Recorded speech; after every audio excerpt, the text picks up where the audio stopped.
46, Manumission of Slaves. Volume 3, Book 46, number 693. Narrated Abu Huraira. The Prophet said, whoever frees a Muslim slave, Allah will save all the parts of his body from the hell fire as he has freed the body parts of the slave. Said bin Marjana said that he narrated that hadith to Ali bin al-Hussein, and he freed his slave for whom Abdullah bin Jafar had offered him 10,000 dirhams or 1,000 dinars. Volume 3, Book 46, number 694. Narrated Abu Dhar. I asked the Prophet, what is the best deed? He replied, to believe in Allah and to fight for his cause. I then asked, what is the best kind of manumission of slaves? He replied, the manumission of the most expensive slave and the most beloved by his master. I said, if I cannot afford to do that? He said, help the weak or do good for a person who cannot work for himself. I said, if I cannot do that? He said, refrain from harming others, for this will be regarded as a charitable deed for your own good. Volume 3, Book 46, number 695. Narrated Asma bint Abu Bakr. The Prophet ordered us to free slaves at the time of solar eclipses. Volume 3, Book 46, number 696. Narrated Asma bint Abu Bakr. We were ordered to free slaves at the time of lunar eclipses. Volume 3, Book 46, number 697. Narrated Ibn Umar. The Prophet said, whoever manumits a slave owned by two masters, should manumit him completely, not partially, if he is rich after having its price evaluated. Volume 3, Book 46, number 698. Narrated Abdullah bin Umar. Allah's Apostle said, whoever frees his share of a common slave and he has sufficient money to free him completely, should let its price be estimated by a just man and give his partners the price of their shares and manumit the slave. Otherwise, i.e. if he has not sufficient money, he manumits the slave partially. Volume 3, Book 46, number 699. Narrated Ibn Umar. Allah's Apostle said, whoever manumits his share of a slave, then it is essential for him to get that slave manumitted completely as long as he has the money to do so. If he has not sufficient money to pay the price of the other shares, after the price of the slave is evaluated justly, the manumitted manumits the slave partially in proportion to his share. Volume 3, Book 46, number 700. Narrated Ubaydullah. As above briefly. Volume 3, Book 46, number 701. Narrated Ibn Umar. The Prophet said, he who manumits his share of a slave and has money sufficient to free the remaining portion of that slave's price, justly estimated, then he should manumit him, by giving the rest of his price to the other co-owners. Nafi added, otherwise the slave is partially free. Ayyub is not sure whether the last statement was said by Nafi or it was a part of the hadith. Volume 3, Book 46, number 702. Narrated Ibn Umar. That he used to give his verdict regarding the male or female slaves owned by more than one master, one of whom may manumit his share of the slave. Ibn Umar used to say in such a case, the manumitted should manumit the slave completely if he has sufficient money to pay the rest of the price of that slave, which is to be justly estimated, and the other shareholders are to take the price of their shares and the slave is freed, released from slavery. Ibn Umar narrated this verdict from the Prophet. Volume 3, Book 46, number 703. Narrated Abu Huraira. That the Prophet said, whoever frees his portion of a common slave. Volume 3, Book 46, number 704. Narrated Abu Huraira. The Prophet said, whoever frees his portion of a common slave should free the slave completely by paying the rest of his price from his money if he has enough money. Otherwise the price of the slave is to be estimated and the slave is to be helped to work without hardship till he pays the rest of his price. Volume 3, Book 46, number 705. Narrated Abu Huraira. The Prophet said, Allah has accepted my invocation to forgive what whispers in the hearts of my followers, unless they put it to action or utter it. See Hadith number 657 Volume 8. Volume 3, Book 46, number 706. Narrated Umar bin al-Khattab. The Prophet said, the reward of deeds depend on intentions, and every person will get the reward according to what he intends. So, whoever migrated for Allah and His Apostle, then his migration will be for Allah and His Apostle, and whoever migrated for worldly benefits or for marrying a woman, then his migration will be for what he migrated for. See Hadith number 1, Volume 1. Volume 3, Book 46, number 707. Narrated Qais. When Abu Huraira accompanied by his slave set out intending to embrace Islam, they lost each other on the way. The slave then came while Abu Huraira was sitting with the Prophet. The Prophet said, "O Abu Huraira, your slave has come back." Abu Huraira said, "Indeed, I would like you to witness that I have manumitted him." That happened at the time when Abu Huraira recited the following poetic verse: "What a long, tedious, tiresome night. Nevertheless, it has delivered us from the land of Kufr, disbelief." Volume 3, Book 46, number 708. Narrated Abu Huraira. On my way to the Prophet I was reciting, "What a long, tedious, tiresome night. Nevertheless, it has saved us from the land of Kufr, disbelief." I had a slave who ran away from me on the way. When I went to the Prophet and gave the pledge of allegiance for embracing Islam, the slave showed up while I was still with the Prophet, who remarked, "O Abu Huraira, here is your slave." I said, "I manumit him for Allah's sake," and so I freed him. Volume 3, Book 46, number 709. Narrated Qais. When Abu Huraira accompanied by his slave came intending to embrace Islam, they lost each other on the way. When the slave showed up, Abu Huraira said to the Prophet, "I make you witness that the slave is free for Allah's cause." Volume 3, Book 46, number 710. Narrated Aisha. Utbah bin Abi Waqqas authorized his brother Sa'd bin Abi Waqqas to take the son of the slave girl of Zam'a into his custody, telling him that the boy was his own, illegal, son. When Allah's Apostle went to Mecca, at the time of the conquest, Sa'd took the son of the slave girl of Zam'a to Allah's Apostle and also brought Abu bin Zam'a with him and said, "O Allah's Apostle, this is the son of my brother Utbah who authorized me to take him into my custody." Abu bin Zam'a said, "O Allah's Apostle, he is my brother, the son of Zam'a, slave girl, and he was born on his bed." Allah's Apostle looked at the son of the slave girl of Zam'a and noticed much resemblance to Utbah. Allah's Apostle said, "It is for you, O Abu bin Zam'a, as he was born on the bed of your father." Allah's Apostle then told Sauda bin Zam'a to observe veil in the presence of the boy, as he noticed the boy's resemblance to Utbah, and Sauda was the wife of the Prophet. Volume 3, Book 46, number 711. Narrated Jabir bin Abdullah. A man amongst us declared that his slave would be freed after his death. The Prophet called for that slave and sold him. The slave died the same year. Volume 3, Book 46, number 712. Narrated Ibn Umar. Allah's Apostle forbade the selling or donating the wallah of a freed slave. Volume 3, Book 46, number 713. Narrated Aisha. I bought Burera, but her masters put the condition that her wallah would be for them. I told the Prophet about it. He said to me, "Manumit her, as her wallah will be for the one who pays the price." So, I manumitted her.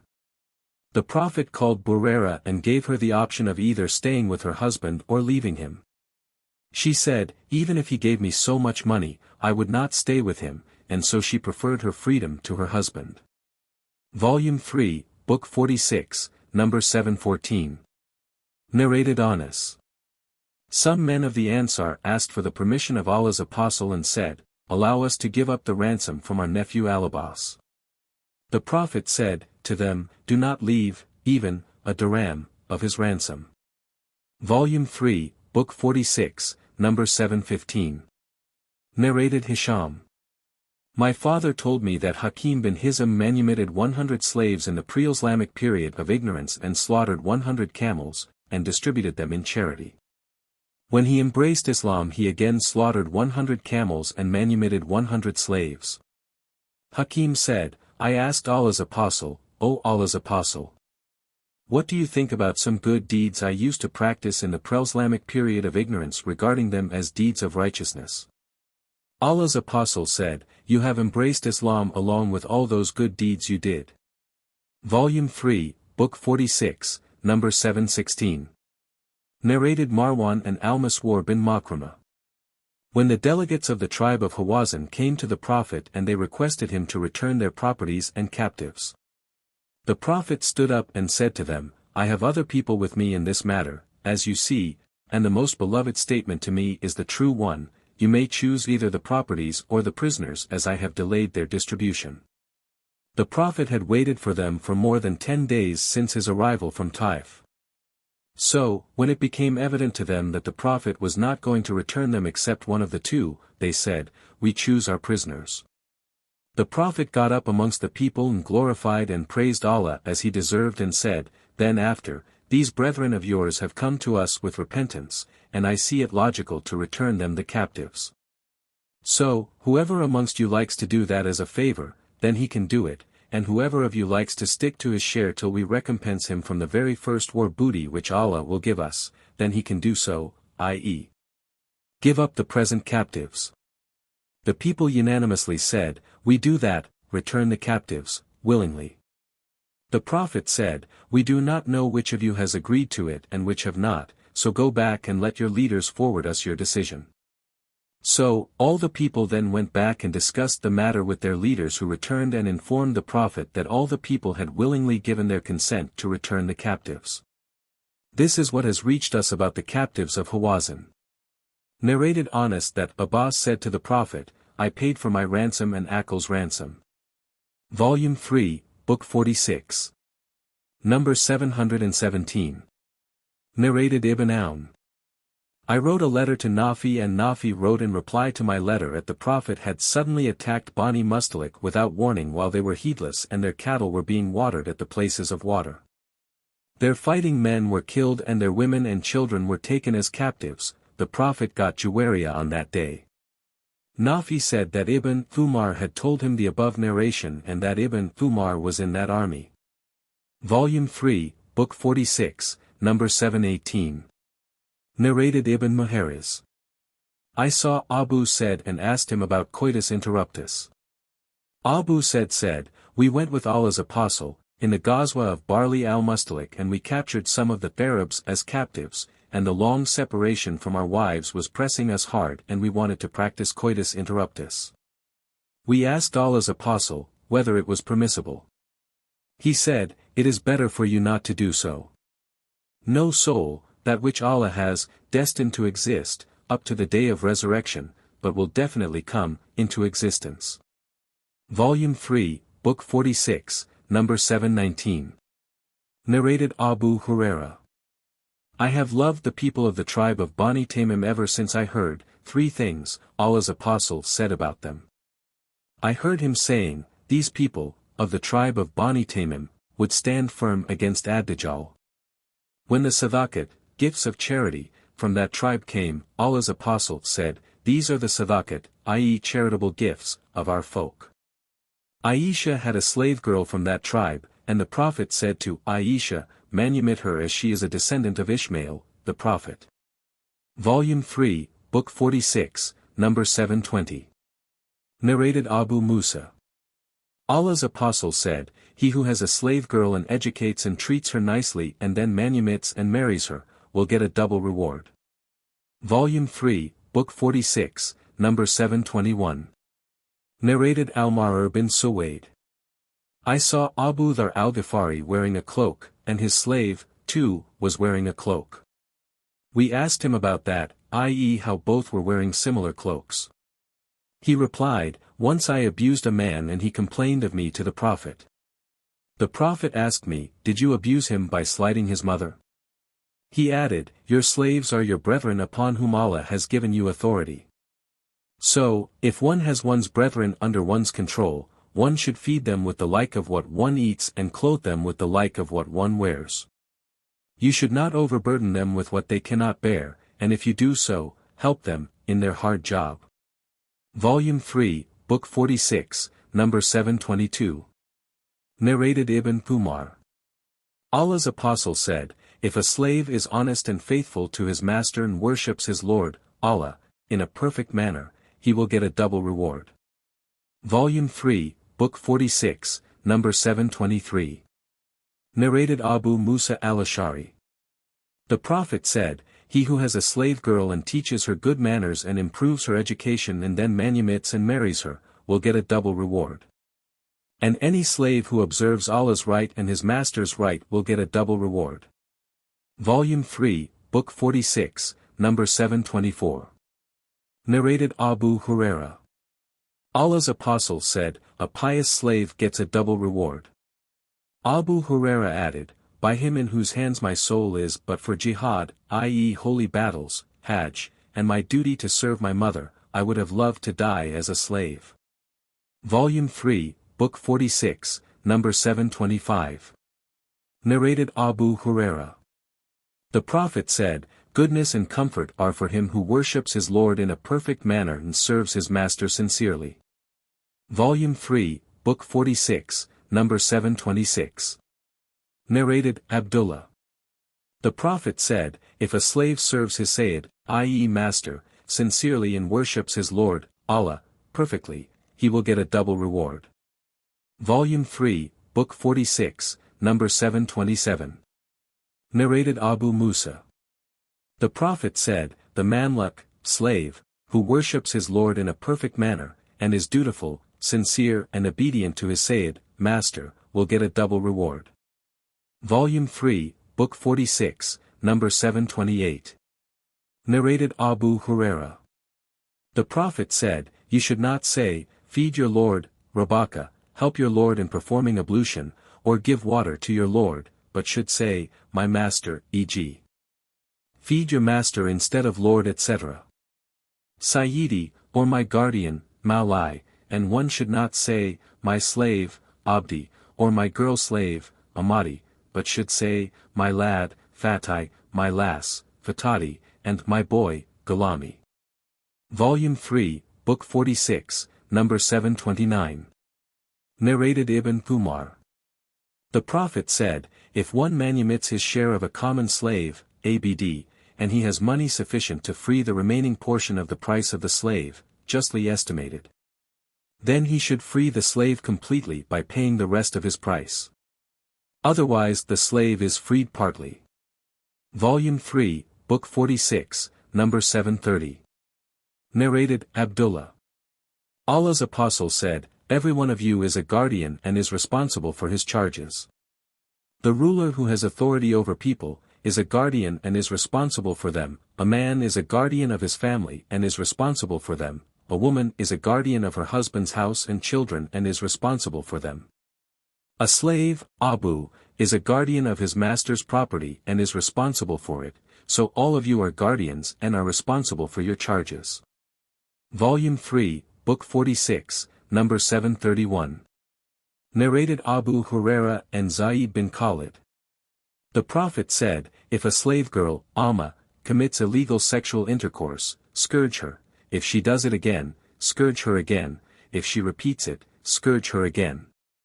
The narrator added that on the third or the fourth offense, the Prophet said, sell her even for a hair rope. Volume 3, Book 46, number 732. Narrated Abu Hurairah. The Prophet said, when your servant brings your meals to you, then if he does not, let him sit and share the meals.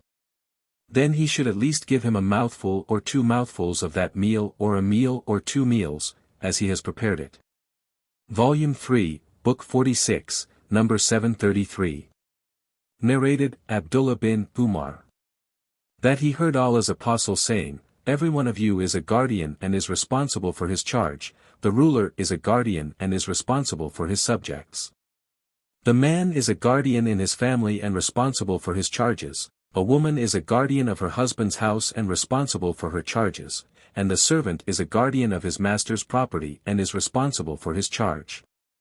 I definitely heard the above from the Prophet and think that the Prophet also said, a man is a guardian of his father's property and responsible for his charges, so every one of you is a guardian and responsible for his charges.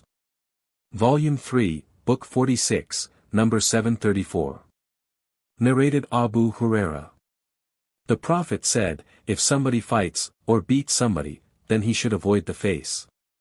Volume 3, Book 46, number 735. Narrated Urwa. That Aisha told him that Huraira came to seek her help in her writing of emancipation, for a certain sum, and that time she had not paid anything of it. Aisha said to her, go back to your masters, and if they agree that I will pay the amount of your writing of emancipation and get your wallah, I will do so. Huraira informed her masters of that, but they refused and said, if she, i.e. Aisha, is seeking Allah's reward, then she can do so, but your wallah will be for us. Aisha mentioned that to Allah's apostle, who said to her, buy and manumit her, as the wallah is for the liberator. Allah's apostle then got up and said, what about the people who stipulate conditions which are not present in Allah's laws? Whoever imposes conditions which are not present in Allah's laws, then those conditions will be invalid, even if he imposed these conditions 100 times. Allah's conditions, laws, are the truth and are more solid. Volume 3, Book 46, number 736. Narrated Abdullah bin Umar. Aisha wanted to buy a slave girl in order to manumit her. The girl's masters stipulated that her wallah would be for them. Allah's apostle said, to Aisha, what they stipulate should not stop you, for the wallah is for the liberator. Volume 3, Book 46, number 737. Narrated Aisha. Huraira came to Aisha and said, I have made a contract of emancipation with my masters for 9 uqiyas of gold, to be paid in yearly installments. Therefore, I seek your help. Aisha said, if your masters agree, I will pay them the sum at once and free you on condition that your wallah will be for me. Huraira went to her masters, but they refused that offer. She came back and said, I presented to them the offer, but they refused, unless the wallah was for them. Allah's apostle heard of that and asked me about it, and I told him about it. On that he said, buy and manumit her and stipulate that the wallah should be for you, as wallah is for the liberator. Aisha added, Allah's apostle then got up amongst the people, glorified and praised Allah, and said, then after, what about some people who impose conditions which are not present in Allah's laws? So, any condition which is not present in Allah's laws is invalid even if they were 100 conditions. Allah's ordinance is the truth, and Allah's condition is stronger and more solid. Why do some men from you say, oh so and so? Manumit the slave, but the wallah will be for me. Verily, the wallah is for the liberator. Volume 3, Book 46, number 738. Narrated Amra bint Abdurrahman. Huraira went to Aisha, the mother of the faithful believers, to seek her help in her emancipation. Aisha said to her, if your masters agree, I will pay them your price in a lump sum and manumit you. Huraira mentioned that offer to her masters, but they refused to sell her unless the wallah was for them. Aisha told Allah's apostle about it. He said, buy and manumit her as the wallah is for the liberator. Volume 3, Book 46, number 739. Narrated Abdul Wahid bin Ayman. I went to Aisha and said, I was the slave of Utbah bin Abu Lahab. Utbah died and his sons became my masters, who sold me to Ibn Abu Amr, who manumitted me. The sons of Utbah stipulated that my wallah should be for them. Aisha said, Huraira came to me and she was given the writing of emancipation by her masters, and she asked me to buy and manumit her. I agreed to it, but Huraira told me that her masters would not sell her unless her wallah was for them. Aisha said, I am not in need of that. When the Prophet heard that, or he was told about it, he asked Aisha about it. Aisha mentioned what Huraira had told her. The Prophet said, buy and manumit her and let them stipulate whatever they like. So, Aisha bought and manumitted her, and her masters stipulated that her wallah should be for them. The Prophet said, the wallah will be for the liberator even if they stipulated 100 conditions. 47, Gifts. Volume 3, Book 47, number 740. Narrated Abu Huraira. The Prophet said, O Muslim women, none of you should look down upon the gift sent by her she-neighbor even if it were the trotters of the sheep, fleshless part of legs. Volume 3, Book 47, number 741. Narrated Urwa. Aisha said to me, O my nephew, we used to see the crescent, and then the crescent, and then the crescent. In this way we saw 3 crescents in 2 months, and no fire, for cooking, used to be made in the houses of Allah's Apostle. I said, O my aunt, then what used to sustain you? Aisha said, the 2 black things, dates and water. Our neighbors from Ansar had some manner, and they used to present Allah's Apostle some of their milk, and he used to make us drink.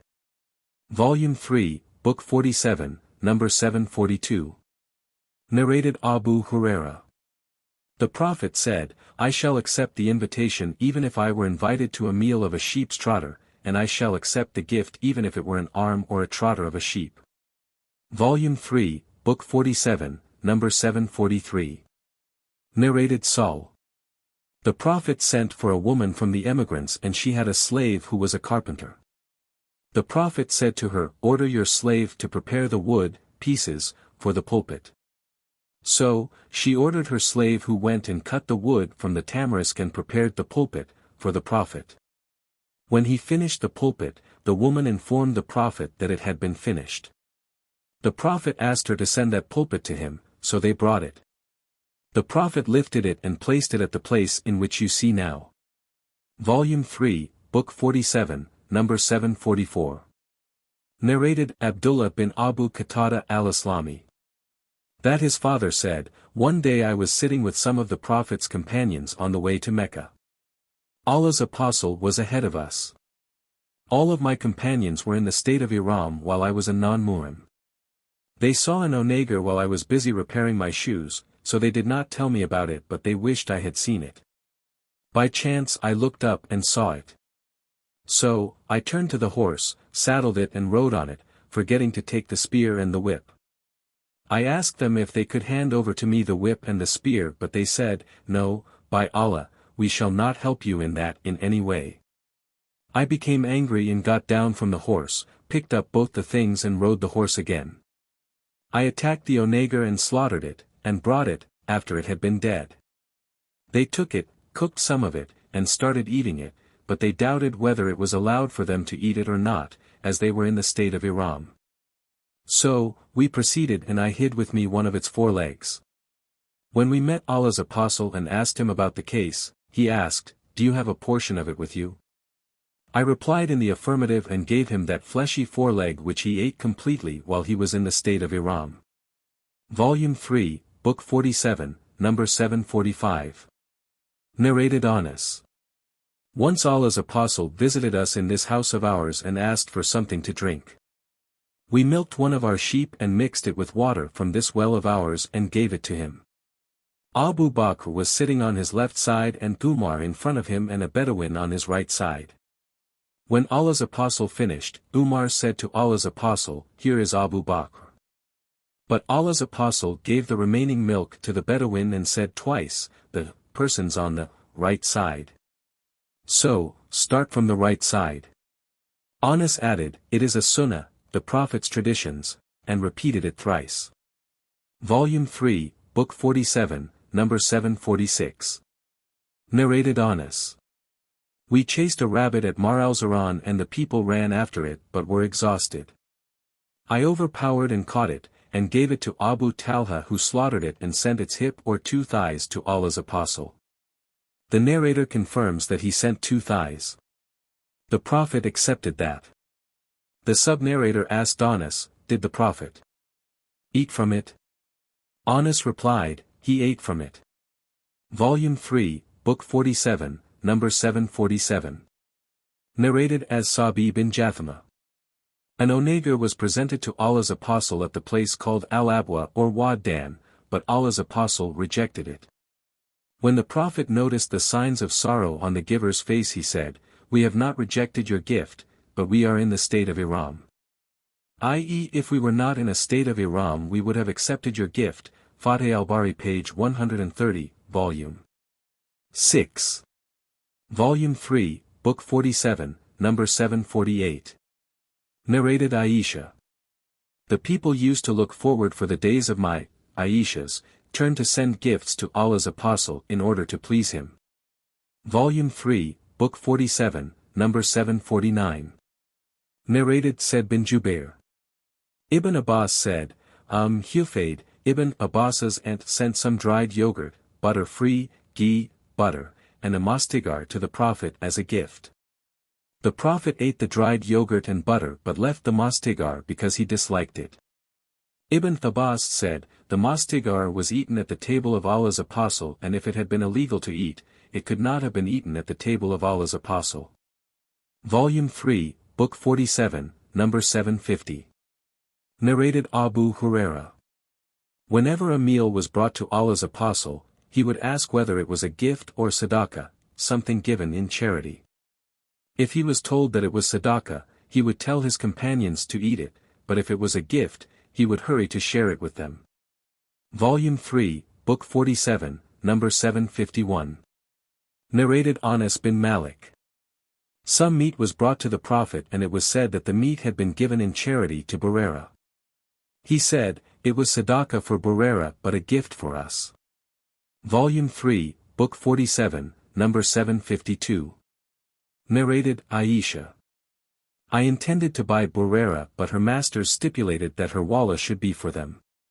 When the Prophet was told about it, he said to me, buy and manumit her, as the wallah is for the liberator. Once Buraira was given some meat, and the Prophet asked, what is this? I said, it has been given to Buraira in charity. He said, it is sadaqah for her but a gift for us. Buraira was given the option, to stay with her husband or to part with him. Abdurrahman, a sub-narrator, wondered, was her husband a slave or a free man? Shubi'a, another sub-narrator, said, I asked Abdurrahman whether her husband was a slave or a free man. He replied that he did not know whether he was a slave or a free man. Volume 3, Book 47, number 753. Narrated Atiyah. Once the Prophet went to Aisha and asked her whether she had something to eat. She said that she had nothing except the mutton which Atiyah had sent to Buraira in charity. The Prophet said that it had reached its destination, i.e. it is no longer an object of charity. Volume 3, Book 47, number 754. Narrated Aisha. The people used to send gifts to the Prophet on the day of my turn. Salama said, my companions, the wives of the Prophet other than Aisha, gathered and they complained about it. So I informed the Prophet about it on their behalf, but he remained silent. Volume 3, Book 47, number 755. Narrated Urwa from Aisha. The wives of Allah's apostle were in two groups. One group consisted of Aisha, Hafsa, Safiya and Sauda. And the other group consisted of Salama and the other wives of Allah's apostle. The Muslims knew that Allah's apostle loved Aisha, so if any of them had a gift and wished to give to Allah's apostle, he would delay it, till Allah's apostle had come to Aisha's home and then he would send his gift to Allah's apostle in her home. The group of Salama discussed the matter together and decided that Salama should request Allah's apostle to tell the people to send their gifts to him in whatever wife's house he was. Salama told Allah's apostle of what they had said, but he did not reply. Then they, those wives, asked Salama about it. She said, he did not say anything to me. They asked her to talk to him again. She talked to him again when she met him on her day, but he gave no reply. When they asked her, she replied that he had given no reply. They said to her, talk to him till he gives you a reply. When it was her turn, she talked to him again. He then said to her, do not hurt me regarding Aisha, as the divine inspirations do not come to me on any of the beds except that of Aisha. On that Salama said, I repent to Allah for hurting you. Then the group of Salama called Fatima, the daughter of Allah's apostle, and sent her to Allah's apostle to say to him, your wives request to treat them and the daughter of Abu Bakr on equal terms. Then Fatima conveyed the message to him. The Prophet said, O my daughter! Don't you love whom I love? She replied in the affirmative and returned and told them of the situation. They requested her to go to him again, but she refused. They then sent Zainab bint Yash, who went to him and used harsh words, saying, your wives request you to treat them and the daughter of Ibn Abu Quafa on equal terms. On that she raised her voice and abused Aisha to her face, so much so that Allah's apostle looked at Aisha to see whether she would retort. Aisha started replying to Zainab till she silenced her. The Prophet then looked at Aisha and said, she is really the daughter of Abu Bakr. Volume 3, Book 47, number 756. Narrated, Uzra bin Thabit al-Ansari. When I went to Thumama bin Abdullah, he gave me some perfume and said that Anas would not reject the gifts of perfume. Anas said, the Prophet used not to reject the gifts of perfume. Volume 3, Book 47, number 757. Narrated Al-Maswar bin Makrama and Marwan. When the delegates of the tribe of Hawazin came to the Prophet, he stood up amongst the people, glorified and praised Allah as he deserved, and said, then after, your brethren have come to you with repentance, and I see it logical to return to them their captives. So whoever amongst you likes to do that as a favor, then he can do it, and whoever of you like to stick to his share till we give him his right from the very first fa, or booty, one, which Allah will bestow on us, then, he can do so. The people replied, we do that, to return the captives, willingly as a favor for your sake. Volume 3, Book 47, number 758. Narrated, Aisha. Allah's apostles used to accept gifts and used to give something in return. Volume 3, Book 47, number 759. Narrated an Nu'man bin Bashir. That his father took him to Allah's apostle and said, I have given this son of mine a slave. The Prophet asked, have you given all your sons the like? He replied in the negative. The Prophet said, take back your gift then. Volume 3, Book 47, number 760. Narrated, Amir. I heard a Nu'man bin Bashir on the pulpit saying, my father gave me a gift, but Amra bint Rawaha, my mother, said that she would not agree to it unless he made Allah's apostle as a witness to it. So, my father went to Allah's apostle and said, I have given a gift to my son from Amra bint Rawaha, but she ordered me to make you as a witness to it, O Allah's apostle. Allah's apostle asked, have you given, the like of it, to every one of your sons? He replied in the negative. Allah's apostle said, be afraid of Allah, and be just to your children. My father then returned and took back his gift. Volume 3, Book 47, number 761. Narrated A.Z. Zuhari. Ubaydullah bin Abdullah told me that Aisha had said, when the Prophet became sick and his condition became serious, he requested his wives to allow him to be treated in my house. And they allowed him. He came out leaning on two men while his feet were dragging on the ground. He was walking between Al-Abbas and another man. Ubaydullah said, when I informed Ibn Abbas of what Aisha had said, he asked me whether I knew who was the second man whom Aisha had not named. I replied in the negative. He said, he was Ali bin Abi Talib. Volume 3, Book 47, number 762. Narrated Ibn Abbas, the Prophet said, one who takes back his gift, which he has already given, is like a dog that swallows its vomit. Volume 3, Book 47, number 763. Narrated Asma. Once I said, O Allah's apostle, I have no property except what has been given to me by Az Zubair, i.e. her husband. May I give in charity? The Prophet said, give in charity and do not withhold it, otherwise Allah will withhold it back from you. Volume 3, Book 47, number 764. Narrated Asma. Allah's Apostle said, "Give, in charity, and do not give reluctantly lest Allah should give you in a limited amount, and do not withhold your money lest Allah should withhold it from you." Volume 3, Book 47, number 765. Narrated Qurib. The freed slave of Ibn Abbas, that Maymuna bint al-Harith told him that she manumitted a slave girl without taking the permission of the Prophet. On the day when it was her turn to be with the Prophet, she said, "Do you know, O Allah's Apostle, that I have manumitted my slave girl?" He said, "Have you really?" She replied in the affirmative. He said, "You would have got more reward if you had given her, i.e. the slave girl, to one of your maternal uncles." Volume 3, Book 47, number 766. Narrated Aisha. Whenever Allah's Apostle wanted to go on a journey, he would draw lots as to which of his wives would accompany him. He would take her whose name came out. He used to fix for each of them a day and a night. But Sauda bint Zameh gave up her turn, day and night to Aisha, the wife of the Prophet, in order to seek the pleasure of Allah's Apostle, by that action. Volume 3, Book 47, number 767. Narrated Aisha. I said, "O Allah's Apostle, I have 2 neighbors, which of them should I give a gift to?" The Prophet said, "Give, to the one whose door is nearer to you." Volume 3, Book 47, number 768. Narrated Abdullah bin Abbas.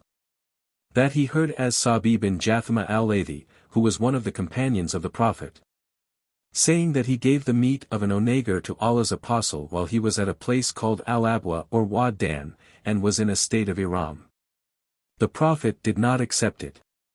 When the Prophet saw the signs of sorrow on as-Sabi's face because of not accepting his present, he said to him, "We are not returning your present, but we are in the state of ihram."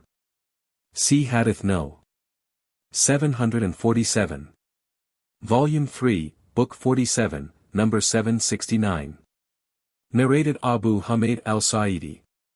The Prophet appointed a man from the tribe of Al-Azd, called Ibn Utbiyah, for collecting the zakat. When he returned he said, "This, i.e. the zakat, is for you, and this has been given to me as a present." The Prophet said, "Why hadn't he stayed in his father's or mother's house to see whether he would be given presents or not? By him in whose hands my life is, whoever takes something from the resources of the zakat, unlawfully, will be carrying it on his neck on the day of resurrection. If it be a camel, it will be grunting; if a cow, it will be mooing; and if a sheep, it will be bleating." The Prophet then raised his hands till we saw the whiteness of his armpits, and he said thrice, "O Allah, haven't I conveyed your message to them?" Volume 3, Book 47, number 770. Narrated Jabir. The Prophet said to me, "I will give you so much." The Prophet pointed thrice with his hands, "When funds of Bahrain will come to me." But the Prophet died before the money reached him. When it came, Abu Bakr ordered an announcer to announce that whoever had a money claim on the Prophet or was promised to be given something, should come to Abu Bakr. I went to Abu Bakr and told him that the Prophet had promised to give me so much. On that Abu Bakr gave me 3 handfuls of money. Volume 3, Book 47, number 771. Narrated Al-Maswar bin Makramah. Allah's Apostle distributed some cloaks but did not give anything thereof to Makramah. Makramah said, "To me, O son, accompany me to Allah's Apostle." When I went with him, he said, "Call him to me." I called him, i.e. the Prophet, for my father. He came out wearing one of those cloaks and said, "We kept this cloak for you, Makramah."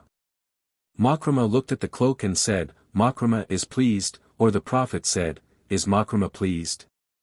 Volume 3, Book 47, number 772.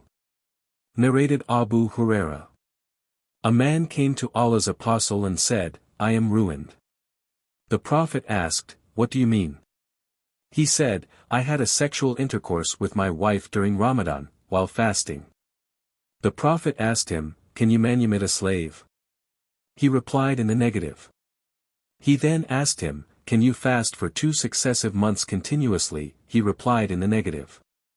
The Prophet then asked him, "Can you feed 60 poor persons?" He replied in the negative. In the meantime an Ansari came with a basket full of dates. The Prophet said to the man, "Take it and give it in charity, as an expiation of your sin." The man said, "Should I give it to some people who are poorer than we, O Allah's Apostle? By him who has sent you with the truth, there is no family between Medina's two mountains poorer than we." Allah's Apostle told him to take it and provide his family with it. Volume 3, Book 47, number 773.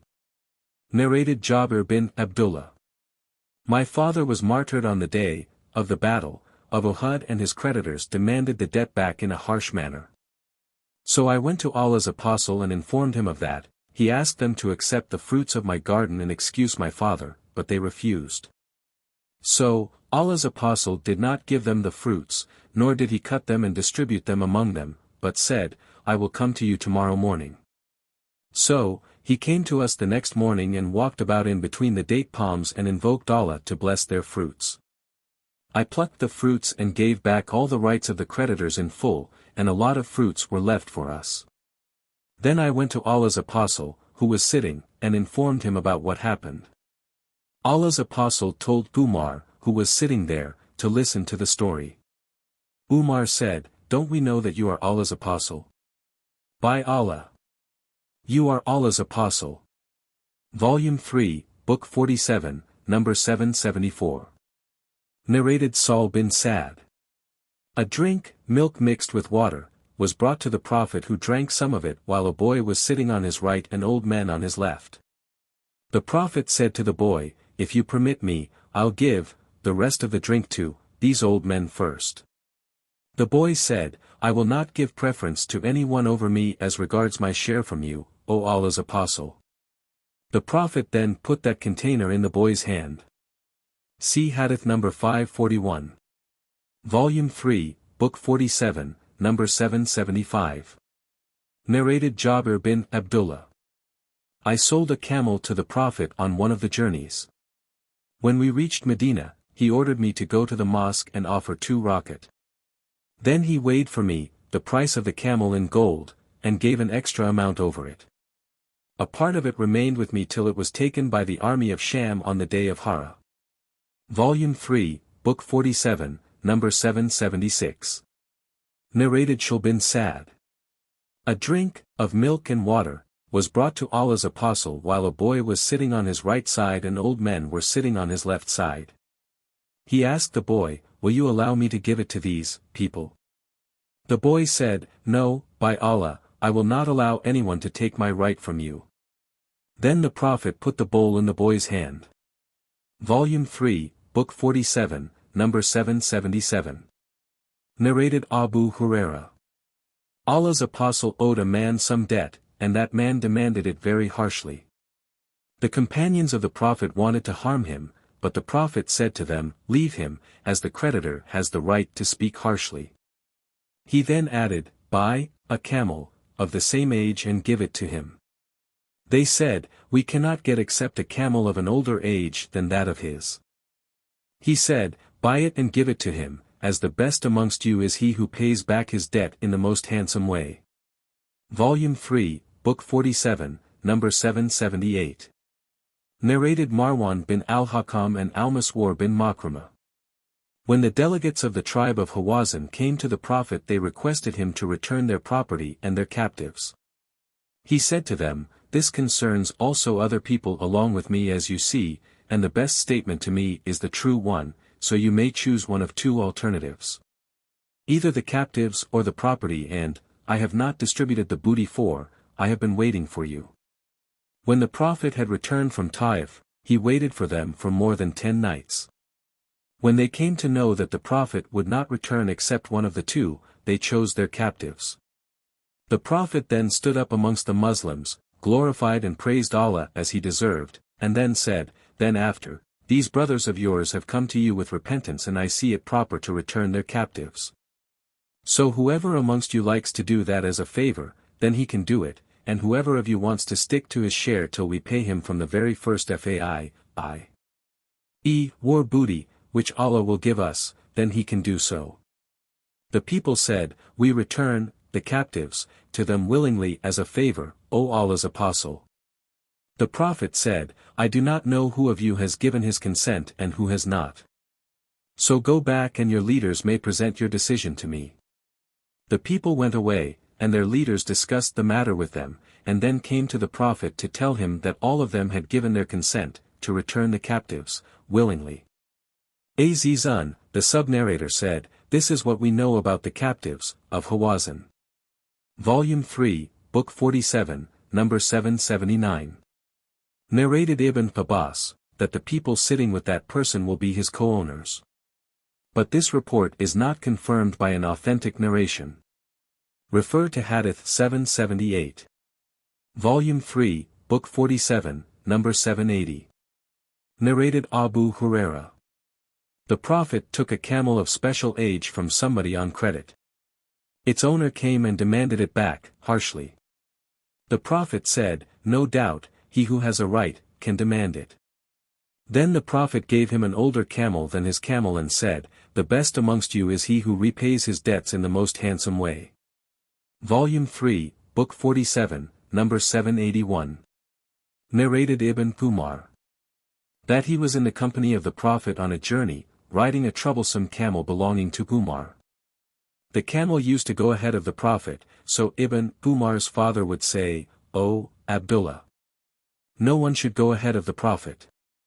The Prophet said to him, "Sell it to me." Umar said to the Prophet, "It is for you." So, he bought it and said, "O Abdullah, it is for you, and you can do with it what you like." Volume 3, Book 47, number 782. Narrated Abdullah bin Umar. Umar bin al-Khattab saw a silken dress, cloak, being sold at the gate of the mosque and said, "O Allah's Apostle, would that you buy it and wear it on Fridays and when the delegates come to you." Allah's Apostle said, "This is worn by the one who will have no share in the hereafter." Later on some silk dresses were brought and Allah's Apostle sent one of them to Umar. Umar said, "How do you give me this to wear while you said what you said about the dress of Uterid?" Allah's Apostle said, "I have not given it to you to wear." So, Umar gave it to a pagan brother of his in Mecca. Volume 3, Book 47, number 783. Narrated Ibn Umar. Once the Prophet went to the house of Fatima but did not enter it. Ali came and she told him about that. When Al asked the Prophet about it, he said, "I saw a multicolored, decorated curtain on her door. I am not interested in worldly things." Ali went to Fatima and told her about it. Fatima said, "I am ready to dispense with it in the way he suggests." The Prophet ordered her to send it to such and such needy people. Volume 3, Book 47, number 784. Narrated Ali. The Prophet gave me a silken dress as a gift and I wore it. When I saw the signs of anger on his face, I cut it into pieces and distributed it among my wives. Volume 3, Book 47, number 785. Narrated Anas. A jubba, i.e. cloak, made of thick silken cloth was presented to the Prophet. The Prophet used to forbid people to wear silk. So, the people were pleased to see it. The Prophet said, "By him in whose hands Muhammad's soul is, the handkerchiefs of Sa'd bin Mu'adh in paradise are better than this." Anas added, "The present was sent to the Prophet by Uqadir, a Christian, from Dauma." Volume 3, Book 47, number 786. Narrated Anas bin Malik. A Jewess brought a poisoned, cooked, sheep for the Prophet who ate from it. She was brought to the Prophet and he was asked, "Shall we kill her?" He said, "No." I continued to see the effect of the poison on the palate of the mouth of Allah's Apostle. Volume 3, Book 47, number 787. Narrated Abdurrahman bin Abu Bakr. We were 130 persons accompanying the Prophet who asked us whether any one of us had food. There was a man who had about a saw of wheat which was mixed with water then. A very tall pagan came driving sheep. The Prophet asked him, "Will you sell us a sheep, or give it as a present?" He said, "I will sell you a sheep." The Prophet bought a sheep and it was slaughtered. The Prophet ordered that its liver and other abdominal organs be roasted. By Allah, the Prophet gave every person of the 130 a piece of that. He gave all those of them who were present, and kept the shares of those who were absent. The Prophet then put its meat in 2 huge basins and all of them ate to their fill, and even then more food was left in the 2 basins which were carried on the camel, or said something like it. Volume 3, Book 47, number 788. Narrated Ibn Umar. Umar saw a silken cloak over a man for sale and requested the Prophet to buy it in order to wear it on Fridays and while meeting delegates. The Prophet said, "This is worn by the one who will have no share in the hereafter." Later on, Allah's apostle got some silken cloaks similar to that one, and he sent one to Umar. Umar said to the Prophet, "How can I wear it, while you said about it what you said?" The Prophet said, "I have not given it to you to wear, but to sell or to give to someone else." So, Umar sent it to his brother at Mecca before he embraced Islam. Volume 3, Book 47, number 789. Narrated Asma bint Abu Bakr. My mother came to me during the lifetime of Allah's apostle and she was a pagan. I said to Allah's apostle, seeking his verdict, "My mother has come to me and she desires to receive a reward from me, shall I keep good relations with her?" The Prophet said, "Yes, keep good relation with her." Volume 3, Book 47, number 790. Narrated Ibn Abbas. The Prophet said, "He who takes back his present is like him who swallows his vomit." Volume 3, Book 47, number 791. Narrated Ibn Abbas. The Prophet said, "The bad example is not for us. He who takes back his present is like a dog that swallows back its vomit." Volume 3, Book 47, number 792. Narrated Umar bin al-Khattab. I gave a horse in Allah's cause. The person to whom it was given, did not look after it. I intended to buy it from him, thinking that he would sell it cheap. When I asked the Prophet he said, "Don't buy it, even if he gives it to you for 1 dirham, as the person who takes back what he has given in charity, is like a dog that swallows back its vomit." Volume 3, Book 47, number 793. Narrated Jabir, the Prophet gave the verdict that Umrah is for the one to whom it is presented. Volume 3, Book 47, number 794. Narrated Abu Huraira. The Prophet said, "Umrah is permissible." Atta said, Jabir narrated the same to me from the Prophet. Volume 3, Book 47, number 795. Narrated Anas. Once the people of Medina were frightened, so the Prophet borrowed a horse from Abu Talha called Al-Mandab, and rode it.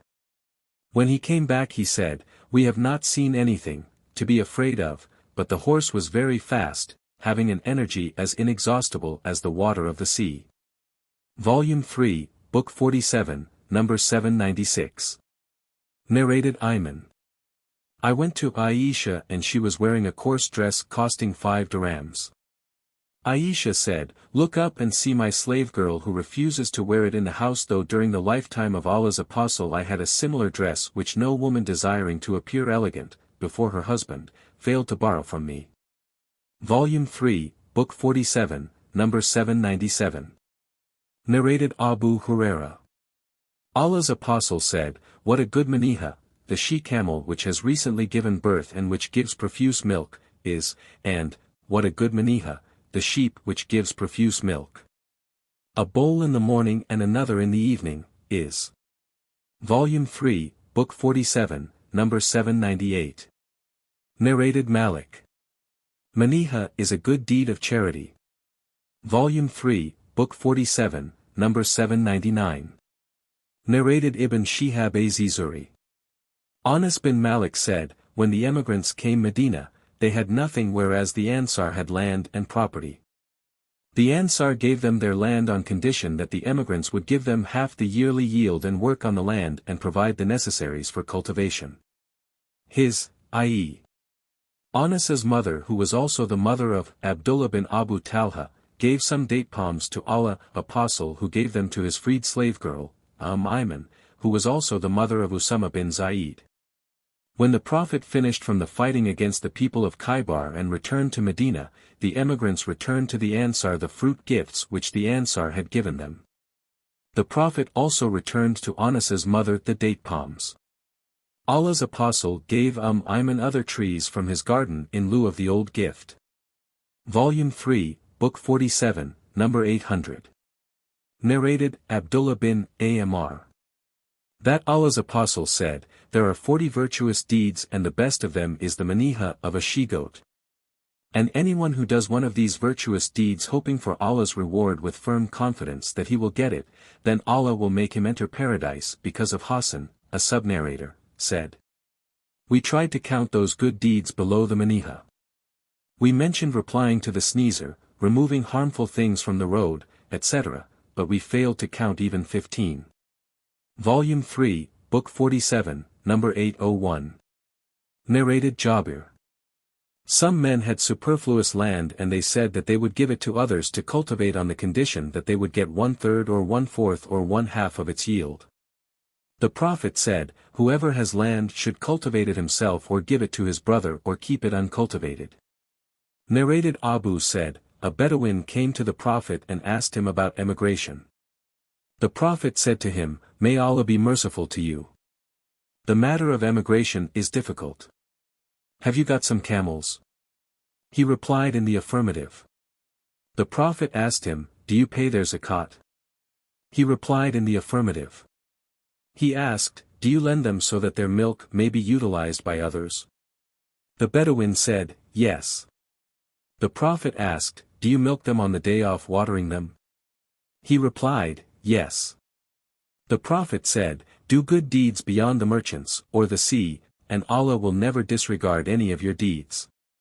See Hadith number 260, Volume 5. Volume 3, Book 47, number 802. Narrated Taus. That he was told by the most learned one amongst them, i.e. Ibn Abbas, that the Prophet went toward some land which was flourishing with vegetation and asked to whom it belonged. He was told that such and such a person took it on rent. The Prophet said, it would have been better, for the owner, if he had given it to him gratis rather than charging him a fixed rent.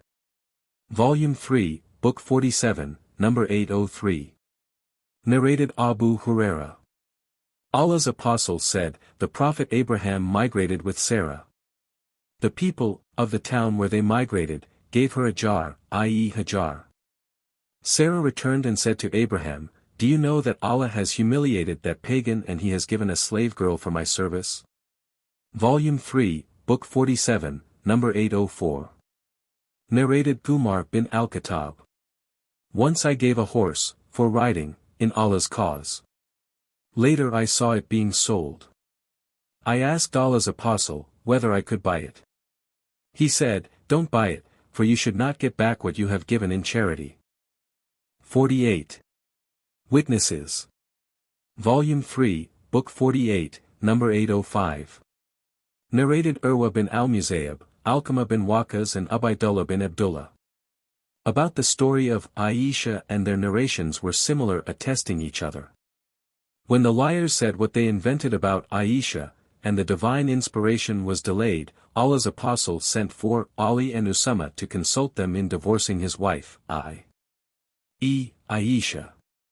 Usama said, keep your wife, as we know nothing about her except good.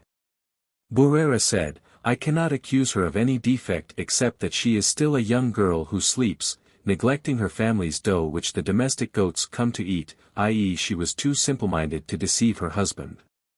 Allah's Apostle said, who can help me to take revenge over the man who has harmed me by defaming the reputation of my family? By Allah, I have not known about my family anything except good, and they mentioned, i.e. accused, a man about whom I did not know anything except good. Volume 3, Book 48, number 806. Narrated Abdullah bin Umar. Allah's Apostle Ubay bin Ka'b al-Ansari went to the garden where Ibn Sayyad used to live. When Allah's Apostle entered the garden, he, i.e. Allah's Apostle, started hiding himself behind the data palms as he wanted to hear secretly the talk of Ibn Sayyad before the latter saw him. Ibn Sayyid, wrapped with a soft decorated sheet, was lying on his bed murmuring. Ibn Sayyid's mother saw the Prophet hiding behind the stems of the date palms. She addressed Ibn Sayyid saying, "O Saf, this is Muhammad." Hearing that Ibn Sayyid stopped murmuring, or got cautious, the Prophet said, if she had left him undisturbed, he would have revealed his reality. See Hadith No. 290, Volume 4 for details. Volume 3, Book 48, number 807. Narrated Aisha. The wife of Rifa'ah al-Qurazi came to the Prophet and said, I was Rifa'ah's wife, but he divorced me and it was a final irrevocable divorce. Then I married Abdurrahman bin Az Zubair, but he is impotent. The Prophet asked her, do you want to remarry Rifa'ah? You cannot unless you had a complete sexual relation with your present husband. Abu Bakr was sitting with Allah's apostle and Khalid bin Said bin al-Az was at the door waiting to be admitted. He said, O Abu Bakr! Do you hear what this woman is revealing frankly before the Prophet? Volume 3, Book 48, number 808. Narrated Abdullah bin Abu Malaika from Uqba bin al-Harith. Uqba married the daughter of Abu Ihab bin Aziz, and then a woman came and said, I suckled Uqba and his wife. Uqba said to her, I do not know that you have suckled me, and you did not inform me. He then sent someone to the house of Abu Ihab to inquire about that, but they did not know that she had suckled their daughter. Then Uqba went to the Prophet in Medina and asked him about it. The Prophet said to him, How can you keep your wife, after it has been said, that both of you were suckled by the same woman? So, he divorced her and she was married to another husband. Volume 3, Book 48, number 809. Narrated Umar bin al-Khattab. People were, sometimes, judged by the revealing of a divine inspiration during the lifetime of Allah's apostle, but now there is no longer any more new revelation. Now we judge you by the deeds you practice publicly, so we will trust and favor the one who does good deeds in front of us, and we will not call him to account about what he is really doing in secret, for Allah will judge him for that. But we will not trust or believe the one who presents to us with an evil deed even if he claims that his intentions were good. Volume 3, Book 48, number 810. Narrated Anas. A funeral procession passed in front of the Prophet and the people praised the deceased. The Prophet said, It has been affirmed, paradise. Then another funeral procession passed by and the people talked badly of the deceased. The Prophet said, It has been affirmed, hell. Allah's apostle was asked, O Allah's apostle! You said it has been affirmed for both. The Prophet said, The testimony of the people is accepted, for the believer are Allah's witnesses on the earth. Volume 3, Book 48, number 811. Narrated Abu al-Aswad. Once I went to Medina where there was an outbreak of disease and the people were dying rapidly. I was sitting with Umar and a funeral procession passed by. The people praised the deceased. Umar said, It has been affirmed, paradise. Then another funeral procession passed by. The people praised the deceased. Umar said, It has been affirmed, paradise. Then another funeral procession passed by. The people praised the deceased. Umar said, It has been affirmed, paradise. Then a third funeral procession passed by and the people talked badly of the deceased. Umar said, It has been affirmed, hell. I asked Umar, O chief of the believers, what has been affirmed? He said, I have said what the Prophet said. He said, Allah will admit into paradise any Muslim whose good character is attested by 4 persons. We asked the Prophet, if there were 3 witnesses only. He said, even 3. We asked, if there were 2 only. He said, even 2. But we did not ask him about 1 witness. Volume 3, Book 48, number 812. Narrated Aisha. Afla asked the permission to visit me but I did not allow him. He said, Do you veil yourself before me although I am your uncle? Aisha said, How is that? Afla replied, You were suckled by my brother's wife with my brother's milk. I asked Allah's apostle about it, and he said, Allah is right, so permit him to visit you. Volume 3, Book 48, number 813. Narrated Ibn Abbas. The Prophet said about Hamza's daughter, I am not legally permitted to marry her, as foster relations are treated like blood relations, in marital affairs. She is the daughter of my foster brother. Volume 3, Book 48, number 814. Narrated Amra bint Abdurrahman. That, Aisha the wife of the Prophet told her uncle that once, while the Prophet was in her house, she heard a man asking Hafsa's permission to enter her house. Aisha said, I said, O Allah's apostle, I think the man is Hafsa's foster uncle. Aisha added, O Allah's apostle, there is a man asking the permission to enter your house. Allah's apostle replied, I think the man is Hafsa's foster uncle. Aisha said, if so-and-so were living, i.e. her foster uncle, would he be allowed to visit me? Allah's apostle said, yes, he would, as the foster relations are treated like blood relations, in marital affairs. Volume 3, Book 48, number 815. Narrated Aisha. Once the Prophet came to me while a man was in my house. He said, O, Aisha, who is this man? I replied, my foster brothers. He said, O, Aisha, be sure about your foster brothers, as fostership is only valid if it takes place in the suckling period, before 2 years of age. Volume 3, Book 48, number 816. Narrated Urwa bin Az-Zubair. A woman committed theft in the Ghazwa of the conquest of Mecca, and she was taken to the Prophet, who ordered her hand to be cut off. Aisha said, her repentance was perfect and she was married, later, and used to come to me, after that, and I would present her needs to Allah's apostle. Volume 3, Book 48, number 817. Narrated Zayd bin Khalid. Allah's apostle ordered that an unmarried man who committed illegal sexual intercourse be scourged 100 lashes and sent into exile for 1 year. Volume 3, Book 48, number 818. Narrated Nu'man bin Bashir. My mother asked my father to present me a gift from his property, and he gave it to me after some hesitation. My mother said that she would not be satisfied unless the Prophet was made a witness to it. I, being a young boy, my father held me by the hand and took me to the Prophet.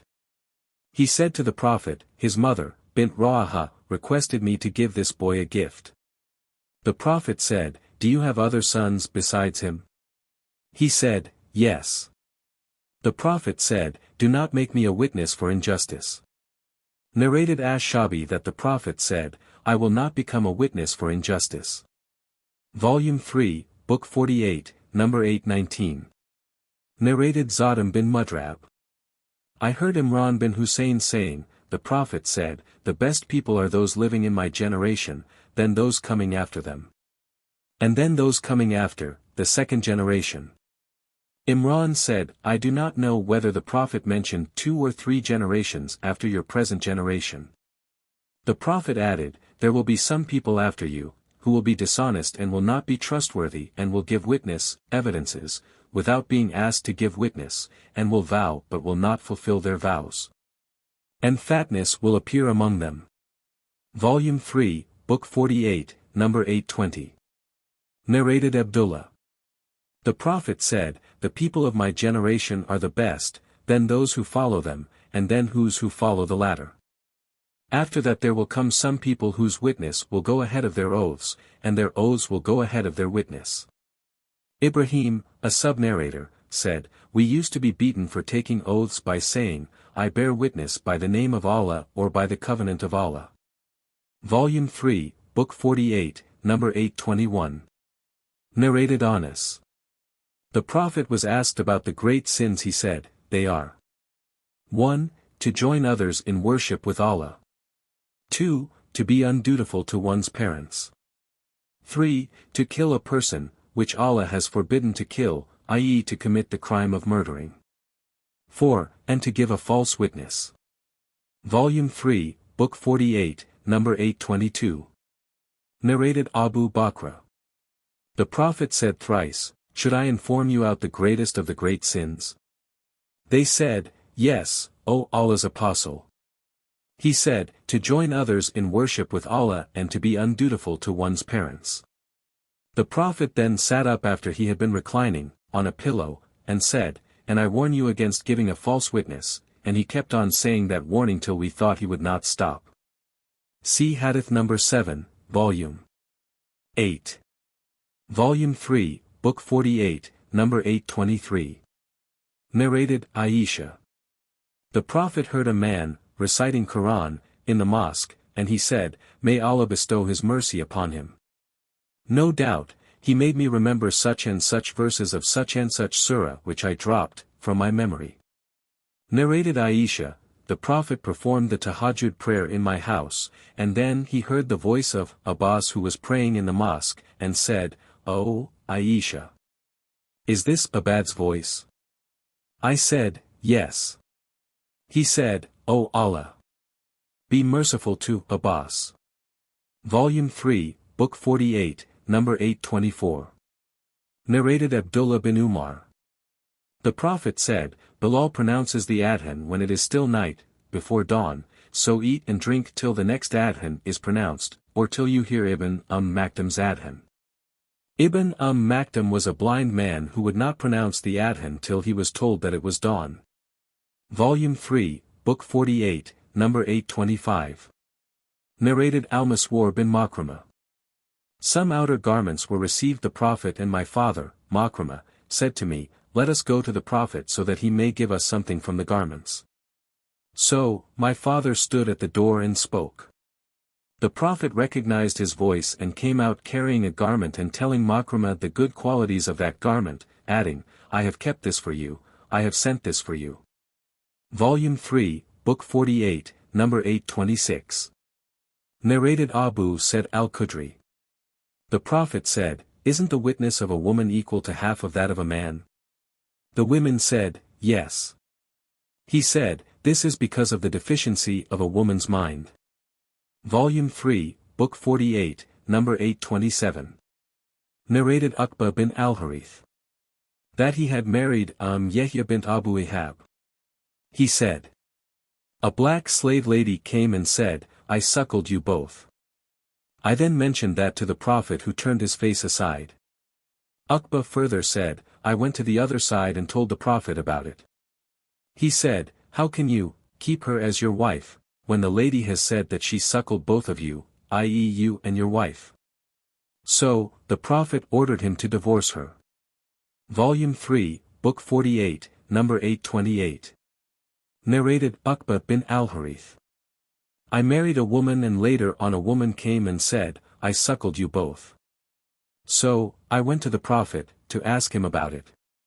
He said, How can you keep her as a wife, when it has been said, that you were foster brother and sister? Leave, divorce, her. Volume 3, Book 48, number 829. Narrated Aisha. The wife of the Prophet, whenever Allah's Apostle intended to go on a journey, he would draw lots amongst his wives and would take with him the one upon whom the lot fell. During a ghazwa of his, he drew lots amongst us and the lot fell upon me, and I proceeded with him after Allah had decreed the use of the veil by women.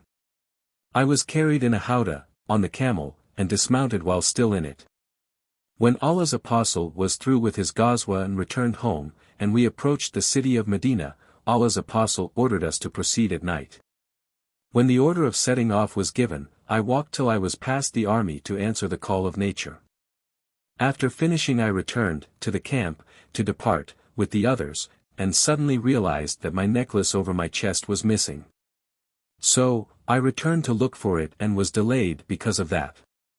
The people who used to carry me on the camel, came to my howdah and put it on the back of the camel, thinking that I was in it, as, at that time, women were light in weight, and thin and lean, and did not use to eat much. So, those people did not feel the difference in the heaviness of the howdah while lifting it, and they put it over the camel. At that time I was a young lady.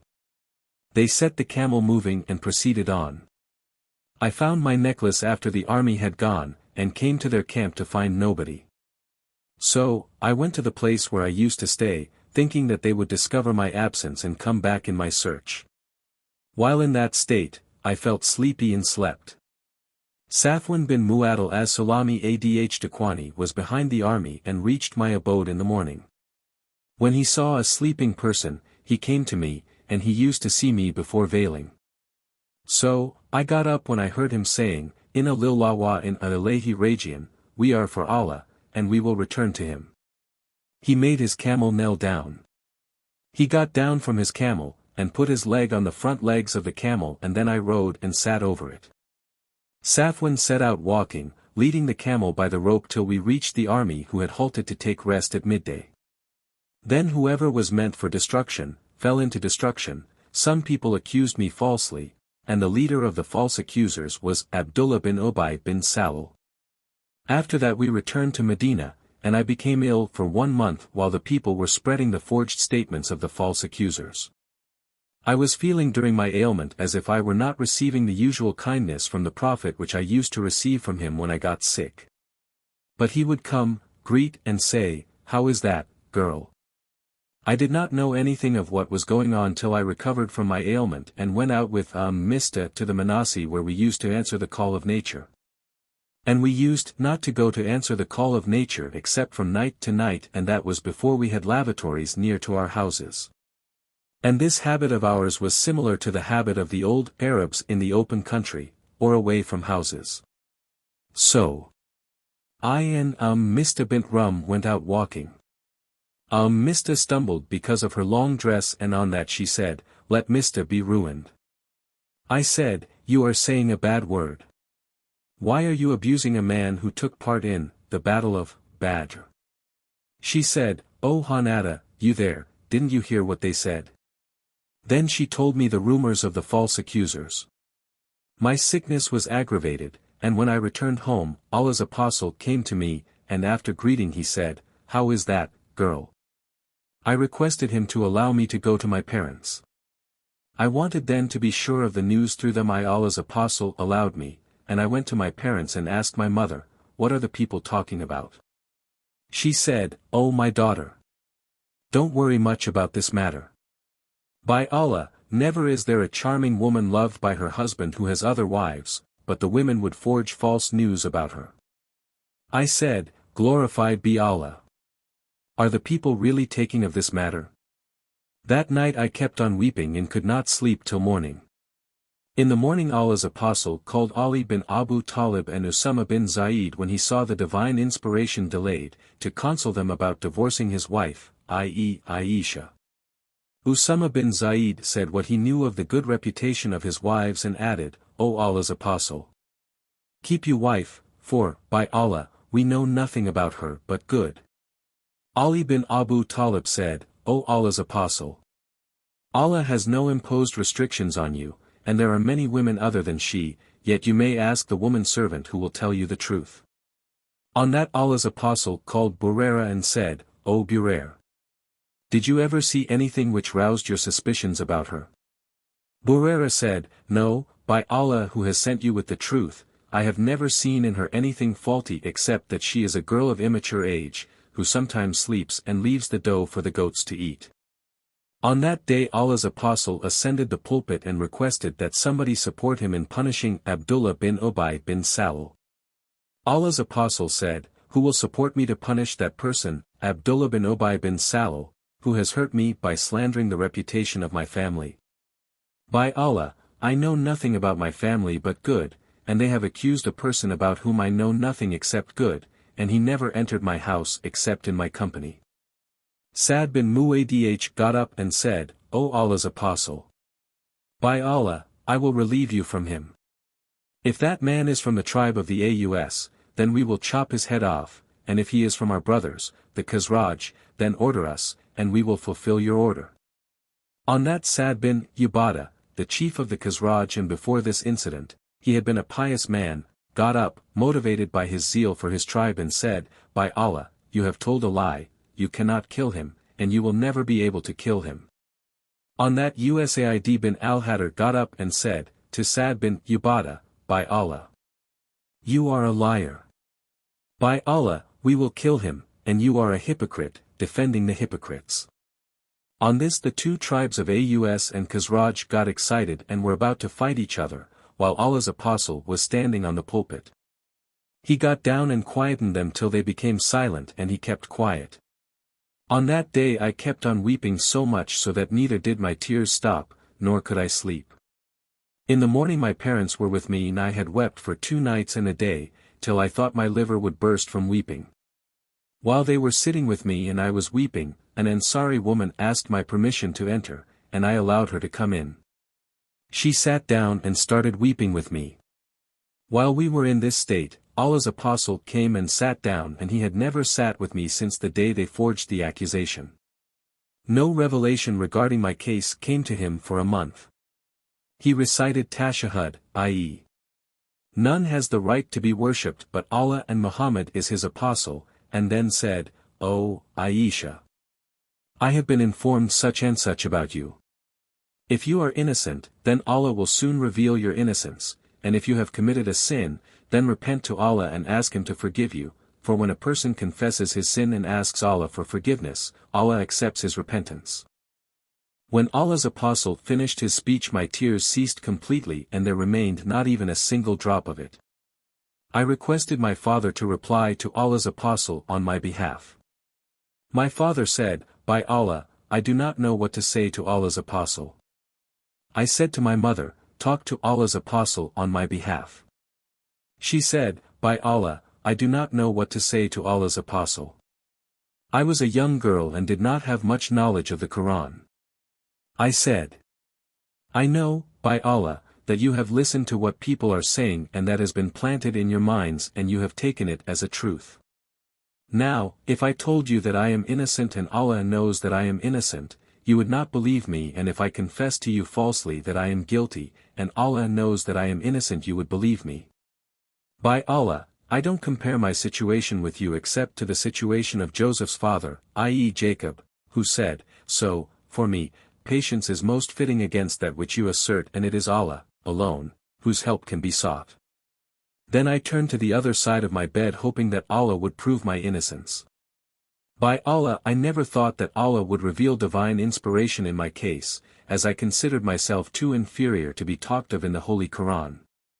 I had hoped that Allah's apostle might have a dream in which Allah would prove my innocence. By Allah, Allah's apostle had not got up and nobody had left the house before the divine inspiration came to Allah's apostle.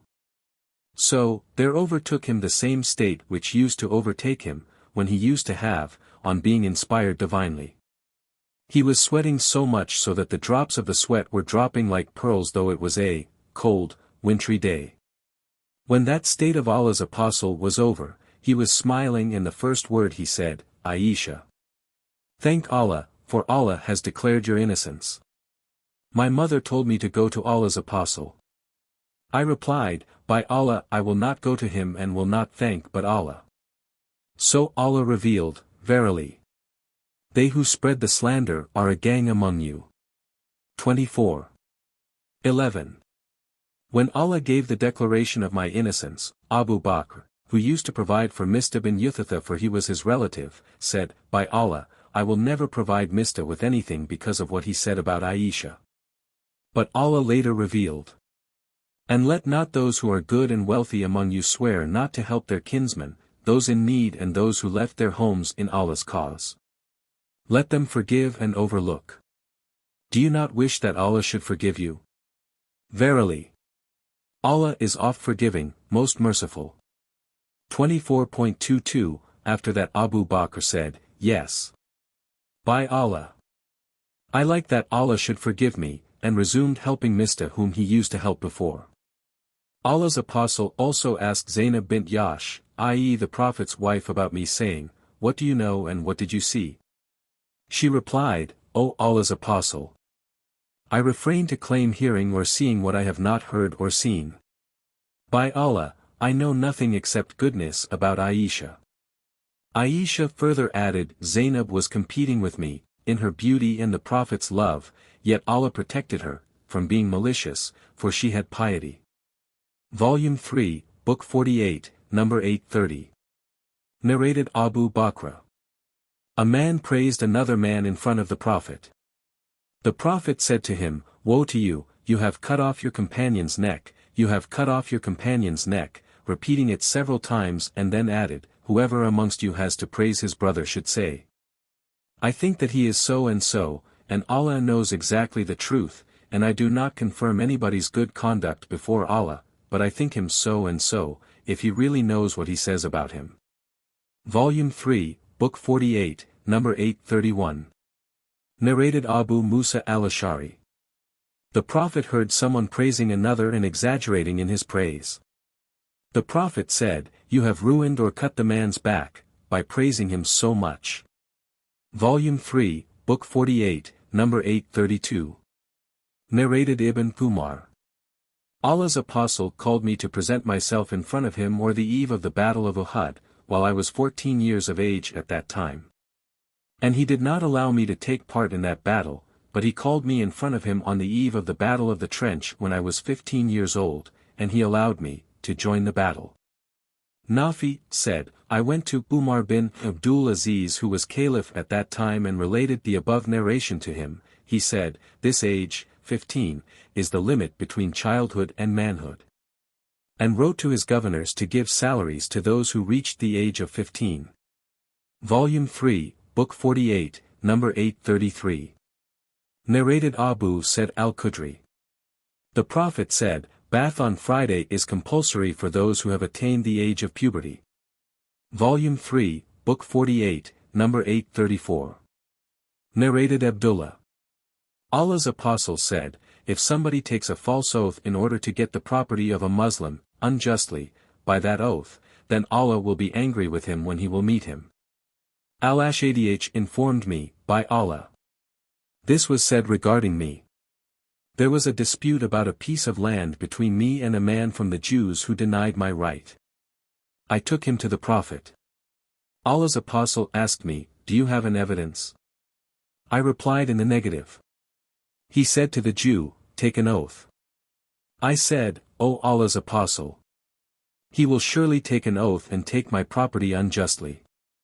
So, Allah revealed, "Verily, those who purchase a little gain at the cost of Allah's covenant and their oaths." 3.77.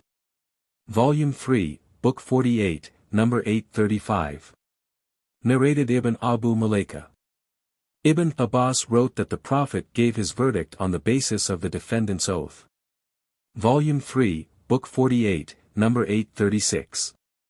Narrated Abu Wail. Abdullah bin Mas'ud said, "Whoever takes a false oath in order to grab some property, unjustly, Allah will be angry with him when he will meet him." Allah confirmed that through his divine revelation, verily, those who purchase a little gain at the cost of Allah's covenant and their oaths, they will have a painful punishment. 3.77. Al-Ash'ari bin Qais came to us and asked, "What is Abu Abdurrahman, i.e., Abdullah, telling you?" We told him what he was narrating to us. He said, "He was telling the truth, this divine verse was revealed in connection with me. There was a dispute between me and another man about something, and the case was filed before Allah's Apostle, who said, 'Produce your 2 witnesses or else the defendant is to take an oath.' I said, 'The defendant will surely take a false oath caring for nothing.' The Prophet said, 'Whoever takes a false oath in order to grab others' property, then Allah will be angry with him when he will meet him." Then Allah revealed its confirmation. Al-Ash'ari then recited the above divine verse. 3.77. Volume 3, Book 48, number 837. Narrated Ibn Abbas. Hilal bin Umayyah accused his wife before the Prophet of committing illegal sexual intercourse with Sharik bin Sama. The Prophet said, "Produce a proof, or else you would get the legal punishment, by being lashed, on your back." Hilal said, "O Allah's Apostle, if any one of us saw another man over his wife, would he go to search for a proof?" The Prophet went on saying, "Produce a proof or else you would get the legal punishment, by being lashed, on your back." The Prophet then mentioned the narration of Lian, as in the Holy Book. Surat al-Nur, 24. Volume 3, Book 48, number 838. Narrated Abu Huraira, Allah's Apostle said, there are 3 persons whom Allah will neither talk to nor look at, nor purify from, the sins, and they will have a painful punishment. They are: 1. A man possessed superfluous water on a way and he withheld it from the travelers. 2. A man who gives a pledge of allegiance to a Muslim ruler and gives it only for worldly gains. If the ruler gives him what he wants, he remains obedient to it, otherwise he does not abide by it. And 3. A man bargains with another man after the Asr prayer and the latter takes a false oath in the name of Allah, claiming that he has been offered so much for the thing and the former, believes him and buys it. Volume 3, Book 48, number 839. Narrated Ibn Mas'ud. The Prophet said, whoever takes a false oath in order to grab others' property, then Allah will be angry with him when he will meet him. Volume 3, Book 48, number 840. Narrated Abu Huraira. The Prophet asked some people to take an oath, and they hurried for it. The Prophet ordered that lots should be drawn amongst them as to who would take an oath first. Volume 3, Book 48. Number 841. Narrated Abdullah bin Abu Awfa. A man displayed some goods in the market and took a false oath that he had been offered so much for them though he was not offered that amount. Then the following divine verse was revealed, Verily, those who purchase a little gain at the cost of Allah's covenant and their oaths will get painful punishment. 3.77, Ibn Abu Awfa added, such person as described above is a treacherous riba eater, i.e. eater of usury. Volume 3, Book 48, number 842. Narrated Abu Wail from Abdullah. The Prophet said, whoever takes a false oath in order to grab another man's, or his brother's, property, then Allah will be angry with him when he will meet him. Then Allah confirmed this by revealing the divine verse, Verily, those who purchase a little gain at the cost of Allah's covenant and their oaths will get painful punishment. 3.77, Al-Ashadh met me and asked, what did Abdullah tell you today? I said, so and so. He said, the verse was revealed regarding my case. Volume 3, Book 48, number 843. Narrated Talha bin Ubaidullah. A man came to Allah's Apostle asking him about Islam. Allah's Apostle said, you have to offer 5 compulsory prayers in a day and a night, 24 hours. The man asked, is there any more compulsory prayers for me? Allah's Apostle said, no, unless you like to offer nawafil, i.e. optional prayers. Allah's Apostle then added, you have to observe fasts during the month of Ramadan. The man said, am I to fast any other days? Allah's Apostle said, no, unless you wish to observe the optional fast voluntarily. Then Allah's Apostle told him about the compulsory zakat. The man asked, do I have to give anything besides? Allah's Apostle said, no, unless you wish to give in charity voluntarily. So, the man departed saying, by Allah I will neither do more nor less than that. Allah's Apostle said, if he has said the truth he will be successful.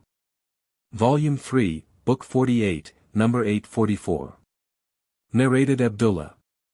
The Prophet said, whoever has to take an oath should swear by Allah or remain silent. I.e., he should not swear by other than Allah. Volume 3, Book 48, number 845. Narrated Salama. Once Allah's Apostle said, you people present your cases to me and some of you may be more eloquent and persuasive in presenting their argument. So, if I give someone's right to another, wrongly, because of the latter's tricky presentation of the case, I am really giving him a piece of fire, so he should not take it. Volume 3, Book 48, number 846. Narrated Abdullah bin Abbas. Abu Sufyan told me that Heraclius said to him, when I inquired you what he, i.e. Muhammad, ordered you, you replied that he ordered you to establish the prayer, to speak the truth, to be chaste, to keep promises and to pay back trusts. Then Heraclius added, these are really the qualities of a prophet. Volume 3, Book 48, number 847. Narrated Abu Huraira. Allah's Apostle said, the signs of a hypocrite are 3. 1. Whenever he speaks, he tells a lie. 2. Whenever he is entrusted, he proves to be dishonest. 3. Whenever he promises, he breaks his promise. Volume 3, Book 48, number 848. Narrated Muhammad bin Ali. Jabir bin Abdullah said, when the Prophet died, Abu Bakr received some property from al-Allah bin al-Hadrami. Abu Bakr said to the people, whoever has a money claim on the Prophet, or was promised something by him, should come to us, so that we may pay him his right. Jabir added, I said, to Abu Bakr, Allah's Apostle promised me that he would give me this much, and this much, and this much, spreading his hands 3 times. Jabir added, Abu Bakr counted for me and handed me 500 gold pieces, and then 500, and then 500. Volume 3, Book 48, number 849. Narrated Said bin Jubair. A Jew from Hira asked me which one of the 2 periods Musa, i.e. Prophet Moses, completed. I said, I don't know, but wait, till I see the most learned Arab and inquire him about it. So, I went to Ibn Abbas and asked him. He replied, Moses completed the longer and better period. Ibn Abbas added, no doubt, an apostle of Allah always does what he says. Volume 3, Book 48, number 850. Narrated Ubaydullah bin Abdullah bin Utbah. Ibn Abbas said, O Muslims! How do you ask the people of the scriptures, though your book, i.e. the Qur'an, which was revealed to his prophet is the most recent information from Allah and you recite it, the book that has not been distorted. Allah has revealed to you that the people of the scriptures have changed with their own hands what was revealed to them and they have said, as regards their changed scriptures this is from Allah, in order to get some worldly benefit thereby. Ibn Abbas added, isn't the knowledge revealed to you sufficient to prevent you from asking them? By Allah I have never seen any one of them asking, Muslims, about what has been revealed to you. Volume 3, Book 48, number 851. Narrated Nu'man bin Bashir. The Prophet said, the example of the person abiding by Allah's orders and limits, or the one who abides by the limits and regulations prescribed by Allah, in comparison to the one who do wrong and violate Allah's limits and orders is like the example of people drawing lots for seats in a boat. Some of them got seats in the upper part while the others in the lower part, those in the lower part have to pass by those in the upper one to get water, and that troubled the latter. One of them, i.e. the people in the lower part, took an axe and started making a hole in the bottom of the boat. The people of the upper part came and asked him, saying, what is wrong with you? He replied, you have been troubled much by my coming up to you, and I have to get water. Now if they prevent him from doing that they will save him and themselves, but if they leave him, to do what he wants, they will destroy him and themselves. Volume 3, Book 48, number 852. Narrated al-Allah. That when the Ansar drew lots as to which of the emigrants should dwell with which of the Ansar, the name of Uthman bin Mazin came out, to be in their lot. Al-Allah further said, Uthman stayed with us, and we nursed him when he got sick, but he died. We shrouded him in his clothes, and Allah's Apostle came to our house and I said, addressing the dead, Uthman, O Abu as-Sa'ib. May Allah be merciful to you. I testify that Allah has blessed you. The Prophet said to me, how do you know that Allah has blessed him? I replied, I do not know, O Allah's Apostle. May my parents be sacrificed for you. Allah's Apostle said, as regards Uthman, by Allah he has died and I really wish him every good, yet, by Allah, although I am Allah's Apostle, I do not know what will be done to him.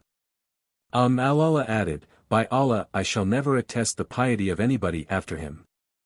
And what Allah's Apostles said made me sad. Allah further said, once I slept and saw in a dream, a flowing stream for Uthman. So I went to Allah's Apostle and told him about it, he said, that is, the symbol of his deeds. Volume 3, Book 48, number 853. Narrated Aisha. Whenever Allah's Apostle intended to go on a journey, he used to draw lots among his wives and would take with him the one on whom the lot fell. He also used to fix for every one of his wives a day and a night, but Sauda bint Zam'a gave her day and night to Aisha, the wife of the Prophet, intending thereby to please Allah's Apostle. Volume 3, Book 48, number 854. Narrated Abu Huraira. Allah's Apostle said, if the people knew what is the reward of making the call, for the prayer, and, of being in, the first row, in the prayer. And if they found no other way to get this privilege except by casting lots, they would certainly cast lots for it. If they knew the reward of the noon prayer, they would race for it, and if they knew the reward of the morning, i.e. Far, and Isha prayers, they would present themselves for the prayer even if they had to crawl to reach there. 49. Peacemaking. Volume 3, Book 49, number 855. Narrated Sahl bin Sa'd. There was a dispute amongst the people of the tribe of Bani Amr bin Auf. The Prophet went to them along with some of his companions in order to make peace between them. The time for the prayer became due, but the Prophet did not turn up. Bilal pronounced the adhan, i.e. call, for the prayer, but the Prophet did not turn up, so Bilal went to Abu Bakr and said, the time for the prayer is due and the Prophet I detained, would you lead the people in the prayer? Abu Bakr replied, yes, you wish. So, Bilal pronounced the iqamah of the prayer and Abu Bakr went ahead, to lead the prayer, but the Prophet came walking among the rows till he joined the first row. The people started clapping and they clapped too much, and Abu Bakr used not to look hither and thither in the prayer, but he turned round and saw the Prophet standing behind him. The Prophet beckoned him with his hand to keep on praying where he was.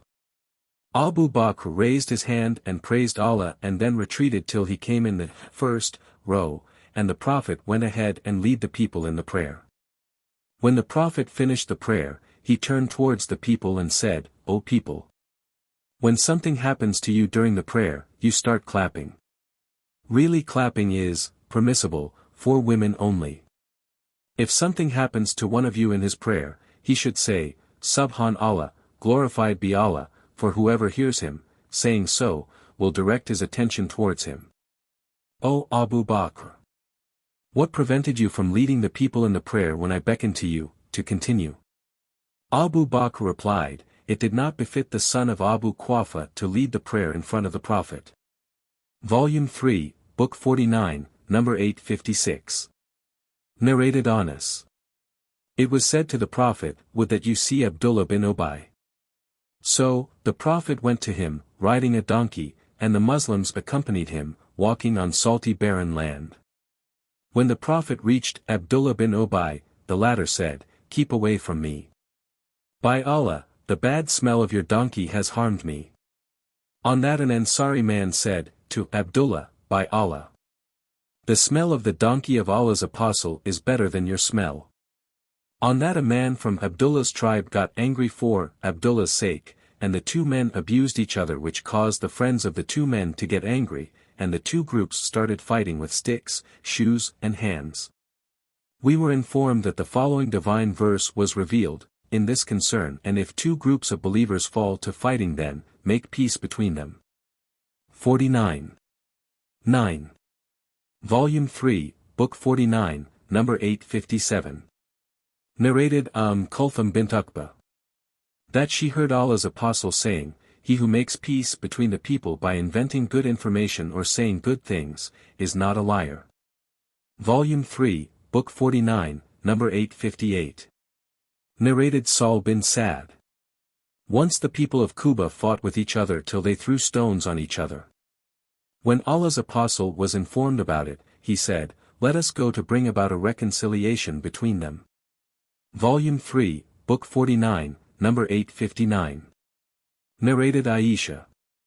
The following verse, if a woman fears cruelty or desertion on her husband's part, i.e., the husband notices something unpleasant about his wife, such as old age or the like, and wants to divorce her, but she asks him to keep her and provide for her as he wishes.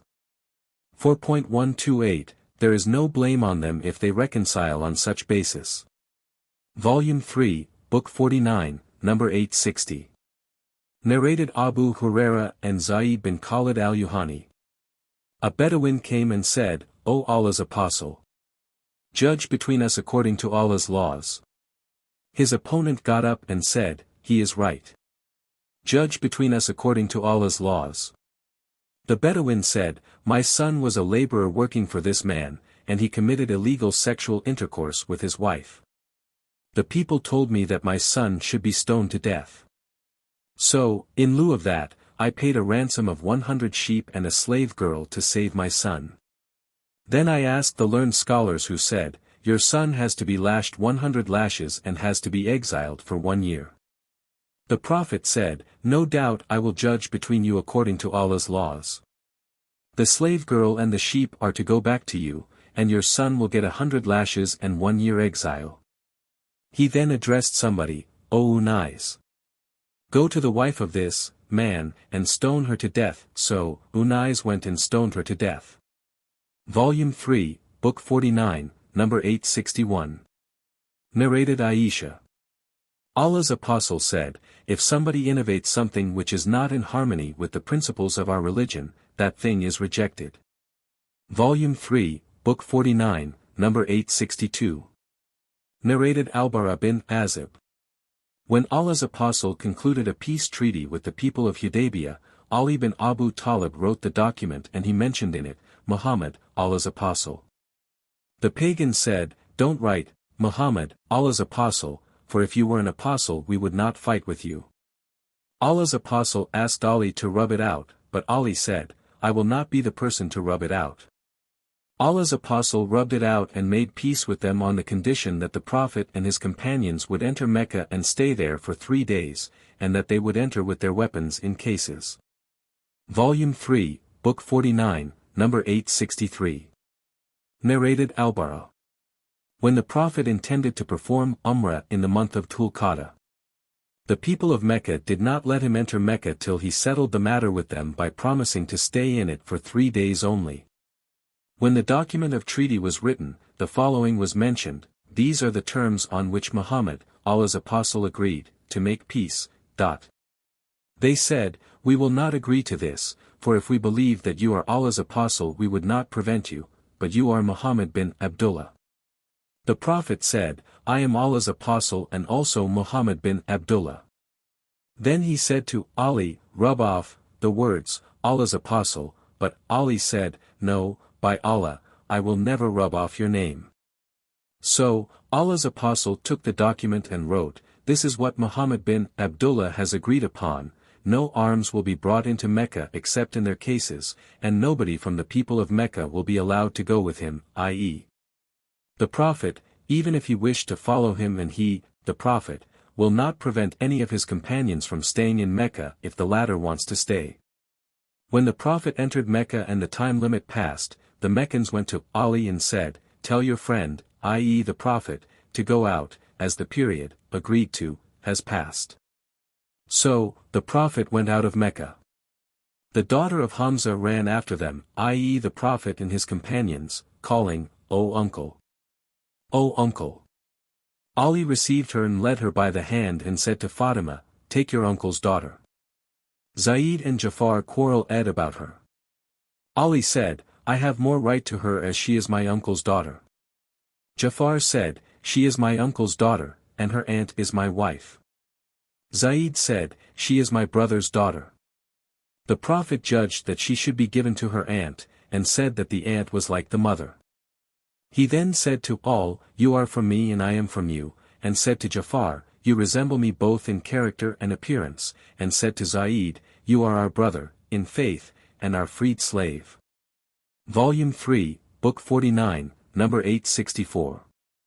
Narrated Ibn Umar. Allah's Apostle set out for the Umrah, but the pagans of Quraysh prevented him from reaching the Kaaba. So, he slaughtered his sacrifice and got his head shaved at Al-Hudaybiyah, and agreed with them that he would perform Umrah the following year and would not carry weapons except swords and would not stay in Mecca except for the period they allowed. So, the Prophet performed the Umrah in the following year and entered Mecca according to the treaty, and when he stayed for 3 days, the pagans ordered him to depart, and he departed. Volume 3, Book 49, number 865. Narrated Sahl bin Abu Hathma. Abdullah bin Sahl and Muhayyiza bin Masyudi bin Zaid went to Khaybar when it had a peace treaty with the Muslims. Volume 3, Book 49, number 866. Narrated Anas. Rabi, the daughter of an Nadir, broke the tooth of a girl, and the relatives of Rabi requested the girl's relatives to accept the ursh, compensation for wounds etc. and forgive the offender, but they refused. So, they went to the Prophet, who ordered them to bring about retaliation. Anas bin an-Nadir asked, O Allah, Apostle, will the tooth of Rabi be broken? No, by him who has sent you with the truth, her tooth will not be broken. The Prophet said, O Anas, Allah, law ordains retaliation. Later the relatives of the girl agreed and forgave her. The Prophet said, there are some of Allah's slaves who, if they take an oath by Allah, are responded to by Allah, i.e. their oath is fulfilled. Anas added, the people agreed and accepted the ursh. Volume 3, Book 49, number 867. Narrated Al-Hasan al-Basri. By Allah, Al-Hasan bin Ali led large battalions like mountains against Muawiyah. Amr bin al-As said, to Muawiyah, I surely see battalions which will not turn back before killing their opponents.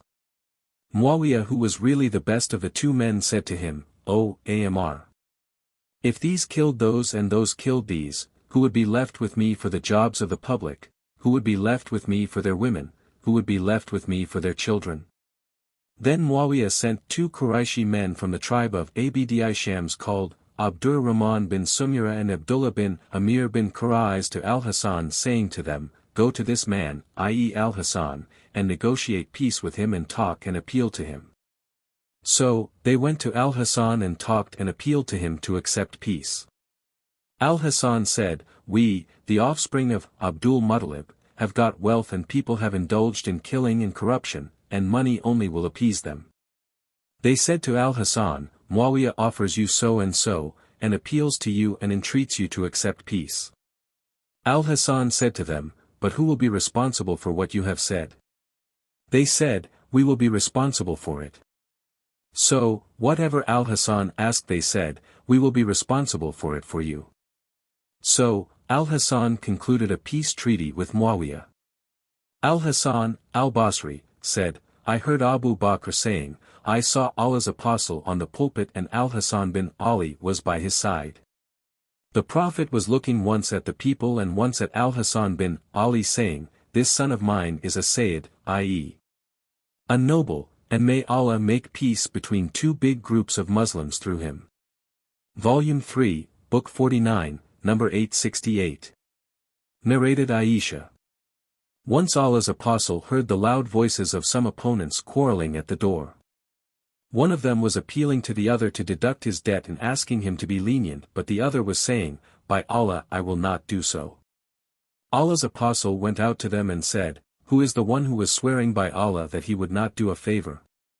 That man said, I am that person, O Allah's apostle. I will give my opponent whatever he wishes. Volume 3, Book 49, number 869. Narrated Abdullah bin Ka'b bin Malik from Ka'b bin Malik. Abdullah bin Abu Hadrad al-Islami owed Ka'b bin Malik some money. One day the latter met the former and demanded his right, and their voices grew very loud.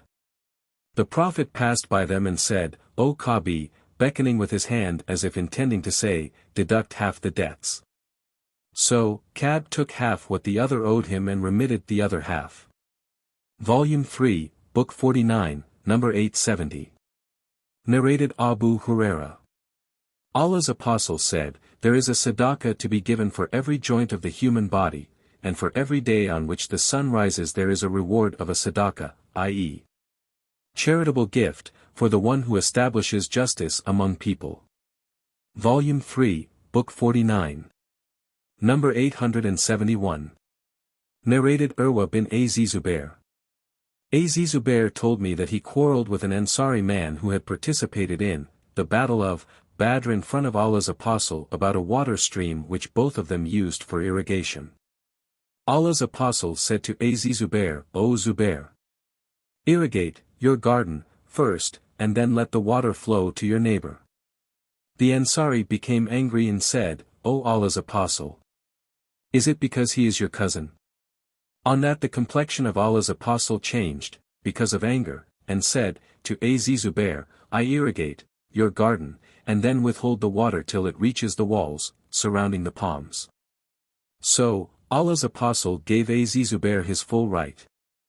Before that Allah's Apostle had given a generous judgment beneficial for Az-Zubair and the Ansari, but when the Ansan irritated Allah's Apostle he gave Az-Zubair his full right according to the evident law. Az-Zubair said, By Allah! I think the following verse was revealed concerning that case, but know by your Lord they can have no faith until they make you judge in all disputes between them. 4. 65. Volume 3, Book 49, Number 872. Narrated Jabir bin Abdullah. My father died and was in debt. I suggested that his creditors take the fruits, i.e., dates, of my garden in lieu of the debt of my father, but they refused the offer, as they thought that it would not cover the full debt. So, I went to the Prophet and told him about it.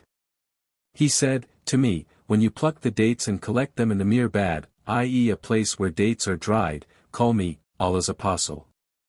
Finally he came accompanied by Abu Bakr and Umar and sat on the dates and invoked Allah to bless them. Then he said, Call your creditors and give them their full rights. So, I paid all my father's creditors in full, and yet 13 extra wasks of dates remained, 7 of which were ajwa and 6 were lawn, or 6 of which were ajwa and 7 were lawn. I met Allah's Apostle at sunset and informed him about it. On that he smiled and said, Go to Abu Bakr and Umar and tell them about it. They said, We perceived that was going to happen, as Allah's Apostle did what he did. Volume 3, Book 49, Number 873. Narrated Abdullah bin Ka'b.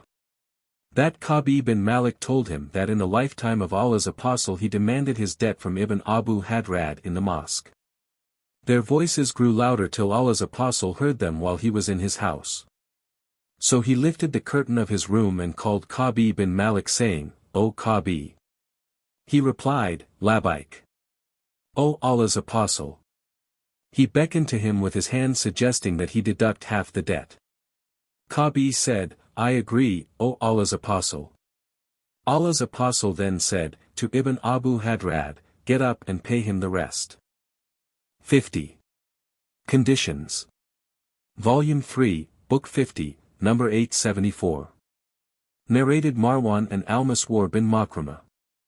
From the companions of Allah's Apostle, when Suhail bin Amr agreed to the treaty of Hudaybiyah, one of the things he stipulated then was that the Prophet should return to them, i.e., the pagans, anyone coming to him from their side, even if he was a Muslim, and would not interfere between them and that person. The Muslims did not like this condition and got disgusted with it. Suhail did not agree except with that condition. So, the Prophet agreed to that condition and returned Abu Jandal to his father Suhail bin Amr. Thenceforward the Prophet returned everyone in that period of truce, even if he was a Muslim. During that period some believing women emigrants including Kalthum bint Uqba bin Abu Mu'at who came to Allah's Apostle, and she was a young lady then. Her relative came to the Prophet and asked him to return her, but the Prophet did not return her to them, for Allah had revealed the following verse regarding women. O you who believe! When the believing women come to you as emigrants, examine them, Allah knows best as to their belief. Then if you know them for true believers, send them not back to the unbelievers, for they are not lawful wives for the disbelievers, nor are the unbelievers lawful husbands for them. 60. 10. Narrated Urwa, Aisha told me, Allah's Apostle used to examine them according to this verse, O you who believe! When the believing women come to you, as emigrants test them, for Allah is oft forgiving, most merciful. 60. 10-12, Aisha said, when any of them agreed to that condition Allah's Apostle would say to her, I have accepted your pledge of allegiance.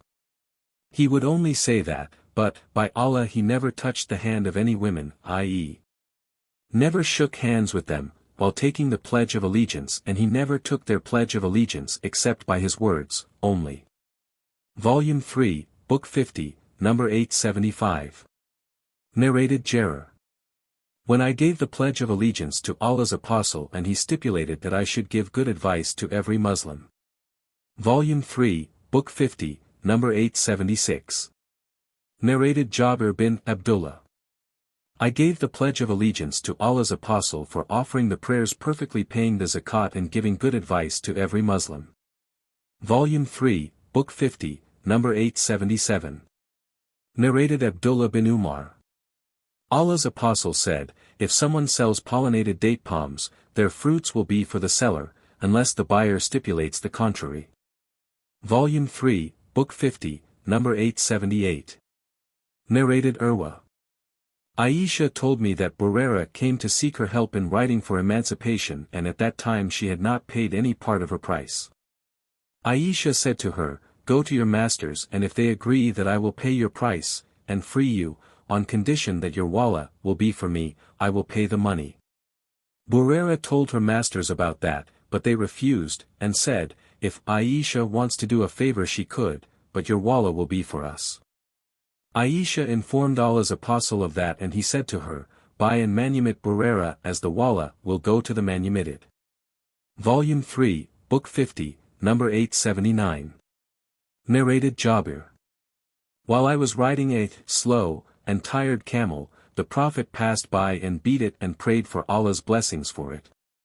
The camel became so fast as it had never been before. The Prophet then said, sell it to me for 1 uqiyah of gold. I said, no. He again said, sell it to me for 1 uqiyah of gold. I sold it and stipulated that I should ride it to my house. When we reached Medina, I took that camel to the Prophet, and he gave me its price. I returned home, but he sent for me, and when I went to him, he said, I will not take your camel. Take your camel as a gift for you. Various narrations are mentioned here with slight variations in expressions relating the condition that Jabir had the right to ride the sold camel up to Medina. Volume 3, Book 50, number 880. Narrated Abu Huraira. The Ansar said to the Prophet, divide our date palms between us and our emigrant brothers. The Prophet said, no. The Ansar said to the emigrants, you may do the labor, in our gardens, and we will share the fruits with you. The emigrants said, we hear and obey. Volume 3, Book 50, number 881. Narrated Abdullah bin Umar. Allah's Apostle gave the land of Khaybar to the Jews on the condition that they would work on it and cultivate it, and they would get half of its yield. Volume 3, Book 50, number 882. Narrated Uqba bin Amir. Allah's Apostle said, from among all the conditions which you have to fulfill, the conditions which make it legal for you to have sexual relations, i.e., the marriage contract, have the greatest right to be fulfilled.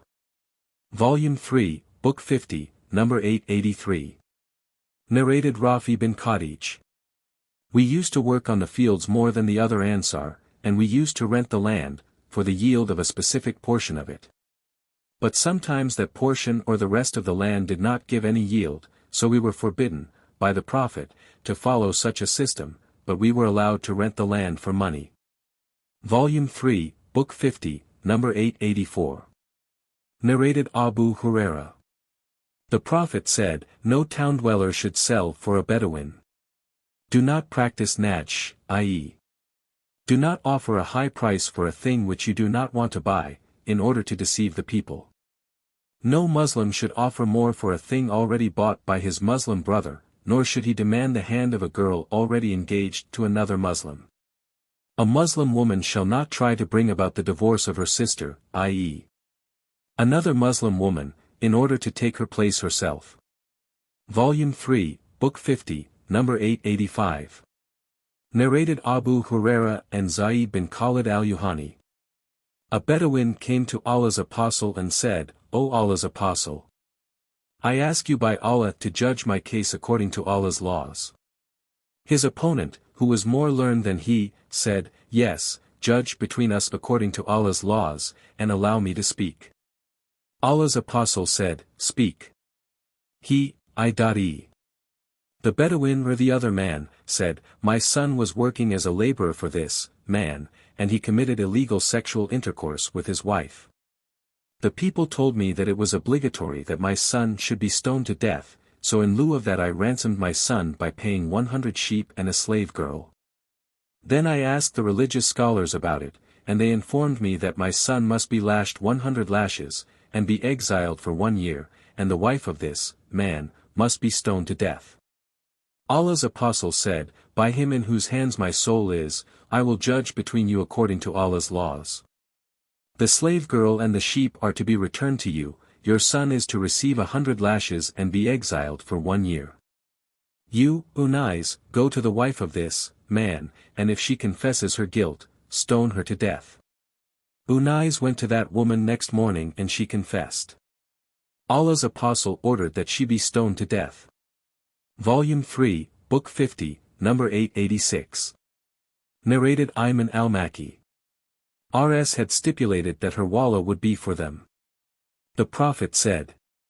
Volume 3, Book 50, number 887. Narrated Abu Huraira.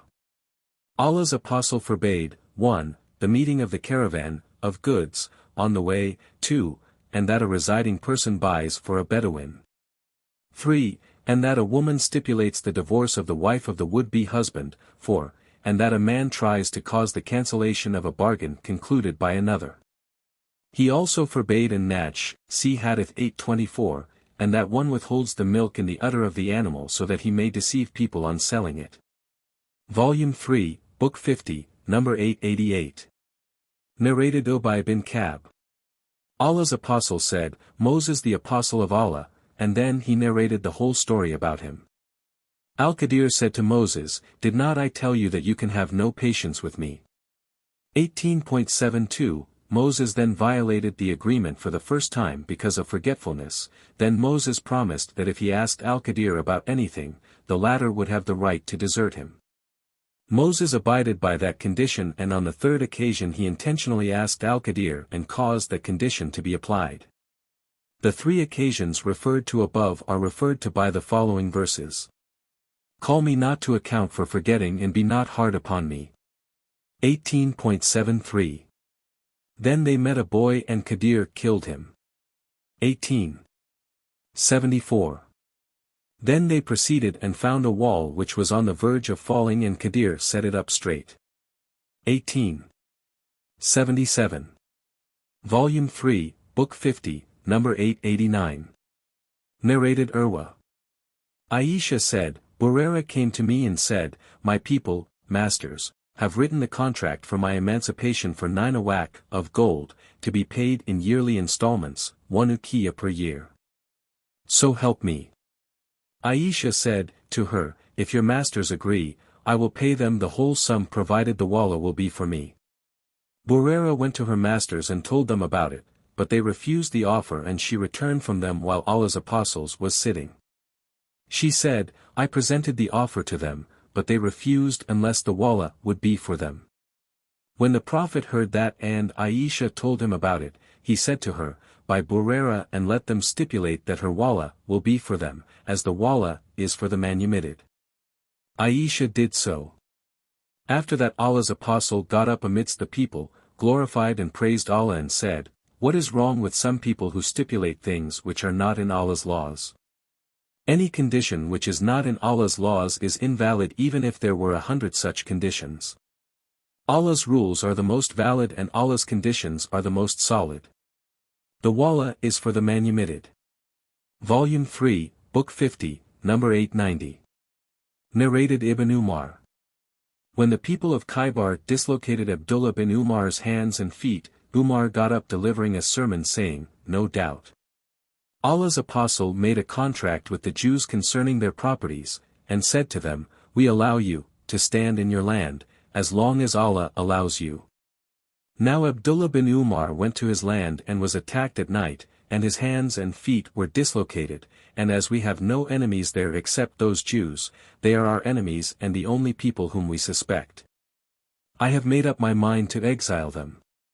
When Umar decided to carry out his decision, a son of Abu al-Hakik came and addressed Umar, O chief of the believers, will you exile us although Muhammad allowed us to stay at our places, and made a contract with us about our properties, and accepted the condition of our residence in our land? Umar said, do you think that I have forgotten the statement of Allah's apostle, i.e., what will your condition be when you are expelled from Khaybar and your camel will be carrying you night after night?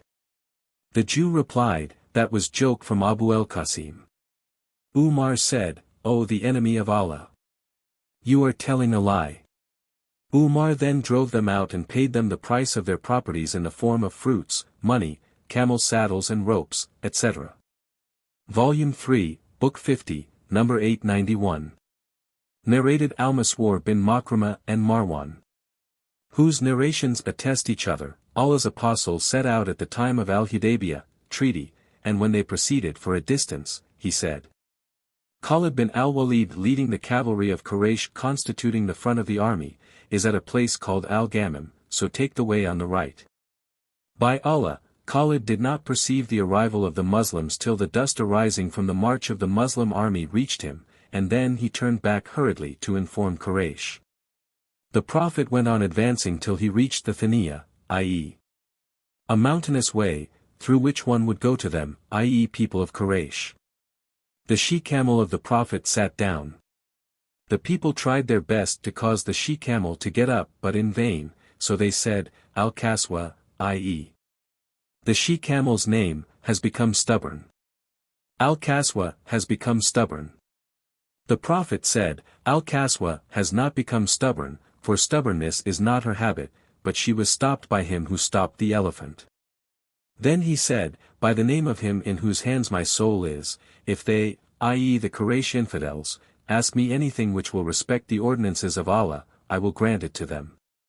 The Prophet then rebuked the she-camel and she got up.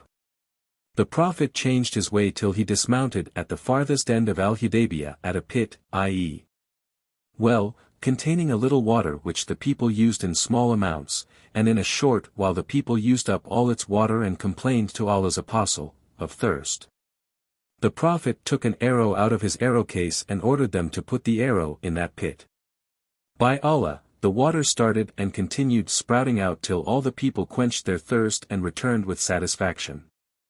While they were still in that state, Budayl bin Warqa al-Khuzai came with some persons from his tribe Khuzai, and they were the advisers of Allah's apostle who would keep no secret from him and were from the people of Tihama. Budayl said, I left Ka'b bin Lu'ay and Amir bin Lu'ay residing at the profuse water of al-Hudaybiyah, and they had milch camels, or their women and children, with them, and will wage war against you, and will prevent you from visiting the Kaaba.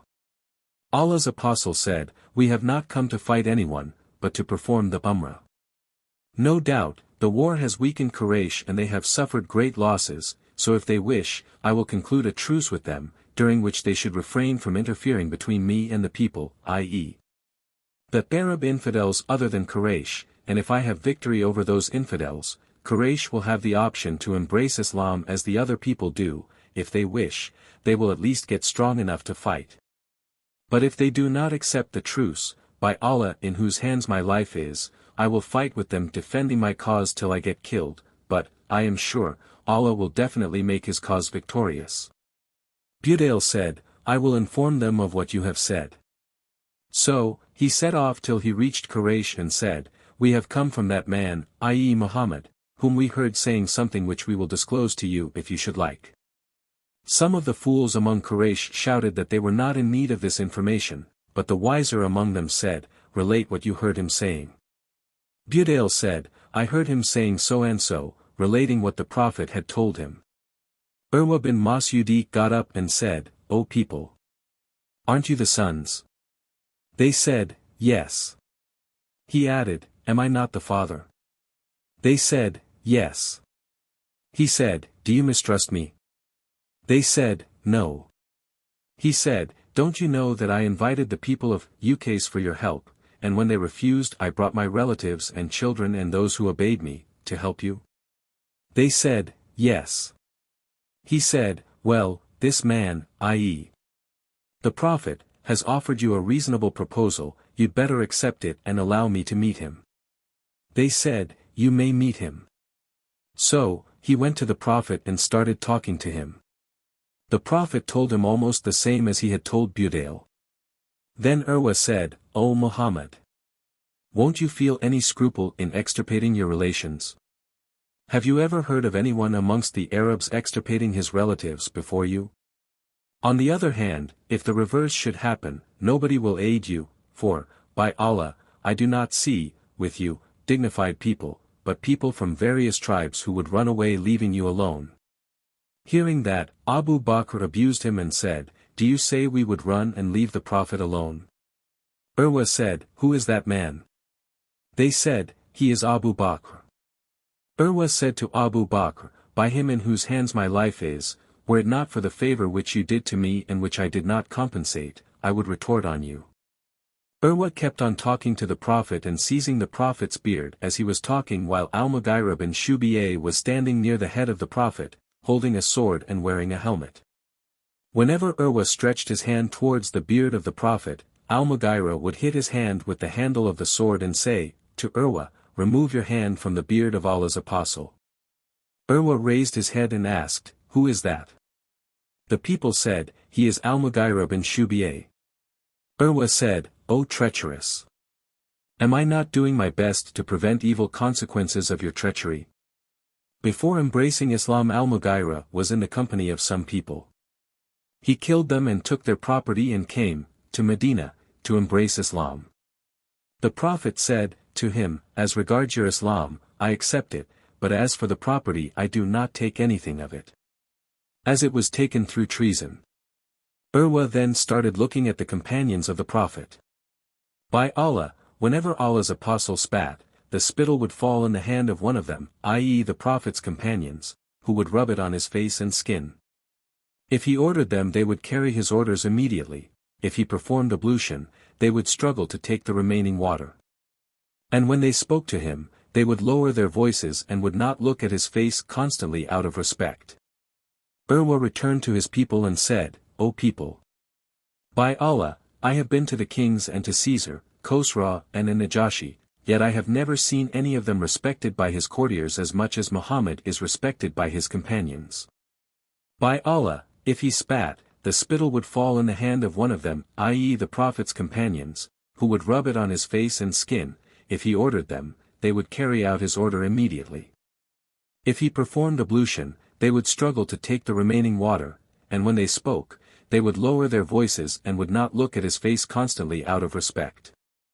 Urwa added, "No doubt, he has presented to you a good reasonable offer, so please accept it."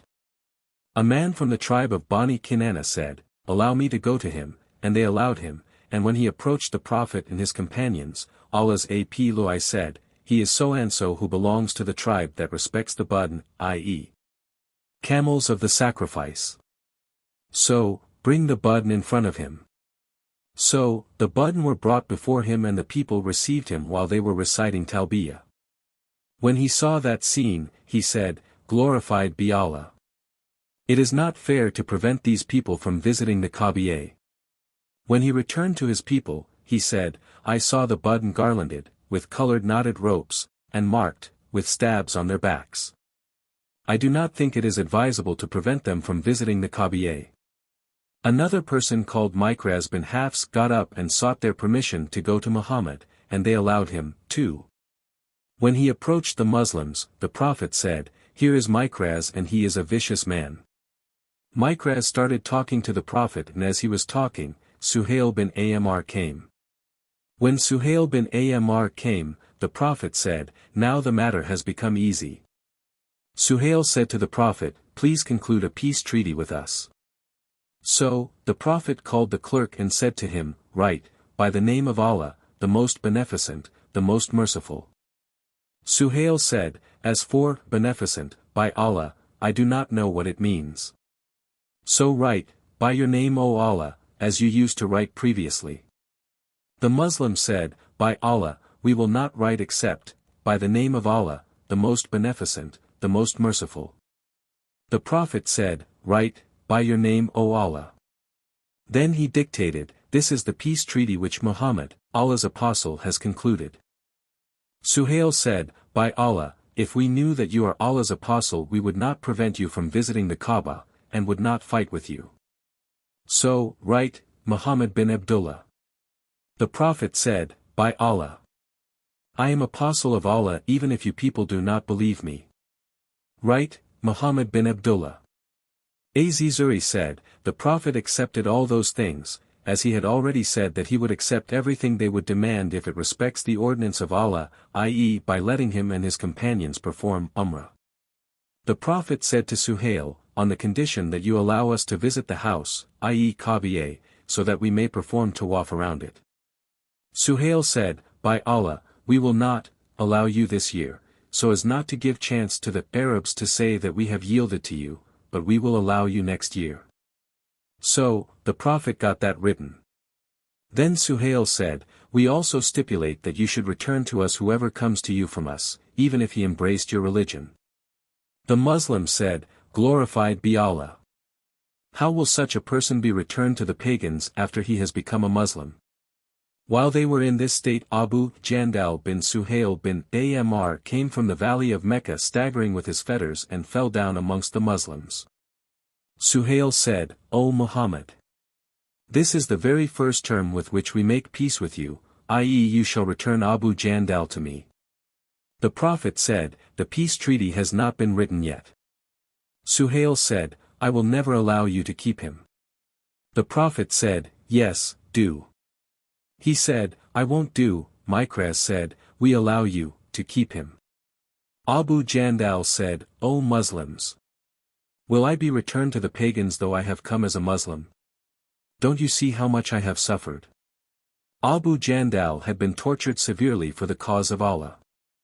Umar bin al-Khattab said, I went to the Prophet and said, aren't you truly the apostle of Allah?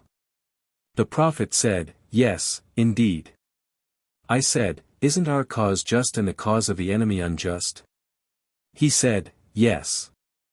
I said, then why should we be humble in our religion? He said, I am Allah's apostle and I do not disobey him, and he will make me victorious. I said, didn't you tell us that we would go to the Kaaba and perform tawaf around it? He said, yes, but did I tell you that we would visit the Kaaba this year? I said, no, he said, so you will visit it and perform tawaf around it? Umar further said, I went to Abu Bakr and said, O Abu Bakr! Isn't he truly Allah's prophet? He replied, yes. I said, then why should we be humble in our religion? He said, indeed, he is Allah's apostle and he does not disobey his Lord, and he will make him victorious. Adhere to him as, by Allah, he is on the right. I said, was he not telling us that we would go to the Kaaba and perform tawaf around it? He said, yes, but did he tell you that you would go to the Kaaba this year? I said, no, he said, you will go to Kaaba and perform tawaf around it. Az-Zuri said, Umar said, I performed many good deeds as expiation for the improper questions I asked them. When the writing of the peace treaty was concluded, Allah's apostle said to his companions, get up and slaughter your sacrifices and get your head shaved. By Allah none of them got up, and the Prophet repeated his order thrice. When none of them got up, he left them and went to Salama and told her of the people's attitudes towards him. Salama said, O the Prophet of Allah! Do you want your order to be carried out?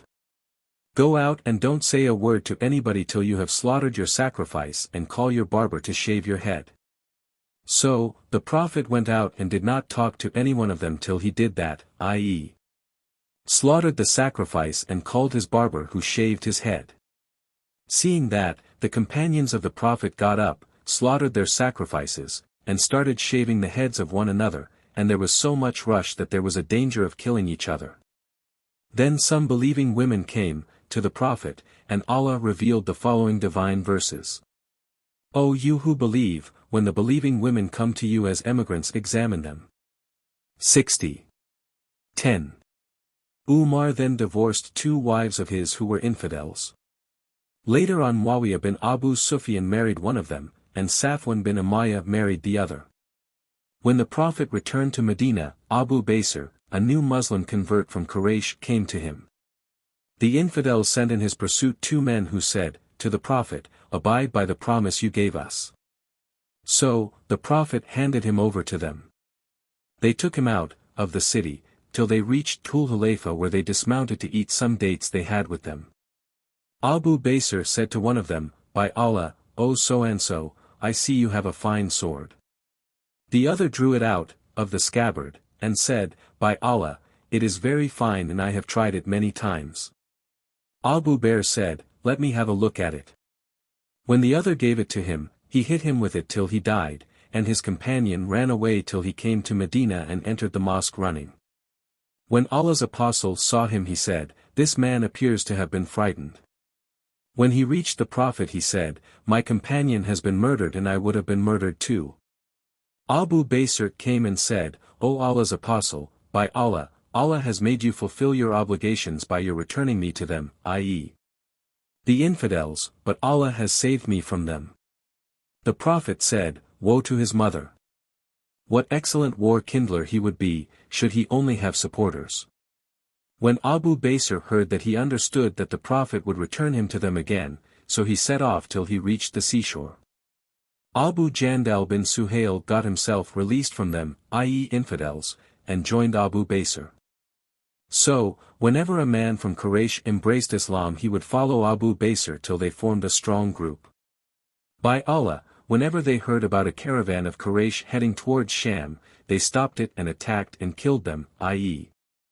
infidels, and took their properties.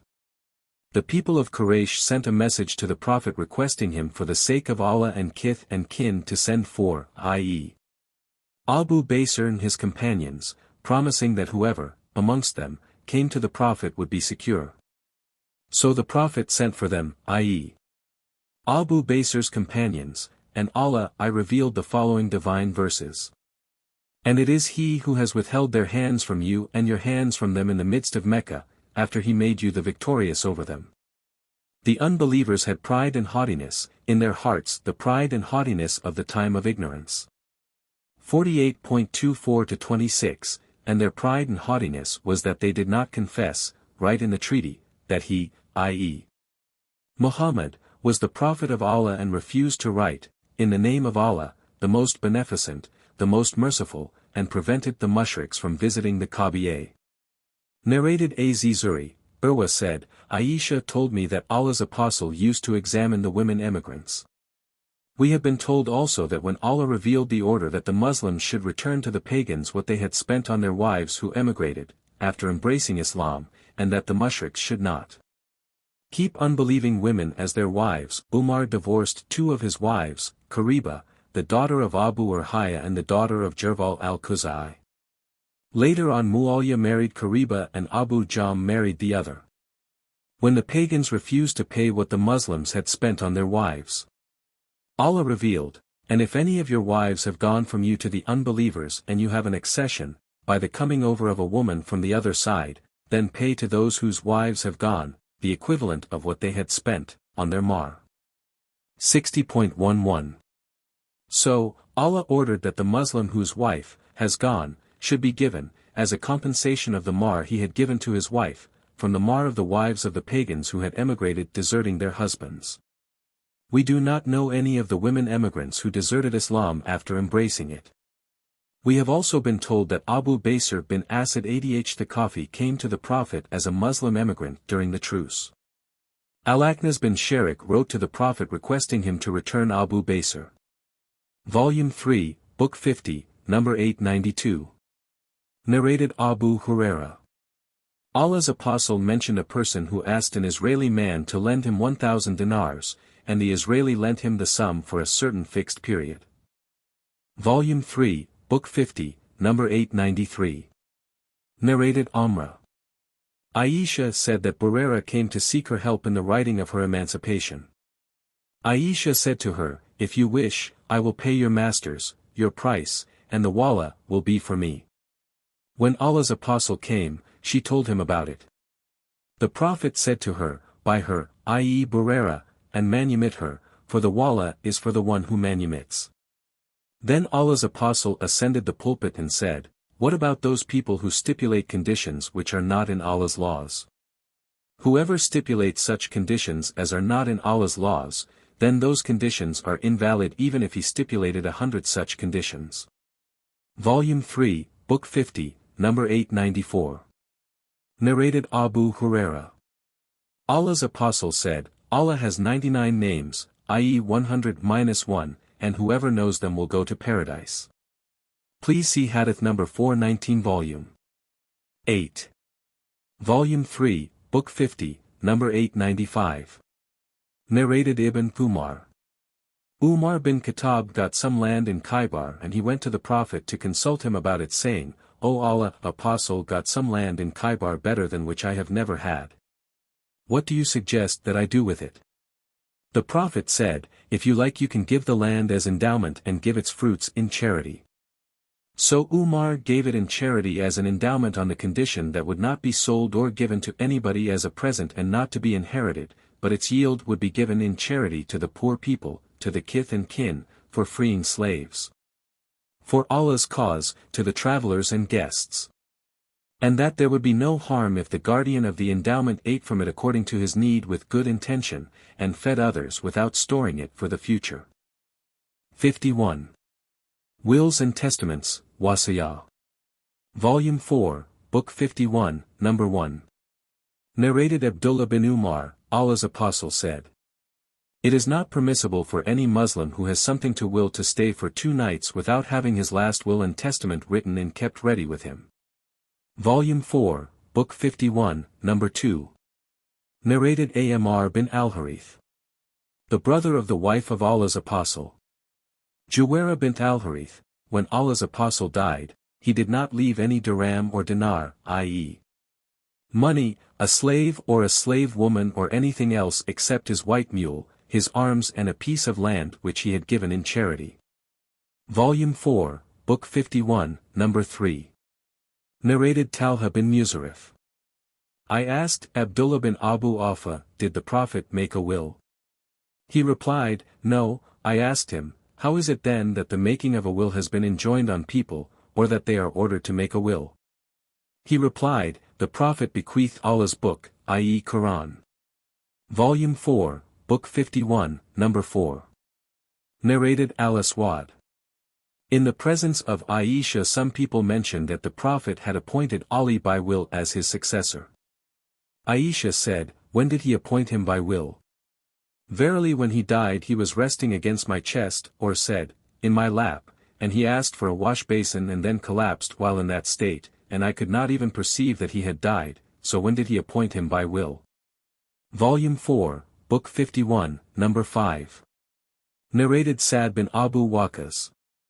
The Prophet came visiting me while I was sick in Mecca, Amir the sub-narrator said, and he disliked to die in the land, whence he had already migrated. He, i.e. the Prophet, said, may Allah bestow his mercy on Ibn Afra, Sa'd bin Khawla. I said, O Allah's Apostle, may I will all my property, in charity? He said, no. I said, then may I will half of it? He said, no. I said, 1/3. He said, yes, 1/3, yet even 1/3 is too much. It is better for you to leave your inheritors wealthy than to leave them poor begging others, and whatever you spend for Allah's sake will be considered as a charitable deed, even the handful of food you put in your wife's mouth.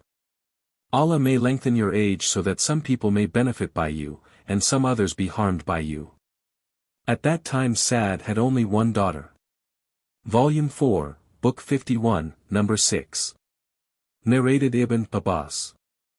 I recommend that people reduce the proportion of what they bequeath by will to the fourth, of the whole legacy, for Allah's Apostle said, 1/3, yet even 1/3 is too much. Volume 4, Book 51, number 7. Narrated Sa'd. I fell sick and the Prophet paid me a visit. I said to him, O Allah's Apostle, I invoke Allah that he may not let me expire in the land whence I migrated, i.e. Mecca. He said, may Allah give you health and let the people benefit by you. I said, I want to will my property, and I have only one daughter and I want to will half of my property, to be given in charity. He said, half is too much. I said, then I will 1/3. He said, 1/3, yet even 1/3 is too much. The narrator added, so the people started to will 1/3 of their property and that was permitted for them. Volume 4, Book 51, Number 8. Narrated, Aisha. The wife of the Prophet, Utbah bin Abi Waqqas entrusted, his son, to his brother Sa'd bin Abi Waqqas saying, the son of the slave girl of Zam'a is my, illegal, son, take him into your custody. So during the year of the conquest, of Mecca, Sa'd took the boy and said, this is my brother's son whom my brother entrusted to me. Abu bin Zams got up and said, he is my brother and the son of the slave girl of my father and was born on my father's bed. Then both of them came to Allah's apostle and Sa'd said, O Allah's apostle, this is my brother's son whom my brother entrusted to me. Then Abu bin Zam'a got up and said, this is my brother and the son of the slave girl of my father. Allah's apostle said, O Abu bin Zam'a, this boy is for you as the boy belongs to the bed, where he was born, and for the adulterer is the stone, i.e. deprivation. Then the Prophet said to his wife Sauda bint Zam'a, screen yourself from this boy, when he saw the boy's resemblance to Utbah. Since then the boy did not see Sauda till he died. Volume 4, Book 51, Number 9. Narrated Anas. A Jew crushed the head of a girl between two stones. She was asked, who has done so to you, so and so? So and so. Till the name of the Jew was mentioned, whereupon she nodded, in agreement. So the Jew was brought and was questioned till he confessed. The Prophet then ordered that his head be crushed with stones. Volume 4, Book 51, Number 10. Narrated Ibn Abbas. The custom, in old days, was that the property of the deceased would be inherited by his offspring, as for the parents, of the deceased, they would inherit by the will of the deceased. Then Allah cancelled from that custom whatever he wished and fixed for the male double the amount inherited by the female. And for each parent a sixth, of the whole legacy, and for the wife an eighth or a fourth and for the husband a half or a fourth. Volume 4, Book 51, Number 11. Narrated Abu Huraira. A man asked the Prophet, O Allah's apostle, what kind of charity is the best? He replied, to give in charity when you are healthy and greedy hoping to be wealthy and afraid of becoming poor. Don't delay giving in charity till the time when you are on the deathbed when you say, give so much to so-and-so and so much to so-and-so, and at that time the property is not yours but it belongs to so-and-so, i.e. your inheritors. Volume 4, Book 51, Number 12. Narrated Abu Huraira. The Prophet said, the signs of a hypocrite are three, whenever he speaks he tells a lie, whenever he is entrusted he proves dishonest, whenever he promises he breaks his promise. Volume 4, Book 51, Number 13. Narrated Urwa bin Zubair, Hakim bin Hizam said, I asked Allah's apostle for something, and he gave me, and I asked him again and he gave me and said, O Hakim, this wealth is green and sweet, i.e. as tempting as fruits, and whoever takes it with the upper, i.e. giving, hand is better than the lower, i.e. taking, hand. Hakim added, I said, O Allah's apostle, by him who has sent you with the truth I will never demand anything from anybody after you till I die.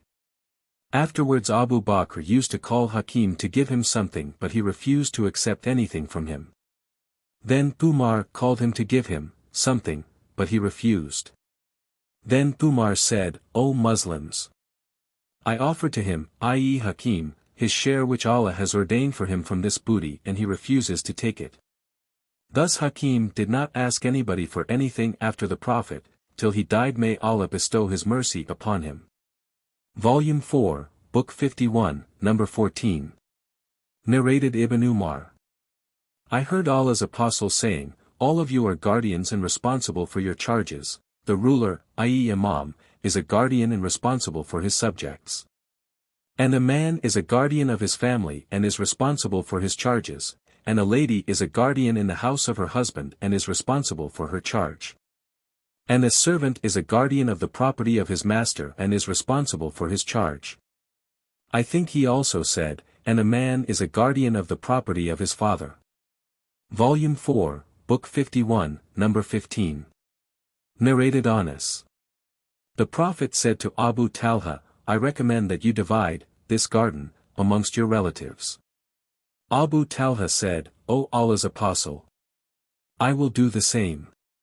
So Abu Talha divided it among his relatives and cousins. Ibn Khabayz said, when the Quranic verse, warn your nearest kinsman, 26.214, was revealed, the Prophet started calling the various big families of Quraysh, O Bani Fir, O Bani Adi. Abu Huraira said, when the verse, warn your nearest kinsman, was revealed, the Prophet said, in a loud voice, O people of Quraysh. Volume 4, Book 51, Number 16. Narrated Abu Huraira. When Allah revealed the verse, warn your nearest kinsman, Allah's Apostle got up and said, O people of Quraysh, or said similar words. By, i.e., save yourselves from the hellfire, as I cannot save you from Allah's punishment, O Bani Abd Manaf. I cannot save you from Allah's punishment, O Safiya, the aunt of Allah's Apostle. I cannot save you from Allah's punishment, O Fatima bint Muhammad. Ask me anything from my wealth, but I cannot save you from Allah's punishment. Volume 4, Book 51, Number 17. Narrated Anas. The Prophet saw a man driving a badana, i.e. camel for sacrifice, and said to him, ride on it. The man said, O Allah's Apostle, it is a bandana. The Prophet repeated his order, and on the third or fourth time he said, ride it, woe to you, or said, may Allah be merciful to you. Volume 4, Book 51, Number 18. Narrated Abu Huraira. Allah's Apostle saw a man driving a badana and said to him, ride on it, and on the second or the third time he added, woe to you. Volume 4, Book 51, Number 19. Narrated Ibn Abbas. The mother of Sa'd bin Ubadah died in his absence. He said, O Allah's Apostle, my mother died in my absence, will it be of any benefit for her if I give sadaqah on her behalf? The Prophet said, yes. Sa'd said, I make you a witness that I gave my garden called al-Makraf in charity on her behalf. Volume 4, Book 51, Number 20. Narrated Ka'b bin Malik.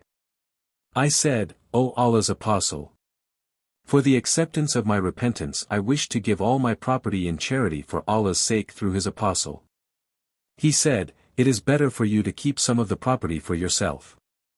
I said, then I will keep my share in Khaybar. Volume 4, Book 51, Number 21. Narrated Ibn Abbas.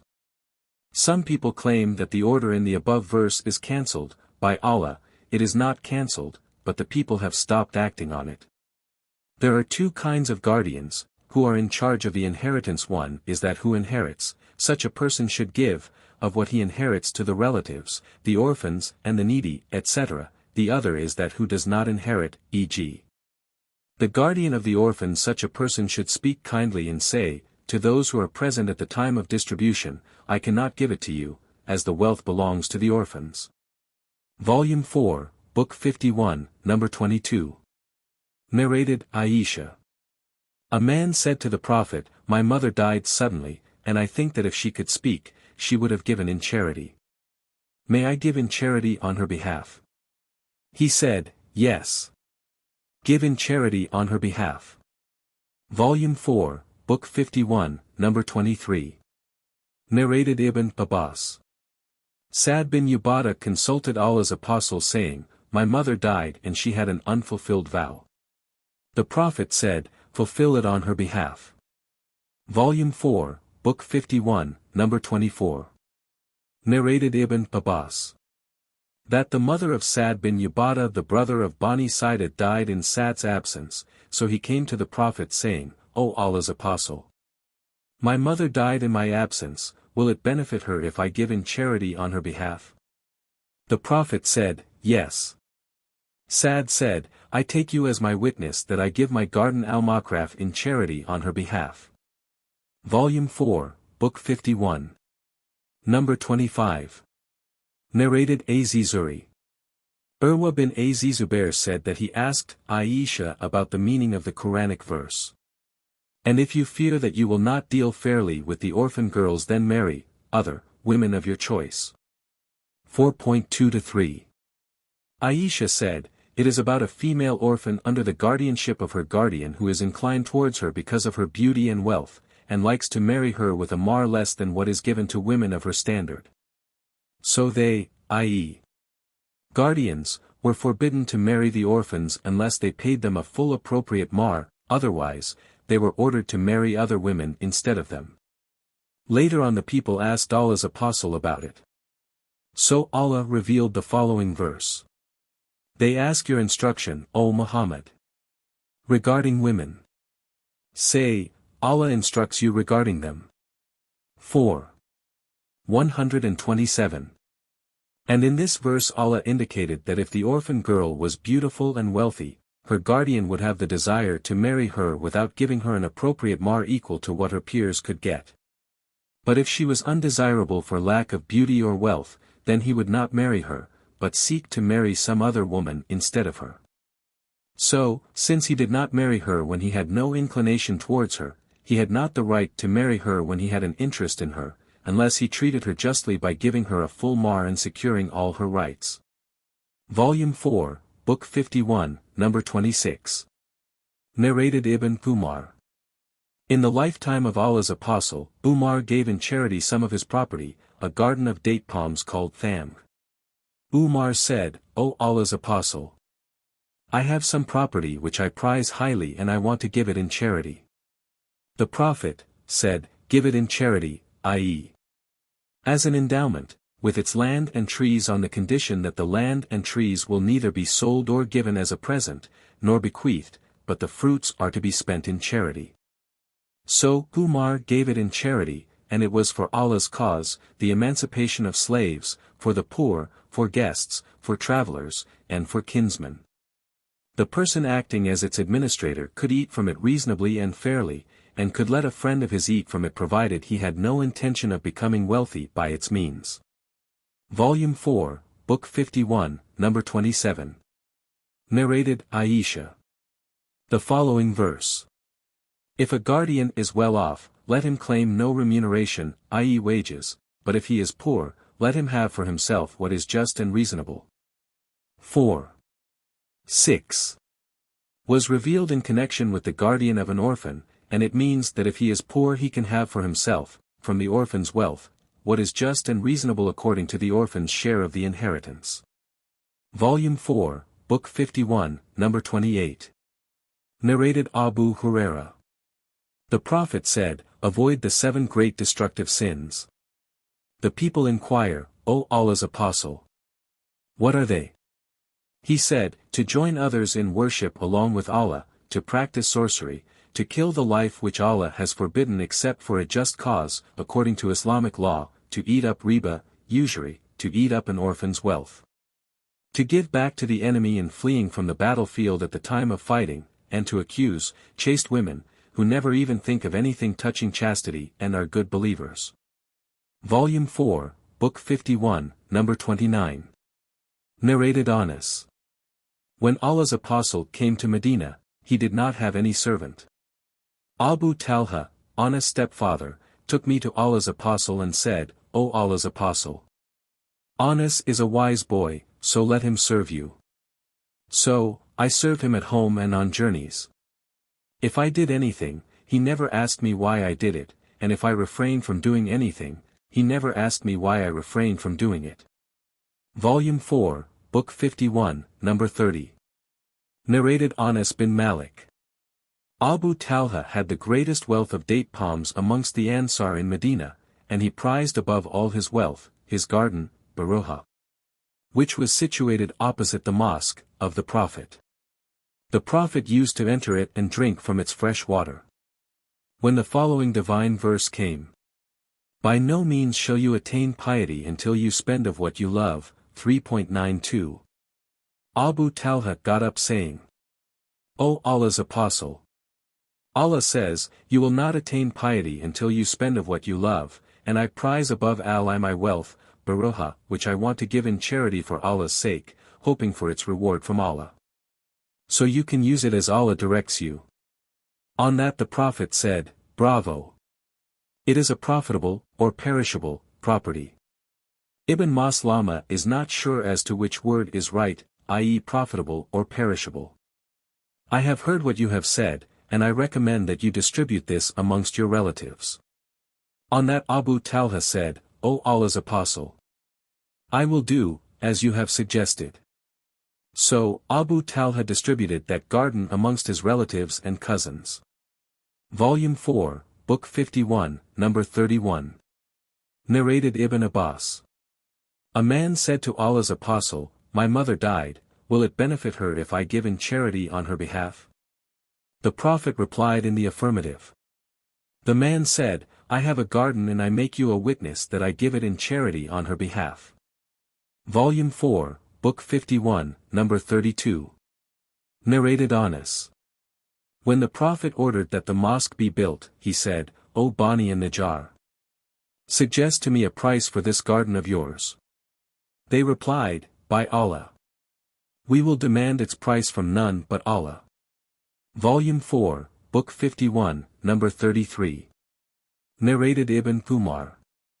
When Umar got a piece of land in Khaybar, he came to the Prophet saying, I have got a piece of land, better than which I have never got. So what do you advise me regarding it? The Prophet said, If you wish you can keep it as an endowment to be used for charitable purposes. So, Umar gave the land in charity, i.e. as an endowment on the condition that the land would neither be sold or given as a present, nor bequeathed, and its yield would be used for the poor, the kinsmen, the emancipation of slaves, jihad, and for guests and travelers. And its administrator could eat in a reasonable just manner, and he also could feed his friends without intending to be wealthy by its means. Volume 4, Book 51, Number 34. Narrated Ibn Umar.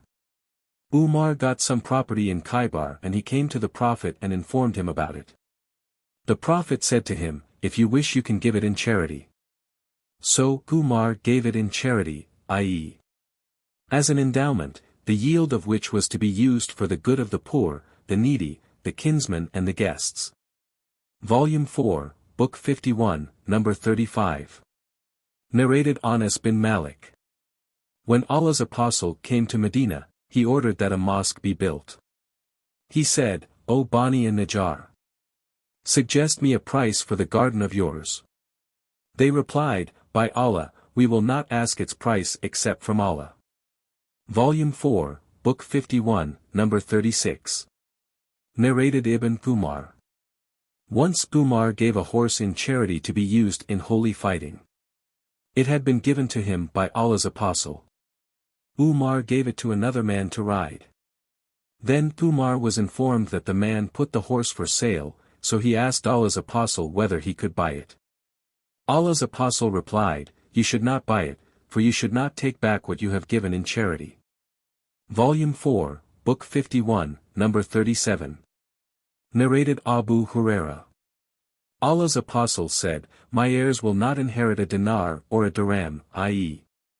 money, for whatever I leave, excluding the adequate support of my wives and the wages of my employees, is given in charity.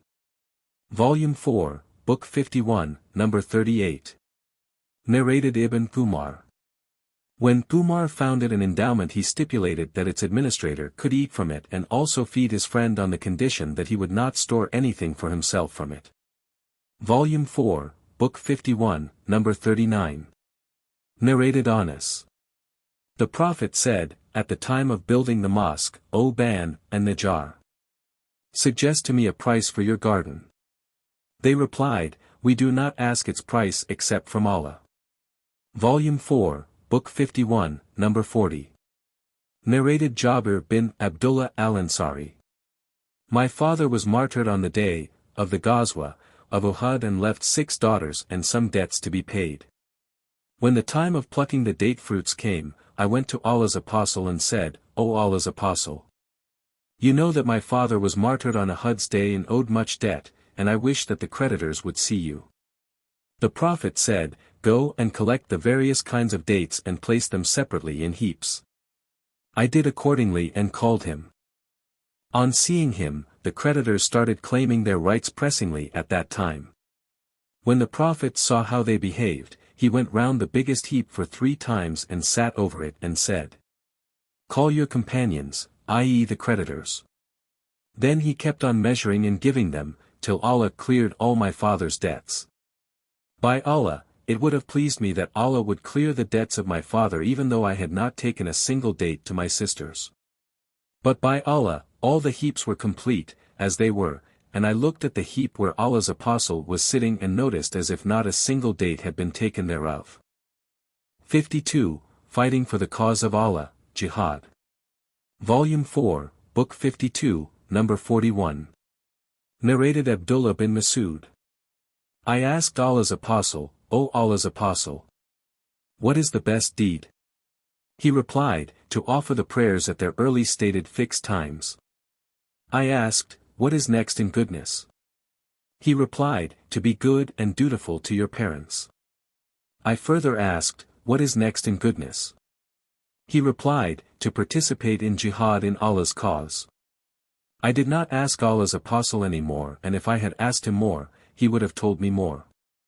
Volume 4, Book 52, Number 42. Narrated Ibn Abbas. Allah's apostle said, "There is no hijrah, i.e. migration, from Mecca to Medina, after the conquest of Mecca, but jihad and good intention remain, and if you are called, by the Muslim ruler, for fighting, go forth immediately." Volume 4, Book 52, Number 43. Narrated Aisha. That she said, "O Allah's apostle, we consider jihad as the best deed. Should we not fight in Allah's cause?" He said, "The best jihad, for women, is Hajj Mabrur, i.e. Hajj which is done according to the Prophet's tradition and is accepted by Allah." Volume 4, Book 52, Number 44. Narrated Abu Huraira. A man came to Allah's apostle and said, "Instruct me as to such a deed as equals jihad, in reward." He replied, "I do not find such a deed." Then he added, "Can you, while the Muslim fighter is in the battlefield, enter your mosque to perform prayers without cease and fast and never break your fast?" The man said, "But who can do that?" Abu Huraira added, "The mujahid, i.e. Muslim fighter, is rewarded even for the footsteps of his horse while it wanders about, for grazing, tied in a long rope." Volume 4, Book 52, Number 45. Narrated Abu Said al-Khudri. Somebody asked, "O Allah's apostle, who is the best among the people?" Allah's apostle replied, "A believer who strives his utmost in Allah's cause with his life and property." They asked, "Who is next?" He replied, "A believer who stays in one of the mountain paths worshipping Allah and leaving the people secure from his mischief." Volume 4, Book 52, Number 46. Narrated Abu Huraira. I heard Allah's apostle saying, "The example of a mujahid in Allah's cause, and Allah knows better who really strives in his cause, is like a person who fasts and prays continuously. Allah guarantees that he will admit the mujahid in his cause into paradise if he is killed, otherwise he will return him to his home safely with rewards and war booty." Volume 4, Book 52, Number 47. Narrated Anas bin Malik. Allah's apostle used to visit Haran bint Milhan, who would offer him reals. Haram was the wife of Ubadah bin as-Samit. Allah's apostle once visited her and she provided him with food and started looking for lice in his head. Then Allah's apostle slept, and afterwards woke up smiling. Haran asked, "What causes you to smile, O Allah's apostle?" He said, "Some of my followers who, in a dream, were presented before me as fighters in Allah's cause, on board a ship, amidst this sea caused me to smile. They were as kings on the thrones, or like kings on the thrones." Ishaq, a sub-narrator, is not sure as to which expression the Prophet used. Haram said, "O Allah's apostle, invoke Allah that he makes me one of them." Allah's apostle invoked Allah for her and slept again and woke up smiling. Once again Haram asked, "What makes you smile, O Allah's Apostle?" He replied, "Some of my followers were presented to me as fighters in Allah's cause, repeating the same dream." Haram said, "O Allah's Apostle, invoke Allah that he makes me one of them." He said, "You are amongst the first ones." It happened that she sailed on the sea during the caliphate of Muawiyah bin Abi Sufyan, and after she disembarked, she fell down from her riding animal and died. Volume 4, Book 52, Number 48. Narrated Abu Huraira. The Prophet said, "Whoever believes in Allah and His Apostle, offer prayer perfectly and fasts the month of Ramadan, will rightfully be granted paradise by Allah. No matter whether he fights in Allah's cause or remains in the land where he is born." The people said, "O Allah's Apostle, shall we acquaint the people with these good news?" He said, "Paradise has 100 grades which Allah has reserved for the mujahideen who fight in His cause, and the distance between each of 2 grades is like the distance between the heaven and the earth. So, when you ask Allah for something, ask for al-Firdaus, which is the best and highest part of paradise." I.e. The sub-narrator added, "I think the Prophet also said, above it, i.e. al-Firdaus, is the throne of beneficent, i.e. Allah, and from it originate the rivers of paradise." Volume 4, Book 52, Number 49. Narrated Samura. The Prophet said, "Last night 2 men came to me, in a dream, and made me ascend a tree and then admitted me into a better and superior house, better of which I have never seen. One of them said, 'This house is the house of martyrs.'" Volume 4, Book 52, Number 50. Narrated Anas bin Malik. The Prophet said, "A single endeavor, of fighting, in Allah's cause in the forenoon or in the afternoon is better than the world and whatever is in it." Volume 4, Book 52, Number 51. Narrated Abu Huraira. The Prophet said, "A place in paradise as small as a bough is better than all that on which the sun rises and sets, i.e. all the world." He also said, "A single endeavor in Allah's cause in the afternoon or in the forenoon is better than all that on which the sun rises and sets." Volume 4, Book 52, Number 52. Narrated Sahl bin Sa'd. The Prophet said, "A single endeavor in Allah's cause in the afternoon and in the forenoon is better than the world and whatever is in it." Volume 4, Book 52, Number 53. Narrated Anas bin Malik. The Prophet said, "Nobody who dies and finds good from Allah, in the hereafter, would wish to come back to this world even if he were given the whole world and whatever is in it. Except the martyr who, on seeing the superiority of martyrdom, would like to come back to the world and get killed again, in Allah's cause." Narrated Anas, the Prophet said, "A single endeavor, of fighting, in Allah's cause in the afternoon or in the forenoon is better than all the world and whatever is in it. A place in paradise as small as the bough or lash of one of you is better than all the world and whatever is in it. And if a houri from paradise appeared to the people of the earth, she would fill the space between heaven and the earth with light and pleasant scent, and her head cover is better than the world and whatever is in it." Volume 4, Book 52, Number 54. Narrated Abu Huraira. The Prophet said, "By him in whose hands my life is. Were it not for some men amongst the believers who dislike to be left behind me and whom I cannot provide with means of conveyance, I would certainly never remain behind any Sariya, army unit, setting out in Allah's cause. By him in whose hands my life is. I would love to be martyred in Allah's cause and then get resurrected and then get martyred, and then get resurrected again and then get martyred and then get resurrected again and then get martyred." Volume 4, Book 52, Number 55. Narrated Anas bin Malik. The Prophet delivered a sermon and said, "Zayd took the flag and was martyred, and then Jafar took the flag and was martyred. And then Abdullah bin Rawaha took the flag and was martyred too, and then Khalid bin al-Walid took the flag though he was not appointed as a commander and Allah made him victorious." The Prophet further added, "It would not please us to have them with us."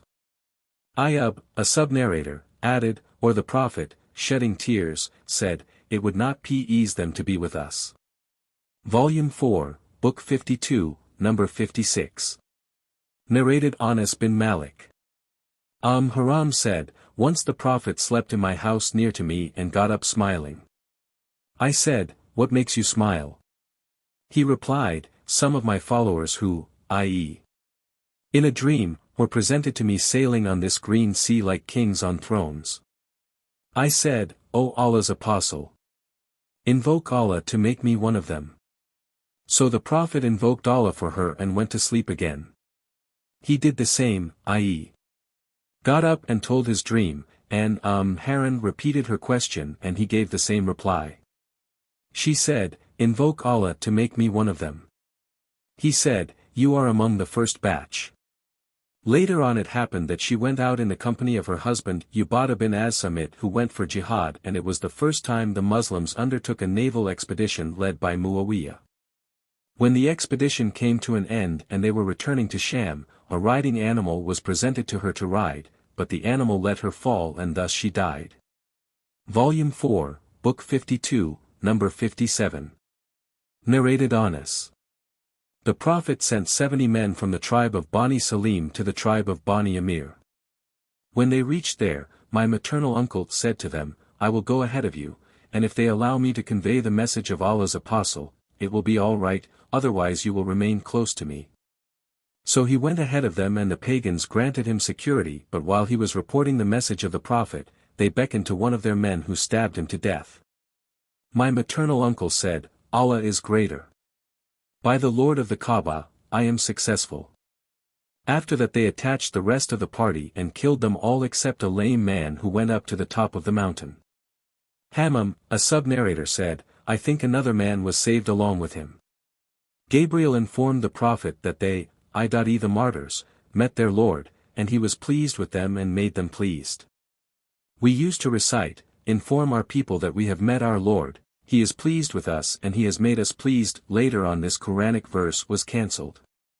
The Prophet invoked Allah for 40 days to curse the murderers from the tribe of Ra'al, Dakwan, Bani Lihyan and Bam Usayya who disobeyed Allah and His Apostle. Volume 4, Book 52. Number 58. Narrated Jundab bin Sufyan. In one of the holy battles a finger of Allah's Apostle got wounded and bled. He said, you are just a finger that bled, and what you got is in Allah's cause. Volume 4, Book 52, Number 59. Narrated Abu Huraira. Allah's Apostle said, by Him in whose hands my soul is.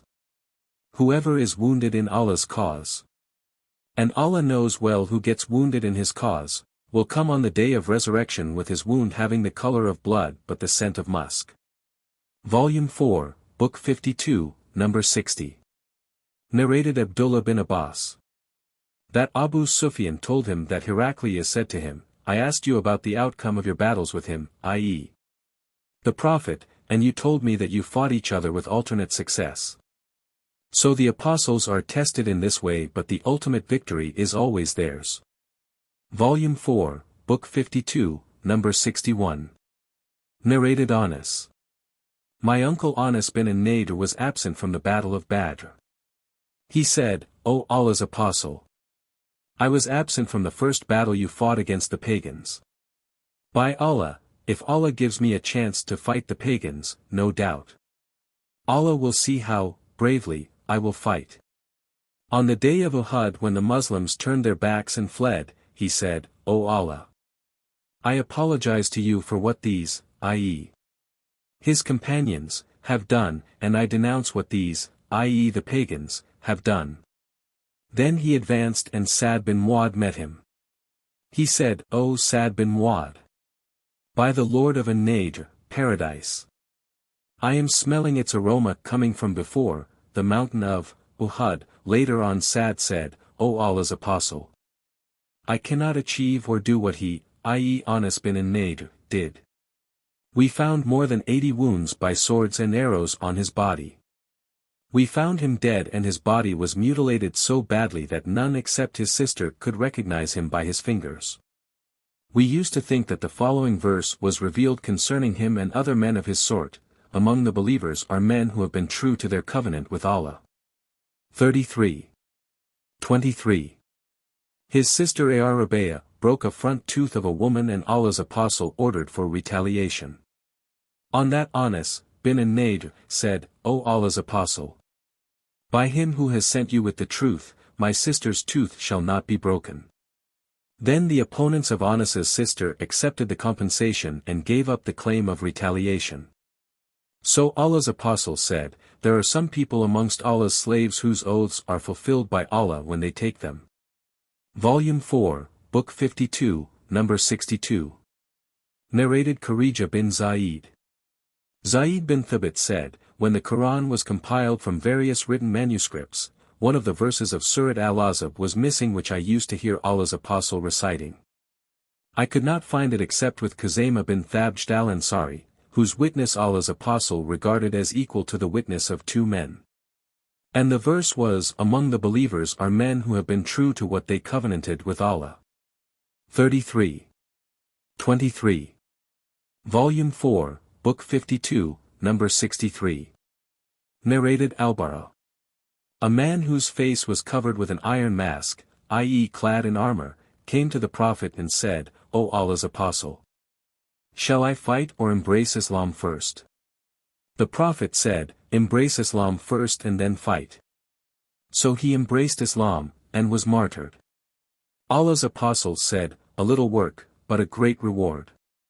He did very little, after embracing Islam, but he will be rewarded in abundance.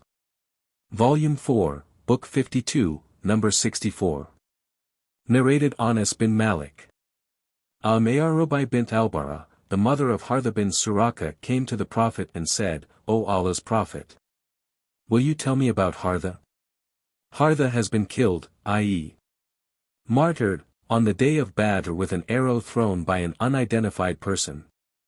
She added, if he is in paradise, I will be patient, otherwise, I will weep bitterly for him. He said, O mother of Hartha, there are gardens in paradise and your son got the Firdaus al-A'la, i.e. the best place in paradise. Volume 4, Book 52, Number 65. Narrated Abu Musa. A man came to the Prophet and asked, a man fights for war booty. Another fights for fame and a third fights for showing off, which of them fights in Allah's cause? The Prophet said, he who fights that Allah's word, i.e. Islam, should be superior, fights in Allah's cause. Volume 4, Book 52, Number 66. Narrated Abu Abs. Who is Abdurrahman bin Jabir, Allah's apostle said, anyone whose both feet get covered with dust in Allah's cause will not be touched by the hell fire. Volume 4, Book 52, Number 67. Narrated Ikrimah. That Ibn Abbas told him and Ali bin Abdullah to go to Abu Said and listen to some of his narrations. So they both went, and saw Abu Said and his brother irrigating a garden belonging to them. When he saw them, he came up to them and sat down with his legs drawn up and wrapped in his garment and said, during the construction of the Mosque of the Prophet, we carried the adobe of the mosque. One brick at a time while Ammar used to carry two at a time. The Prophet passed by Ammar and removed the dust off his head and said, may Allah be merciful to Ammar. He will be killed by a rebellious aggressive group. Ammar will invite them to obey Allah and they will invite him to the hell fire. Volume 4, Book 52, Number 68. Narrated Aisha. When Allah's apostle returned on the day of the battle of Al-Khandaq, i.e. trench, he put down his arms and took a bath. Then Gabriel, whose head was covered with dust, came to him saying, you have put down your arms. By Allah, I have not put down my arms yet. Allah's apostle said, where to go now? Gabriel said, this way, pointing towards the tribe of Bani Qurayza. So Allah's apostle went out towards them. Volume 4, Book 52, Number 69. Narrated Anas bin Malik. For 30 days Allah's apostle invoked Allah to curse those who had killed the companions of Burmauna. He invoked evil upon the tribes of Ral, Dakwan, and Usayya who disobeyed Allah and his apostle. There was reveled about those who were killed at Burmauna a Quranic verse we used to recite, but it was cancelled later on. The verse was, "Inform our people that we have met our Lord. He is pleased with us and he has made us pleased." Volume 4, Book 52, Number 70. Narrated Jabir bin Abdullah. Some people drank alcohol in the morning of the day of the battle of Uhud and were martyred on the same day. Sufyan was asked, were they martyred in the last part of the day? He replied, such information does not occur in the narration. Volume 4, Book 52, Number 71. Narrated Jabir. My father's mutilated body was brought to the Prophet and was placed in front of him. I went to uncover his face but my companions forbade me. Then mourning cries of a lady were heard, and it was said that she was either the daughter or the sister of Amr. The Prophet said, why is she crying? Or said, do not cry, for the angels are still shading him with their wings.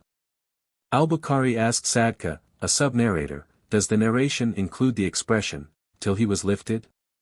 The latter replied, Jabir may have said it. Volume 4, Book 52, Number 72. Narrated Anas bin Malik. The Prophet said, nobody who enters paradise likes to go back to the world even if he got everything on the earth. Except a mujahid who wishes to return to the world so that he may be martyred 10 times because of the dignity he receives from Allah.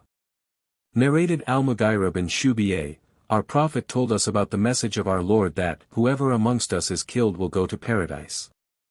Umar asked the Prophet, is it not true that our men who are killed will go to paradise and theirs, i.e., those of the pagans, will go to the hell fire? The Prophet said, yes. Volume 4, Book 52, Number 73. Narrated Abdullah bin Abi Aufa. Allah's Apostle said, know that paradise is under the shades of swords. Volume 4, Book 52, Number 74I. Narrated Abu Huraira. Allah's Apostle said, once Solomon, son of David said, by Allah, tonight I will have sexual intercourse with 100, or 99, women each of whom will give birth to a knight who will fight in Allah's cause. On that i.e. if Allah wills, but he did not say, Allah willing. Therefore only one of those women conceived and gave birth to a half-man. By him in whose hands Muhammad's life is, if he had said, Allah willing, he would have begotten sons, all of whom would have been knights striving in Allah's cause. Volume 4, Book 52, Number 74n. Narrated Anas, the Prophet was the best, the bravest and the most generous of all the people. Once when the people of Medina got frightened, the Prophet rode a horse and went ahead of them and said, we found this horse very fast. Volume 4, Book 52, Number 75. Narrated Muhammad bin Jubair. Jubair bin Mut'im told me that while he was in the company of Allah's Apostle with the people returning from Hunayn, some people, Bedouins, caught hold of the Prophet and started begging of him so much so that he had to stand under a kind of thorny tree, i.e. Samura, and his cloak was snatched away. The Prophet stopped and said, give me my cloak. If I had as many camels as these thorny trees, I would have distributed them amongst you and you will not find me a miser or a liar or a coward. Volume 4, Book 52. Number 76. Narrated Amr bin Maimun al-Audi. Sa'd used to teach his sons the following words as a teacher teaches his students the skill of writing and used to say that Allah's Apostle used to seek refuge with Allah from them, i.e. the evils, at the end of every prayer. The words are, O Allah, I seek refuge with you from cowardice, and seek refuge with you from being brought back to a bad stage of old life and seek refuge with you from the afflictions of the world, and seek refuge with you from the punishments in the grave. Volume 4, Book 52, Number 77. Narrated Anas bin Malik. The Prophet used to say, O Allah, I seek refuge with you from helplessness, laziness, cowardice and feeble old age. I seek refuge with you from afflictions of life and death and seek refuge with you from the punishment in the grave. Volume 4, Book 52, Number 78. Narrated as Sa'ib bin Yazid. I was in the company of Talha bin Ubaidullah, Sa'd al-Miqdad bin al-Aswad and Abdur Rahman bin Auf, and I heard none of them narrating anything from Allah's Apostle, but Talha was talking about the day of the Battle of Uhud. Volume 4, Book 52, Number 79. Narrated Ibn Abbas. On the day of the conquest of Mecca, the Prophet said, "There is no emigration after the conquest but jihad and intentions. When you are called, by the Muslim ruler, for fighting, go forth immediately." See Hadith number 42. Volume 4, Book 52, Number 80I. Narrated Abu Huraira. Allah's Apostle said, Allah welcomes two men with a smile, one of whom kills the other and both of them enter paradise. One fights in Allah's cause and gets killed. Later on Allah forgives the killer who also get martyred, in Allah's cause. Volume 4, Book 52, Number 80N. Narrated Abu Huraira. I went to Allah's Apostle while he was at Khaybar after it had fallen in the Muslims' hands. I said, O Allah's Apostle, give me a share from the land of Khaybar. One of the sons of Sa'id bin al-As said, O Allah's Apostle, do not give him a share. I said, this is the murderer of Ibn Khawqal. The son of Said bin al-As said, strange. A wabr, i.e. guinea pig, who has come down to us from the mountain of Kadwim, i.e. grazing place of sheep, blames me for killing a Muslim who was given superiority by Allah because of me, and Allah did not disgrace me at his hands, i.e. was not killed as an infidel. The sub-narrator said, I do not know whether the Prophet gave him a share or not. Volume 4, Book 52, Number 81. Narrated Anas bin Malik. In the lifetime of the Prophet, Abu Talha did not fast because of the jihad, but after the Prophet died I never saw him without fasting except on Eid al-Fitr and Eid al-Akla. Volume 4, Book 52, Number 82. Narrated Abu Huraira. Allah's Apostle said, 5 are regarded as martyrs. They are those who die because of plague, abdominal disease, drowning or a falling building etc., and the martyrs in Allah's cause. Volume 4, Book 52, Number 83. Narrated Anas bin Malik. The Prophet said, Pledge is the cause of martyrdom of every Muslim, who dies because of it. Volume 4, Book 52, Number 84. Narrated Al-Bara. When the divine inspiration, those of the believers who sit, at home, was revealed, the Prophet sent for Zayd bin Thabit, who came with a shoulder blade and wrote on it. Ibn Maktum complained about his blindness, and on that the following revelation came, not equal are those believers who sit, at home, except those who are disabled, by injury, or are blind or lame etc. And those who strive hard and fight in the way of Allah with their wealth and lives. 4.95. Volume 4, Book 52, Number 85. Narrated Sahl bin Sa'd as-Sa'idi. I saw Marwan bin al-Hakam sitting in the mosque.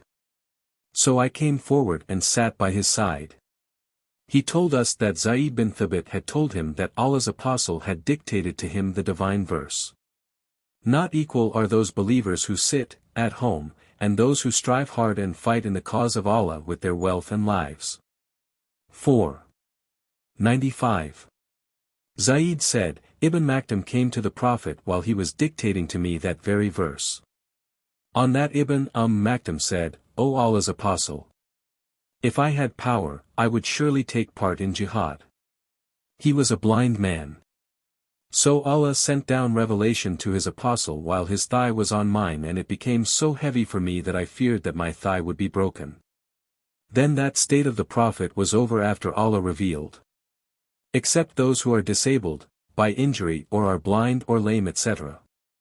4.95. Volume 4, Book 52, Number 86. Narrated Salim Abu an-Najr. Abdullah bin Abi Aufa wrote, and I read what he wrote, that Allah's Apostle said, when you face them, i.e. your enemy, then be patient. Volume 4, Book 52, Number 87. Narrated Anas. Allah's apostle went towards the Kondak, i.e. trench, and saw the emigrants and the Ansar digging in a very cold morning as they did not have slaves to do that for them. When he noticed their fatigue and hunger he said, O Allah! The real life is that of the hereafter, so please, forgive the Ansar and the emigrants. In its reply the emigrants and the Ansar said, We are those who have given a pledge of allegiance to Muhammad that we will carry on jihad as long as we live. Volume 4, Book 52, Number 88. Narrated Anas. The emigrants and the Ansar started digging the trench around Medina carrying the earth on their backs and saying, We are those who have given a pledge of allegiance to Muhammad that we will carry on jihad as long as we live. The Prophet kept on replying, O Allah, there is no good except the good of the hereafter, so confer your blessings on the Ansar and the emigrants. Volume 4, Book 52, Number 89. Narrated Al-Bara. The Prophet went on carrying, i.e. the earth, and saying, Without you, O Allah, we would have got no guidance. Volume 4, Book 52, Number 90. Narrated Al-Bara. On the day of the battle of Al-Azab, i.e. clans, I saw the Prophet carrying earth, and the earth was covering the whiteness of his abdomen. And he was saying, Without you, O Allah, we would have got no guidance, nor given in charity, nor prayed. So please bless us with tranquility and make firm our feet when we meet our enemies. Indeed, these people have rebelled against, oppressed, us but never shall we yield if they try to bring affliction upon us. Volume 4, Book 52, Number 91. Narrated Anas. We returned from the Ghazwa of Tabuk along with the Prophet. See Hadith number 92 below. Volume 4, Book 52, Number 92. Narrated Anas. While the Prophet was in a Ghazwa he said, Some people have remained behind us in Medina and we never crossed a mountain path or a valley, but they were with us, i.e. sharing the reward with us, as they have been held back by a legal excuse. Volume 4, Book 52, Number 93. Narrated Abu said, I heard the Prophet saying, Indeed, anyone who fasts for one day for Allah's pleasure, Allah will keep his face away from the hell fire for a distance covered by a journey of 70 years. Volume 4, Book 52, Number 94. Narrated Abu Huraira. The Prophet said, Whoever spends two things in Allah's cause, will be called by all the gatekeepers of paradise who will be saying, O so-and-so, come here. Abu Bakr said, O Allah's Apostle, such persons will never be destroyed. The Prophet said, I hope you will be one of them. Volume 4, Book 52, Number 95. Narrated Abu Said al-Khudri. Allah's Apostle ascended the pulpit and said, Nothing worries me as to what will happen to you after me, except the temptation of worldly blessings which will be conferred on you. Then he mentioned the worldly pleasures. He started with the one, i.e. the blessings, and took up the other, i.e. the pleasures. A man got up saying, O Allah's Apostle, can the good bring about evil? The Prophet remained silent and we thought that he was being inspired divinely, so all the people kept silent with awe. Then the Prophet wiped the sweat off his face and asked, Where is the present questioner? Do you think wealth is good? He repeated thrice, adding, No doubt, good produces nothing but good. Indeed it is like what grows on the banks of a stream which either kills or nearly kills the grazing animals because of gluttony except the vegetation-eating animal which eats till both its flanks are full, i.e. till it gets satisfied, and then stands in the sun and defecates and urinates and again starts grazing. This worldly property is sweet vegetation. How excellent the wealth of the Muslim is, if it is collected through legal means and is spent in Allah's cause and on orphans, poor people and travelers. But he who does not take it legally is like an eater who is never satisfied and his wealth will be a witness against him on the day of resurrection.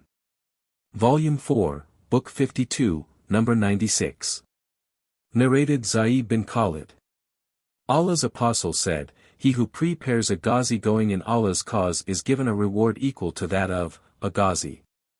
And he who looks after properly the dependents of a Ghazi going in Allah's cause is given a reward equal to that of Ghazi. Volume 4, Book 52, number 97. Narrated Anas. The Prophet used not to enter any house in Medina except the house of Sulaim besides those of his wives. When he was asked why, he said, I take pity on her as her brother was killed in my company. Volume 4, Book 52, number 98. Narrated Ibn Awn. Once Musa bin Anas, while describing the Battle of Yamama, said, Anas bin Malik went to Thabit bin Qais, who had lifted his clothes from his thighs and was applying hunat to his body. Anas asked, O uncle, what is holding you back from the battle? He replied, O my nephew, I am coming just now, and went on perfuming himself with hunat. Then he came and sat in the row. Anas then mentioned that the people fled from the battlefield. On that Thabit said, Clear the way for me to fight the enemy. We would never do so, i.e. flee, in the company of Allah's Apostle. How bad the habits you have acquired from your enemies. Volume 4, Book 52, number 99. Narrated Jabir. The Prophet said, Who will bring me the information about the enemy on the day of the battle of al-Azab, i.e. clans? Az Zubair said, I will. The Prophet said again, Who will bring me the information about the enemy? Az Zubair said again, I will. The Prophet said, Every prophet had a disciple and my disciple is Az Zubair. Volume 4, Book 52, number 100. Narrated Jabir bin Abdullah.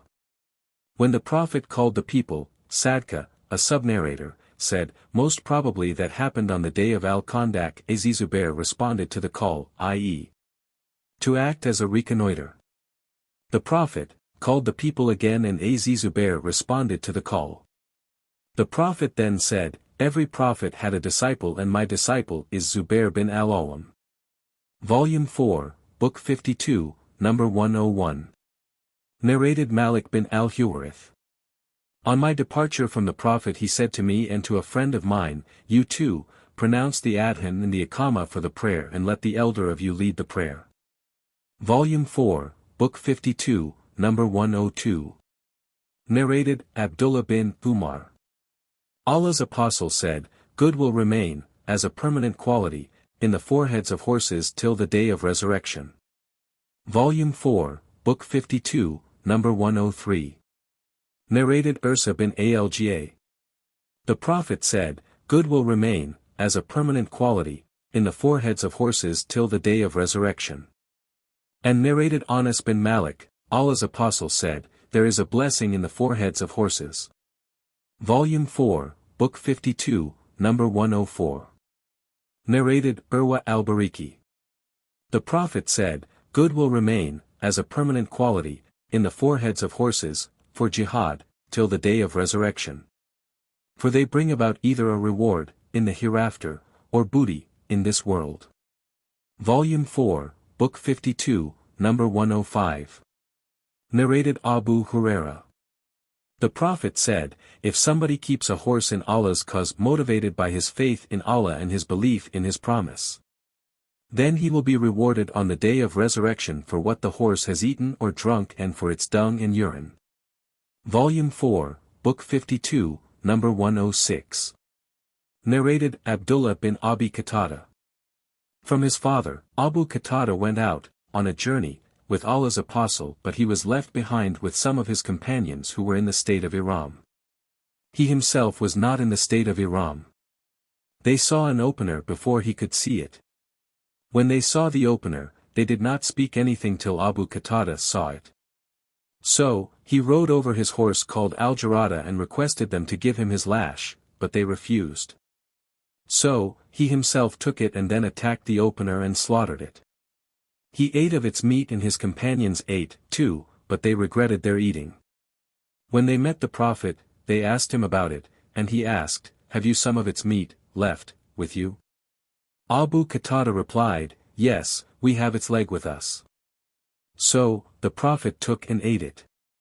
Volume 4, Book 52, number 107.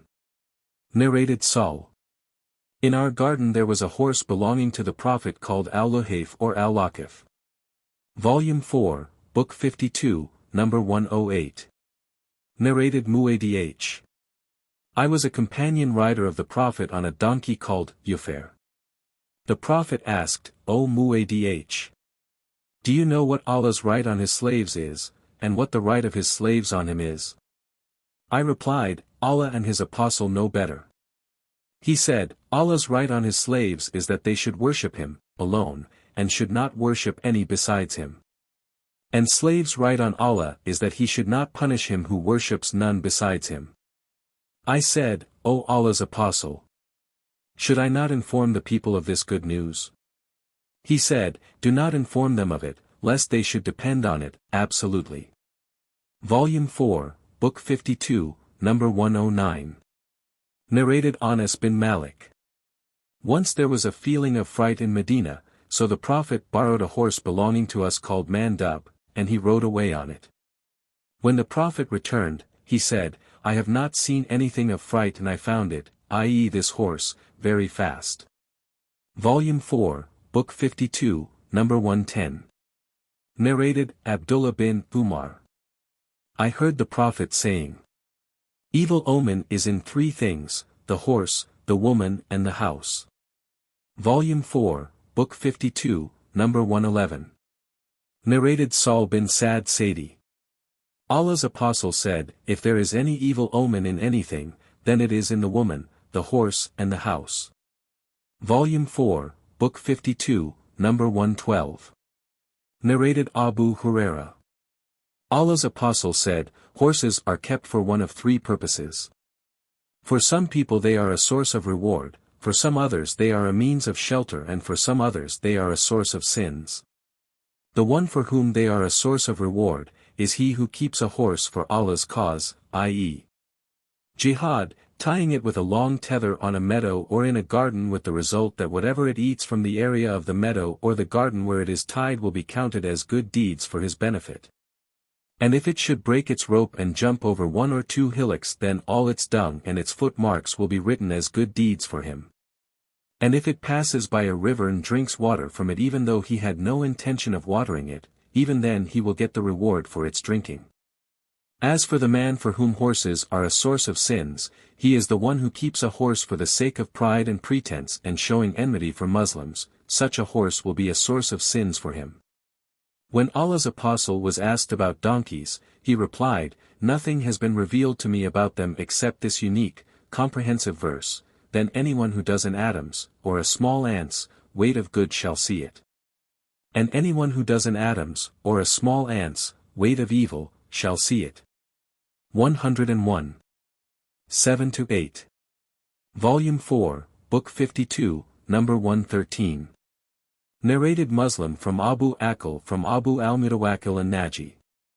I called on Jabir bin Abdullah al-Ansari and said to him, relate to me what you have heard from Allah's apostle.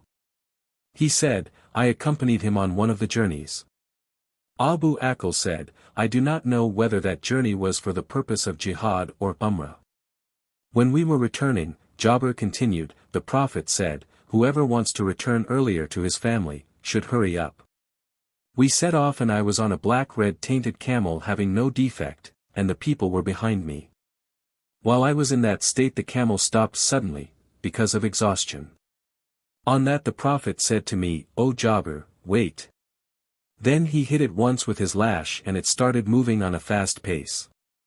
He then said, will you sell the camel? I replied in the affirmative when we reached Medina, and the Prophet went to the mosque along with his companions. I, too, went to him after tying the camel on the pavement at the mosque gate. Then I said to him, this is your camel. He came out and started examining the camel and saying, the camel is ours. Then the Prophet sent some awak, i.e. an amount, of gold saying, give it to Jabir. Then he asked, have you taken the full price of the camel? I replied in the affirmative. He said, both the price and the camel are for you. Volume 4, Book 52, number 114. Narrated Anas bin Malik. There was a feeling of fright in Medina, so the Prophet borrowed a horse called Mandab belonging to Abu Talha and mounted it. On his return, he said, I did not see anything of fright and I found this horse very fast. Volume 4, Book 52, number 115. Narrated Ibn Umar. Allah's Apostle fixed 2 shares for the horse and 1 share for its rider, from the war booty. Volume 4, Book 52, number 116. Narrated Abu Ishaq. Somebody asked al-Bara bin Azib, did you flee deserting Allah's Apostle during the Battle of Hunain? Al-Bara replied, but Allah's Apostle did not flee. The people of the tribe of Hawazin were good archers. When we met them, we attacked them, and they fled. When the Muslims started collecting the war booty, the pagans faced us with arrows, but Allah's Apostle did not flee. No doubt, I saw him on his white mule and Abu Sufyan was holding its reins and the Prophet was saying, I am the Prophet in truth, I am the son of Abdul Muttalib. Volume 4, Book 52, number 117. Narrated Ibn Umar. When the Prophet put his feet in the stirrup and the she-camel got up carrying him, he would start reciting Talbiyah at the Mosque of Dhul Hulayfa. Volume 4, Book 52, number 118. Narrated Anas. The Prophet met them, i.e. the people, while he was riding an unsaddled horse with his sword slung over his shoulder. Volume 4, Book 52, number 119. Narrated Anas bin Malik. Once the people of Medina were frightened, so the Prophet rode a horse belonging to Abu Talha and it ran slowly, or was of narrow paces. When he returned, he said, I found your, i.e. Abu Talha's, horse very fast. After that the horse could not be surpassed in running. Volume 4, Book 52, number 120. Narrated Abdullah bin Umar. The Prophet arranged for a horse race amongst the horses that had been made lean to take place between Al-Hafiyah and Thaniyat al-Wada, i.e. names of 2 places, and the horses which had not been mad. Lean from Adh Thaniyat to the Mosque of Bani Zurayq.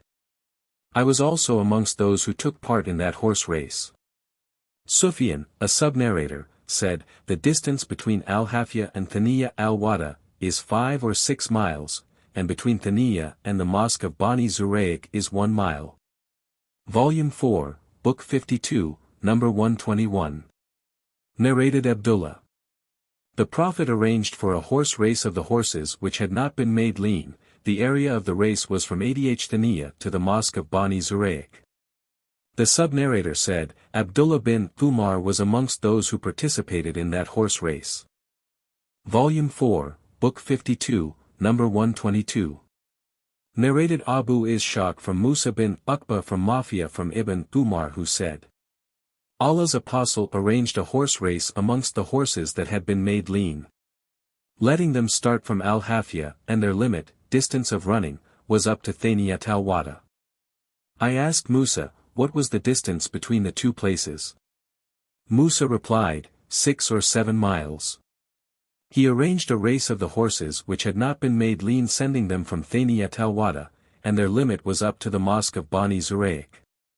I asked, what was the distance between those 2 places? He replied 1 mile or so. Ibn Umar was amongst those who participated in that horse race. Volume 4, Book 52, number 123. Narrated Anas. The she-camel of the Prophet was called Al-Adba. Volume 4, Book 52, number 124. Narrated Anas. The Prophet had a she-camel called Al-Adba which could not be excelled in a race. Humayd, a sub-narrator said, or could hardly be excelled. Once a Bedouin came riding a camel below 6 years of age which surpasses it, i.e. Al-Adba, in the race. The Muslims felt it so much that the Prophet noticed their distress. He then said, it is Allah's law that he brings down whatever rises high in the world. Volume 4, Book 52, number 125. Narrated Amr bin al-Harith. The Prophet did not leave anything behind him after his death except a white mule, his arms and a piece of land which he left to be given in charity. Volume 4, Book 52, number 126. Narrated al-Bara. That a man asked him, O Abu Umara, did you flee on the day of the battle of Hunain? He replied, No, by Allah, the Prophet did not flee, but the hasty people fled, and the people of the tribe of Hawazin attacked them with arrows, while the Prophet was riding his white mule and Abu Sufyan bin al-Harith was holding its reins. And the Prophet was saying, I am the Prophet in truth, I am the son of Abdul Muttalib. Volume 4, Book 52, number 127. Narrated Aisha. The mother of the faithful believers, I requested the Prophet permit me to participate in jihad, but he said, Your jihad is the performance of Hajj. Volume 4, Book 52, number 128. Narrated Aisha. The mother of the faithful believers, the Prophet was asked by his wives about the jihad, and he replied, The best jihad, for you, is the performance of Hajj. Volume 4, Book 52, number 129. Narrated Anas. Allah's Apostle went to the daughter of Milhan and reclined there, and slept, and then, woke up, smiling. She asked, O Allah's Apostle, what makes you smile? He replied, I dreamt that, some people amongst my followers were sailing on the green sea in Allah's cause, resembling kings on thrones. She said, O Allah's Apostle, invoke Allah to make me one of them. He said, O Allah, let her be one of them. Then he slept again and woke up and smiled. She asked him the same question and he gave the same reply. She said, invoke Allah to make me one of them. He replied, you will be amongst the first group of them. You will not be amongst the last. Later on she married Ubadah bin Az-Samit, and then she sailed on the sea with Bint Karaza, Muawiyah's wife, for jihad. On her return, she mounted her riding animal, which threw her down breaking her neck, and she died on falling down. Volume 4, Book 52, number 130. Narrated Aisha. Whenever the Prophet intended to proceed on a journey, he used to draw lots amongst his wives and would take the one upon whom the lot fell. Once, before setting out for jihad, he drew lots amongst us and the lot came to me, so I went with the Prophet, and that happened after the revelation of the verse hijab, i.e. veiling. Volume 4, Book 52, number 131. Narrated Anas. On the day of the battle of Uhud, when some people retreated and left the Prophet, I saw Aisha bint Abu Bakr and Sulaim, with their robes tucked up so that the bangles around their ankles were visible, hurrying with their water skins. In another narration it is said, carrying the water skins on their backs. Then they would pour the water in the mouths of the people, and return to fill the water skins again and came back again to pour water in the mouths of the people. Volume 4, Book 52, number 132. Narrated Thalaba bin Abi Malik.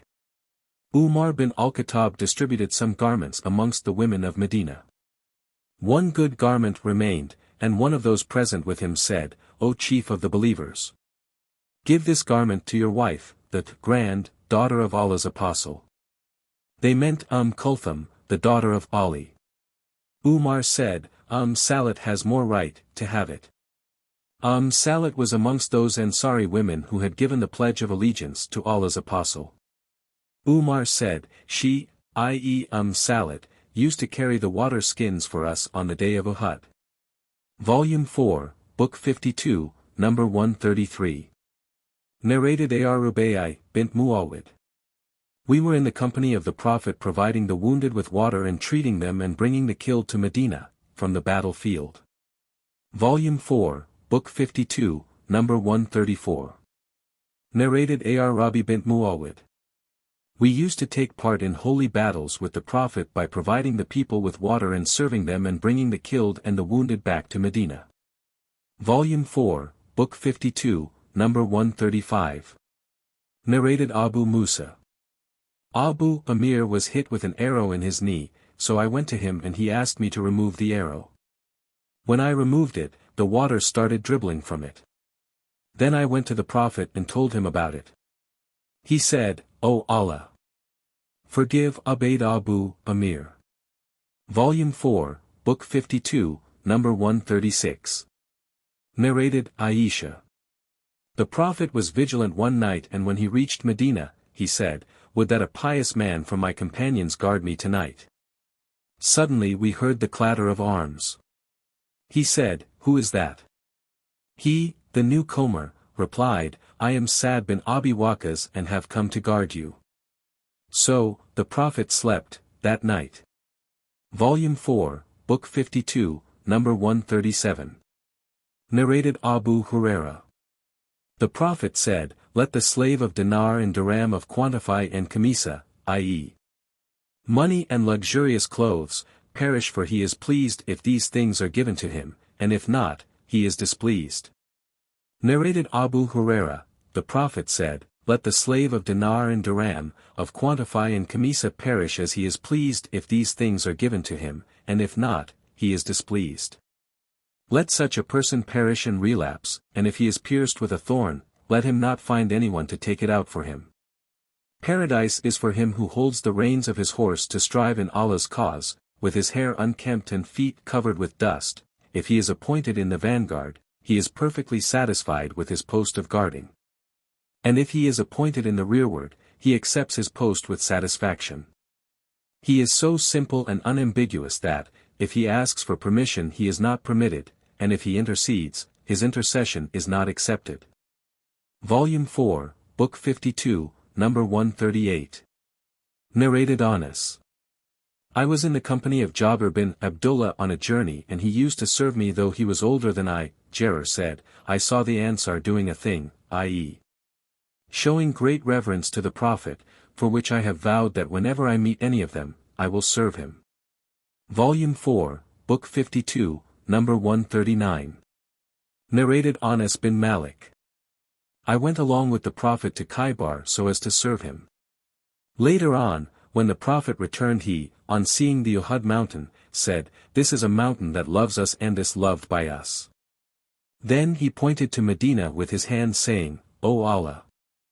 I make the area which is in between Medina's two mountains a sanctuary, as Abraham made Mecca a sanctuary. O Allah! Bless us in our saw and mud, i.e. units of measuring." Volume 4, Book 52, number 140. Narrated Anas. We were with the Prophet, on a journey, and the only shade one could have was the shade made by one's own garment. Those who fasted did not do any work, and those who did not fast served the camels and brought the water on them and treated the sick and wounded. So, the Prophet said, "Today, those who were not fasting took, all, the reward." Volume 4, Book 52, number 141. Narrated Abu Huraira. The Prophet said, "Charity is obligatory every day on every joint of a human being. If one helps a person in matters concerning his riding animal by helping him to ride it or by lifting his luggage onto it, all this will be regarded charity. A good word, and every step one takes to offer the compulsory congregational prayer, is regarded as charity, and guiding somebody on the road is regarded as charity." Volume 4, Book 52, number 142. Narrated Sahl bin Sa'd as-Sa'di. Allah's Apostle said, "To guard Muslims from infidels in Allah's cause for one day is better than the world and whatever is on its surface. And a place in paradise as small as that occupied by the whip of one of you is better than the world and whatever is on its surface. And a morning's or an evening's journey which a slave, person, travels in Allah's cause is better than the world and whatever is on its surface." Volume 4, Book 52, number 143. Narrated Anas bin Malik. The Prophet said to Abu Talha, "Choose one of your boy servants to serve me in my expedition to Khaybar." So, Abu Talha took me, letting me ride behind him while I was a boy nearing the age of puberty. I used to serve Allah's Apostle when he stopped to rest. I heard him saying repeatedly, "O Allah! I seek refuge with you from distress and sorrow, from helplessness and laziness, from miserliness and cowardice, from being heavily in debt and from being overcome by men." Then we reached Khaybar. And when Allah enabled him to conquer the fort of Khaybar, the beauty of Safiya bint Huyay bin Akhtab was described to him. Her husband had been killed while she was a bride. So Allah's apostle selected her for himself and took her along with him till we reached a place called Sad as-Saba, where her menses were over, and he took her for his wife. Haris, a kind of dish, was served on a small leather sheet. Then Allah's apostle told me to call those who were around me. So, that was the marriage banquet of Allah's apostle and Safiya. Then we left for Medina. I saw Allah's apostle folding a cloak round the hump of the camel so as to make a wide space for Safiya to sit on behind him. He sat beside his camel, letting his knees for Safiya to put her feet on so as to mount the camel. Then, we proceeded till we approached Medina. He looked at Uhud mountain, and said, "This is a mountain which loves us and is loved by us." Then he looked at Medina and said, "O Allah! I make the area between its, i.e. Medina's, two mountains a sanctuary as Abraham made Mecca a sanctuary. O Allah! Bless them, i.e. the people of Medina, in their mud and sa, i.e. measures." Volume 4, Book 52, number 144. Narrated Anas bin Malik. Haram told me that the Prophet one day took a midday nap in her house. Then he woke up smiling. Haram asked, "O Allah's apostle, what makes you smile?" He replied, "I was astonished to see, in my dream, some people amongst my followers on a sea voyage looking like kings on the thrones." She said, "O Allah's apostle, invoke Allah to make me one of them." He replied, "You are amongst them." He slept again and then woke up smiling and said the same as before twice or thrice. And she said, "O Allah's apostle, invoke Allah to make me one of them." And he said, "You are amongst the first batch." Ubadah bin as-Samit married her, i.e. Haram, and then he took her for jihad. When she returned, an animal was presented to her to ride, but she fell down and her neck was broken. Volume 4, Book 52, number 145. Narrated Musa bin Sa'd. Once Sa'd, bin Abi Waqqas, thought that he was superior to those who were below him in rank. On that the Prophet said, "You gain no victory or livelihood except through the blessings and invocations of the poor amongst you." Volume 4, Book 52, number 146. Narrated Abu Sa'id al-Khudri. The Prophet said, "A time will come when groups of people will go for jihad and it will be asked, 'Is there anyone amongst you who has enjoyed the company of the Prophet?' The answer will be, 'Yes.' Then they will be given victory, by Allah, because of him. Then a time will come when it will be asked, 'Is there anyone amongst you who has enjoyed the company of the companions of the Prophet?' It will be said, 'Yes,' and they will be given victory, by Allah. Then a time will come when it will be said, 'Is there anyone amongst you who has enjoyed the company of the companions of the Prophet?' It will be said, 'Yes,' and they will be given victory, by Allah. Volume 4, Book 52, number 147. Narrated Sahl bin Sa'd as-Sa'idi. Allah's apostle and the pagans faced each other and started fighting. When Allah's apostle returned to his camp and when the pagans returned to their camp, somebody talked about a man amongst the companions of Allah's apostle who would follow and kill with his sword any pagan going alone. He said, "Nobody did his job, i.e. fighting, so properly today as that man." Allah's apostle said, "Indeed, he is amongst the people of the hell fire." A man amongst the people said, "I shall accompany him, to watch what he does." Thus he accompanied him, and wherever he stood, he would stand with him, and wherever he ran, he would run with him. Then the brave man got wounded seriously and he decided to bring about his death quickly. He planted the blade of the sword in the ground, directing its sharp end towards his chest between his two breasts. Then he leaned on the sword and killed himself.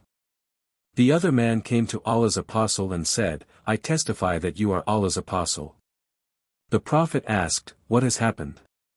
He replied, "It is about the man whom you had described as one of the people of the hell fire. The people were greatly surprised at what you said, and I said, I will find out his reality for you." So, I came out seeking him. He got severely wounded, and hastened to die by slanting the blade of his sword in the ground, directing its sharp end towards his chest between his two breasts. Then he eased on his sword and killed himself. When Allah's apostle said, "A man may seem to the people as if he were practicing the deeds of the people of paradise while in fact he is from the people of the hell, fire. Another may seem to the people as if he were practicing the deeds of the people of hell, fire, while in fact he is from the people of paradise." Volume 4, Book 52, Number 148. Narrated Salama bin al-Aqwa. The Prophet passed by some people of the tribe of Bani Aslam who were practicing archery. The Prophet said, "O Bani Ismail! Practice archery as your father Ismail was a great archer. Keep on throwing arrows and I am with Bani so-and-so." So one of the parties ceased throwing. Allah's apostle said, "Why do you not throw?" They replied, "How should we throw while you are with them, i.e. on their side?" On that the Prophet said, "Throw, and I am with all of you." Volume 4, Book 52, Number 149.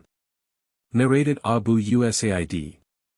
On the day of the battle of Badr, when we stood and rose against the army of Quraysh and they stood and rose against us, the Prophet said, "When they do come near you, throw arrows at them." Volume 4, Book 52, Number 150. Narrated Abu Huraira. While some Ethiopians were playing in the presence of the Prophet, Umar came in, picked up a stone and hit them with it. On that the Prophet said, "O Umar! Allow them to play." Ma'mar, the sub-narrator, added that they were playing in the mosque. Volume 4, Book 52, Number 151. Narrated Anas bin Malik. Abu Talha and the Prophet used to shield themselves with one shield. Abu Talha was a good archer, and when he threw his arrows, the Prophet would look at the target of his arrows. Volume 4, Book 52, Number 152. Narrated Saul. When the helmet of the Prophet was smashed on his head and blood covered his face and one of his front teeth got broken, Ali brought the water in his shield and Fatima the Prophet's daughter, washed him. But when she saw that the bleeding increased more by the water, she took a mat, burnt it, and placed the ashes on the wound of the Prophet and so the blood stopped oozing out. Volume 4, Book 52, Number 153. Narrated Umar. The properties of Bani and Nadir which Allah had transferred to his apostle as fai booty were not gained by the Muslims with their horses and camels. The properties therefore, belonged especially to Allah's apostle who used to give his family their yearly expenditure and spend what remained thereof on arms and horses to be used in Allah's cause. Volume 4, Book 52, Number 154. Narrated Ali. I never saw the Prophet saying, "Let my parents sacrifice their lives for you," to any man after Sa'd. I heard him saying, to him, "Throw the arrows. Let my parents sacrifice their lives for you." Volume 4, Book 52, Number 155. Narrated Aisha. Allah's apostle came to my house while two girls were singing beside me the songs of Bu'ath, a story about the war between the two tribes of the Ansar, i.e. Khazraj and Aus, before Islam. The Prophet reclined on the bed and turned his face to the other side. Abu Bakr came and scolded me and said protestingly, "Instrument of Satan in the presence of Allah's apostle." Allah's apostle turned his face towards him and said, "Leave them." When Abu Bakr became inattentive, I waved the two girls to go away and they left. It was the day of Eid when Negroes used to play with leather shields and spears. Either I requested Allah's apostle or he himself asked me whether I would like to see the display. I replied in the affirmative. Then he let me stand behind him and my cheek was touching his cheek and he was saying, "Carry on, O Bani Arfida, i.e. Negroes." When I got tired, he asked me if that was enough. I replied in the affirmative and he told me to leave. Volume 4, Book 52, Number 156. Narrated Anas. The Prophet was the best and the bravest amongst the people.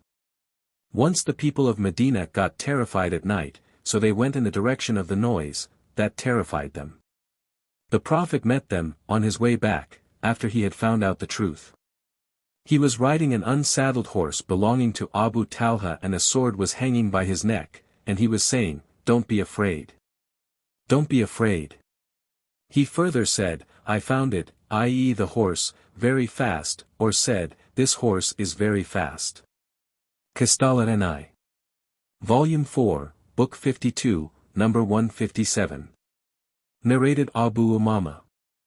Some people conquered many countries, and their swords were decorated neither with gold nor silver, but they were decorated with leather, lead and iron.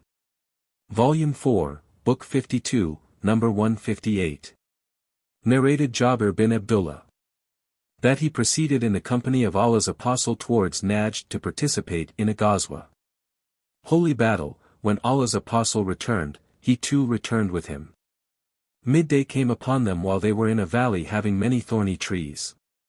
Allah's Apostle and the people dismounted and dispersed to rest in the shade of the trees. Allah's Apostle rested under a tree and hung his sword on it.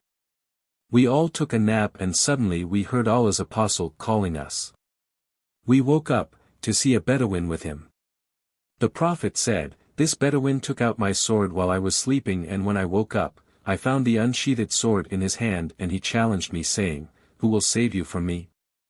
I said thrice, 'Allah.' The Prophet did not punish him but sat down." Volume 4, Book 52, number 159. Narrated Saul. That he was asked about the wound of the Prophet on the day of the battle of Uhud. He said, "The face of the Prophet as wounded, and one of his front teeth as broken, and the helmet over his head was smashed." Fatima washed of the blood while Ali held water. When she saw that bleeding was increasing continuously, she burnt a mat of date palm leaves, till it turned into ashes, which she put over the wound, and thus the bleeding ceased. Volume 4, Book 52, number 160. Narrated Ammar bin al-Harith. The Prophet did not leave behind him after his death anything except his arms, his white mule, and a piece of land at Khaybar which he left to be given in charity. Volume 4, Book 52, number 161. Narrated Jabir. As above, Hadith number 158. Volume 4, Book 52, number 162. Narrated Jabir bin Abdullah. That he participated in a Ghazwa, holy battle, in the company of Allah's Apostle. Midday came upon them while they were in a valley having many thorny trees. The people dispersed to rest in the shade of the trees. The Prophet rested under a tree, hung his sword on it, and then slept. Then he woke up to find near to him a man whose presence he had not noticed before. The Prophet said, "This man took my sword out of its scabbard, and said, 'Who will save you from me?' I replied, 'Allah.' So, he put the sword back into its scabbard, and you see him sitting here." Anyhow, the Prophet did not punish him. See Hadith No. 158. Volume 4, Book 52, number 163. Narrated Abu Qatada. That he was in the company of Allah's Apostle, and when they had covered a portion of the road to Mecca, he and some of the companions lagged behind. The latter were in a state of ihram, while he was not. He saw an onager and rode his horse and requested his companions to give him his lash, but they refused. Then he asked them to give him his spear, but they refused, so he took it himself, attacked the onager, and killed it. Some of the companions of the Prophet ate of it while some others refused to eat. When they caught up with Allah's Apostle they asked him about that, and he said, "That was a meal Allah fed you with." It is also said that Allah's Apostle asked, "Have you got something of its meat?" Volume 4, Book 52, number 164. Narrated Ibn Abbas. The Prophet, while in a tent, on the day of the Battle of Badr, said, "O Allah! I ask you the fulfillment of your covenant and promise. O Allah! If you wish to destroy the believers, you will never be worshipped after today." Abu Bakr caught him by the hand and said, "This is sufficient, O Allah's Apostle. You have asked Allah pressingly." The Prophet was clad in his armor at that time. He went out, saying to me, their multitude will be put to flight and they will show their backs. Nay, but the hour is their appointed time, for their full recompense, and that hour will be more grievous and more bitter, than their worldly failure. 54.45-46, Khalid said that was on the day of the Battle of Badr. Volume 4, Book 52, number 165. Narrated Aisha. Allah's Apostle died while his iron armor was mortgaged to a Jew for 30 sas of barley. Volume 4, Book 52, number 166. Narrated Abu Huraira. The Prophet said, the example of a miser and the one who gives in charity is like the example of two men wearing iron cloaks so tightly that their arms are raised forcibly towards their collarbones. So, whenever a charitable person wants to give in charity, his cloak spreads over his body so much so that it wipes out his traces, but whenever the miser wants to give in charity, the rings of the iron cloak come closer to each other and press over his body, and his hands gets connected to his collarbones. Abu Huraira heard the Prophet saying, the miser then tries to widen it but in vain. Volume 4, Book 52, number 167. Narrated Al-Mughira bin Shubiyyah. Allah's Apostle went out to answer the call of nature, and on his return I brought some water to him. He performed the ablution while he was wearing a Shami cloak. He rinsed his mouth and washed his nose by putting water in it and then blowing it out, and washed his face. Then he tried to take out his hands through his sleeves but they were tight, so he took them out from underneath, washed them and passed wet hands over his head and over his leather socks. Volume 4, Book 52, number 168. Narrated Anas. The Prophet allowed Abdurrahman bin Auf and Az Zubair to wear silken shirts because they had a skin disease causing itching. Volume 4, Book 52, number 169. Narrated Anas. As above. Volume 4, Book 52, number 170. Narrated Anas. Abdurrahman bin Auf and Az Zubair complained to the Prophet, i.e. about the lice, that caused itching, so he allowed them to wear silken clothes. I saw them wearing such clothes in a holy battle. Volume 4, Book 52, number 171. Narrated Anas. The Prophet allowed Abdurrahman bin Auf and Az Zubair bin al-Awwam to wear silk. Volume 4, Book 52, number 172. Narrated Anas. Wearing of silk was allowed to them, i.e. Abdurrahman and Az Zubair, because of the itching they suffered from. Volume 4, Book 52, number 173. Narrated Umayyah ad-Damri. I saw the Prophet eating of a shoulder of a sheep, by cutting from it, and then he was called to prayer and he prayed without repeating his ablution. Volume 4, Book 52, number 174. Narrated Az Zuri. As above, Hadith number 173, and added that the Prophet put the knife down. Volume 4, Book 52, number 175. Narrated Khalid bin Muddan. That, Umair bin al-Aswad al-Anasi told him that he went to Ubadah bin as-Samit while he was staying in his house at the seashore of Hims with his wife, Haram. Umair said, Haram informed us that she heard the Prophet saying, Paradise is granted to the first batch of my followers who will undertake a naval expedition. Haram added, I said, O Allah's Apostle, will I be amongst them? He replied, You are amongst them. The Prophet then said, the first army amongst my followers who will invade Caesar's city will be forgiven their sins. I asked, will I be one of them, O Allah's Apostle? He replied in the negative. Volume 4, Book 52, number 176. Narrated Abdullah bin Umar. Allah's Apostle said, You, i.e. Muslims, will fight the Jews till some of them will hide behind stones. The stones will betray them, saying, O Abdullah, i.e. slave of Allah. There is a Jew hiding behind me, so kill him. Volume 4, Book 52, number 177.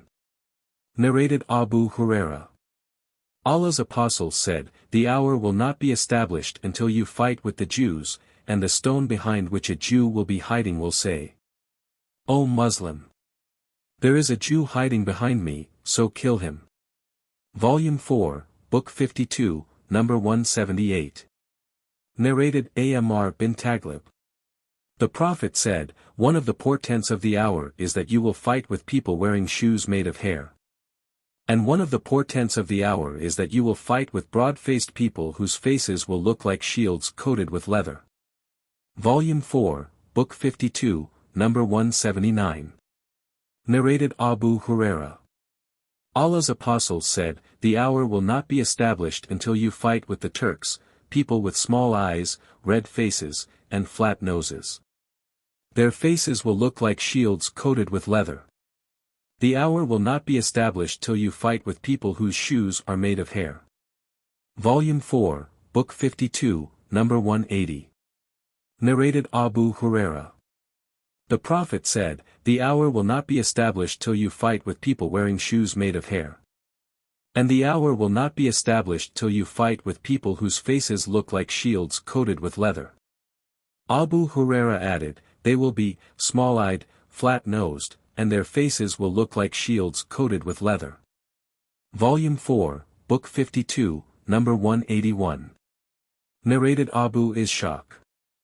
A man asked al-Bara, "O Abu Umara, did you all flee on the day of the battle of Hunain?" He replied, "No, by Allah.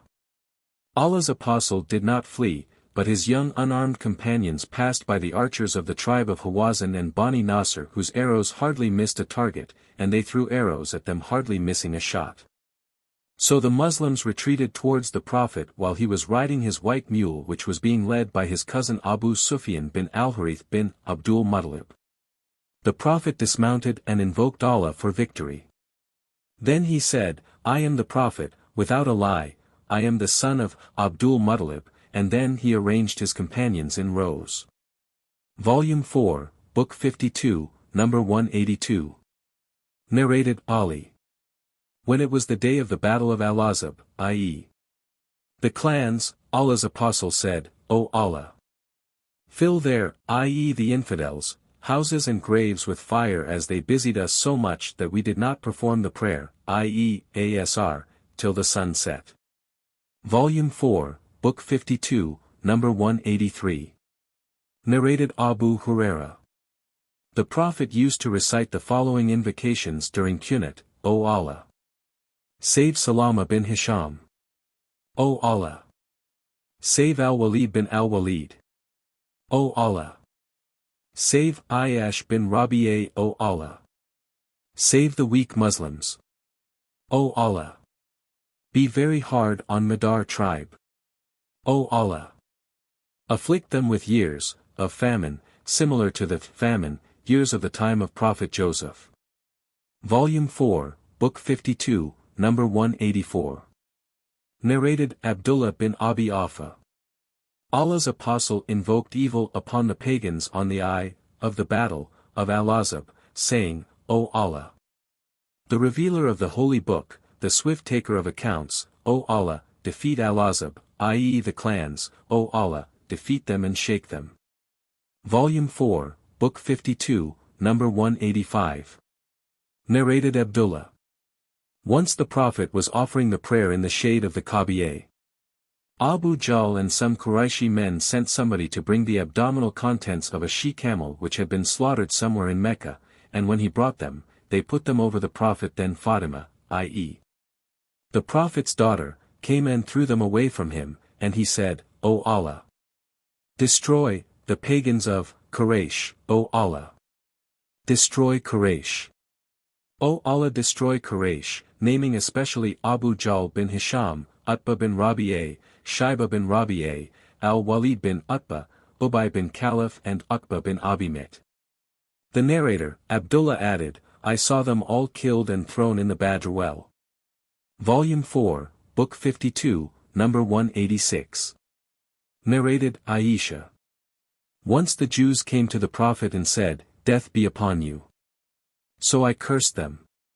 The Prophet said, "What is the matter?" I said, have you not heard what they said? The Prophet said, have you not heard what I replied to them? I said, the same is upon you. Volume 4, Book 52, number 187. Narrated Abdullah bin Abbas. Allah's Apostle wrote a letter to Caesar saying, if you reject Islam, you will be responsible for the sins of the peasants, i.e. your people.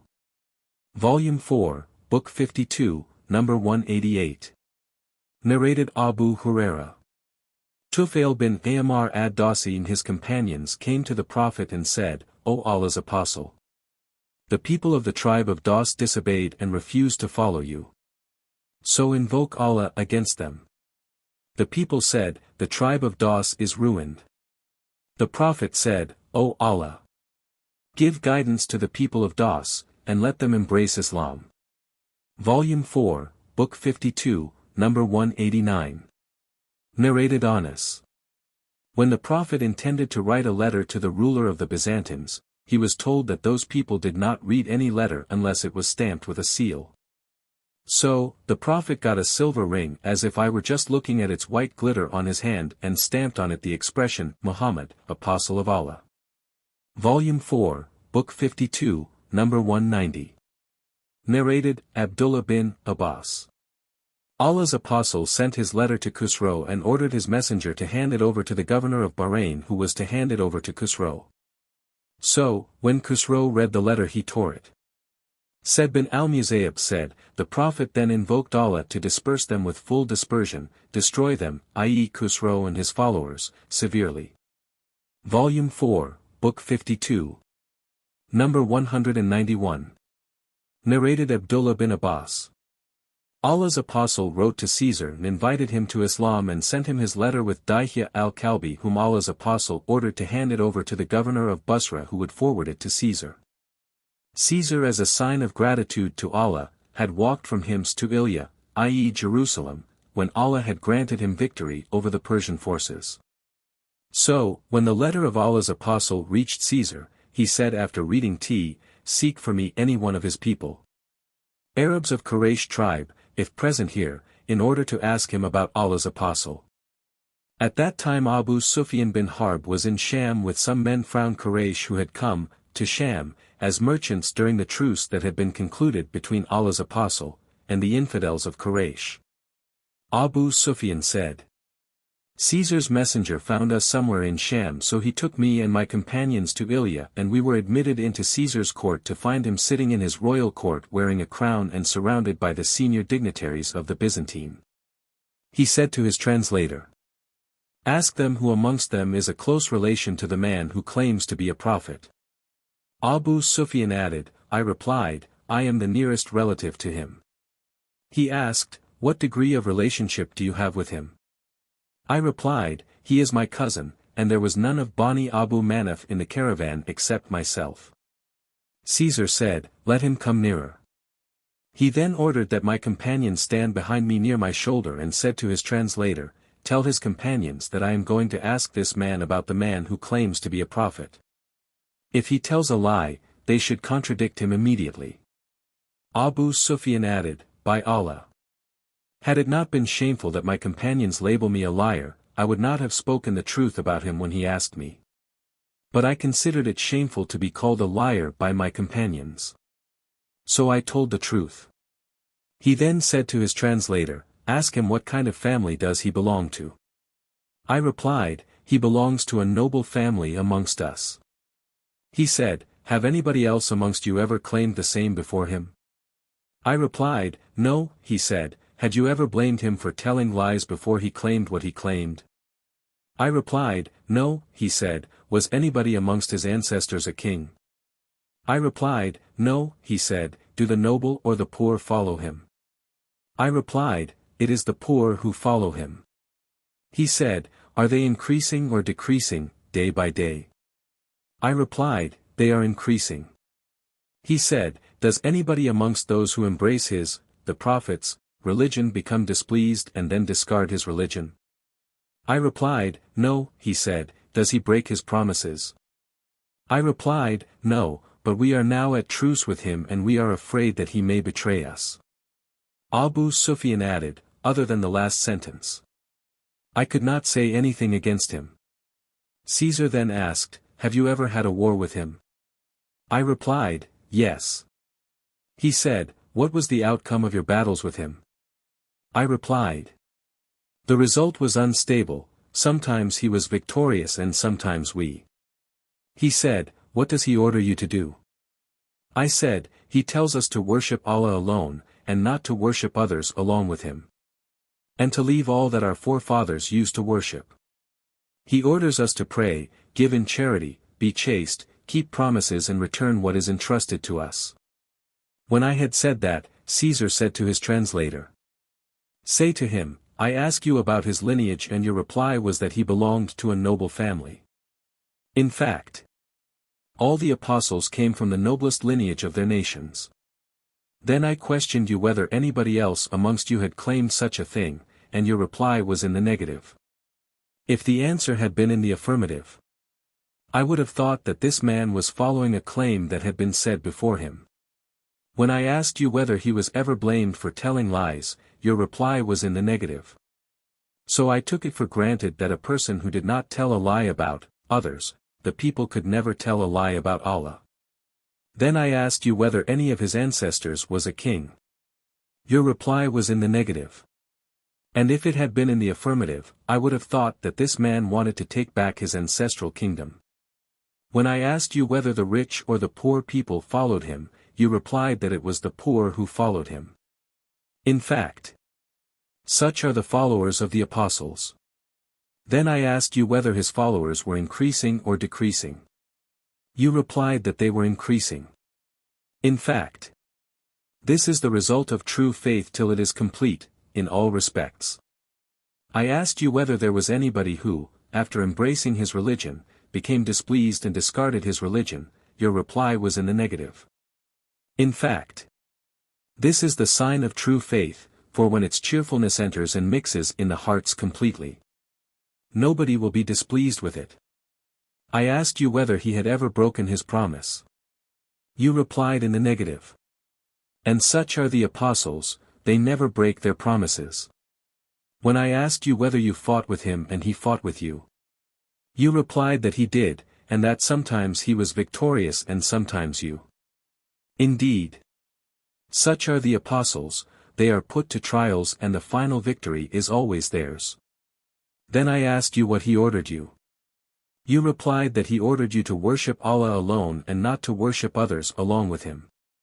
To leave all that your forefathers used to worship, to offer prayers, to speak the truth, to be chaste, to keep promises, and to return what is entrusted to you. These are really the qualities of a prophet who, I knew, from the previous scriptures, would appear, but I did not know that he would be from amongst you. If what you say should be true, he will very soon occupy the earth under my feet, and if I knew that I would reach him definitely, I would go immediately to meet him, and were I with him, then I would certainly wash his feet. Abu Sufyan added, Caesar then asked for the letter of Allah's apostle and it was read. Its contents were, "In the name of Allah, the most beneficent, the most merciful, this letter is, from Muhammad, the slave of Allah, and his apostle, to Heraclius, the ruler of the Byzantine. Peace be upon the followers of guidance.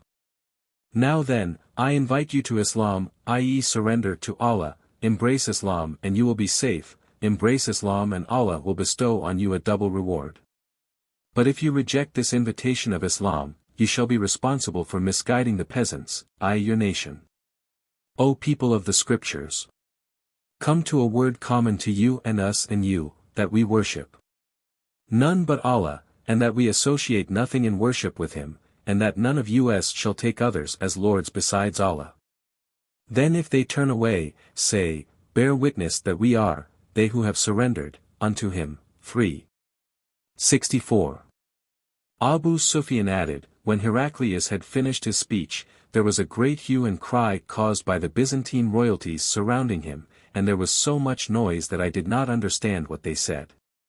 So, we were turned out of the court. When I went out with my companions and we were alone, I said to them, verily, Ibn Abi Kabsha's, i.e. the Prophet's, affair has gained power. This is the king of Bani al-Asfar fearing him. Abu Sufyan added, By Allah, I remained low and was sure that his religion would be victorious till Allah converted me to Islam, though I disliked it. Volume 4, Book 52. Number 192. Narrated Sahl bin Sa'd. That he heard the Prophet on the day of the battle of Khaybar saying, I will give the flag to a person at whose hands Allah will grant victory. So, the companions of the Prophet got up, wishing eagerly to see to whom the flag will be given, and every one of them wished to be given the flag. But the Prophet asked for Ali. Someone informed him that he was suffering from eye trouble. So, he ordered them to bring Ali in front of him. Then the Prophet spat in his eyes and his eyes were cured immediately as if he had never any eye trouble. Ali said, We will fight with them, i.e. infidels, till they become like us, i.e.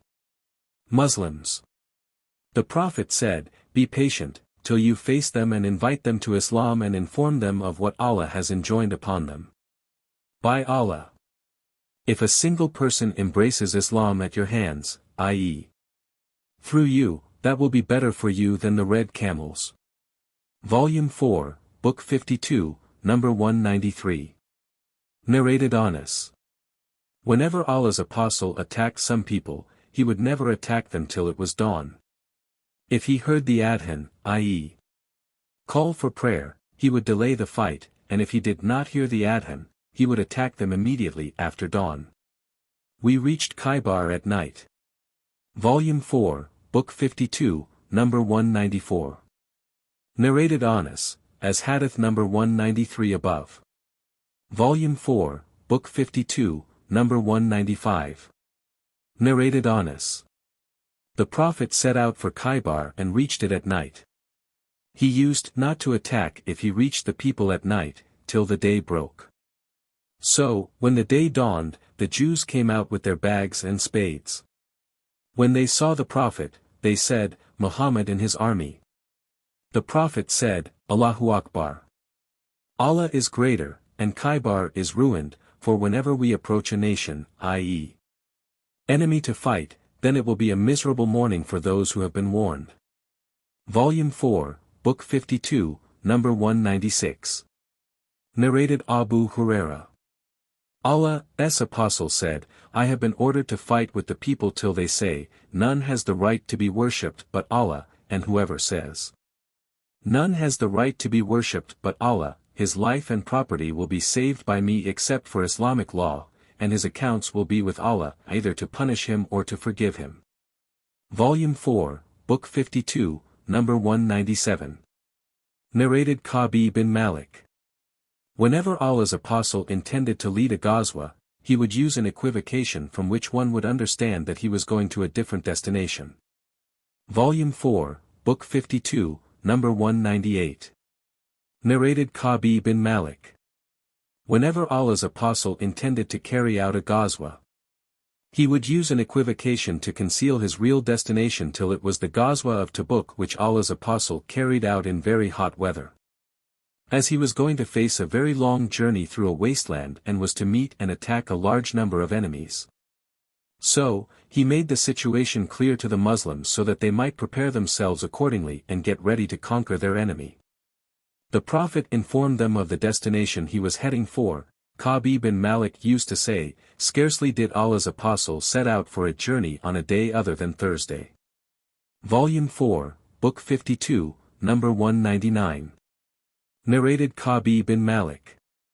The Prophet set out on Thursday for the Ghazwa of Tabuk and he used to prefer to set out, i.e. travel, on Thursdays. Volume 4, Book 52. Number 200. Narrated Anas.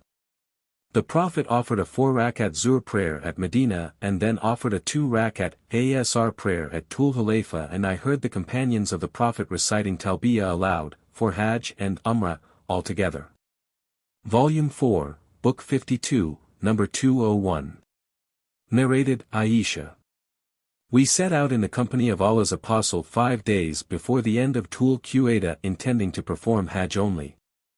When we approached Mecca, Allah's Apostle ordered those who did not have the hadi, i.e. an animal for sacrifice, with them, to perform the tawaf around the Kaaba and between Safa and Marwa and then finish their ihram. Beef was brought to us on the day of, i.e. the days of slaughtering, and I asked, "What is this?" Somebody said, "Allah's Apostle has slaughtered a cow on behalf of his wives." Volume 4, Book 52, number 202. Narrated Ibn Abbas. Once the Prophet set out in the month of Ramadan. He observed fasting till he reached a place called Qadr where he broke his fast. Volume 4, Book 52, number 203. Narrated Ibn Umar. The Prophet said, "It is obligatory for one to listen to and obey the ruler's orders, unless these orders involve one disobedience to Allah. But if an act of disobedience to Allah is imposed, he should not listen to or obey it." Volume 4, Book 52, number 204. Narrated Abu Huraira. That heard Allah's Apostle saying, "We are the last but will be the foremost to enter paradise." The Prophet added, "He who obeys me, obeys Allah, and he who disobeys me, disobeys Allah. He who obeys the chief, obeys me, and he who disobeys the chief, disobeys me." The Imam is like a shelter for whose safety the Muslims should fight and where they should seek protection.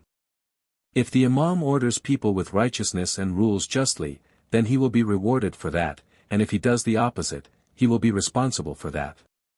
Volume 4, Book 52, number 205.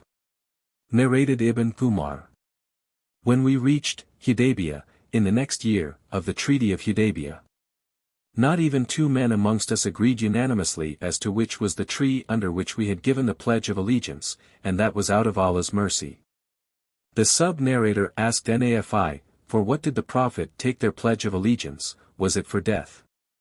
Nafi replied, "No, but he took their pledge of allegiance for patience." Volume 4, Book 52, number 206. Narrated Abdullah bin Zaid.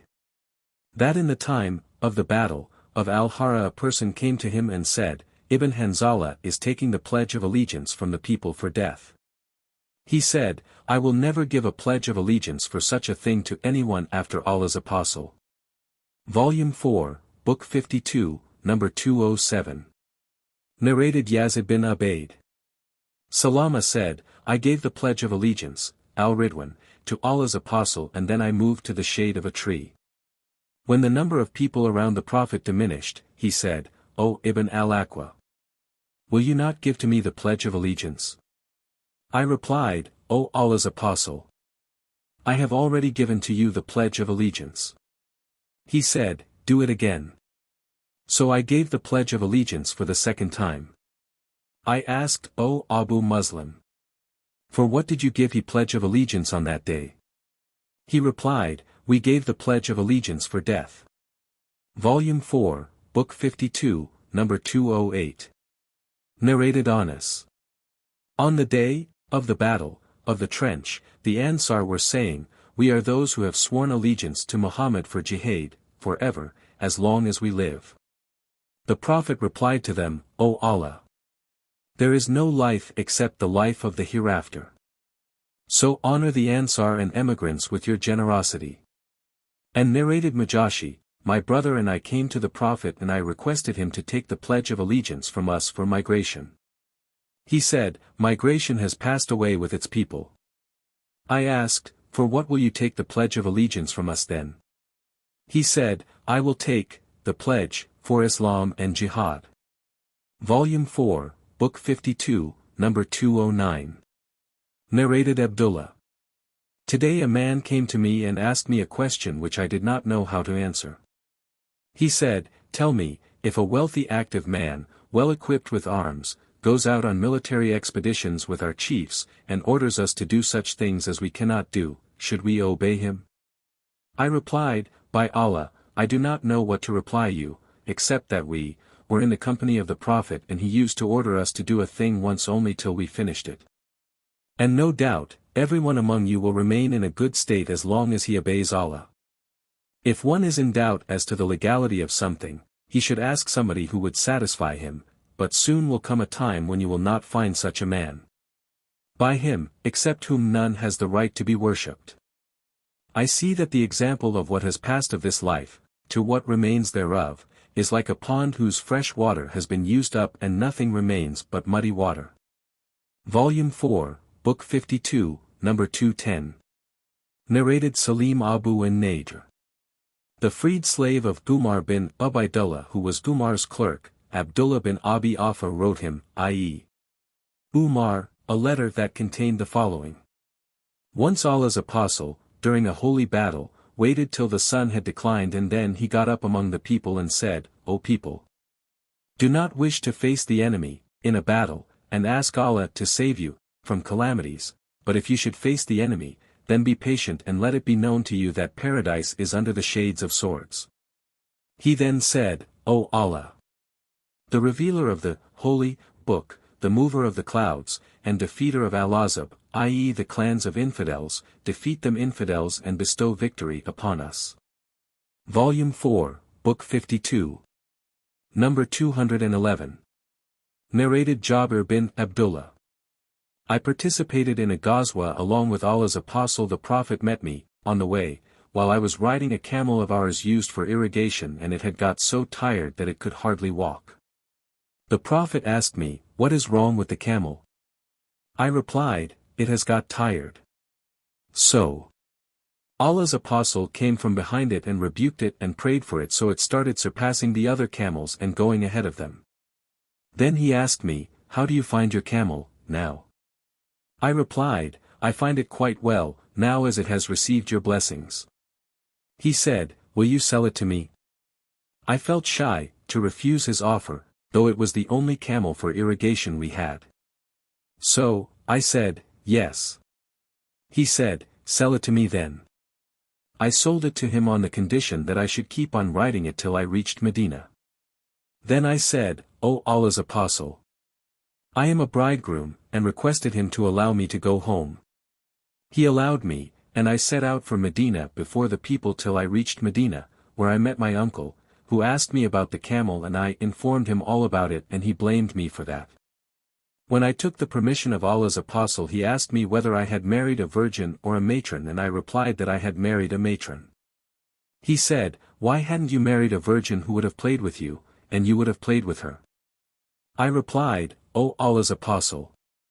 My father died, or was martyred, and I have some young sisters, so I felt it not proper that I should marry a young girl like them who would neither teach them manners nor serve them. So, I have married a matron so that she may serve them and teach them manners.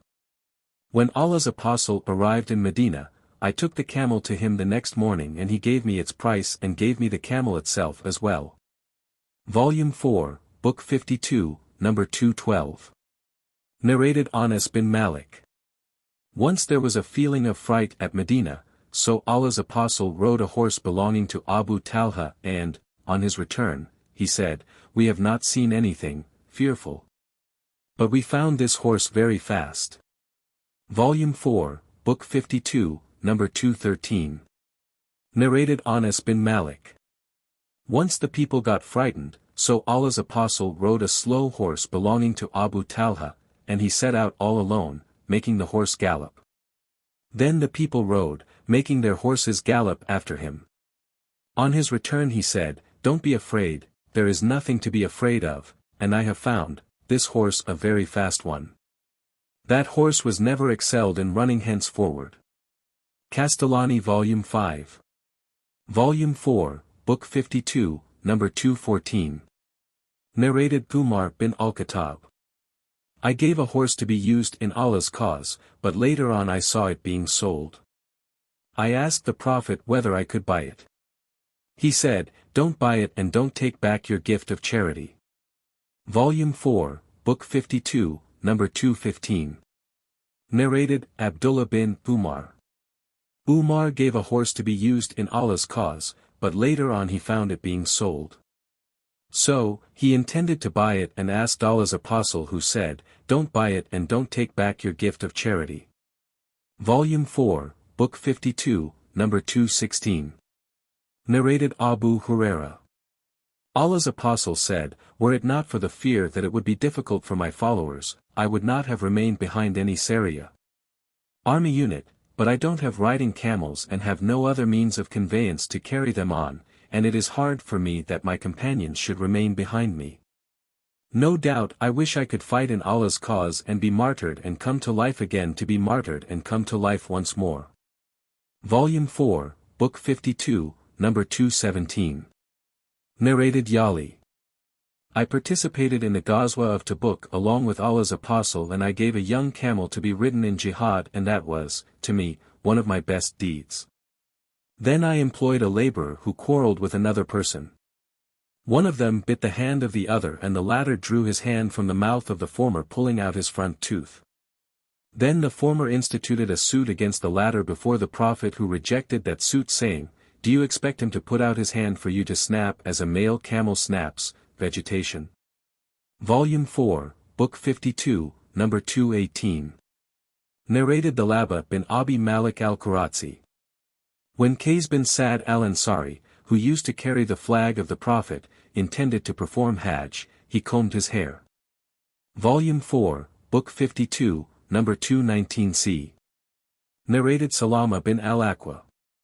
Ali remained behind the Prophet during the Battle of Khaybar as he was suffering from some eye trouble, but then he said, "How should I stay behind Allah's Apostle?" So, he set out till he joined the Prophet. On the eve of the day of the conquest of Khaybar, Allah's Apostle said, "No doubt, I will give the flag, or, tomorrow, a man whom Allah and his Apostle love or who loves Allah and his Apostle will take the flag.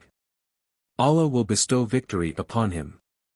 Suddenly Ali joined us, though we were not expecting him. The people said, "Here is Ali." So, Allah's Apostle gave the flag to him and Allah bestowed victory upon him. Volume 4, Book 52, Number 219n. Narrated Nafi bin Jubair. I heard Al-Abbas telling Az Zubair, "The Prophet ordered you to fix the flag here." Volume 4, Book 52, Number 220. Narrated Abu Huraira. Allah's Apostle said, "I have been sent with the shortest expressions bearing the widest meanings, and I have been made victorious with terror, cast in the hearts of the enemy. And while I was sleeping, the keys of the treasures of the world were brought to me and put in my hand." Abu Huraira added, "Allah's Apostle has left the world and now you, people, are bringing out those treasures, i.e. the Prophet did not benefit by them." Volume 4, Book 52, Number 221. Narrated Ibn Abbas. Abu Sufyan said, "Heraclius sent for me when I was in Laya, i.e. Jerusalem. Then he asked for the letter of Allah's Apostle, and when he had finished its reading there was a great hue and cry around him, and the voices grew louder, and we were asked to quit the place. When we were turned out, I said to my companions, 'The cause of Ibn Abi Kabsha has become conspicuous as the king of Bani al-Asfar is afraid of him.'" Volume 4, Book 52, Number 222. Narrated Asma. I prepared the journey food for Allah's Apostle in Abu Bakr's house when he intended to emigrate to Medina. I could not find anything to tie the food container and the water skin with. So, I said to Abu Bakr, "By Allah, I do not find anything to tie these things with except my waist belt." He said, "Cut it into 2 pieces and tie the water skin with one piece and the food container with the other." The sub-narrator added, "She did accordingly, and that was the reason for calling her Datanidakane, i.e. 2-belted woman." Volume 4, Book 52, Number 223. Narrated Jabir bin Abdullah. During the lifetime of the Prophet we used to take the meat of sacrificed animals, as journey food, to Medina. See Hadith number 474 Volume 7. Volume 4, Book 52, Number 224. Narrated Suwaid bin Numan. That he went out in the company o, the Prophet during the year of Khaybar, campaign till they reached a place called As-Saba, the lower part of Khaybar. They offered the Asr prayer, there, and the Prophet asked for the food. Nothing but sa'ik was brought to the Prophet. So, they chewed it and ate it and drank water. After that the Prophet got up, washed his mouth, and they too washed their mouths and then offered the prayer. Volume 4, Book 52, Number 225. Narrated Salama. Once the journey food of the people ran short and they were in great need. So, they came to the Prophet to take his permission for slaughtering their camels, and he permitted them. Then Umar met them and they informed him about it. He said, "What will sustain you after your camels are finished?" Then Umar went to the Prophet and said, "O Allah's Apostle, what will sustain them after their camels are finished?" Allah's Apostle said, "Make an announcement amongst the people that they should bring all their remaining food to me." They brought it and, the Prophet invoked Allah and asked for his blessings for it. Then he asked them to bring their food utensils and the people started filling their food utensils with their hands till they were satisfied. Allah's Apostle then said, "I testify that none has the right to be worshipped but Allah, and I am his Apostle." Volume 4, Book 52, number 226. Narrated Wahb bin Kaysan. Jabir bin Abdullah said, "We set out, and we were 300 men carrying our journey food on our shoulders. Then we began to eat a single date each per day. A man asked Jabir, 'O Abu Abdullah, how could a person be satisfied with a single date?' Jabir replied, 'We realized the value of that one date when we could not even have that much till we reached the seashore, when all of a sudden we saw a huge fish cast by the sea. So, we ate of it as much as we wished for 18 days. Volume 4, Book 52, number 227. Narrated Aisha. That she said, "O Allah's Apostle, your companions are returning with the reward of both Hajj and Umrah, while I am returning with the reward of Hajj only." He said to her, "Go, and let Abdurrahman, i.e. your brother, make you sit behind him, on the animal." So, he ordered Abdurrahman to let her perform Umrah from Al-Tanaim. Then the Prophet waited for her at the higher region of Mecca till she returned. Volume 4, Book 52, number 228. Narrated Abdurrahman bin Abi Bakr as-Siddiq. The Prophet ordered me to let Aisha sit behind me, on the animal, and to let her perform Umrah from At-Tanaim. Volume 4, Book 52, number 229. Narrated Anas. I was riding behind Abu Talha, on the same, riding animal, and, the Prophet's companions, were reciting Talbiyah aloud for both Hajj and Umrah. Volume 4, Book 52, number 230. Narrated Urwa from Usama bin Zaid. Allah's Apostle rode a donkey on which there was a saddle covered by a velvet sheet and let Usama ride behind him, on the donkey. Volume 4, Book 52, number 231. Narrated Nafi from Abdullah. Allah's Apostle came to Mecca through its higher region on the day of the conquest of Mecca, riding his she-camel on which Usama was riding behind him. Bilal and Uthman bin Talha, one of the servants of the Kabieh, were also accompanying him till he made his camel kneel in the mosque and ordered the latter to bring the key of the Kabieh. He opened the door of the Kabieh and Allah's Apostle entered in the company of Usama, Bilal and Uthman, and stayed in it for a long period. When he came out, the people rushed to it, and Abdullah bin Umar was the first to enter it and found Bilal standing behind the door. He asked Bilal, where did the Prophet offer his prayer? He pointed to the place where he had offered his prayer. Abdullah said, I forgot to ask him how many rakat he had performed. Volume 4, Book 52, number 232. Narrated Abu Huraira. Allah's Apostle said, there is a compulsory sadaqah, charity, to be given for every joint of the human body, as a sign of gratitude to Allah, every day the sun rises. To judge justly between two persons is regarded as sadaqah, and to help a man concerning his riding animal by helping him to ride it or by lifting his luggage onto it, is also regarded as sadaqah, and, saying, a good word is also sadaqah. And every step taken on one's way to offer the compulsory prayer, in the mosque, is also sadaqah, and to remove a harmful thing from the way is also sadaqah. Volume 4, Book 52, number 233. Narrated Abdullah bin Umar. Allah's Apostle forbade the people to travel to a hostile country carrying copies of the Qur'an. Volume 4, Book 52, number 234. Narrated Anas. The Prophet reached Khaybar in the morning, while the people were coming out carrying their spades over their shoulders. When they saw him they said, "This is Muhammad and his army. Muhammad and his army." So, they took refuge in the fort. The Prophet raised both his hands and said, "Allahu Akbar, Khaybar is ruined, for when we approach a nation, i.e. enemy to fight, then miserable is the mourning of the warned ones." Then we found some donkeys which we killed and cooked. The announcer of the Prophet announced, "Allah and his apostle forbid you to eat donkey's meat." So, all the pots including their contents were turned upside down. Volume 4, Book 52, number 235. Narrated Abu Musa al-Ash'ari. We were in the company of Allah's apostle, during Hajj.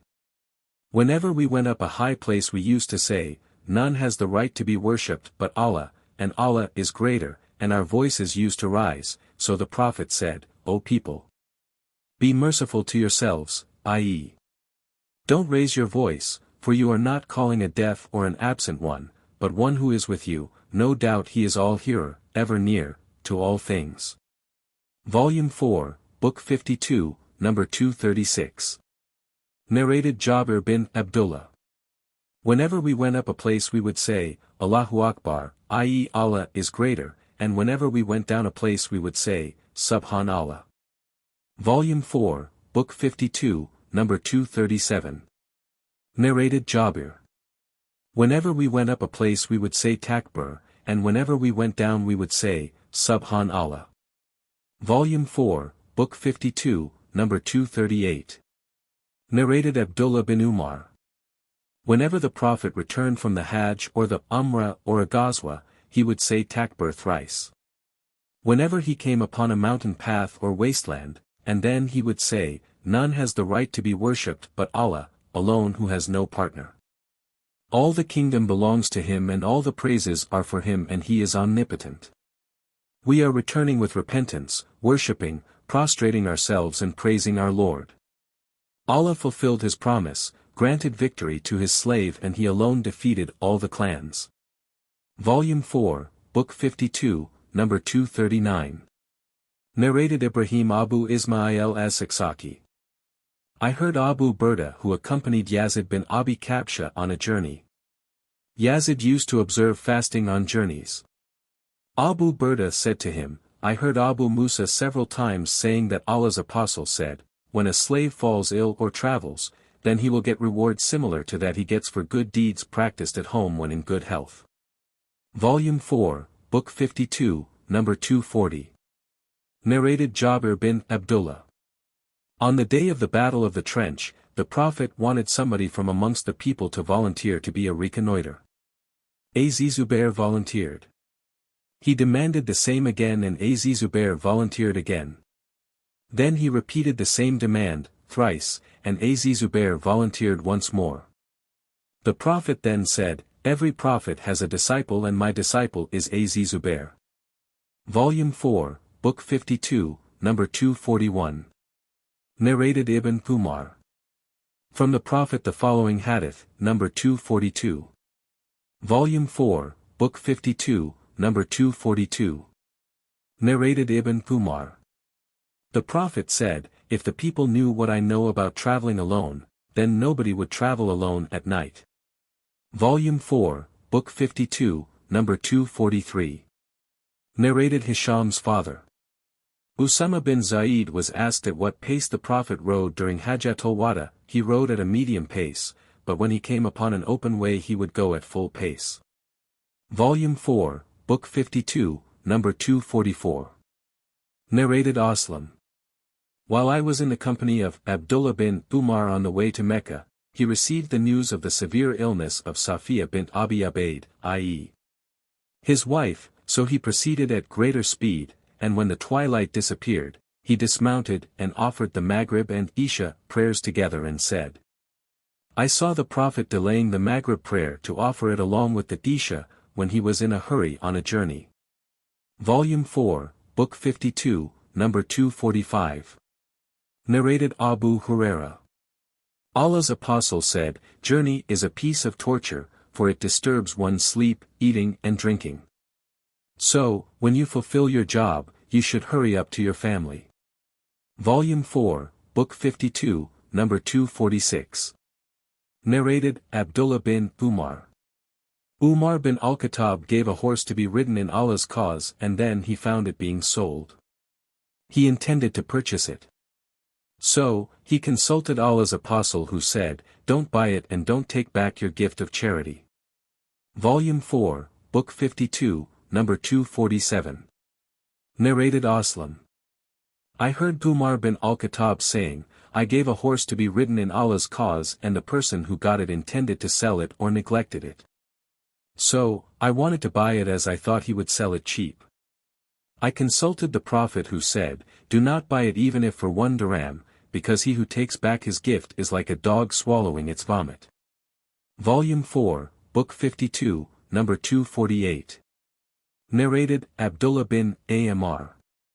A man came to the Prophet asking his permission to take part in jihad.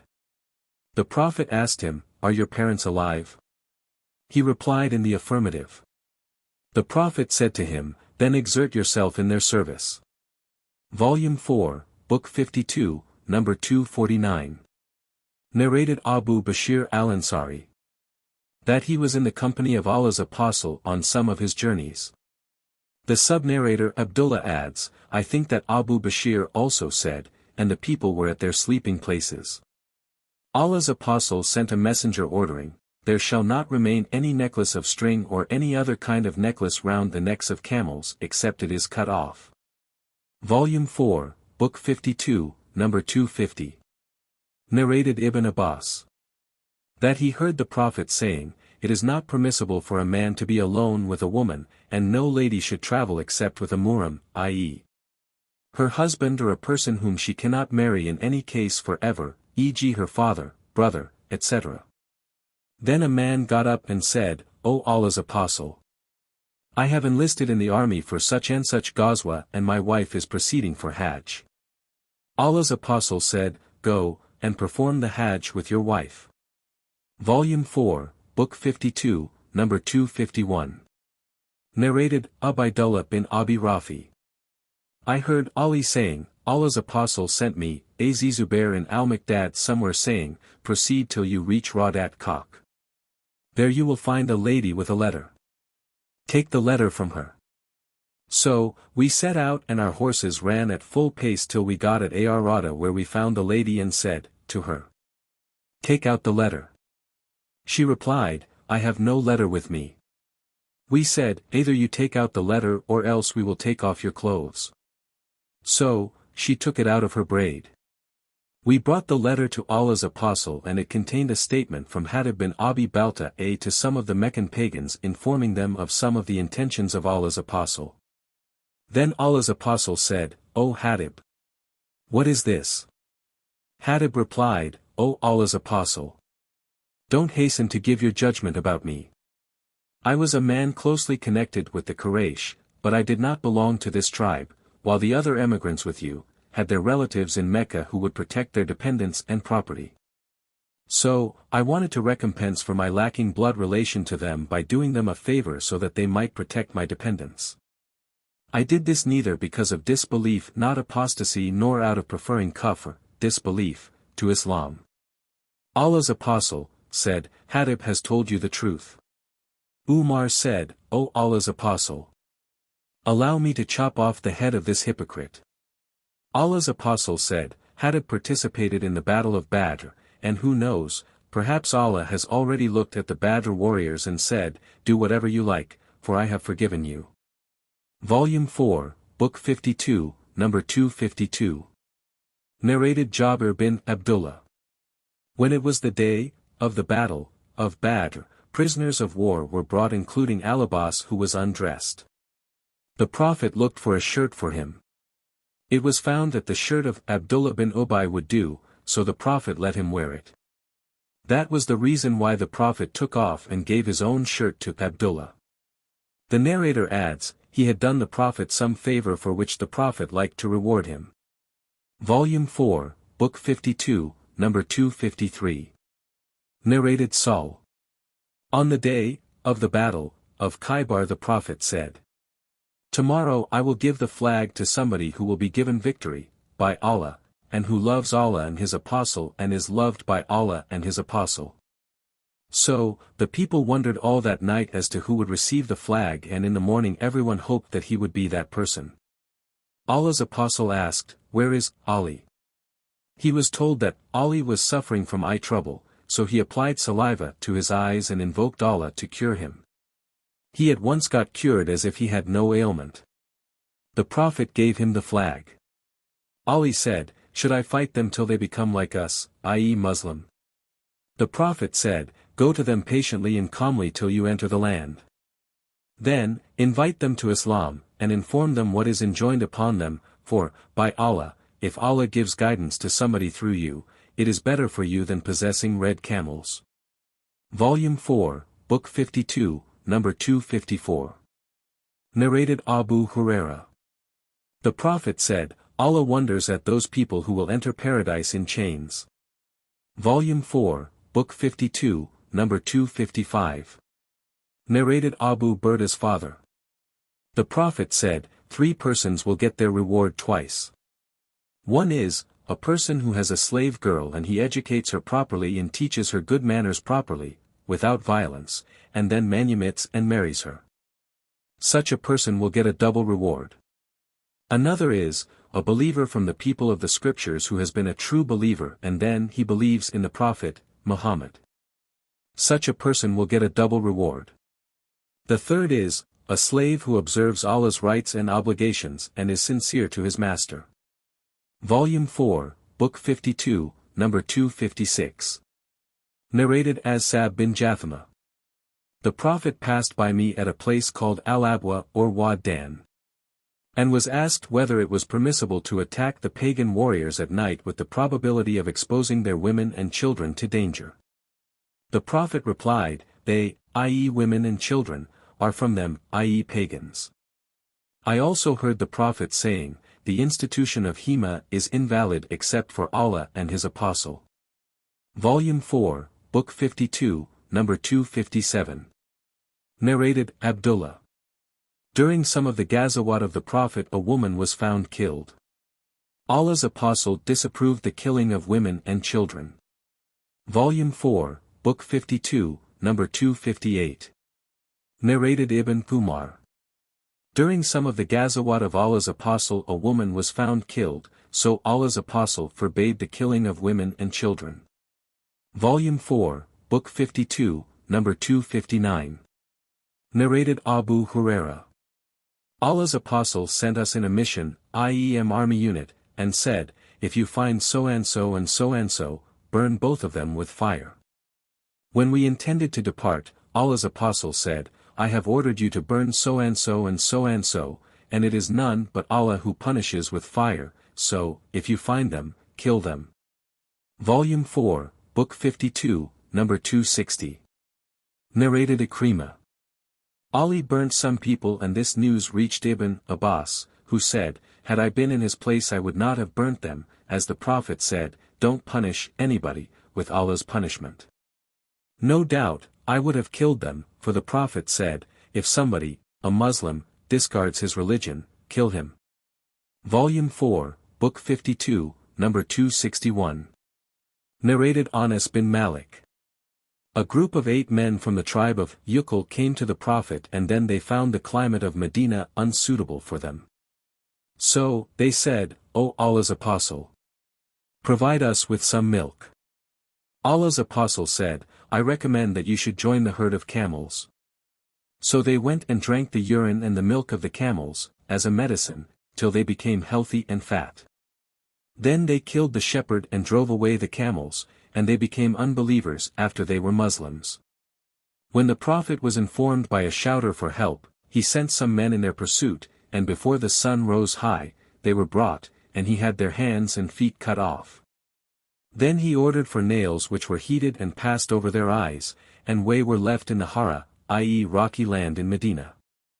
They asked for water, and nobody provided them with water till they died. Abu Kalaba, a sub-narrator said, "They committed murder and theft and fought against Allah and His Apostle, and spread evil in the land."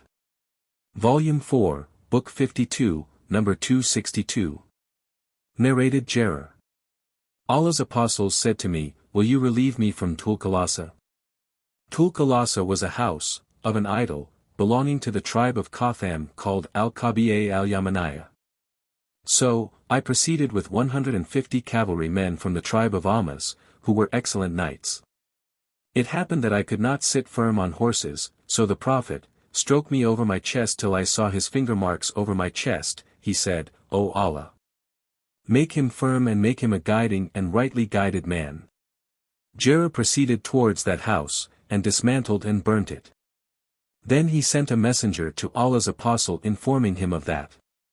Jarir's messenger said, "By him who has sent you with the truth, I did not come to you till I had left it like an emancipated or gabby camel, i.e. completely marred and spoilt."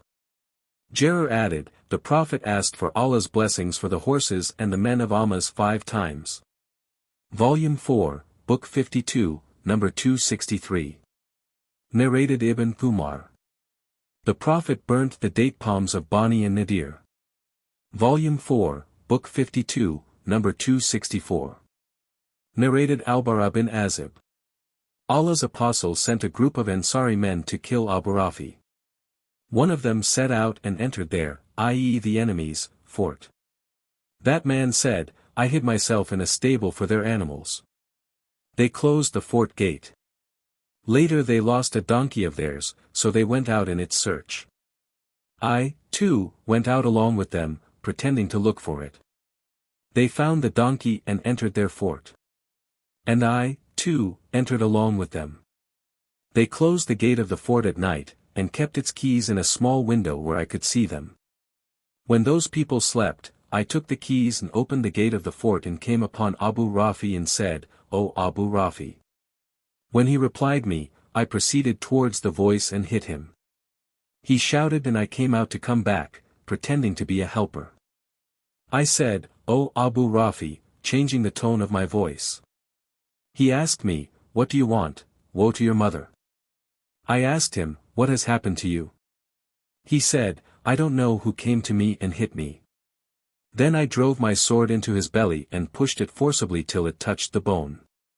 Then I came out, filled with puzzlement, and went towards a ladder of theirs in order to get down, but I fell down and sprained my foot.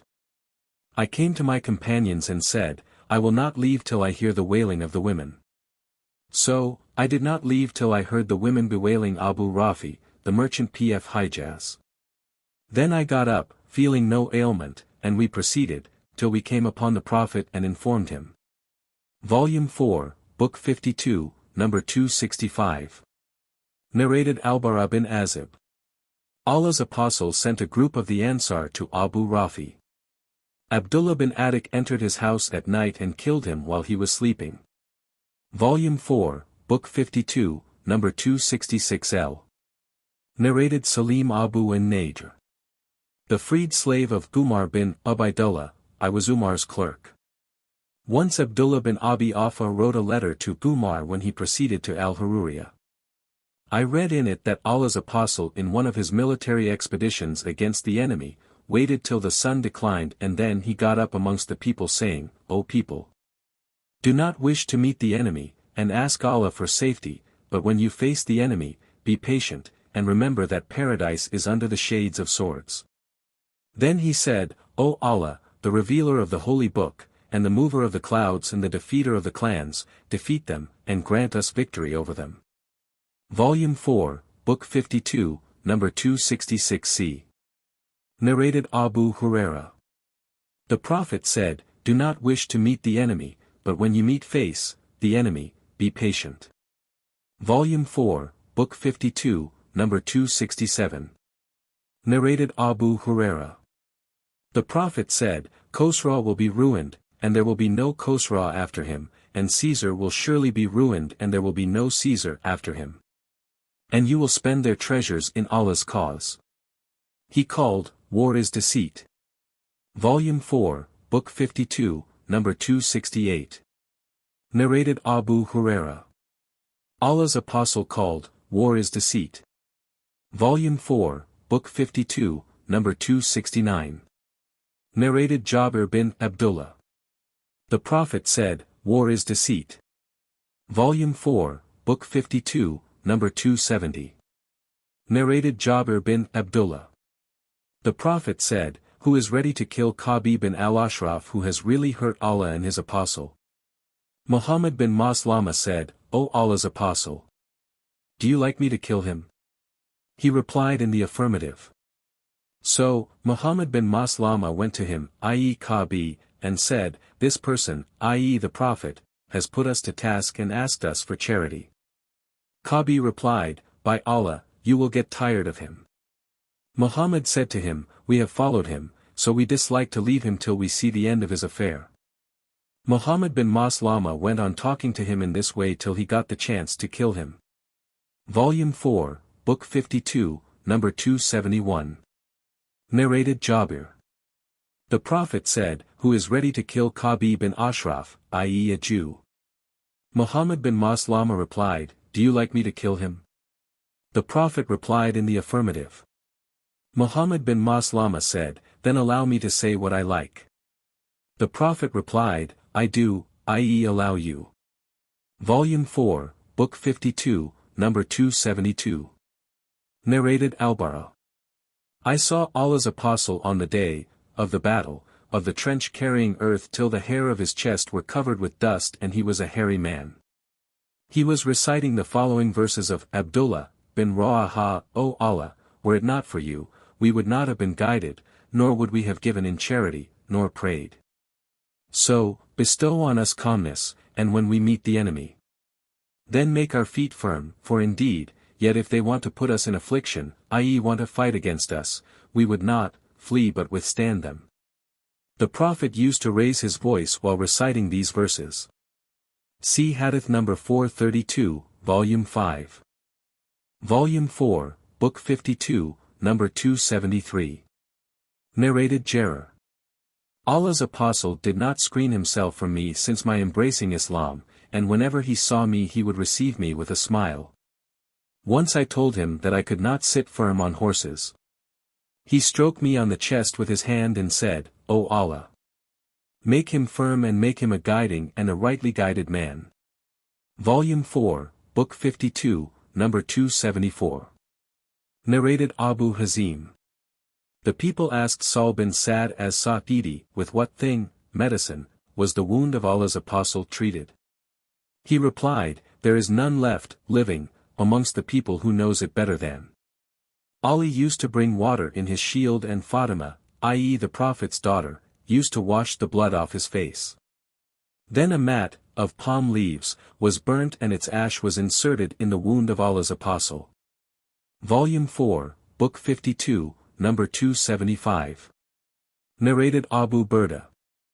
That his father said, the Prophet sent Mu'adh and Abu Musa to Yemen telling them, "Treat the people with ease and don't be hard on them, give them glad tidings and don't fill them with aversion, and love each other, and don't differ." Volume 4, Book 52, number 276. Narrated Al-Bara bin Azib. The Prophet appointed Abdullah bin Jubair as the commander of the infantry men, archers, who were 50 on the day of the battle of Uhud. He instructed them, "Stick to your place, and don't leave it even if you see birds snatching us, till I send for you. And if you see that we have defeated the infidels and made them flee, even then you should not leave your place till I send for you." Then the infidels were defeated. By Allah, I saw the women fleeing lifting up their clothes revealing their leg bangles and their legs.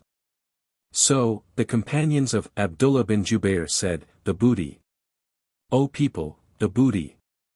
Your companions have become victorious, what are you waiting for now?" Abdullah bin Jubair said, "Have you forgotten what Allah's Apostle said to you?" They replied, "By Allah! We will go to the people, i.e. the enemy, and collect our share from the war booty." But when they went to them, they were forced to turn back defeated. At that time Allah's Apostle in their rear was calling them back. Only 12 men remained with the Prophet and the infidels martyred 70 men from us. On the day of the battle of Badr, the Prophet and his companions had caused the pagans to lose 140 men, 70 of whom were captured and 70 were killed. Then Abu Sufyan asked thrice, is Muhammad present amongst these people? The Prophet ordered his companions not to answer him. Then he asked thrice, is the son of Abu Quafa present amongst these people? He asked again thrice, is the son of Al-Khattab present amongst these people? He then returned to his companions and said, as for these men, they have been killed. Umar could not control himself and said, to Abu Sufyan, you told a lie, by Allah. O enemy of Allah! All those you have mentioned are alive, and the thing which will make you unhappy is still there. Abu Sufyan said, our victory today is a counterbalance to yours in the battle of Badr, and in war, the victory is always undecided and is shared in turns by the belligerents, and you will find some of your killed men mutilated. But I did not urge my men to do so, yet I do not feel sorry for their deed. After that he started reciting cheerfully, O Hubal, be high. 1. On that the Prophet said, to his companions, why don't you answer him back? They said, O Allah's Apostle, what shall we say? He said, say, Allah is higher and more sublime. Then, Abu Sufyan said, we have the idol, Al-Uzza, and you have no Uzza. The Prophet said, to his companions, why don't you answer him back? They asked, O Allah's Apostle, what shall we say? He said, says Allah is our helper and you have no helper. Volume 4, Book 52, number 277. Narrated Anas. Allah's Apostle was the most handsome, most generous, and the bravest of all the people. Once the people of Medina got frightened having heard an uproar at night. So, the Prophet met the people while he was riding an unsaddled horse belonging to Abu Talha and carrying his sword, slung over his shoulder. He said, to them, don't get scared, don't get scared. Then he added, I found it, I.e. the horse, very fast. Volume 4, Book 52, number 278. Narrated Salama. I went out of Medina towards Al-Ghaba. When I reached the mountain path of Al-Ghaba, a slave of Abdurrahman bin Auf met me. I said to him, woe to you! What brought you here? He replied, the she-camels of the Prophet have been taken away. I said, who took them? He said, Gadafan and Fazara. So, I sent 3 cries, O Sabaha H. O Sabaha, so loudly that made the people in between its, i.e. Medina's, 2 mountains hear me. Then I rushed till I met them after they had taken the camels away. I started throwing arrows at them saying, I am the son of Al-Aqwa, and today perish the mean people. So, I saved the she-camels from them before they, i.e. the robbers, could drink water. When I returned driving the camels, the Prophet met me. I said, O Allah's Apostle, those people are thirsty and I have prevented them from drinking water, so send some people to chase them. The Prophet said, O son of Al-Aqwa, you have gained power over your enemy, so forgive them. Besides, those people are now being entertained by their folk. Volume 4, Book 52, number 279.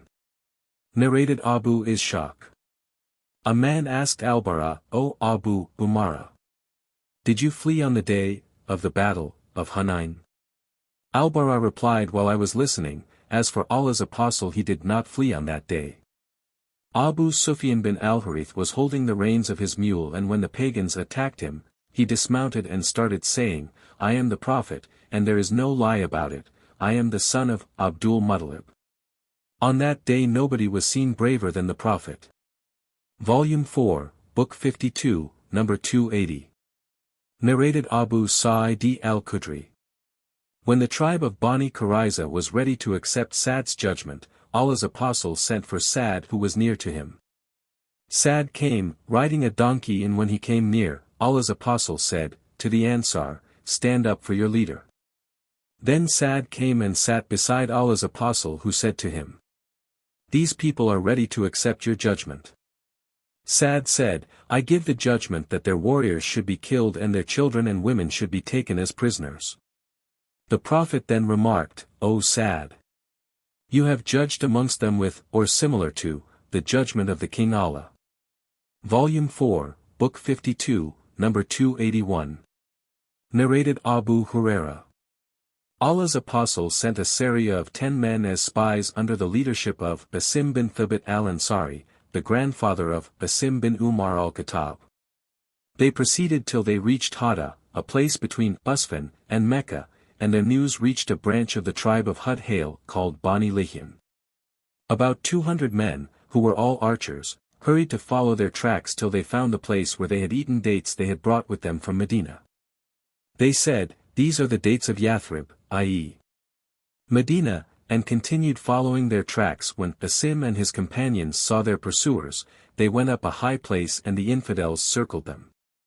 The infidels said to them, "Come down and surrender, and we promise and guarantee you that we will not kill any one of you." Asim bin Thabit, the leader of the Sariyah, said, "By Allah, I will not come down to be under the protection of infidels.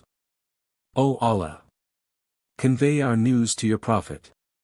Then the infidels threw arrows at them till they martyred Asim along with 6 other men, and 3 men came down accepting their promise and convention, and they were Qubayb al-Ansari and Ibn Dathina and another man so. When the infidels captured them, they undid the strings of their bows and tied them. Then the third, of the captives, said, "This is the first betrayal. By Allah, I will not go with you. No doubt these, namely the martyred, have set a good example to us." So, they dragged him and tried to compel him to accompany them, but as he refused, they killed him. They took Qubayb and Ibn Dathina with them and sold them, as slaves, in Mecca, and all that took place, after the Battle of Badr.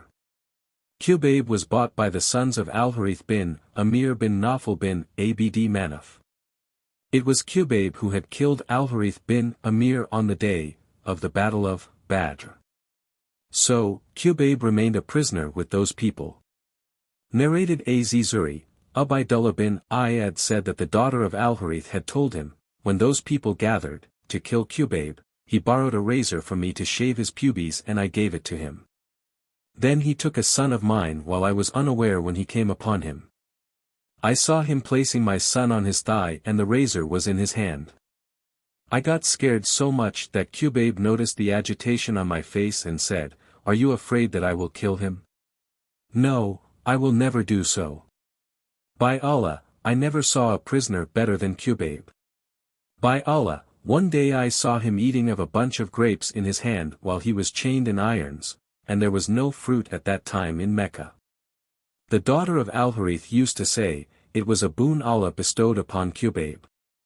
When they took him out of the sanctuary, of Mecca, to kill him outside its boundaries, Qubayb requested them to let him offer 2 rakat prayer.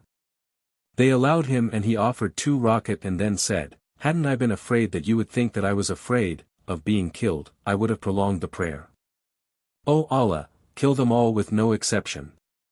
He then recited the poetic verse, "I being martyred as a Muslim, do not mind how I am killed in Allah's cause, for my killing is for Allah's sake, and if Allah wishes, He will bless the amputated parts of a torn body." Then the son of Al-Harith killed him.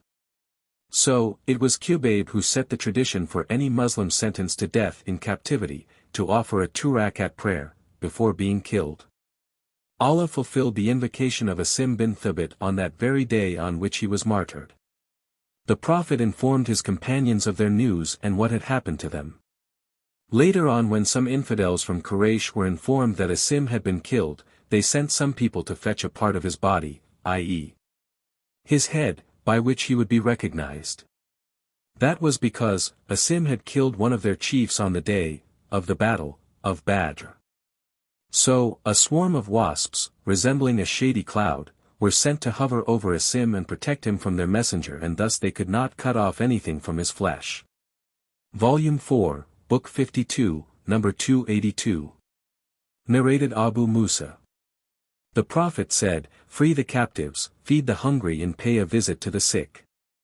Volume 4, Book 52, number 283. Narrated Abu Juhayfa. I asked Ali, "Do you have the knowledge of any divine inspiration besides what is in Allah's book?" Ali replied, "No, by him who splits the grain of corn and creates the soul." I don't think we have such knowledge, but we have the ability of understanding which Allah may endow a person with, so that he may understand the Qur'an, and we have what is written in this paper as well. I asked, what is written in this paper? He replied, the regulations of blood money, the freeing of captives, and the judgment that no Muslim should be killed for killing an infidel. Volume 4, Book 52, number 284. Narrated Anas bin Malik. Some Ansari men asked permission from Allah's Apostle saying, O Allah's Apostle, allow us not to take the ransom of our nephew al-Abbas. The Prophet replied, do not leave a single dirham thereof. In another narration, Anas said, some wealth was brought to the Prophet from Bahrain. Al-Abbas came to him and said, O Allah's Apostle, give me some of it, as I have paid my and Aqil's ransom. The Prophet said, take, and gave him in his garment. Volume 4, Book 52, number 285. Narrated Jubair. Who was among the captives of the Battle of Badr, I heard the Prophet reciting Surat at-Tur, in the Maghrib prayer. Volume 4, Book 52, number 286. Narrated Salama bin al-Aqwa. An infidel spy came to the Prophet while he was on a journey. The spy sat with the companions of the Prophet and started talking and then went away. The Prophet said, to his companions, chase and kill him. So, I killed him. The Prophet then gave him the belongings of the killed spy, in addition to his share of the war booty. Volume 4, Book 52, number 287. Narrated Amr bin Maimun. Umar, after he was stabbed, instructed his would-be successor, saying, I urge him, i.e., the new caliph, to take care of those non-Muslims who are under the protection of Allah and His Apostle in that he should observe the convention agreed upon with them, and fight on their behalf, to secure their safety, and he should not overtax them beyond their capability. Volume 4, Book 52, number 288. Narrated Said bin Jubair. Ibn Abbas said, Thursday. What, great thing, took place on Thursday? Then he started weeping till his tears wetted the gravels of the ground. Then he said, on Thursday the illness of Allah's Apostle was aggravated and he said, fetch me writing materials so that I may have something written to you after which you will never go astray. The people, present there, differed in this matter and people should not differ before a prophet.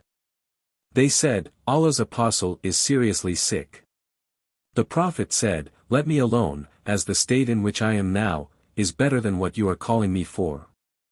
The Prophet on his deathbed, gave 3 orders saying, expel the pagans from the Arabian Peninsula, respect and give gifts to the foreign delegates as you have seen me dealing with them. I forgot the 3rd order. Yaqub bin Muhammad said, I asked al-Mughira bin Abdurrahman about the Arabian Peninsula and he said, it comprises Mecca, Medina, al-Yamamah and Yemen. Yaqub added, and al-Arj, the beginning of Tihama. Volume 4, Book 52, number 289. Narrated Ibn Umar. Umar saw a silken cloak being sold in the market and he brought it to Allah's Apostle and said, O Allah's Apostle, buy this cloak and adorn yourself with it on the Eid festivals and on meeting the delegations. Allah's Apostle replied, this is the dress for the one who will have no share in the hereafter, or, this is worn by one who will have no share in the hereafter. After some time had passed, Allah's Apostle sent a silken cloak to Umar. Umar took it and brought it to Allah's Apostle and said, O Allah's Apostle, you have said that this is the dress of that who will have no share in the hereafter, or, this is worn by one who will have no share in the hereafter, yet you have sent me this. The Prophet said, I have sent it, so that you may sell it or fulfill with it some of your needs. Volume 4, Book 52, number 290d. Narrated Ibn Umar. Umar and a group of the companions of the Prophet set out with the Prophet to Ibn Sayyad. He found him playing with some boys near the hillocks of Bani Magala. Ibn Sayyad at that time was nearing his puberty. He did not notice the Prophet's presence, till the Prophet stroked him on the back with his hand and said, Ibn Sayyad, do you testify that I am Allah's Apostle? Ibn Sayyad looked at him and said, I testify that you are the Apostle of the illiterates. Then Ibn Sayyad asked the Prophet, do you testify that I am the Apostle of Allah? The Prophet said to him, I believe in Allah and His Apostles. Then the Prophet said, to Ibn Sayyad, what do you see? Ibn Sayyad replied, true people and false ones visit me. The Prophet said, your mind is confused as to this matter. The Prophet added, I have kept something, in my mind, for you. Ibn Sayyad said, it is ad-duk. The Prophet said, to him, shame be on you. You cannot cross your limits. On that Umar said, O Allah's Apostle, allow me to chop his head off. The Prophet said, if he should be him, i.e. ad-Dajjal, then you cannot overpower him, and should he not be him, then you are not going to benefit by murdering him. Volume 4, Book 52, number 290. Narrated Ibn Umar. Later on, Allah's Apostle, once again, went along with Ubay bin Ka'b to the garden of date palms where Ibn Sayyad was staying. When the Prophet entered the garden, he started hiding himself behind the trunks of the date palms as he wanted to hear something from the Ibn Sayyad before the latter could see him. Ibn Sayyad was lying in his bed, covered with a velvet sheet from where his murmurs were heard. Ibn Sayyad's mother saw the Prophet while he was hiding himself behind the trunks of the date palms. She addressed Ibn Sayyad, O Saf. And this was his name. Ibn Sayyad got up. The Prophet said, had this woman let him to himself, he would have revealed the reality of his case. Then the Prophet got up amongst the people, glorifying Allah as he deserves. He mentioned ad-Dajjal, saying, I warn you about him, i.e. ad-Dajjal, and there is no prophet who did not warn his nation about him, and Noah warned his nation about him, but I tell you a statement which no prophet informed his nation of. You should understand that he is a one-eyed man and Allah is not one-eyed. Volume 4, Book 52, number 291. Narrated Usama bin Zaid. I asked the Prophet during his Hajj, O Allah's Apostle, where will you stay tomorrow? He said, has Aqil left for us any house? He then added, tomorrow we will stay at Kayf Bani Kinana, i.e. Al-Muhasab, where, the pagans of Quraysh took an oath of kufr, i.e. to be loyal to heathenism, in that Bani Kinana got allied with Quraysh against Bani Hashim on the terms that they would not deal with the members of the Iz tribe or give them shelter. Az-Zuri said, Kayf means valley. See Hadith number 659, Volume 2. Volume 4, Book 52, number 292. Narrated Aslam. Umar bin al-Khattab appointed a freed slave of his, called Hunay, manager of the Hima, i.e. a pasture devoted for grazing the animals of the zakat or other specified animals.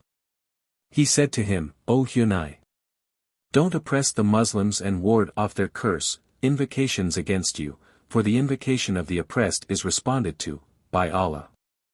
And allow the shepherd having a few camels and those having a few sheep, to graze their animals, and take care not to allow the livestock of Abdurrahman bin Auf and the livestock of Uthman bin Affan, for if their livestock should perish, then they have their farms and gardens, while those who own a few camels and those who own a few sheep, if their livestock should perish, would bring their dependents to me in appeal for help, saying, O Chief of the Believers! O Chief of the Believers! Would I then neglect them?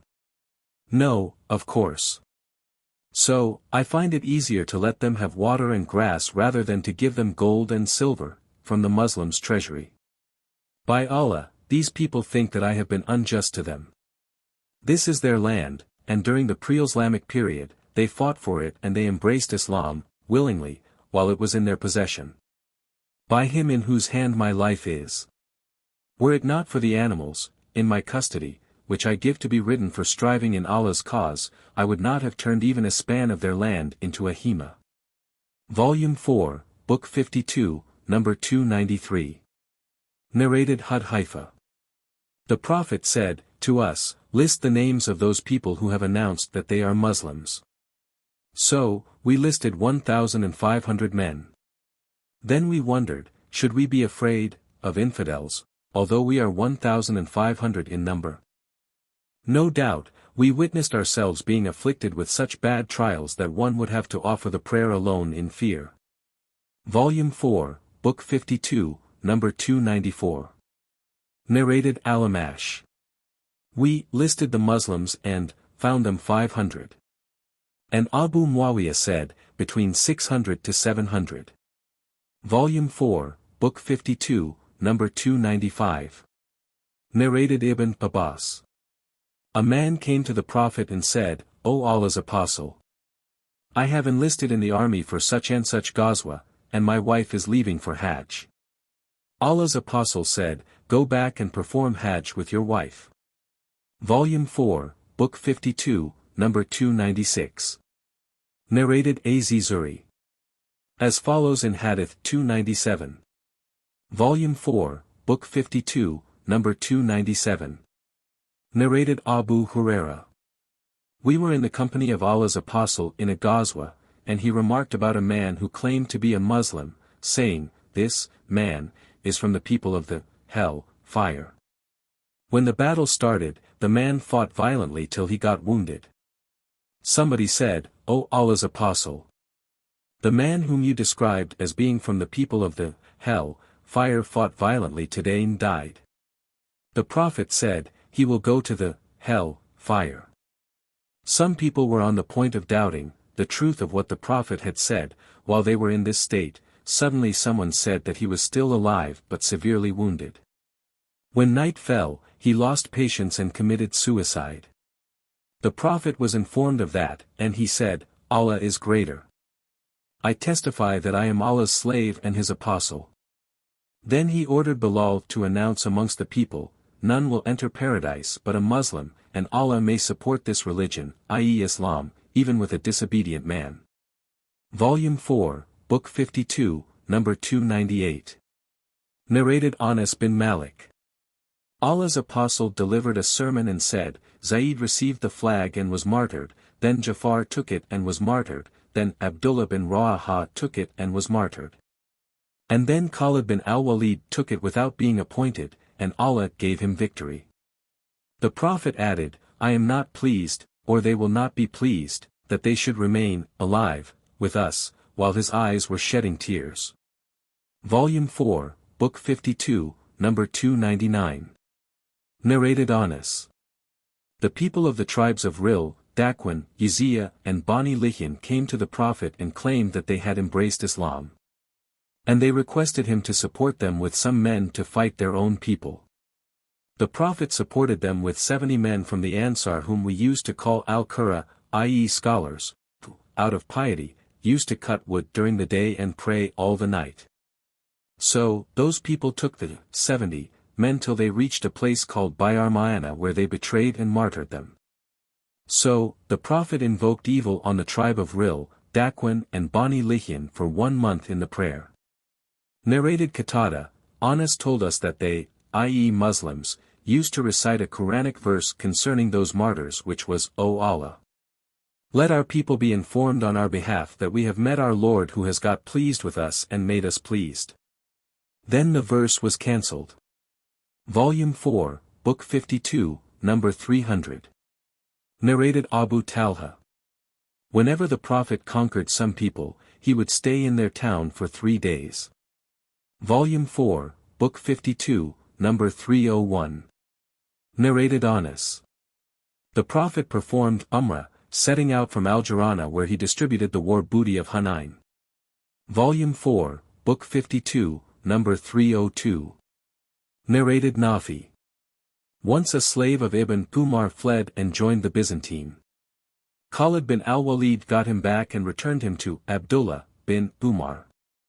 Once a horse of Ibn Umar also ran away and followed the Byzantines, and he, i.e. Khalid, got it back and returned it to Abdullah. Volume 4, Book 52, number 303. Narrated Ibn Umar. That he was riding a horse on the day the Muslims fought against the Byzantines, and the commander of the Muslim army was Khalid bin al-Walid who had been appointed by Abu Bakr. The enemy took the horse away, and when the enemy was defeated, Khalid returned the horse to him. Volume 4, Book 52, number 304. Narrated Jabir bin Abdullah. I said, O Allah's Apostle, we have slaughtered a young sheep of ours and have ground 1 saw of barley. So, I invite you along with some persons. So, the Prophet said in a loud voice, O the people of the trench. Jabir had prepared, Sir, so come along. Volume 4, Book 52, number 305. Narrated Khalid. The daughter of Khalid bin said, I went to Allah's Apostle with my father and I was nearing a yellow shirt. Allah's Apostle said, Sana, Sana. Abdullah, the narrator, said that Sana meant good in the Ethiopian language. I then started playing with the seal of prophethood, in between the Prophet's shoulders, and my father rebuked me harshly for that. Allah's Apostle said, Leave her, and then Allah's Apostle invoked Allah to grant me a long life, by saying, thrice, wear this dress till it is worn out and then wear it till it is worn out, and then wear it till it is worn out. The narrator adds, it is said that she lived for a long period, wearing that, yellow, dress till its color became dark because of long wear. Volume 4, Book 52, number 306. Narrated Abu Huraira. Al-Hasan bin Al took a date from the dates of the Sadaqah and put it in his mouth. The Prophet said, to him, in Persian, Cock, cock. I.e., don't you know that we do not eat the Sadaqah, i.e., what is given in charity, charity is the dirt of the people. Volume 4, Book 52, number 307. Narrated Abu Huraira.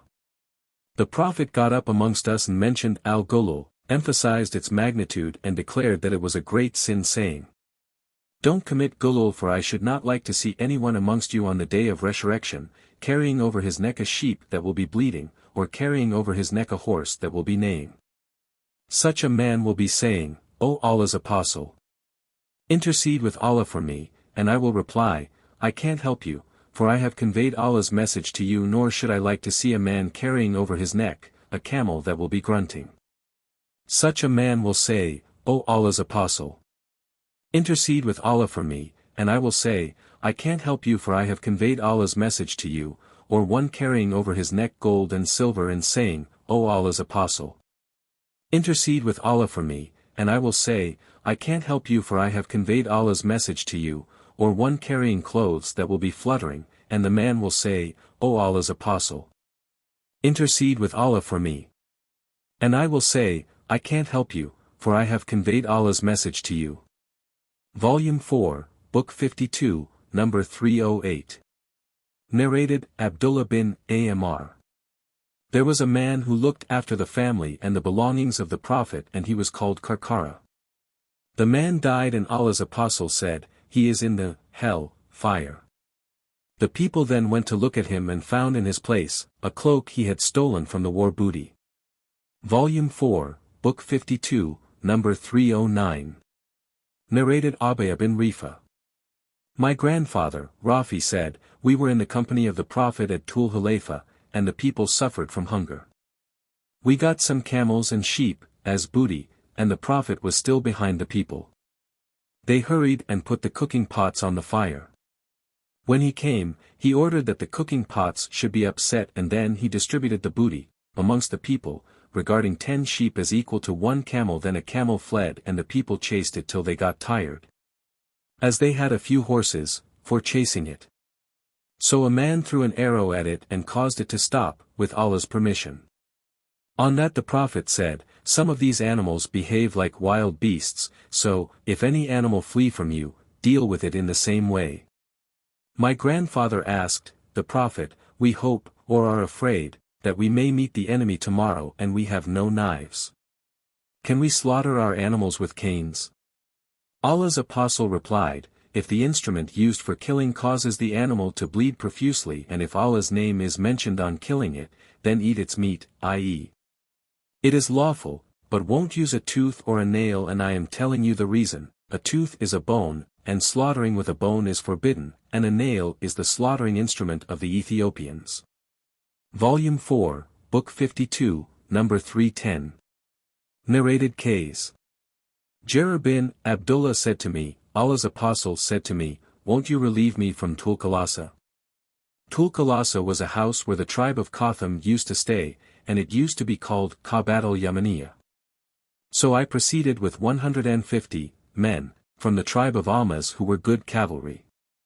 I informed the Prophet that I could not sit firm on horses, so he stroked me on the chest with his hand and I noticed his finger marks on my chest. He invoked, "O Allah! Make him firm and a guiding and rightly guided man." Jarir set out towards that place, dismantled and burnt it, and then sent the good news to Allah's apostle. The messenger of Jarir said to Allah's apostle, "O Allah's apostle! By him who has sent you with the truth, I did not come to you till the house, had been turned, black, like a scabby camel, covered with tar." So the Prophet invokes Allah to bless the horses of the men of Almas 5 times. Volume 4, Book 52, number 311. Narrated Ibn Abbas. The Prophet said, on the day of the conquest of Mecca, there is no migration, after the conquest, but jihad and good intentions, and when you are called for jihad, you should immediately respond to the call. Volume 4, Book 52, number 312. Narrated Abu Uthman and Nadi. Mujashi, bin Mas'udi, took his brother Mujallid bin Musa to the Prophet and said, "This is Mujallid and he will give a pledge of allegiance to you for migration." The Prophet said, "There is no migration after the conquest of Mecca, but I will take his pledge of allegiance for Islam." Volume 4, Book 52, number 313. Narrated Ada.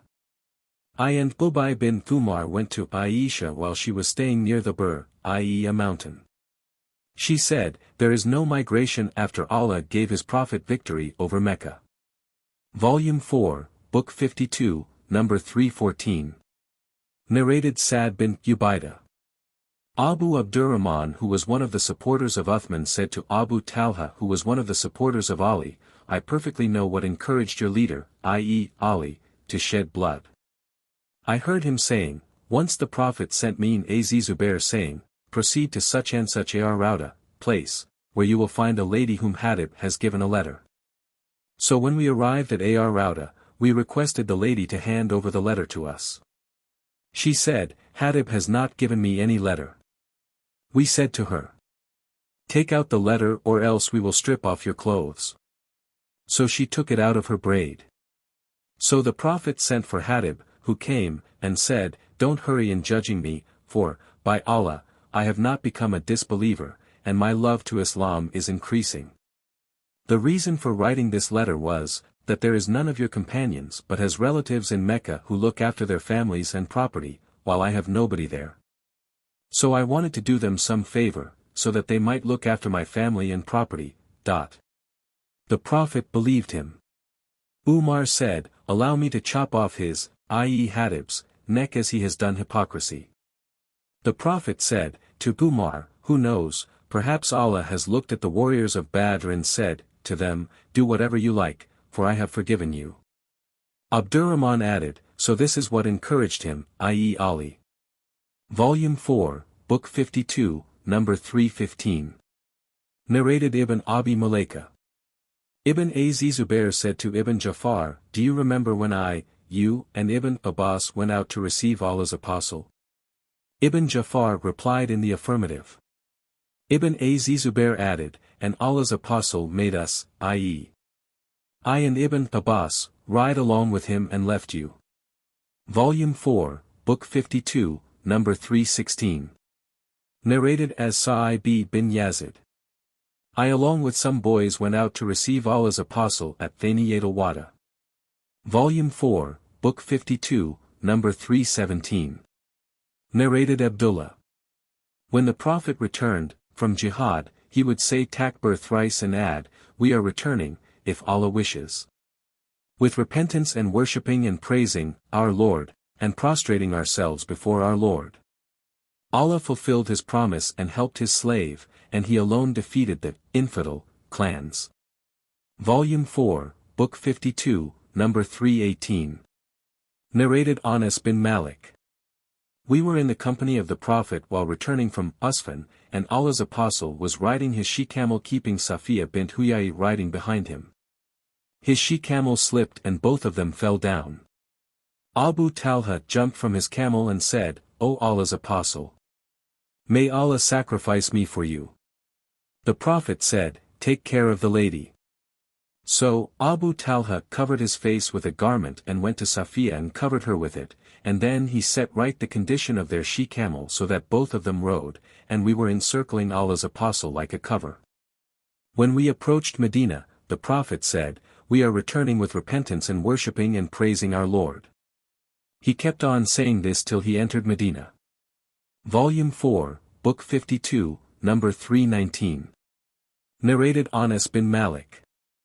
That he and Abu Talha came in the company of the Prophet and Safiya was accompanying the Prophet, who let her ride behind him on his she-camel.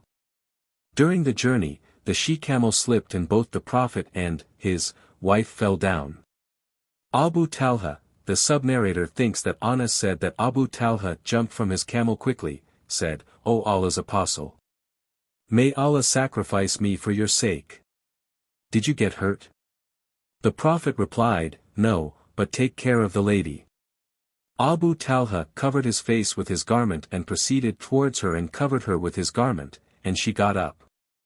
He then set right the condition of their she-camel, and both of them, i.e. the Prophet and his wife, rode and proceeded till they approached Medina. The Prophet said, "We are returning with repentance and worshipping and praising our Lord." The Prophet kept on saying this statement till he entered Medina. Volume 4, Book 52, number 320. Narrated Jabir bin Abdullah. I was on a journey in the company of the Prophet, and when we reached Medina, he said to me, "Enter the mosque and offer 2 rakat." Volume 4, Book 52, number 321. Narrated Kabi. Whenever the Prophet returned from a journey in the forenoon, he would enter the mosque and offer 2 rakat before sitting. Volume 4, Book 52, number 322. Narrated Muharib bin Dithar. Jabir bin Abdullah said, when Allah's apostle arrived at Medina, he slaughtered a camel or a cow. Jabir added, "The Prophet bought a camel from me for 2 uqiyas, of gold, and 1 or 2 dirhams. When he reached Syra, he ordered that a cow be slaughtered and they ate its meat. When he arrived at Medina, he ordered me to go to the mosque and offer 2 rakat, and weighed, and gave me the price of the camel." Volume 4, Book 52, number 323. Narrated Jabir. Once I returned from a journey and the Prophet said, to me, "Offer 2 rakat." Syra is a place near Medina. 53, 1/5 of booty to the cause of Allah, Kumas. Volume 4, Book 53, number 324. Narrated Ali. I got a she-camel in my share of the war booty on the day of the battle of Badr, and the Prophet had given me a she-camel from the Kumas. When I intended to marry Fatima, the daughter of Allah's apostle, I had an appointment with a goldsmith from the tribe of Bani Kainuka to go with me to bring idkir, i.e. grass of pleasant smell, and sell it to the goldsmiths and spend its price on my wedding party. I was collecting for my she-camels equipment of saddles, sacks and ropes while my 2 she-camels were kneeling down beside the room of an Ansari man. I returned after collecting whatever I collected, to see the humps of my 2 she-camels cut off and their flanks cut open and some portion of their livers was taken out. When I saw that state of my 2 she-camels, I could not help weeping. I asked, "Who has done this?" The people replied, "Hamza bin Abdul Muttalib, who is staying with some Ansari drunks in this house." I went away till I reached the Prophet and Zayd bin Haritha was with him. The Prophet noticed on my face the effect of what I had suffered, so the Prophet asked, "What is wrong with you?" I replied, "O Allah's apostle! I have never seen such a day as today. Hamza attacked my 2 she-camels, cut off their humps, and ripped open their flanks, and he is sitting there in a house in the company of some drunks." The Prophet then asked for his covering sheet, put it on, and set out walking followed by me and Zayd bin Haritha till he came to the house where Hamza was. He asked permission to enter, and they allowed him, and they were drunk. Allah's apostle started rebuking Hamza for what he had done, but Hamza was drunk and his eyes were red. Hamza looked at Allah's apostle and then he raised his eyes, looking at his knees, then he raised up his eyes looking at his umbilicus, and again he raised up his eyes looking at his face. Hamza then said, aren't you but the slaves of my father? Allah's apostle realized that he was drunk, so Allah's apostle retreated, and we went out with him. Volume 4, Book 53, number 325. Narrated Aisha, mother of the believers, after the death of Allah's apostle Fatima, the daughter of Allah's apostle, asked Abu Bakr as-Siddiq to give her her share of inheritance from what Allah's apostle had left of the booty gained without fighting, which Allah had given him. Abu Bakr said to her, Allah's apostle said, our property will not be inherited, whatever we, i.e. profits, leave is sadaqah, to be used for charity.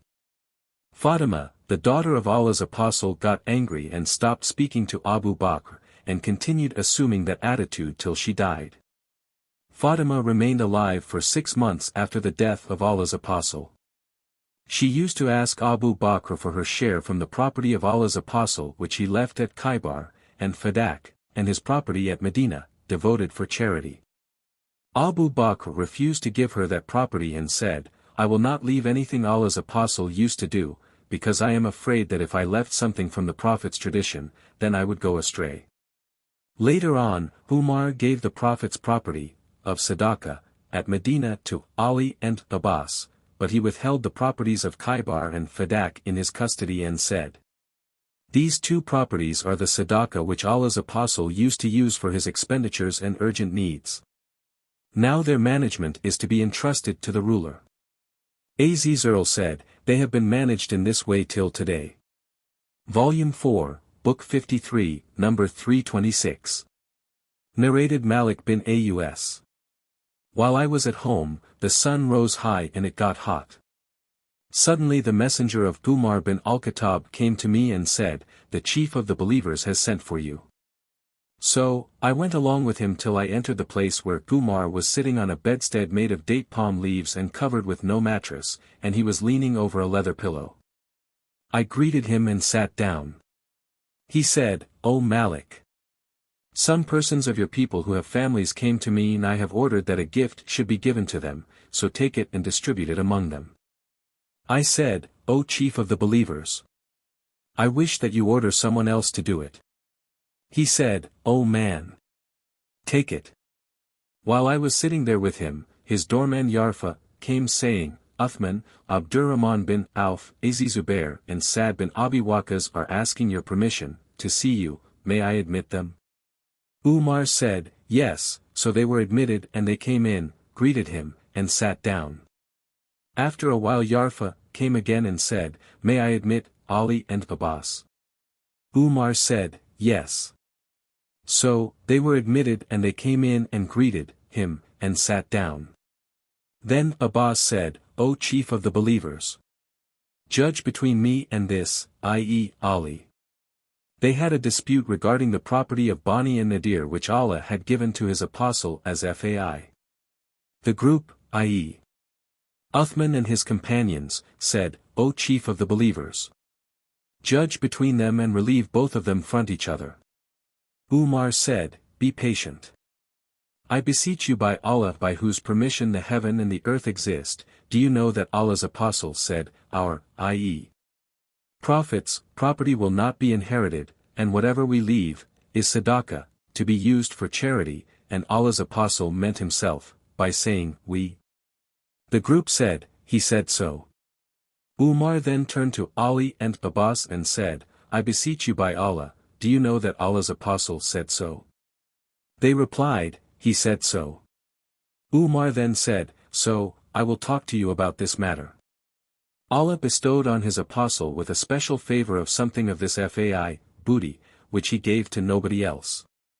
Umar then recited the holy verses, what Allah bestowed as fai, booty on his apostle, Muhammad, from them for this you made no expedition with either cavalry or camelry, but Allah gives power to his apostles over whomever he will, and Allah is able to do all things. 9:6. Umar added, so this property was especially given to Allah's apostle, but, by Allah, neither did he take possession of it and leave you, nor did he favor himself with it to your exclusion. But he gave it to all of you and distributed it amongst you till this property remained out of it. Allah's apostle used to spend the yearly expenses of his family out of this property and used to keep the rest of its revenue to be spent on Allah's cause. Allah's apostle kept on doing this during all his lifetime. I ask you by Allah, do you know this? They replies in the affirmative. Umar then said to Ali and Abbas, I ask you by Allah, do you know this? Umar added, when Allah had taken his prophet unto him, Abu Bakr said, I am the successor of Allah's apostle, so Abu Bakr took over that property and managed it in the same way as Allah's apostle used to do, and Allah knows that he was true, pious and rightly guided, and he was a follower of what was right. Then Allah took Abu Bakr unto him and I became Abu Bakr's successor, and I kept that property in my possession for the first 2 years of my caliphate, managing it in the same way as Allah's apostle used to do and as Abu Bakr used to do. And Allah knows that I have been true, pious, rightly guided, and a follower of what is right. Now you both, i.e., and Abbas, came to talk to me, bearing the same claim and presenting the same case. You, Abbas, came to me asking for your share from your nephew's property, and this man, i.e., Ali, came to me asking for his wife's share from her father's property. I told you both that Allah's apostle said, our prophets' properties are not to be inherited, but what we leave is sadaqah, to be used for charity. When I thought it right that I should hand over this property to you, I said to you, I am ready to hand over this property to you if you wish, on the condition that you would take Allah's pledge and convention that you would manage it in the same way as Allah's apostle used to, and as Abu Bakr used to do, and as I have done since I was in charge of it. So, both of you said, to me, hand it over to us, and on that condition I handed it over to you. So, I ask you by Allah, did I hand it over to them on this condition? The group aid, yes. Then Umar faced Ali and Abbas saying, I ask you by Allah, did I hand it over to you on this condition? They said, yes. He said, do you want now to give a different decision? By Allah, by whose leave both the heaven and the earth exist, I will never give any decision other than that I have already given. And if you are unable to manage it, then return it to me, and I will do the job on your behalf. Volume 4, Book 53, number 327. Narrated Ibn Abbas. The delegates of the tribe of Abdul Qais came and said, O Allah's apostle, we are from the tribe of Rabi'a, and there is the infidels of the tribe of Madar intervening between you and us, so we cannot come to you except in the sacred months. So please order us some instructions that we may apply it to ourselves and also invite our people whom we left behind us to observe as well. The Prophet said, I order you, to do, for, things, and forbid you, to do, for, I order you to believe in Allah, that is, to testify that none has the right to be worshipped but Allah, the Prophet pointed with his hand. To offer prayers perfectly, to pay zakat, to fast the month of Ramadan, and to pay the kumas, i.e. 1/5, of the war booty to Allah, and I forbid you to use ad-duba, an-nakar, al-hantam and al-musafat, i.e. utensils used for preparing alcoholic drinks. See Hadith number 50, Volume 1. Volume 4, Book 53, number 328. Narrated Abu Huraira. Allah's apostle said, my heirs should not take even a single dinar, i.e. anything from my property, and whatever I leave, excluding the expenditure of my wives and my laborers, will be sadaqah, i.e. be used for charity. Volume 4, Book 53, number 329. Narrated Aisha. Allah's apostle died, and there was nothing in my house that a living being could eat, except some barley lying on a shelf. So, I ate of it for a long period and measured it, and, after a short period, it was consumed. Volume 4, Book 53, number 330. Narrated Amr bin al-Harith. The Prophet did not leave anything, after his death, except his arms, a white mule, and a piece of land which he had given as sadaqah. Volume 4, Book 53, number 331. Narrated Aisha. The wife of the Prophet, when the sickness of Allah's apostle got aggravated, he asked the permission of his wives that he should be treated in my house, and they permitted him. Volume 4, Book 53, number 332. Narrated Ibn Abu Mulaika. Aisha said, "The Prophet died in my house on the day of my turn while he was leaning on my chest closer to my neck, and Allah made my saliva mix with his saliva." Aisha added, "Abdurrahman came with a siwak and the Prophet was too weak to use it, so I took it, chewed it and then gave it to him and he cleaned his teeth with it." Volume 4, Book 53, number 333. Narrated Safiya. The wife of the Prophet, that she came to visit Allah's Apostle while he was in itikaf, i.e. seclusion in the mosque during the last 10 days of Ramadan. When she got up to return, Allah's Apostle got up with her and accompanied her, and when he reached near the gate of the mosque close to the door of the house of Salama, the wife of the Prophet, 2 Ansari men passed by them and greeted Allah's Apostle and then went away. Allah's Apostle addressed them saying, "Don't hurry.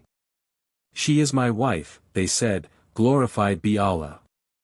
O Allah's Apostle, you are far away from any suspicion, and his saying was hard on them. Allah's Apostle said, "Satan circulates in the mind of a person as blood does, in his body. I was afraid that Satan might put some evil thoughts in your minds." Volume 4, Book 53, number 334. Narrated Abdullah bin Umar. Once I went upstairs in Hafsa's house and saw the Prophet answering the call of nature with his back towards the Qibla and facing Sham. Volume 4, Book 53, number 335. Narrated Aisha. That Allah's Apostle used to offer the Asr prayer while the sun was still shining in her hujra, i.e. her dwelling place. Volume 4, Book 53, number 336. Narrated Abdullah. The Prophet stood up and delivered a sermon, and pointing to Aisha's house, i.e. eastwards, he said thrice, "Affliction will appear from here, and from where the side of the Satan's head comes out, i.e. from the east." Volume 4, Book 53, number 337. Narrated Amra bint Abdurrahman. Aisha, the wife of the Prophet, told her that once Allah's Apostle was with her and she heard somebody asking permission to enter Hafsa's house. She said, "O Allah's Apostle, this man is asking permission to enter your house." Allah's Apostle replied, "I think he is so and so," meaning the foster uncle of Hafsa. What is rendered illegal because of blood relations, is also rendered illegal because of the corresponding foster relations. Volume 4, Book 53, number 338. Narrated Anas. That when Abu Bakr became the caliph, he sent him to Bahrain and wrote this letter for him, and stamped it with the ring of the Prophet. 3 lines were engraved on the ring, the word, Muhammad was in a line, Apostle was in another line, and Allah in a third. Volume 4, Book 53, number 339. Narrated Isa bin Taman. Anas brought out to us 2 worn-out leather shoes without hair and with pieces of leather straps. Later on Thabit al-Bunani told me that Anas said that they were the shoes of the Prophet. Volume 4, Book 53, number 340. Narrated Abu Burda. Aisha brought out to us a patched woolen garment, and she said, "It chanced that the soul of Allah's Apostle was taken away while he was wearing this." Abu Burda added, "Aisha brought out to us a thick waist sheet like the ones made by the Yemenites, and also a garment of the type called al-Mulabata." Volume 4, Book 53, number 341. Narrated Anas bin Malik. When the cup of Allah's Apostle got broken, he fixed it with a silver wire at the crack. The sub-narrator, Asim said, "I saw the cup and drank water in it." Volume 4, Book 53, number 342. Narrated Ali bin al-Hussein. That when they reached Medina after returning from Yazid bin Muawiyah after the martyrdom of Hussein bin Ali, may Allah bestow his mercy upon him, Al-Maswar bin Makrumah met him and said to him, "Do you have any need you may order me to satisfy?" Ali said, "No." Al-Maswar said, "Will you give me the sword of Allah's Apostle, for I am afraid that people may take it from you by force. By Allah, if you give it to me, they will never be able to take it till I die." When Ali bin Abu Talib demanded the hand of the daughter of Abi Jahal to be his wife besides Fatima, I heard Allah's apostle on his pulpit delivering a sermon in this connection before the people, and I had then attained my age of puberty. Allah's apostle said, Fatima is from me, and I am afraid she will be subjected to trials in her religion, because of jealousy. The Prophet then mentioned one of his son-in-law who was from the tribe of Abu Shams, and he praised him as a good son-in-law, saying, whatever he said was the truth, and he promised me and fulfilled his promise. I do not make a legal thing illegal, nor do I make an illegal thing legal, but by Allah, the daughter of Allah's apostle and the daughter of the enemy of Allah, i.e. Abu Jahl, can never get together, as the wives of one man, see Hadith number 76, Vo. 5. Volume 4, Book 53, number 343. Narrated Ibn al-Hanafiya. If Ali had spoken anything bad about Uthman, then he would have mentioned the day when some persons came to him and complained about the zakat officials of Uthman.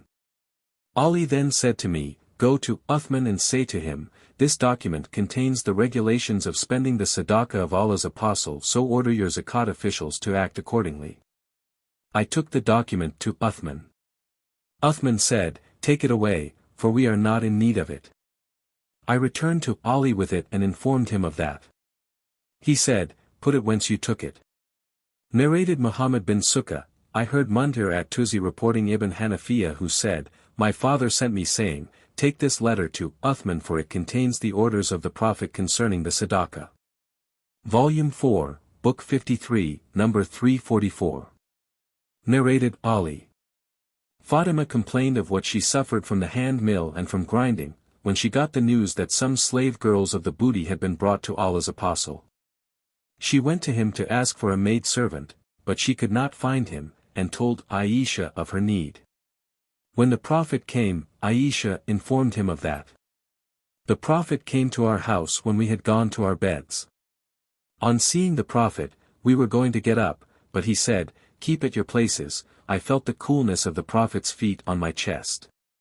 Then he said, shall I tell you a thing which is better than what you asked me for? When you go to your beds, say, Allahu Akbar, i.e. Allah is greater, for 34 times, and Alhamdulillah, i.e. all the praises are for Allah, for 33 times, and Subhan Allah, i.e. glorified be Allah, for 33 times. This is better for you than what you have requested. Volume 4, Book 53, number 345. Narrated Jabir bin Abdullah al-Ansari. A man amongst us begot a boy whom he named Al-Qasim. On that the Ansar said, to the man, we will never call you Abu al-Qasim and will never please you with this blessed title. So, he went to the Prophet and said, O Allah's apostle, I have begotten a boy whom I named Al-Qasim, and the Ansar said, we will never call you Abu al-Qasim, nor will we please you with this title. The Prophet said, the Ansar have done well. Name by my name, but do not name by my kunya, for I am Qasim. Volume 4, Book 53, number 346. Narrated Muawiyah. Allah's apostle said, if Allah wants to do good for somebody, he makes him comprehend the religion, i.e. Islam, and Allah is the giver and I am Al-Qasim, i.e. the distributor, and this, Muslim, nation will remain victorious over their opponents, till Allah's order comes and they will still be victorious. Narrated Abu Huraira, Allah's apostle said, neither do I give you anything, nor withhold anything from you, but I am just a distributor, i.e. Qasim, and I give as I am ordered. Volume 4, Book 53, number 347. Narrated Khawla al-Ansariya. I heard Allah's apostle saying, some people spend Allah's wealth, i.e. Muslims' wealth, in an unjust manner. Such people will be put in the hell fire on the day of resurrection. Volume 4, Book 53, number 348. Narrated Urwa al-Bariki. The Prophet said, horses are always the source of good, namely, rewards, in the hereafter, and booty, till the day of resurrection. Volume 4, Book 53, number 349. Narrated Abu Huraira.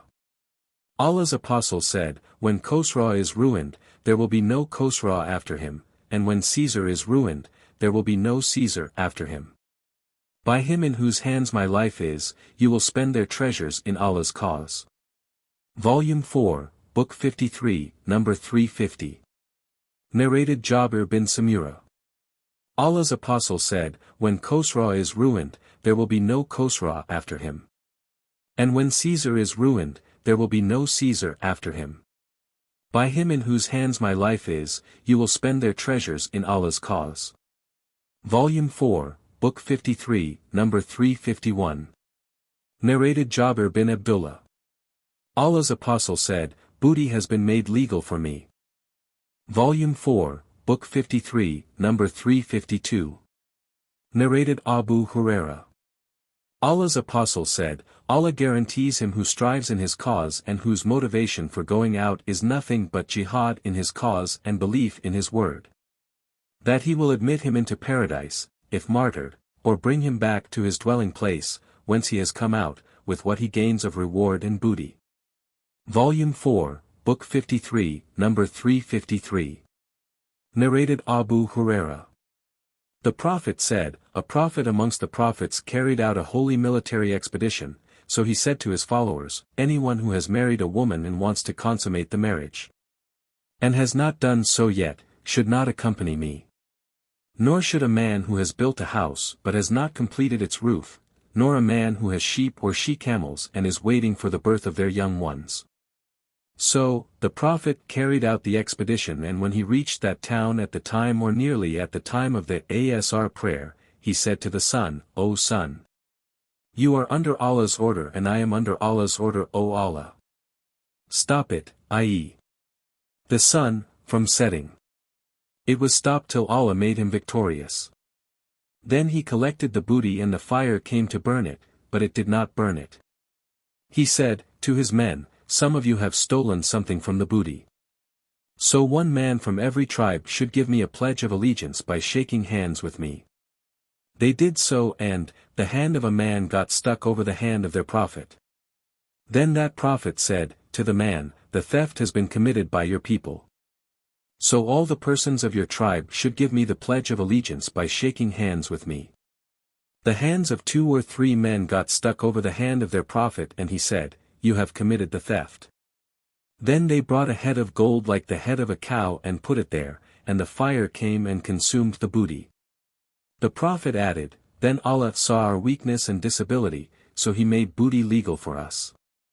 Volume 4, Book 53, number 354. Narrated Aslam.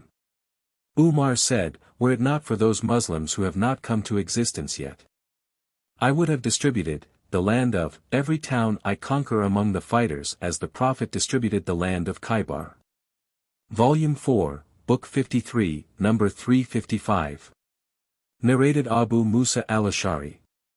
A Bedouin asked the Prophet, a man may fight for the sake of booty, and another may fight so that he may be mentioned by the people, and a third may fight to show his position, i.e. bravery, which of these regarded as fighting in Allah's cause? The Prophet said, he who fights so that Allah's word, i.e. Islam, should be superior, fights for Allah's cause. Volume 4, Book 53, number 356. Narrated Abdullah bin Abu Malaika. Some silken cloaks with golden buttons were presented to the Prophet.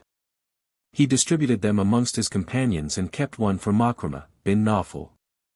Later on Makramah came along with his son Al-Maswar bin Makramah, and stood up at the gate and said, to his son, call him, i.e. the Prophet, to me. The Prophet heard his voice, took a silken cloak and brought it to him, placing those golden buttons in front of him, saying, O Abu al-Maswar, I have kept this aside for you. O Abu al-Miswar, I have kept this aside for you. Makramah was a bad-tempered man. Volume 4, Book 53, number 357. Narrated Anas bin Malik. People used to give some of their datapalms to the Prophet, as a gift, till he conquered Bani Qurayza and Bani and Nadir, whereupon he started returning their favors. Volume 4, Book 53, number 358. Narrated Abdullah bin Az Zubair. When Az-Zubair got up during the Battle of Al-Jamal, he called me and I stood up beside him, and he said to me, O my son! Today one will be killed either as an oppressor or as an oppressed one. I see that I will be killed as an oppressed one. My biggest worry is my debts. Do you think, if we pay the debts, there will be something left for us from our money? Az-Zubair added, O my son! Sell our property and pay my debts. Az-Zubair then willed 1/3 of his property and willed 1/3 of that portion to his sons, namely, Abdullah's sons. He said, 1/3 of the 1/3. If any property is left after the payment of the debts, 1/3 of the 1/3 of what is left, is to be given to your sons. Hisham, a sub-narrator added, some of the sons of Abdullah were equal in age to the sons of Az-Zubair e.g. Qubayb and Abbas. Abdullah had 9 sons and 9 daughters at that time. The narrator, Abdullah added, my father, Az-Zubair, went on drawing my attention to his debts saying, if you should fail to pay part of the debts, appeal to my master to help you. By Allah! I could not understand what he meant till I asked, O father! Who is your master? He replied, Allah is my master. By Allah, whenever I had any difficulty regarding his debts, I would say, Master of Az-Zubair, pay his debts on his behalf. And Allah would help me to pay it. Az-Zubair was martyred leaving no dinar or dirham but 2 pieces of land, one of which was called Al-Ghaba, and 11 houses in Medina, 2 in Basra, 1 in Kufa and 1 in Egypt. In fact, the source of the debt which he owed was, that if somebody brought some money to deposit with him, Az-Zubair would say, no, I won't keep it as a trust, but I take it as a debt, for I am afraid it might be lost. Az-Zubair was never appointed governor or collector of the tax of carriage or any other similar thing, but he collected his wealth, from the war booty he gained, during the holy battles he took part in the company of the Prophet, Abu Bakr, Umar, and Uthman. Abdullah bin Az-Zubair added, when I counted his debt, it turned to be 2,200,000. The sub-narrator added, Hakim bin Hizam met Abdullah bin Zubair and asked, O my nephew! How much is the debt of my brother? Abdullah kept it as a secret and said, 100,000, Hakim said, by Allah! I don't think your property will cover it. On that, Abdullah said to him, what if it is 2,200,000? Hakim said, I don't think you can pay it, so if you are unable to pay all of it, I will help you. Az-Zubair had already bought Al-Ghaba for 170,000. Abdullah sold it for 1,600,000. Then he called the people saying, any person who has any money claim on Az-Zubair should come to us in Al-Ghaba. There came to him Abdullah bin Jafar whom Az-Zubair owed 400,000. He said to Abdullah bin Az-Zubair, if you wish I will forgive you the debt. Abdullah bin Az-Zubair said, no. Then Ibn Jafar said, if you wish you can defer the payment if you should defer the payment of any debt. Ibn Az-Zubair said, no. Abdullah bin Jafar said, give me a piece of the land. Abdullah bin Az-Zubair said, to him, yours is the land extending from this place to this place. So, Abdullah bin Az-Zubair sold some of the property, including the houses, and paid his debt perfectly, retaining 4.5 shares from the land, i.e. Al-Ghaba. He then went to Muawiyah while Amr bin Uthman, al-Muntir bin Az-Zubair and Ibn Zameh were sitting with him. Muawiyah asked, at what price have you appraised Al-Ghaba? He said, 100,000 for each share. Muawiyah asked, how many shares have been left? Abdullah replied, 4.5 shares. Al-Muntir bin Az-Zubair said, I would like to buy 1 share for 100,000. Amr bin Uthman said, I would like to buy 1 share for 100,000.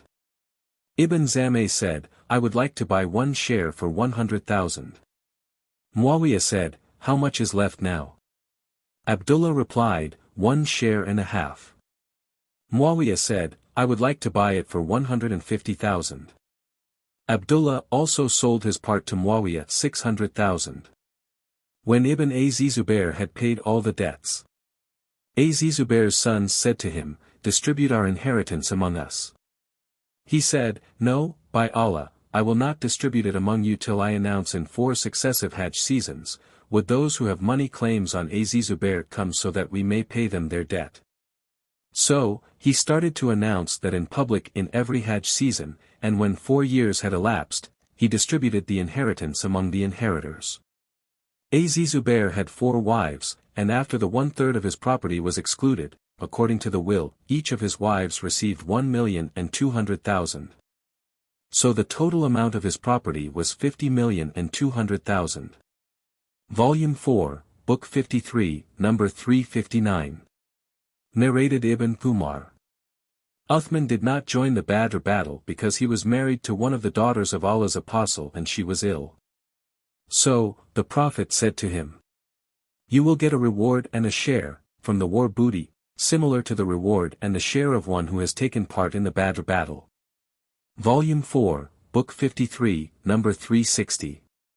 Narrated Marwan bin al-Hakim and Mizwar bin Makramah. When the Hawazin delegation came to Allah's apostle after they had embraced Islam and requested him to return their properties and war prisoners to them, Allah's apostle said, "To me the best talk is the truest, so you may choose either of 2 things. The war prisoners or the wealth, for I have delayed their distribution." Allah's apostle had waited for them for over 10 days when he returned from Taif. So, when those people came to know that Allah's apostle was not going to return to them except one of the 2 things they said, "We choose our war prisoners." Allah's apostle stood up amongst the Muslims, and after glorifying Allah as he deserved, he said, "Now then, these brothers of yours have come to us with repentance, and I see it logical that I should return their captives to them, so whoever of you likes to do that as a favor then he can do it. And whoever amongst you likes to stick to his share, let him give up his prisoners and we will compensate him from the very first war booty received without fight, which Allah will give us." On that, all the people said, "O Allah's apostles, we have agreed willingly to do so, return the captives." Then Allah's apostle said to them, "I do not know who amongst you has agreed to this and who has not. You should return and let your leaders inform me of your agreement." The people returned and their leaders spoke to them, and then came to Allah's apostle and said, "All the people have agreed willingly to do so and have given the permission to return the war prisoners, without compensation." Az-Zuri. The sub-narrator states, "This is what has been related to us about the captives of Hawazin." Volume 4, Book 53, number 361. Narrated Zadam. Once we were in the house of Abu Musa who presented a meal containing cooked chicken. A man from the tribe of Bani Taymala with red complexion as if he were from the Byzantine war prisoners, was present. Abu Musa invited him to share the meal but he apologized, saying, "I saw chickens eating dirty things and so I have had a strong aversion to eating them, and have taken an oath that I will not eat chickens." Abu Musa said, "Come along, I will tell you about this matter, i.e. how to cancel one's oath." I went to the Prophet in the company of a group of al-Asharian, asked him to provide us with means of conveyance. He said, "By Allah, I will not provide you with any means of conveyance and I have nothing to make you ride on." Then some camels as booty were brought to Allah's apostle and he asked for us saying, "Where are the group of al-Asharian?" Then he ordered that we should be given 5 camels with white humps. When we set out we said, "What have we done? We will never be blessed with what we have been given." So, we returned to the Prophet and said, "We asked you to provide us with means of conveyance, but you took an oath that you would not provide us with any means of conveyance. Did you forget your oath when you gave us the camels?" He replied, "I have not provided you with means of conveyance, but Allah has provided you with it, and by Allah, Allah willing, if ever I take an oath to do something, and later on I find that it is more beneficial to do something different, I will do the thing which is better, and give expiation for my oath." Volume 4, Book 53, number 362. Narrated Nafi from Ibn Umar. Allah's apostle sent a Sariyah towards Najd, and Abdullah bin Umar was in the Sariyah. They gained a great number of camels as war booty. The share of each one of them was 12 or 11 camels, and they were given an extra camel each. Volume 4, Book 53, number 363. Narrated Ibn Umar. Allah's Apostle used to give extra share to some of the members of the Sariyah he used to send, in addition to the shares they shared with the army in general. Volume 4, Book 53, number 364. Narrated Abu Musa. We got the news of the migration of the Prophet while we were in Yemen, so we set out migrating to him. We were, I and my 2 brothers, I being the youngest, and one of my brothers was Abu Burda and the other was Abu Rum. We were over 50, or 53 or 52, men from our people. We got on board a ship which took us to a Najashi in Ethiopia, and there we found Jafar bin Abu Talib and his companions with a Najashi. Jafar said, to us, Allah's Apostle has sent us here and ordered us to stay here, so you too, stay with us. We stayed with him till we all left Ethiopia, and met the Prophet at the time when he had conquered Khaybar. He gave us a share from its booty, or gave us from its booty. He gave only to those who had taken part in the Ghazwa with him. But he did not give any share to any person who had not participated in Khaybar's conquest except the people of our ship, besides Jafar and his companions, whom he gave a share as he did them, i.e. the people of the ship. Volume 4, Book 53, number 365. Narrated Jabir. Allah's Apostle said, to me, if the property of Bahrain had come to us, I would have given you so much and so much. But the Bahrain property did not come till the Prophet had died. When the Bahrain property came, Abu Bakr ordered somebody to announce, any person who has money claim on Allah's Apostle or whom Allah's Apostle had promised something, should come to us. So, I went to him and said, Allah's Apostle had promised to give me so much and so much. Abu Bakr scooped up money with both hands thrice for me. The sub-narrator Sufyan illustrated this action by scooping up with both hands and said, Ibn Munkadir, another sub-narrator, used to illustrate it in this way. Narrated Jabir, once I went to Abu Bakr and asked for the money but he did not give me, and I went to him again, but he did not give me, so I went to him for the 3rd time and said, I asked you, but you did not give me. Then I asked you, for the 2nd time, and you did not give me, then I asked you, for the 3rd time, but you did not give me. You should either give me or allow yourself to be considered a miser regarding my case. Abu Bakr said, you tell me that I am a miser with regard to you. But really, whenever I rejected your request, I had the inclination to give you. In another narration Jabir added. So, Abu Bakr scooped up money with both hands for me and asked me to count it. I found out that it was 500. Abu Bakr told me to take twice that amount. Volume 4, Book 53, number 366. Narrated Jabir bin Abdullah. While Allah's Apostle was distributing the booty at Al-Jarana, somebody said to him, be just, in your distribution. The Prophet replied, verily I would be miserable if I did not act justly. Volume 4, Book 53, number 367. Narrated Jubair bin Mut'im. The Prophet talked about war prisoners of Badr saying, had al-Mut'im bin Adi been alive and interceded with me for these mean people, I would have freed them for his sake. Volume 4, Book 53, number 368. Narrated Jubair bin Mut'im. I and Uthman bin Affan went to Allah's Apostle and said, O Allah's Apostle, you have given to Bani al-Muttalib and left us although they and we are of the same kinship to you. Allah's Apostle said, Bani Muttalib and Bani Hashim are one and the same. The Prophet did not give a share to Bani Abd Shams and Bani Nafi. Ibn Ishaq said, Abd Shams and Hashim and al-Muttalib were maternal brothers and their mother was Attika bint Murrah and Nawfal was their paternal brother. Volume 4, Book 53, number 369. Narrated, Abdurrahman bin Auf. While I was standing in the row on the day of the battle of Badr, I looked to my right and my left and saw 2 young Ansari boys, and I wished I had been stronger than they. One of them called my attention saying, O uncle, do you know Abu Jahl? I said, yes, what do you want from him, O my nephew? He said, I have been informed that he abuses Allah's Apostle. By him in whose hands my life is, if I should see him, then my body will not leave his body till either of us meet his fate. I was astonished at that talk. Then the other boy called my attention saying the same as the other had said. After a while I saw Abu Jahl walking amongst the people. I said, to the boys, look.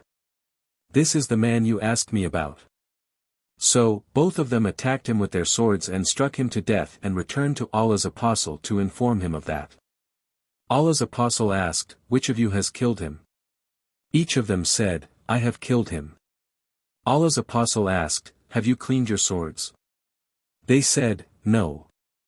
He then looked at their swords and said, no doubt, you both have killed him and the spoils of the deceased will be given to Muad bin Amr bin al-Jamu.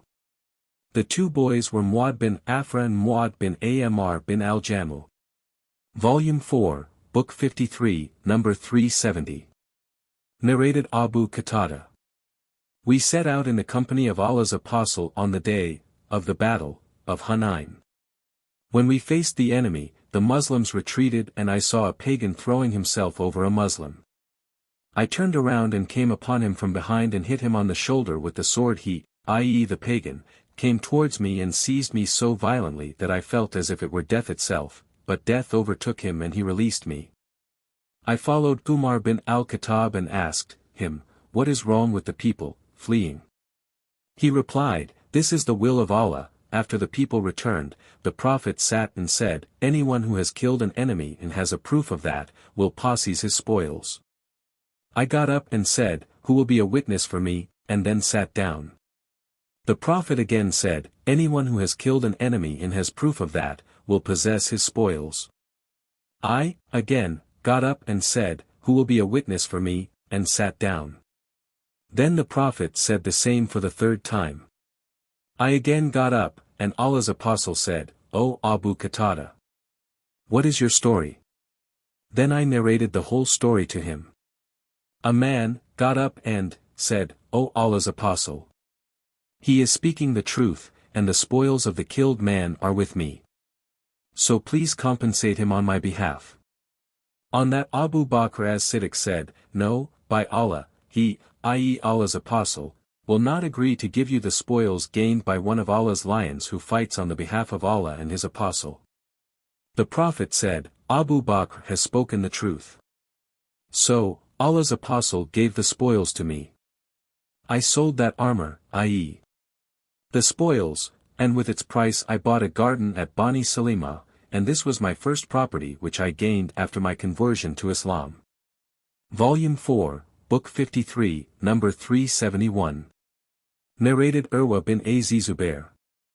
Hakim bin Hizam said, I asked Allah's apostle for something, and he gave me. I asked him again, and he gave me, and said to me, O Hakim, this wealth is like green sweet, i.e.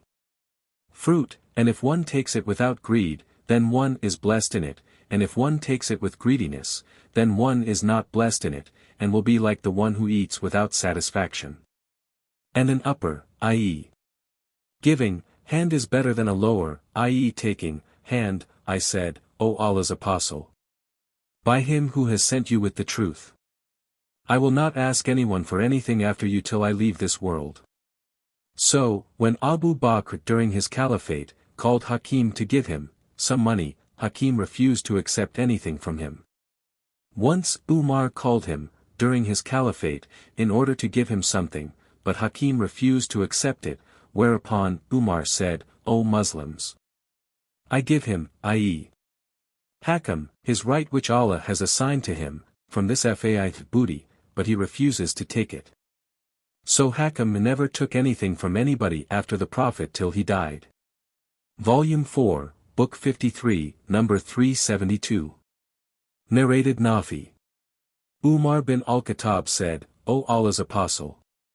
I vowed to observe itikaf for one day during the pre-Islamic period. The Prophet ordered him to fulfill his vow. Umar gained 2 lady captives from the war prisoners of Hunayn and he left them in some of the houses at Mecca. When Allah's apostle freed the captives of Hunayn without ransom, they came out walking in the streets. Umar said, to his son, O Abdullah! See what is the matter." Abdullah replied, "Allah's apostle has freed the captives without ransom." He said, to him, "Go and set free those 2 slave girls." Nafi added, "Allah's apostle did not perform the Umrah from Al-Jirana, and if he had performed the Umrah, it would not have been hidden from Abdullah." Volume 4, Book 53, number 373. Narrated Amr bin Taglib. Allah's apostle gave gifts to some people to the exclusion of some others. The latter seemed to be displeased by that.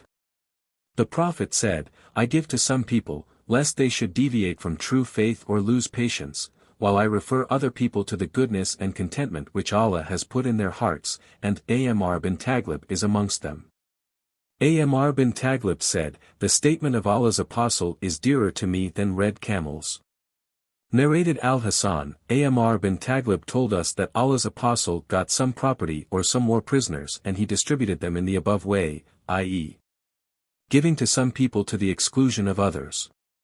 Volume 4, Book 53, number 374. Narrated Anas.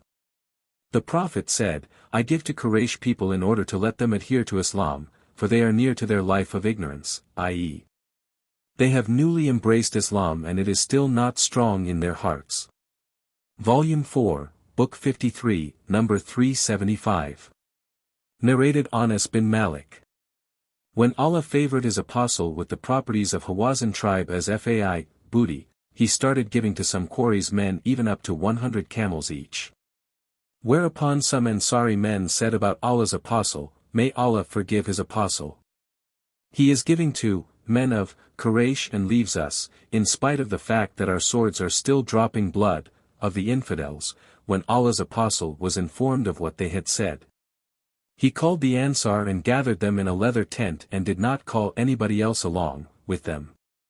When they gathered, Allah's apostle came to them and said, "What is the statement which I have been informed, and that which you have said?" The learned ones among them replied, "O Allah's apostle, the wise ones amongst us did not say anything, but the youngsters amongst us said, May Allah forgive his apostle. He gives the Quraysh and leaves the Ansar, in spite of the fact that our swords are still dribbling, wet, with the blood of the infidels." Allah's apostle replied, "I give to such people as are still close to the period of infidelity, i.e., they have recently embraced Islam and faith is still weak in their hearts. Won't you be pleased to see people go with fortune, while you return with Allah's apostle to your houses? By Allah, what you will return with, is better than what they are returning with." The Ansar replied, "Yes, O Allah's apostle, we are satisfied." Then the Prophet said to them, "You will find after me, others being preferred to you. Then be patient till you meet Allah and meet his apostle at Al-Kawthar, i.e. a fount in paradise." Anas added, "But we did not remain patient." Volume 4, Book 53, number 376. Narrated Jubair bin Mut'im. That while he was with Allah's apostle who was accompanied by the people on their way back from Hunain, the Bedouins started begging things of Allah's apostle so much so that they forced him to go under a samura tree where his loose outer garment was snatched away.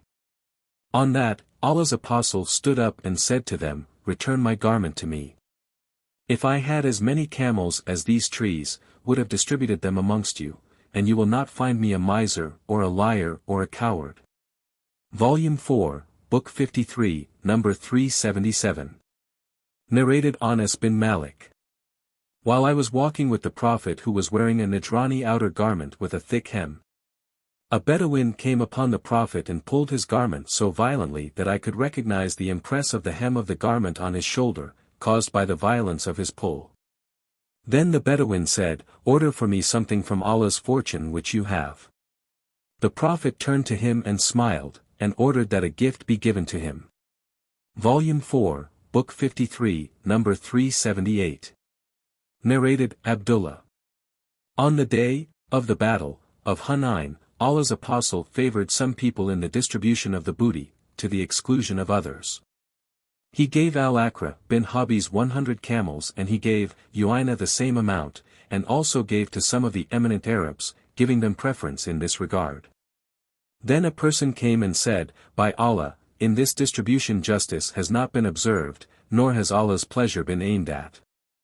I said, to him, by Allah, I will inform the Prophet, of what you have said. I went and informed him, and he said, if Allah and his apostle did not act justly, who else would act justly? May Allah be merciful to Moses, for he was harmed with more than this, yet he kept patient. Volume 4, Book 53, number 379. Narrated Asma bint Abu Bakr. I used to carry the date stones on my head from the land of Az Zubair which Allah's apostle had given to him, and it was at a distance of 2/3 of a farsakh from my house. Narrated Hisham's father, the Prophet, gave Az Zubair a piece of land from the property of Bani and Nadir, gained as war booty. Volume 4, Book 53, number 380. Narrated Ibn Umar. Umar bin al-Khattab expelled all the Jews and Christians from the land of Hijaz. Allah's apostle after conquering Khaybar, thought of expelling the Jews from the land which, after he conquered it belonged to Allah, Allah's apostle and the Muslims. But the Jews requested Allah's apostle to leave them there on the condition that they would do the labor and get half of the fruits the land would yield. Allah's apostle said, we shall keep you on these terms as long as we wish. Thus they stayed till the time of Umar's caliphate when he expelled them to Tama and Ariha. Volume 4, Book 53, number 381. Narrated Abdullah bin Mughafal. While we were besieging the fort of Khaybar, a person threw a leather container containing fat, and I ran to take it, but when I turned I saw the Prophet, standing behind. So I felt embarrassed in front of him. Volume 4, Book 53, number 382. Narrated Ibn Umar. In our holy battles, we used to get honey and grapes, as war booty which we would eat and would not store. Volume 4, Book 53, number 383. Narrated Ibn Abi Awfa. We were afflicted with hunger during the besiege of Khaybar, and when it was the day of, the battle of, Khaybar, we slaughtered the donkeys and when the pots got boiling, with their meat. Allah's apostle made an announcement that all the pots should be upset and that nobody should eat anything of the meat of the donkeys. We thought that the Prophet prohibited that because the kumas had not been taken out of the booty, i.e. donkeys. Other people said, he prohibited eating them forever. The sub-narrator added, I asked Said bin Jubair who said, he has made the eating of donkeys' meat illegal forever. Volume 4, Book 53, number 384. Narrated Umar bin Dinar. I was sitting with Jabir bin Zaid and Amr bin Aus, and Jala was narrating to them in 70 AH the year when Musab bin Az Zubair was the leader of the pilgrims of Basra. We were sitting at the steps of Zamzam well and Bajala said, I was the clerk of Juz bin Muawiyah, Al-Anaf's paternal uncle. A letter came from Umar bin al-Khattab 1 year before his death. And it was read, cancel every marriage contracted among the Magians between relatives of close kinship, marriages that are regarded illegal in Islam, or relative of this sort being called Dhumarim. Umar did not take the jizya from the Magian infidels till Abdurrahman bin Auf testified that Allah's apostle had taken the jizya from the Magians of Hajar.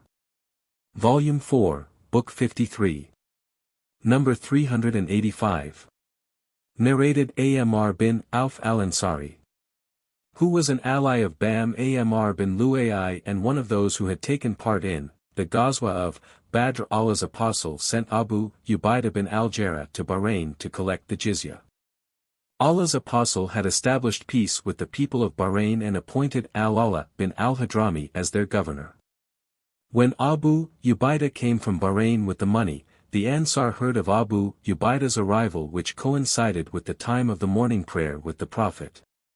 When Allah's apostle led them in the morning prayer and finished, the Ansar approached him, and he looked at them and smiled on seeing them and said, I feel that you have heard that Abu Ubaidah has brought something. They said, Yes, O Allah's apostle, he said, rejoice and hope for what will please you. By Allah, I am not afraid of your poverty but I am afraid that you will lead a life of luxury as past nations did, whereupon you will compete with each other for it, as they competed for it, and it will destroy you as it destroyed them. Volume 4, Book 53, Number 386. Narrated Jubair bin Hayya. Umar sent the Muslims to the great countries to fight the pagans. When al-Hurmuzan embraced Islam, Umar said to him, I would like to consult you regarding these countries which I intend to invade. Al-Hurmuzan said, Yes, the example of these countries and their inhabitants who are the enemies of the Muslims, is like a bird with a head, 2 wings and 2 legs. If one of its wings got broken, it would get up over its 2 legs, with 1 wing and the head.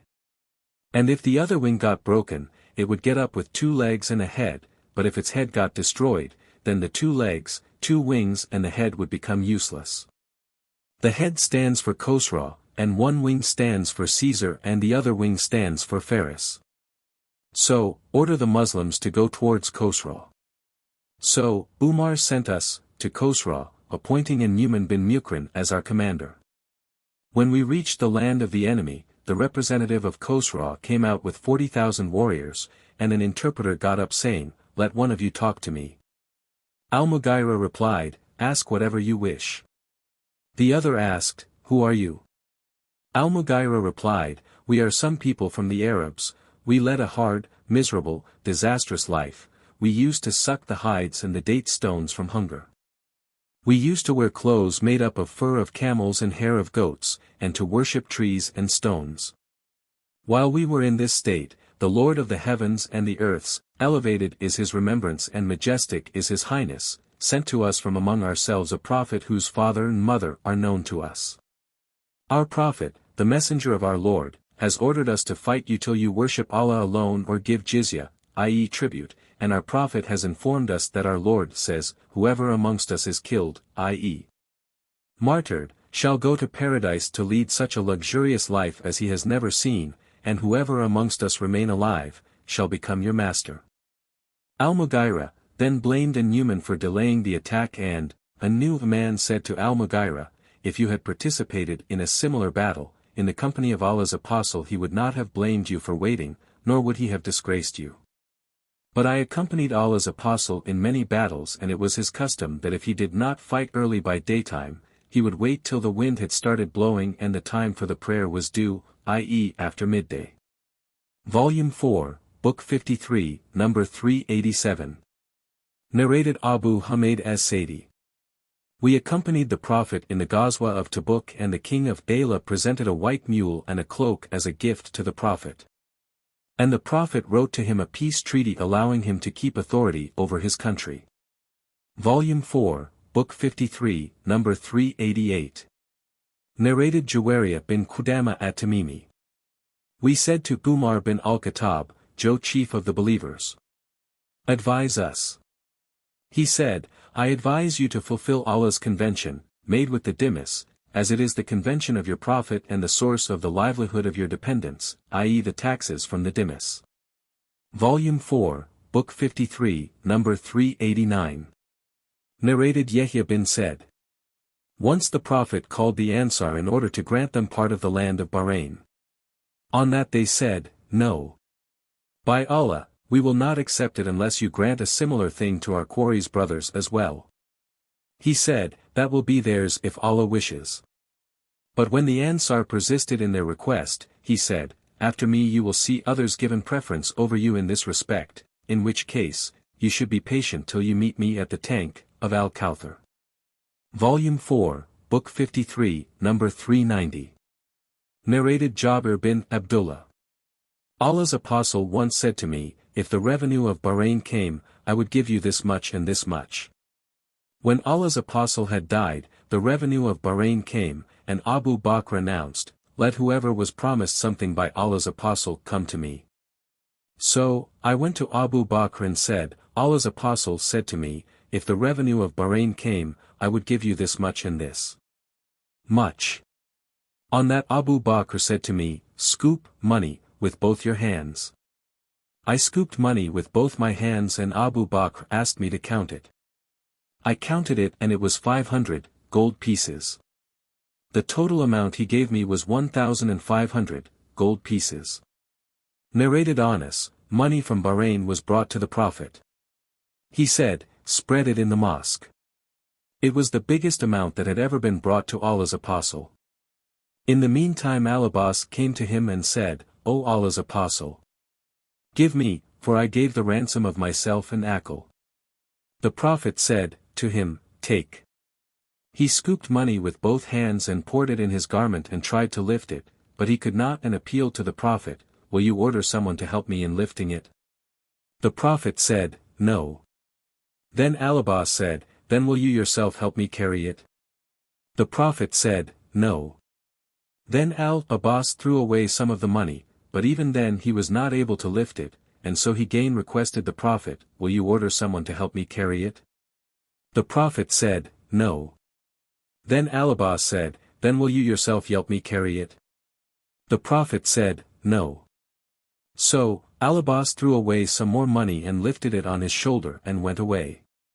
The Prophet kept on looking at him with astonishment at his greediness till he went out of our sight. Allah's Apostle did not get up from there till not a single dirham remained from that money. Volume 4, Book 53, number 391. Narrated, Abdullah bin Amr. The Prophet said, Whoever killed a person having a treaty with the Muslims, shall not smell the smell of paradise though its smell is perceived from a distance of 40 years. Volume 4, Book 53, number 392. Narrated Abu Huraira. While we were in the mosque, the Prophet came out and said, Let us go to the Jews. We went out till we reached Baytul Midras. He said to them, If you embrace Islam, you will be safe. You should know that the earth belongs to Allah and His Apostle, and I want to expel you from this land. So, if anyone amongst you owns some property, he is permitted to sell it, otherwise you should know that the earth belongs to Allah and His Apostle. Volume 4, Book 53, number 393. Narrated Said bin Jubair. That he heard Ibn Abbas saying, Thursday. And you know not what Thursday is. After that Ibn Abbas wept till the stones on the ground were soaked with his tears. On that I asked Ibn Abbas, What is, about, Thursday? He said, When the condition, i.e. health, of Allah's Apostle deteriorated, he said, Bring me a bone of scapula, so that I may write something for you after which you will never go astray. The people differed in their opinions. Although it was improper to differ in front of a prophet, they said, What is wrong with him? Do you think he is delirious? Ask him, to understand. The Prophet replied, Leave me as I am in a better state than what you are asking me to do. Then the Prophet ordered them to do 3 things saying, Turn out all the pagans from the Arabian Peninsula, show respect to all foreign delegates by giving them gifts as I used to do. The sub-narrator added, The third order was something beneficial which either Ibn Abbas did not mention or he mentioned but I forgot. Volume 4, Book 53, number 394. Narrated Abu Huraira. When Khaybar was conquered, a roasted poisoned sheep was presented to the prophets as a gift, by the Jews. The Prophet ordered, Let all the Jews who have been here, be assembled before me.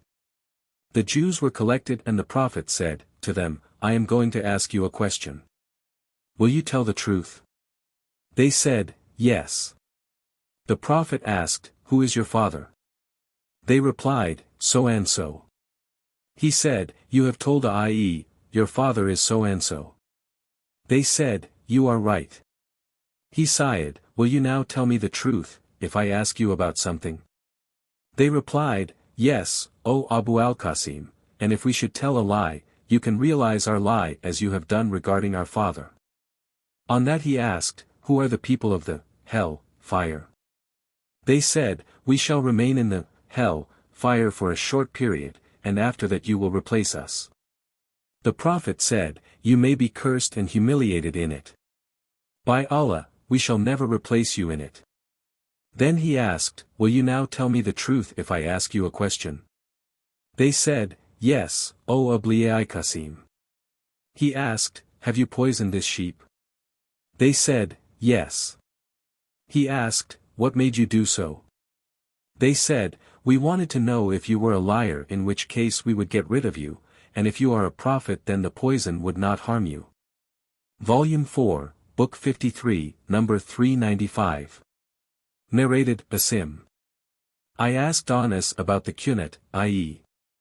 Invocation in the prayer. Anas said, it should be recited before bowing. I said, so-and-so claims that you say that it should be recited after bowing.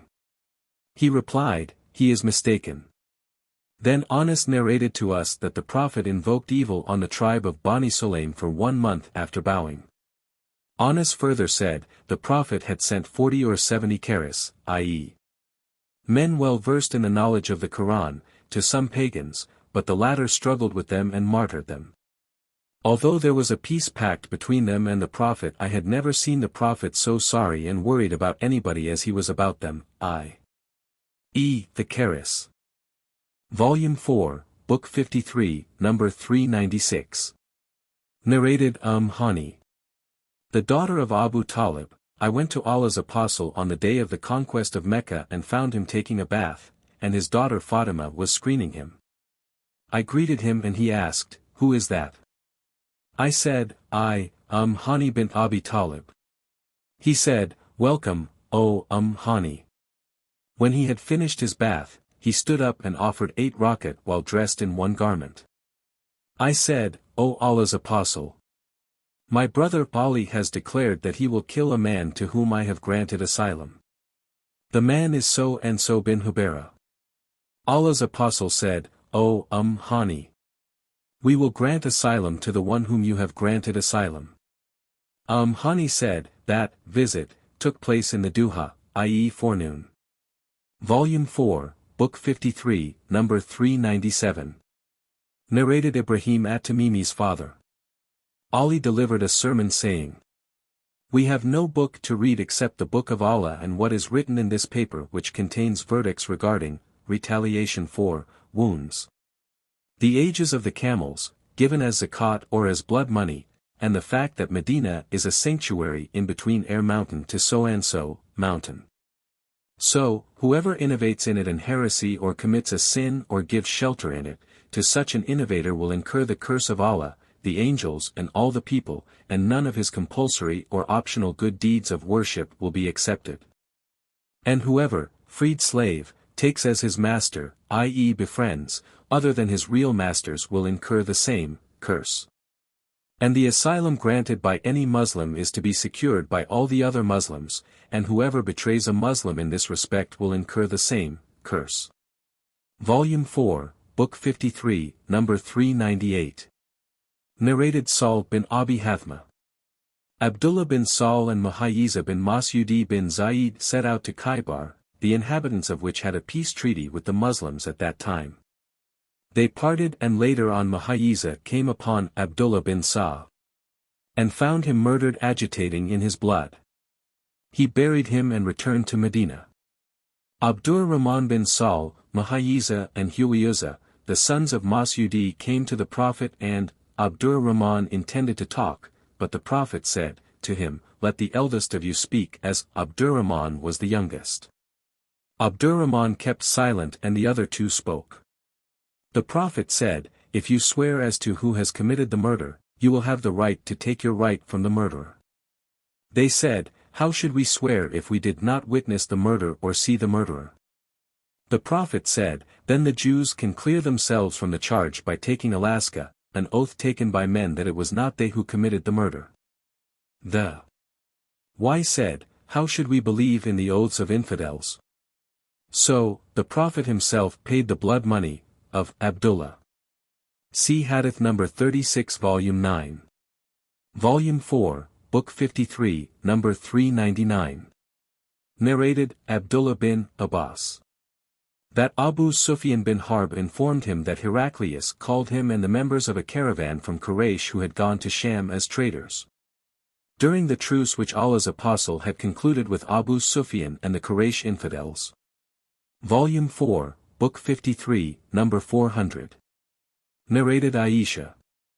Once the Prophet was bewitched so that he began to imagine that he had done a thing which in fact he had not done. Volume 4, Book 53, number 401. Narrated Auf bin Mali. I went to the Prophet during the Ghazwa of Tabuk while he was sitting in a leather tent. He said, count 6 signs that indicate the approach of the hour, my death, the conquest of Jerusalem, a plague that will afflict you, and kill you in great numbers, as the plague that afflicts sheep. The increase of wealth to such an extent that even if one is given 100 dinars, he will not be satisfied. Then an affliction which no Arab house will escape, and then a truce between you and Bani al-Asfar, i.e. the Byzantines, who will betray you and attack you under 80 flags. Under each flag will be 12,000 soldiers. Volume 4, Book 53, Number 402. Narrated Abu Huraira. Abu Bakr, on the day of Nar, i.e. slaughtering of animals for sacrifice, sent me in the company of others to make this announcement: after this year, no pagan will be allowed to perform the Hajj, and none will be allowed to perform the Tawaf of the Kaaba undressed. And the day of Al-Hajj al-Akbar is the day of Nar, and it called Al-Akbar because the people call the Umrah al-Hajj al-Asghar, i.e. the minor Hajj. Abu Bakr threw back the pagans' covenant that year, and therefore, no pagan performed the Hajj in the year of Hajj al-Wada, of the Prophets. Volume 4, Book 53, Number 403.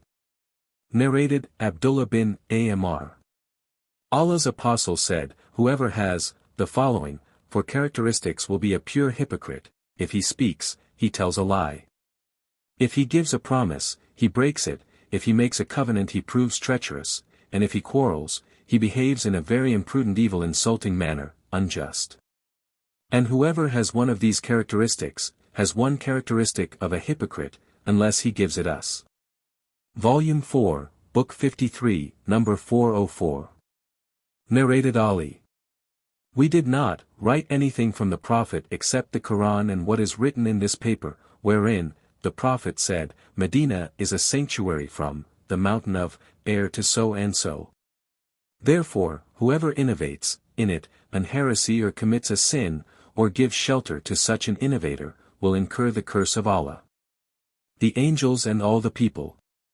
And none of his compulsory or optional good deeds of worship will be accepted, and the asylum granted by any Muslim is to be secured by all the Muslims, even if it is granted by one of the lowest social status among them.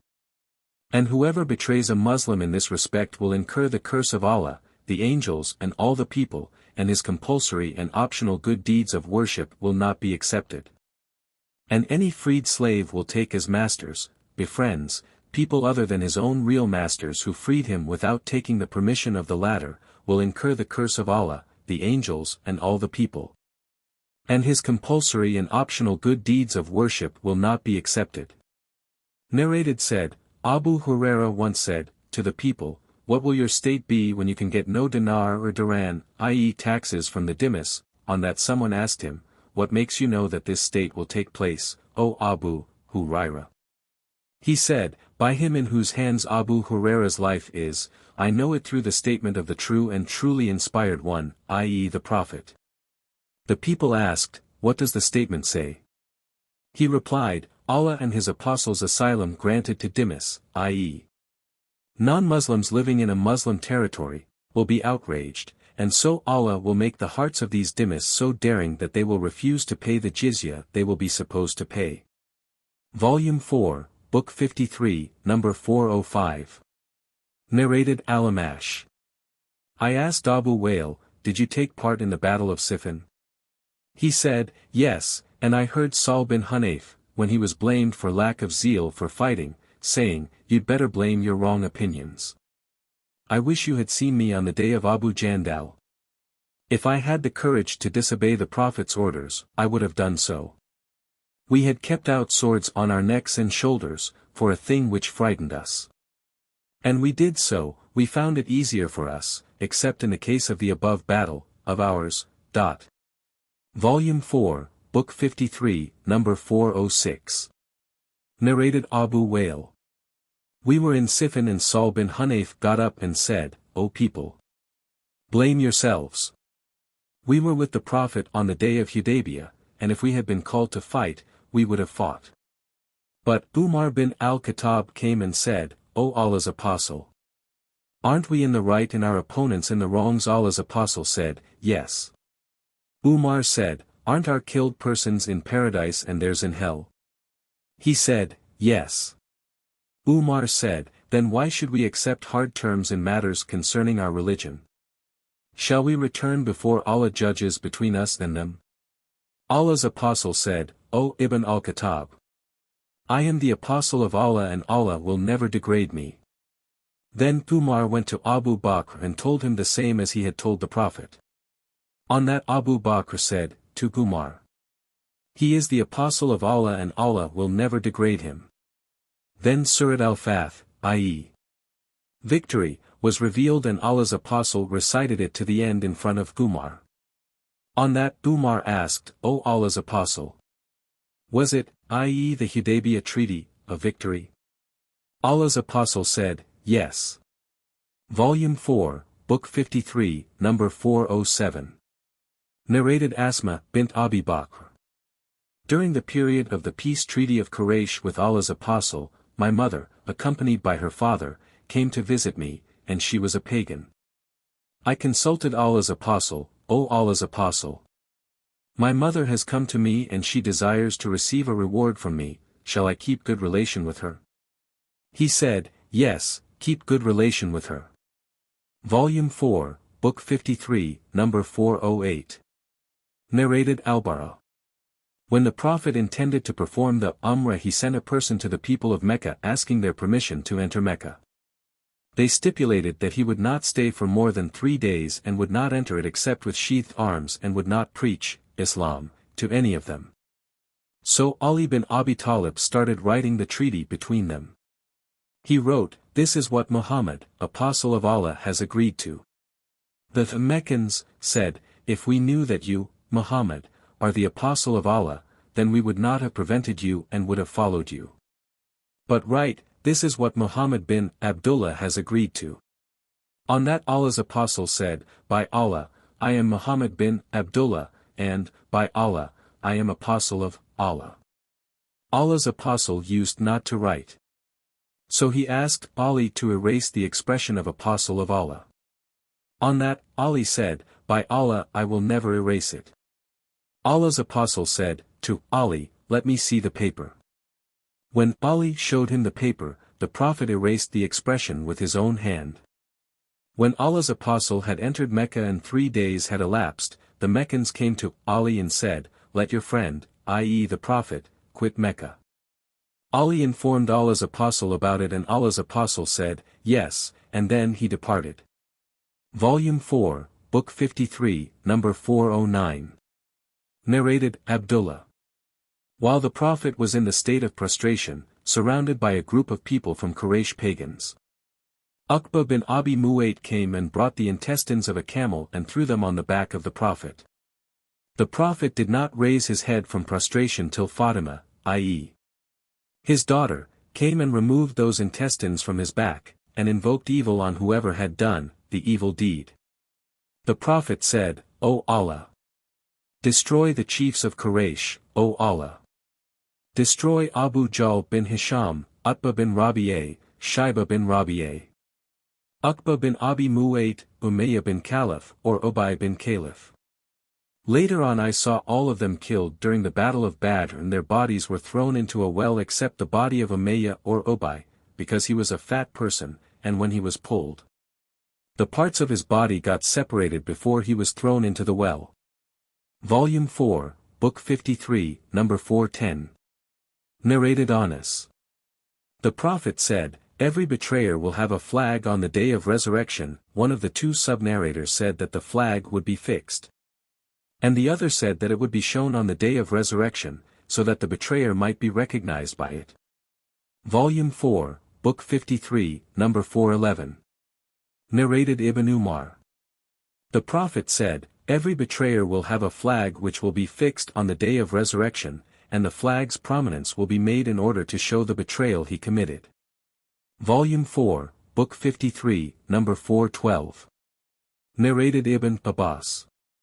Allah's apostle said on the day of the conquest of Mecca, there is no migration now, but there is jihad, i.e., holy battle, and good intentions. And when you are called for jihad, you should come out at once. Allah's apostle also said, on the day of the conquest of Mecca, Allah has made this town a sanctuary since the day He created the heavens and the earth. So, it is a sanctuary by Allah's decree till the day of resurrection. Fighting in it was not legal for anyone before me, and it was made legal for me only for an hour by daytime. So, it, i.e. Mecca, is a sanctuary by Allah's decree till the day of resurrection.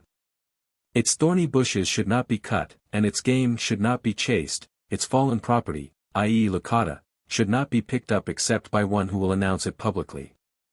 And its grass should not be uprooted. On that al-Abbas said, O Allah's Apostle, except the idkir, because it is used by the goldsmiths and by the people for their houses. On that the Prophet said, except the idkir. 54, Beginning of Creation. Volume 4, Book 54, number 413. Narrated, Imran bin Hussein.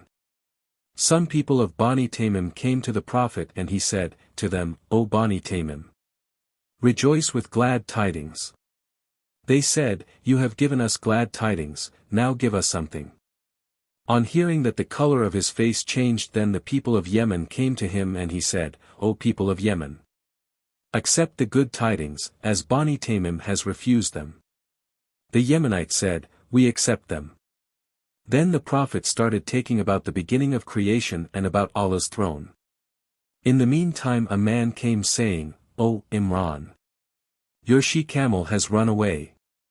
I got up and went away, but wish I had not left that place, for I missed what Allah's Apostle had said. Volume 4, Book 54, number 414. Narrated Imran bin Hussein. I went to the Prophet and tied my she-camel at the gate. The people of Bani Tamim came to the Prophet who said, O Bani Tamim, accept the good tidings.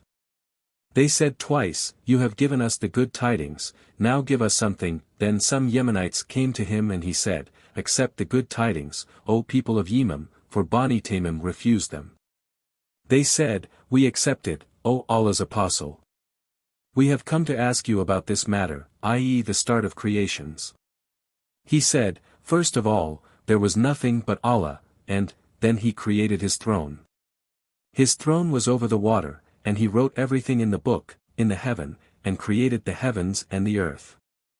Then a man shouted, O Ibn Hussein, your she-camel has gone away. So, I went away and could not see the she-camel because of the mirage. By Allah, I wished I had left that she-camel, but not that gathering. Narrated Kumar. One day the Prophet stood up amongst us for a long period and informed us about the beginning of creation, and talked about everything in detail, till he mentioned how the people of paradise will enter their places and the people of hell will enter their places. Some remembered what he had said, and some forgot it. Volume 4, Book 54, number 415. Narrated Abu Huraira. Allah's Apostle said, Allah the Most Superior said, the son of Adam slights me, and he should not slight me, and he disbelieves in me, and he ought not to do so. As for his slighting me, it is that he says that I have a son, and his disbelief in me is his statement that I shall not recreate him as I have created him before. Volume 4, Book 54, number 416. Narrated Abu Huraira. Allah's Apostle said, when Allah completed the creation, he wrote in his book which is with him on his throne, my mercy overpowers my anger. Volume 4, Book 54, number 417. Narrated Muhammad bin Ibrahim bin al-Harith. From Abu Salama bin Abdurrahman, who had a dispute with some people on a piece of land, and so he went to Aisha and told her about it. She said, O Abu Salama, avoid the land, for Allah's Apostle said, any person who takes even a span of land unjustly, his neck shall be encircled with it down 7 earths. Volume 4, Book 54, number 418. Narrated Salim's father. The Prophet said, any person who takes a piece of land unjustly will sink down the 7 earths on the day of resurrection. Volume 4, Book 54, number 419. Narrated Abu Bakr. The Prophet said, the division of time has turned to its original form which was current when Allah created the heavens and the earths.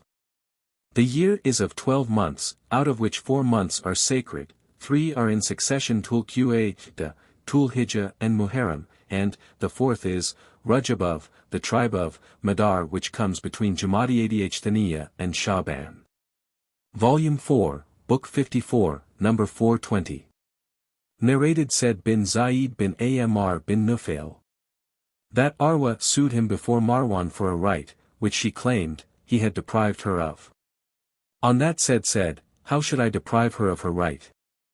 I testify that I heard Allah's apostle saying, if anyone takes a span of land unjustly, his neck will be encircled with it down 7 earths on the day of resurrection. Volume 4, Book 54, number 421. Narrated Abu Dhar. The Prophet asked me at sunset, do you know where the sun goes, at the time of sunset? I replied, Allah and his apostle know better. He said, it goes, i.e. travels, till it prostrates itself underneath the throne and takes the permission to rise again, and it is permitted, and then, a time will come when, it will be about to prostrate itself but its prostration will not be accepted. And it will ask permission to go on its course but it will not be permitted, but it will be ordered to return whence it has come and so it will rise in the west. And that is the interpretation of the statement of Allah, and the sun runs its fixed course for a term, decreed. That is the decree of Allah, the exalted in might, the all-knowing. 36. 38. Volume 4, Book 54, number 422. Narrated Abu Huraira. The Prophet said, the sun and the moon will be folded up, deprived of their light, on the day of resurrection. Volume 4, Book 54, number 423. Narrated Abdullah bin Umar. The Prophet said, the sun and the moon do not eclipse because of someone's death or wife, i.e. birth, but they are 2 signs amongst the signs of Allah. So, if you see them, i.e. eclipse, offer the prayer of eclipse. Volume 4, Book 54, number 424. Narrated Abdullah bin Abbas. The Prophet said, the sun and the moon are 2 signs amongst the signs of Allah. They do not eclipse because of someone's death or life. So, if you see them, i.e. eclipse, celebrate the praises of Allah, i.e. pray. Volume 4, Book 54, number 425. Narrated Aisha. On the day of a solar eclipse, Allah's apostle stood up, to offer the eclipse prayer. He recited takbir, recited a long recitation, of holy verses, bowed a long bowing, and then he raised his head saying, Allah hears him who sends his praises to him. Then he stayed standing, recited a long recitation again, but shorter than the former, bowed a long bowing, but shorter than the first, performed a long prostration and then performed the second rak'ah in the same way as he had done the first. By the time he had finished his prayer with taslim, the solar eclipse had been over. Then he addressed the people referring to the solar and lunar eclipses saying, these are 2 signs amongst the signs of Allah, and they do not eclipse because of anyone's death or life. So, if you see them, hasten for the prayer. Volume 4, Book 54, number 426. Narrated Abu Mas'udi. The Prophet said, the sun and the moon do not eclipse because of the death or life of someone, but they are 2 signs amongst the signs of Allah. So, if you see them, offer the prayer of eclipse. Volume 4, Book 54, number 427. Narrated Ibn Abbas. The Prophet said, I have been made victorious with the Saba, i.e. easterly wind, and the people of Ad were destroyed with the Dabr, i.e. westerly wind. Volume 4, Book 54, number 428. Narrated Ada. Aisha said if the Prophet saw a cloud in the sky, he would walk to and fro in agitation, go out and come in, and the color of his face would change, and if it rained, he would feel relaxed. So, Aisha knew that state of his. So the Prophet said, I don't know, am afraid, it may be similar to what happened to some people referred to in the Holy Qur'an in the following verse, then when they saw it as a dense cloud coming towards their valleys, they said, this is a cloud bringing us rain. Nay, but, it is that, torment, which you were asking to be hastened a wind wherein is severe torment. 46. 24. Volume 4, Book 54, number 429. Narrated Malik bin Sasa. The Prophet said, while I was at the house in a state midway between sleep and wakefulness, an angel recognized me, as the man lying between two men. A golden tray full of wisdom and belief was brought to me, and my body was cut open from the throat to the lower part of the abdomen, and then my abdomen was washed with Zamzam water, and my heart was filled with wisdom and belief. Al-Burak, a white animal, smaller than a mule and bigger than a donkey, was brought to me, and I set out with Gabriel. When I reached the nearest heaven, Gabriel said to the heaven gatekeeper, "Open the gate." The gatekeeper asked, "Who is it?" He said, "Gabriel."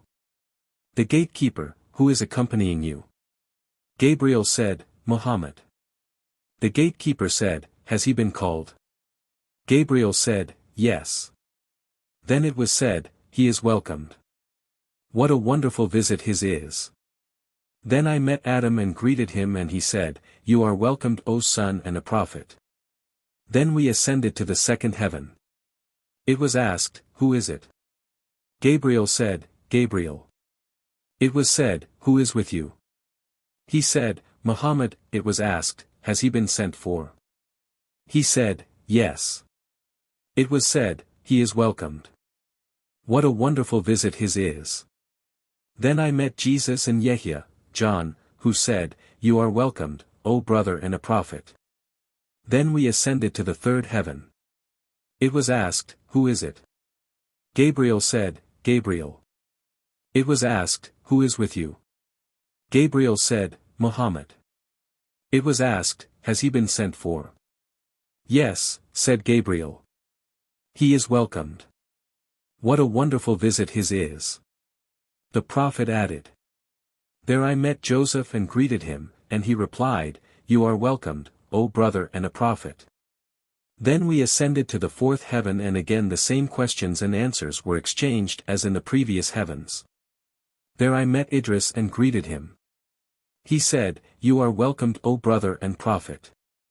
Then we ascended to the fifth heaven, and again the same questions and answers were exchanged as in previous heavens. There I met and greeted Aaron, who said, "You are welcomed, O brother and a prophet."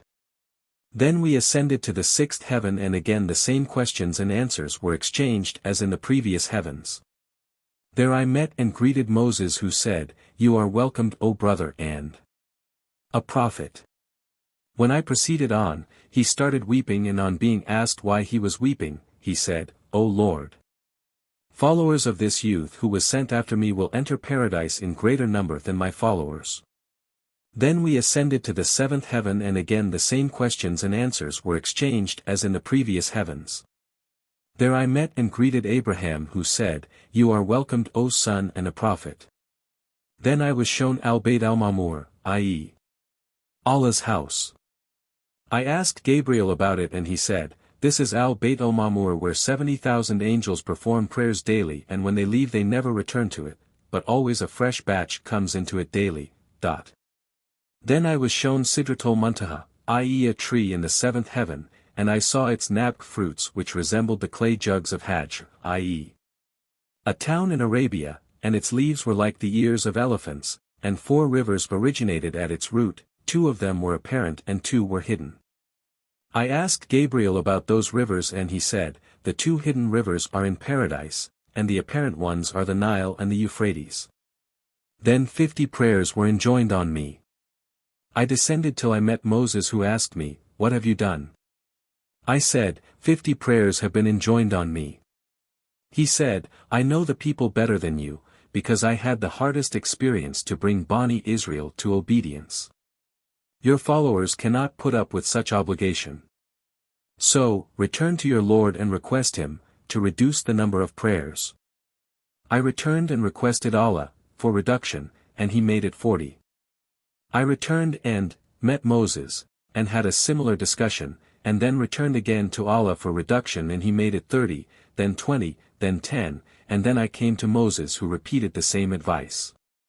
Ultimately Allah reduced it to 5. When I came to Moses again, he said, "What have you done?" I said, "Allah has made it 5 only." He repeated the same advice, but I said that I surrendered to Allah's final order. Allah's apostle was addressed by Allah, I have decreed my obligation and have reduced the burden on my slaves. And I shall reward a single good deed as if it were 10 good deeds.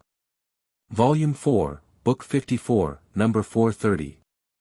Narrated Abdullah bin Mus'ud. Allah's apostle, the true and truly inspired, said, the matter of the creation of a human being is put together in the womb of the mother in 40 days.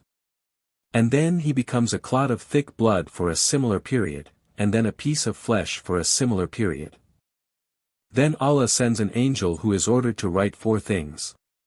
He is ordered to write down his, i.e. the new creature's, deeds, his livelihood, his date of death, and whether he will be blessed or wretched, in religion. Then the soul is breathed into him. So, a man amongst you may do good deeds till there is only a cubit between him and paradise, and then what has been written for him decides his behavior and he starts doing evil deeds characteristic of the people of the hell fire. And similarly a man amongst you may do evil deeds till there is only a cubit between him and the hell fire, and then what has been written for him decides his behavior, and he starts doing deeds characteristic of the people of paradise. Volume 4, Book 54, number 431. Narrated Abu Huraira. The Prophet said, if Allah loves a person, he calls Gabriel saying, Allah loves so and so, O Gabriel. Love him. Gabriel would love him and make an announcement amongst the inhabitants of the heaven. Allah loves so and so, therefore you should love him also, and so all the inhabitants of the heaven would love him, and then he is granted the pleasure of the people on the earth. Volume 4, Book 54, number 432. Narrated Aisha. I heard Allah's apostle saying, the angels descend, the clouds and mention this or that matter decreed in the heaven. The devils listen stealthily to such a matter, come down to inspire the soothsayers with it, and the latter would add to it 100 lies of their own. Volume 4, Book 54, number 433. Narrated Abu Huraira. The Prophet said, on every Friday the angels take air stand at every gate of the mosques to write the names of the people chronologically, i.e. according to the time of their arrival for the Friday prayer, and when the Imam sits on the pulpit, they fold up their scrolls and get ready to listen to the sermon. Volume 4, Book 54, number 434. Narrated Sa'id bin al-Musayyab. Umar came to the mosque while Hassan was reciting a poem. Umar disapproved of that. On that Hassan said, I used to recite poetry in this very mosque in the presence of one, i.e. the Prophet, who was better than you. Then he turned towards Abu Huraira and said, to him, I ask you by Allah, did you hear Allah's apostle saying, to me, retort on my behalf? O Allah! Support him, i.e. Hassan, with the Holy Spirit. Abu Huraira said, yes. Volume 4, Book 54, number 435. Narrated Al-Bara. The Prophet said to Hassan, lampoon them, i.e. the pagans, and Gabriel is with you. Volume 4, Book 54, number 436. Narrated Jarir. As below, Hadith 437. Volume 4, Book 54, number 437. Narrated Humayd bin Hilal. Anas bin Malik said, as if I say a cloud of dust swirling up in the lane of Bani Ghanim. Musa added, that was caused by the procession of Gabriel. Volume 4, Book 54, number 438. Narrated Aisha. Al-Harith bin Hisham asked the Prophet, how does the divine inspiration come to you? He replied, in all these ways, the angel sometimes comes to me with a voice which resembles the sound of a ringing bell, and when this state abandons me, I remember what the angel has said, and this type of divine inspiration is the hardest on me. And sometimes the angel comes to me in the shape of a man and talks to me, and I understand and remember what he says.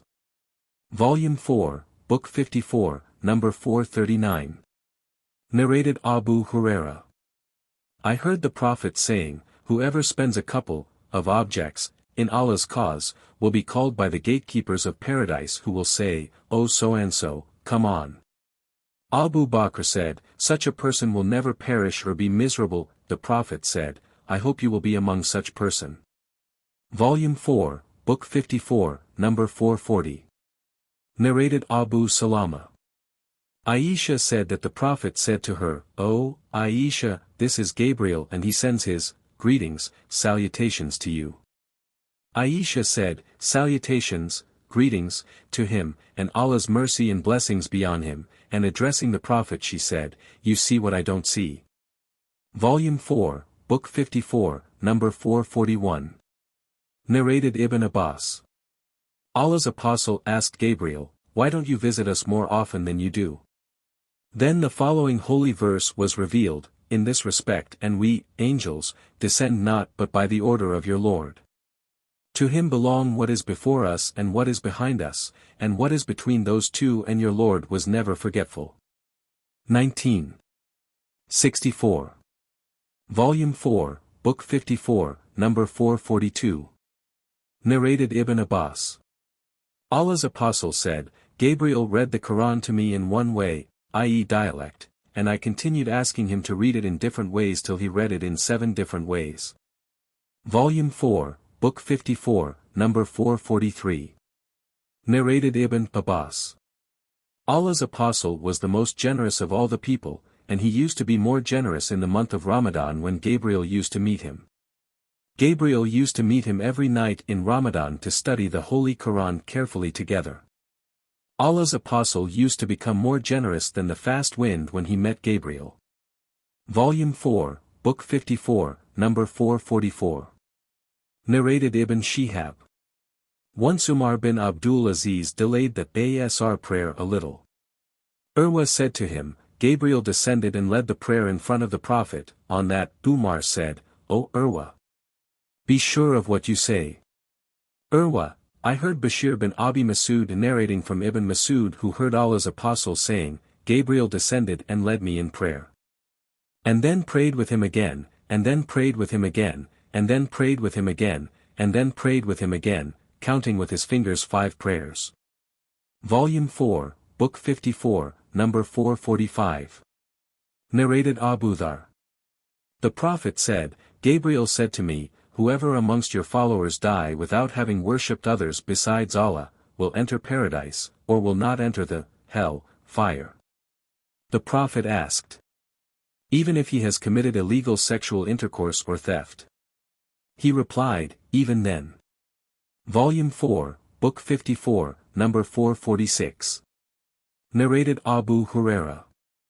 The Prophet said, "Angels keep on descending from and ascending to the heaven in turn, some at night and some by daytime. And all of them assemble together at the time of the Fajr and Asr prayers. Then those who have stayed with you overnight, assent unto Allah who asks them, and he knows the answer better than they, 'How have you left my slaves?' They reply, 'We have left them praying as we found them praying.' If any one of you says, 'Ameen,' during the prayer at the end of the recitation of Surat al-Fatiha, and the angels in heaven say the same, and the two sayings coincide, all his past sins will be forgiven." Volume 4, Book 54, number 447. Narrated Aisha. I stuffed for the Prophet a pillow decorated with pictures, of animals, which looked like a namrika, i.e. a small cushion. He came and stood among the people with excitement apparent on his face.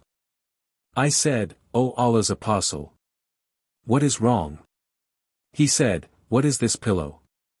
I said, "I have prepared this pillow for you, so that you may recline on it." He said, "Don't you know that angels do not enter a house wherein there are pictures, and whoever makes a picture will be punished on the day of resurrection and will be asked to give life to what he has created?" Volume 4, Book 54, number 448. Narrated Abu Talha. I heard Allah's Apostle saying, "Angels, of mercy, do not enter a house wherein there is a dog or a picture of a living creature, a human being or an animal." Volume 4, Book 54, number 449. Narrated Busr bin said that Sa'id bin Khalid al-Yuhani narrated to him something in the presence of Said bin Ubaydullah al-Kalani, who was brought up in the house of Maymunah, the wife of the Prophet.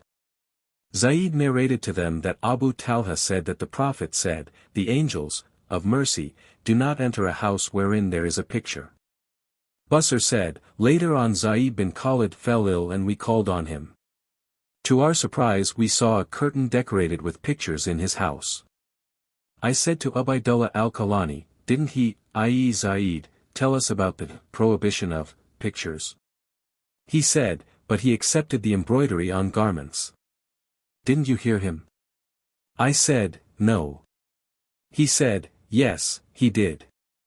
Volume 4, Book 54, number 450. Narrated Salim's father. Once Gabriel promised the Prophet that he would visit him, but Gabriel did not come, and later on he said, "We, angels, do not enter a house which contains a picture or a dog." Volume 4, Book 54, number 451. Narrated Abu Huraira.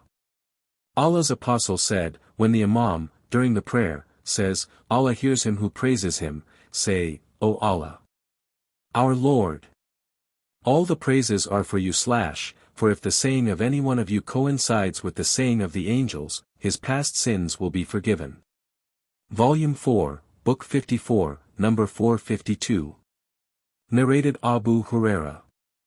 The Prophet said, "As long as any one of you is waiting for the prayer, he is considered to be praying actually, and the angels say, O Allah, be merciful to him and forgive him, and go on saying so, unless he leaves his place of praying or passes wind, i.e. breaks his ablution." Volume 4, Book 54, number 453. Narrated Yali. I heard the Prophet reciting the following verse on the pulpit, "They will call, O Mali," and Sufyan said that Abdullah recited it, "They will call, O Mali." 43. 77. Volume 4, Book 54, number 454. Narrated Aisha. That she asked the Prophet, "Have you encountered a day harder than the day of the battle, of Uhud?" The Prophet replied, "Your tribes have troubled me a lot, and the worst trouble was the trouble on the day of Aqaba when I presented myself to Ibn Abd bin Abd Kolol and he did not respond to my demand. So I departed, overwhelmed with excessive sorrow, and proceeded on, and could not relax till I found myself at Karnath Alib where I lifted my head towards the sky to see a cloud shading me unexpectedly. I looked up and saw Gabriel in it. He called me saying, 'Allah has heard your people saying to you, and what they have replied back to you, Allah has sent the angel of the mountains to you so that you may order him to do whatever you wish to these people.' The angel of the mountains called and greeted me, and then said, 'O Muhammad, order what you wish. If you like, I will let al-Akshabain, i.e. 2 mountains, fall on them.' The Prophet said, 'No, but I hope that Allah will let them beget children who will worship Allah alone, and will worship none besides him.' Volume 4, Book 54, number 455. Narrated Abu Ishaq ash-Shaybani. I asked Zir bin Hubaysh regarding the statement of Allah, and was at a distance of but 2 bow lengths or, even, nearer. So did Allah convey the inspiration to his slave, Gabriel, and then he, Gabriel, conveyed that to Muhammad. 53.9-10, on that, Zir said, Ibn Mas'udi informed us that the Prophet had seen Gabriel having 600 wings. Volume 4, Book 54, number 456. Narrated Abdullah. Regarding the verse, indeed he, Muhammad, did see of the signs of his Lord, the greatest. 53.18, that the Prophet had seen a green carpet spread all over the horizon of the sky. Volume 4, Book 54, number 457. Narrated Aisha. Whoever claimed that, the Prophet, Muhammad saw his Lord, is committing a great fault, for he only saw Gabriel in his genuine shape in which he was created covering the whole horizon. Volume 4, Book 54, number 458. Narrated Masruk. I asked Aisha, what about his statement? Then he, Gabriel, approached and came closer, and was at a distance of but 2 bow lengths or, even, nearer. 53. 8-9, she replied, it was Gabriel who used to come to the Prophet in the figure of a man, but on that occasion, he came in his actual and real figure and, he was so huge, that he covered the whole horizon. Volume 4, Book 54, number 459. Narrated Samura. The Prophet said, "Last night I saw, in a dream, two men coming to me. One of them said, the person who kindles the fire is Malik, the gatekeeper of the hell fire, and I am Gabriel, and this is Michael." Volume 4, Book 54, number 460. Narrated Abu Huraira. Allah's Apostle said, if a husband calls his wife to his bed, i.e. to have sexual relation, and she refuses and causes him to sleep in anger, the angels will curse her till morning. Volume 4, Book 54, number 461. Narrated Jabir bin Abdullah. That he heard the Prophet saying, the divine inspiration was delayed for a short period but suddenly, as I was walking, I heard a voice in the sky, and when I looked up towards the sky, to my surprise, I saw the angel who had come to me in the Hira cave, and he was sitting on a chair in between the sky and the earth. I was so frightened by him that I fell on the ground and came to my family and said, to them, cover me with a blanket, cover me. Then Allah sent the revelation, oh, you wrapped up, in a blanket. Arise and warn. And your Lord magnify and keep pure your garments, and desert the idols. 74. 1-5. Volume 4, Book 54, number 462. Narrated Ibn Abbas. The Prophet said, on the night of my ascent to the heaven, I saw Moses who was a tall brown curly-haired man as if he was one of the men of Shanawa tribe, and I saw Jesus, a man of medium height and moderate complexion inclined to the red and white colors and of lank hair. I also saw Malik, the gatekeeper of the hell fire and Ad-Dajjal amongst the signs which Allah showed me. The Prophet then recited the holy verse, so be not you in doubt of meeting him, when you met Moses during the night of Miraj over the heavens, 32. 23. Narrated Anas and Abu Bakr, the Prophet said, the angels will guard Medina from Ad-Dajjal, who will not be able to enter the city of Medina. Volume 4, Book 54, number 463. Narrated Abdullah bin Umar. Allah's Apostle said, when any one of you dies, he will be shown his destination both in the morning and in the evening, and if he belongs to the people of paradise, he will be shown his place in paradise, and if he is from the people of hell, he will be shown his place in hell. Volume 4, Book 54, number 464. Narrated Imran bin Hussein. The Prophet said, I looked at paradise and found poor people forming the majority of its inhabitants, and I looked at hell and saw that the majority of its inhabitants were women. Volume 4, Book 54, number 465. Narrated Abu Huraira. While we were in the company of the Prophet, he said, while I was asleep, I saw myself in paradise and there I beheld a woman making ablution beside a palace. I asked, to whom does this palace belong? They said, to Umar bin al-Khattab. Then I remembered Umar's Gara, concerning women, and so I quickly went away from that palace. When Umar heard this from the Prophet, he wept and said, do you think it is likely that I feel Gara because of you, O Allah's Apostle? Volume 4, Book 54, number 466. Narrated Abdullah bin Qais al-Ashari. The Prophet said, a tent, in paradise, is like a hollow pearl which is 30 miles in height, and on every corner of the tent the believer will have a family that cannot be seen by the others. Narrated Abu Imran. In another narration, the tent is 60 miles in height. Volume 4, Book 54, number 467. Narrated Abu Huraira. Allah's Apostle said, Allah said, I have prepared for my pious slaves things which have never been seen by an eye, or heard by an ear, or imagined by a human being. If you wish, you can recite this verse from the Holy Qur'an. No soul knows what is kept hidden for them, of joy as a reward for what they used to do. 32. 17. Volume 4, Book 54, number 468. Narrated Abu Huraira. Allah's Apostle said, the first group, of people, who will enter paradise will be, glittering, like the moon when it is full. They will not spit or blow their noses or relieve nature. Their utensils will be of gold and their combs of gold and silver, in their centers the aloe wood will be used, and their sweat will smell like musk.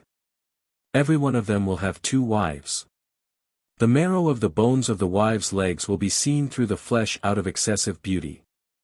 They, i.e. the people of paradise, will neither have differences nor hatred amongst themselves. Their hearts will be as if one heart and they will be glorifying Allah in the morning and in the evening.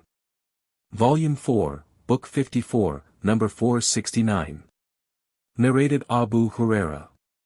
Allah's Apostle said, the first batch of people who will enter paradise will be glittering, like a full moon, and those who will enter next will be glittering, like the brightest star. Their hearts will be as if the heart of a single man, for they will have no enmity amongst themselves, and every one of them shall have 2 wives, each of whom will be so beautiful, pure and transparent that the marrow of the bones of their legs will be seen through the flesh. They will be glorifying Allah in the morning and evening, and will never fall ill, and they will neither blow their noses, nor spit. Their utensils will be of gold and silver, and their combs will be of gold, and the fuel used in their centers will be the aloes wood, and their sweat will smell like musk. Volume 4, Book 54, number 470. Narrated Sahl bin Sa'd. The Prophet said, verily, 70,000 or 700,000 of my followers will enter paradise altogether. So that the first and the last amongst them will enter at the same time, and their faces will be glittering like the bright full moon. Volume 4, Book 54, number 471. Narrated Anas bin Malik. A silken cloak was presented to the Prophet and he used to forbid the usage of silk, by men. When the people were fascinated by the cloak, he said, by Allah in whose hands the life of Muhammad is, the handkerchiefs of Sa'd bin Mu'adh in paradise are better than this. Volume 4, Book 54, number 472. Narrated Al-Bara bin Azib. Allah's Apostle was given a silken garment, and its beauty and delicacy astonished the people. On that, Allah's Apostle said, no doubt, the handkerchiefs of Sa'd bin Mu'adh in paradise are better than this. Volume 4, Book 54, number 473. Narrated Sahl bin Sa'd al-Sa'di. Allah's Apostle said, a place in paradise equal to the size of a lash is better than the whole world and whatever is in it. Volume 4, Book 54, number 474. Narrated Anas bin Malik.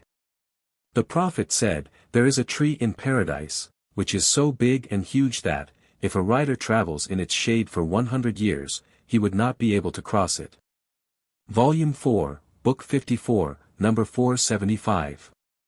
Narrated Abu Huraira. The Prophet said, there is a tree in paradise, which is so big and huge that, a rider could travel in its shade for 100 years. And if you wish, you can recite in shade long extended. 56, 30, and a place in paradise equal to an arrow bow of one of you, is better than, the whole earth, on which the sun rises and sets. Volume 4, Book 54, number 476. Narrated Abu Huraira. The Prophet said, the first batch of people who will enter paradise will be glittering, like the full moon. And the batch next to them will be glittering, like the most brilliant star in the sky. Their hearts will be as if the heart of a single man, for they will have neither enmity nor jealousy amongst themselves. Everyone will have 2 wives from the Huris, who will be so beautiful, pure and transparent that, the marrow of the bones of their legs will be seen through the bones and the flesh. Volume 4, Book 54, number 477. Narrated Al-Bara bin Azib. The Prophet, after the death of his son Ibrahim, said, there is a wet nurse for him, i.e. Ibrahim, in paradise. Volume 4, Book 54, number 478. Narrated Abu Sa'd al-Khudri. The Prophet said, the people of paradise will look at the dwellers of the lofty mansions, i.e. a superior place in paradise, in the same way as one looks at a brilliant star far away in the east or in the west on the horizon, all that is because of their superiority over one another, in rewards. On that the people said, O Allah's Apostle, are these lofty mansions for the prophets which nobody else can reach? The Prophet replied, No. By Allah in whose hands my life is, these are for the men who believed in Allah and also believed in the Apostles. Volume 4, Book 54, number 479. Narrated Sahl bin Sa'd. The Prophet said, Paradise has 8 gates, and one of them is called Ar-Rayyan, through which none will enter but those who observe fasting. The Prophet also said, if a person spends 2 different kinds of something, for Allah's cause, he will be called from the gates of paradise. Volume 4, Book 54, number 480. Narrated Abu Dharr. While the Prophet was on a journey, he said, regarding the performance of the Zuhr prayer, wait till it, i.e. the weather, gets cooler. He said the same again till the shade of the hillocks extended. Then he said, delay the Zuhr prayer till it gets cooler, for the severity of heat is from the increase in heat of hell, fire. Volume 4, Book 54, number 481. Narrated Abu Sa'd, the Prophet said, delay the Zuhr prayer till it gets cooler, 4t. Volume 4, Book 54, number 482. Narrated Abu Hurairah. Allah's Apostle said, the hell fire complained to its Lord saying, O my Lord, my different parts eat up each other. So, he allowed it to take 2 breaths, one in the winter and the other in summer, and this is the reason for the severe heat and the bitter cold you find, in weather. Volume 4, Book 54, number 483. Narrated Abu Jamrah ad-Dabi. I used to sit with Ibn Abbas in Mecca. Once I had a fever and he said, to me, cool your fever with Zamzam water, for Allah's Apostle said, the fever, is from the heat of the hell, fire, so, cool it with water, or Zamzam water. Volume 4, Book 54, number 484. Narrated Rafi bin Khadij. I heard the Prophet saying, fever is from the heat of the hell, fire, so cool it with water. Volume 4, Book 54, number 485. Narrated Aisha. The Prophet said, fever is from the heat of the hell, fire, so cool it with water. Volume 4, Book 54, number 486. Narrated Ibn Umar. The Prophet said, fever is from the heat of the hell, fire, so abate fever with water. Volume 4, Book 54, number 487. Narrated Abu Hurairah. Allah's Apostle said, your ordinary fire is one of 70 parts of the hell, fire. Someone asked, O Allah's Apostle, this ordinary fire would have been sufficient to torture the unbelievers. Allah's Apostle said, the hell fire has 69 parts more than the ordinary worldly fire, each part is as hot as this worldly fire. Volume 4, Book 54, number 488. Narrated Yali. That he heard the Prophet on the pulpit reciting, they will cry, O Malik. 43.77 Malik is the gatekeeper, angel, of the hell, fire. Volume 4, Book 54, number 489. Narrated Abu Wail. Somebody said to Usama, will you go to so-and-so, i.e. Uthman, and talk to him, i.e. advise him regarding ruling the country? He said, you see that I don't talk to him. Really I talk to, advise, him secretly without opening a gate, of affliction, for neither do I want to be the first to open it, i.e. rebellion, nor will I say to a man who is my ruler that he is the best of all the people after I have heard something from Allah's Apostle. They said, what have you heard him saying? He said, I have heard him saying, a man will be brought on the day of resurrection and thrown in the hell, fire, so that his intestines will come out, and he will go around like a donkey goes around a millstone. The people of hell, fire will gather around him and say, O so-and-so, what is wrong with you? Didn't you used to order us to do good deeds and forbid us to do bad deeds? He will reply, yes, I used to order you to do good deeds, but I did not do them myself, and I used to forbid you to do bad deeds, yet I used to do them myself. Volume 4, Book 54, number 490. Narrated Aisha. Magic was worked on the Prophet so that he began to fancy that he was doing a thing which he was not actually doing. One day he invoked Allah for a long period and then said, I feel that Allah has inspired me as how to cure myself. Two persons came to me, in my dream, and sat, one by my head and the other by my feet. One of them asked the other, What is the ailment of this man? The other replied, He has been bewitched. The first asked, Who has bewitched him? The other replied, Lubayd bin al-Asam. The first one asked, What material has he used? The other replied, A comb, the hair gathered on it, and the outer skin of the pollen of the male date palm. The first asked, Where is that? The other replied, It is in the well of Darwin. So, the Prophet went out towards the well and then returned and said to me on his return, Its date palms, the date palms near the well, are like the heads of the devils. I asked, Did you take out those things with which the magic was worked? He said, No, for I have been cured by Allah and I am afraid that this action may spread evil amongst the people. Later on the well was filled up with earth. Volume 4, Book 54, number 491. Narrated Abu Huraira. Allah's Apostle said, During your sleep, Satan knots 3 knots at the back of the head of each of you, and he breathes the following words at each knot, the night is long. So keep on sleeping. If that person wakes up and celebrates the praises of Allah, then 1 knot is undone, and when he performs ablution the 2nd knot is undone, and when he prays, all the knots are undone. And he gets up in the morning lively and gay, otherwise he gets up dull and gloomy. Volume 4, Book 54, number 492. Narrated Abdullah. It was mentioned before the Prophet that there was a man who slept the night till morning, after sunrise. The Prophet said, He is a man in whose ears, or ear, Satan had urinated. Volume 4, Book 54, number 493. Narrated Ibn Abbas. The Prophet said, If any one of you, when having sexual relation with his wife, say, In the name of Allah. O Allah! Protect us from Satan and prevent Satan from approaching our offspring you are going to give us, and if he begets a child, as a result of that relation, Satan will not harm it. Volume 4, Book 54, number 494. Narrated Ibn Umar.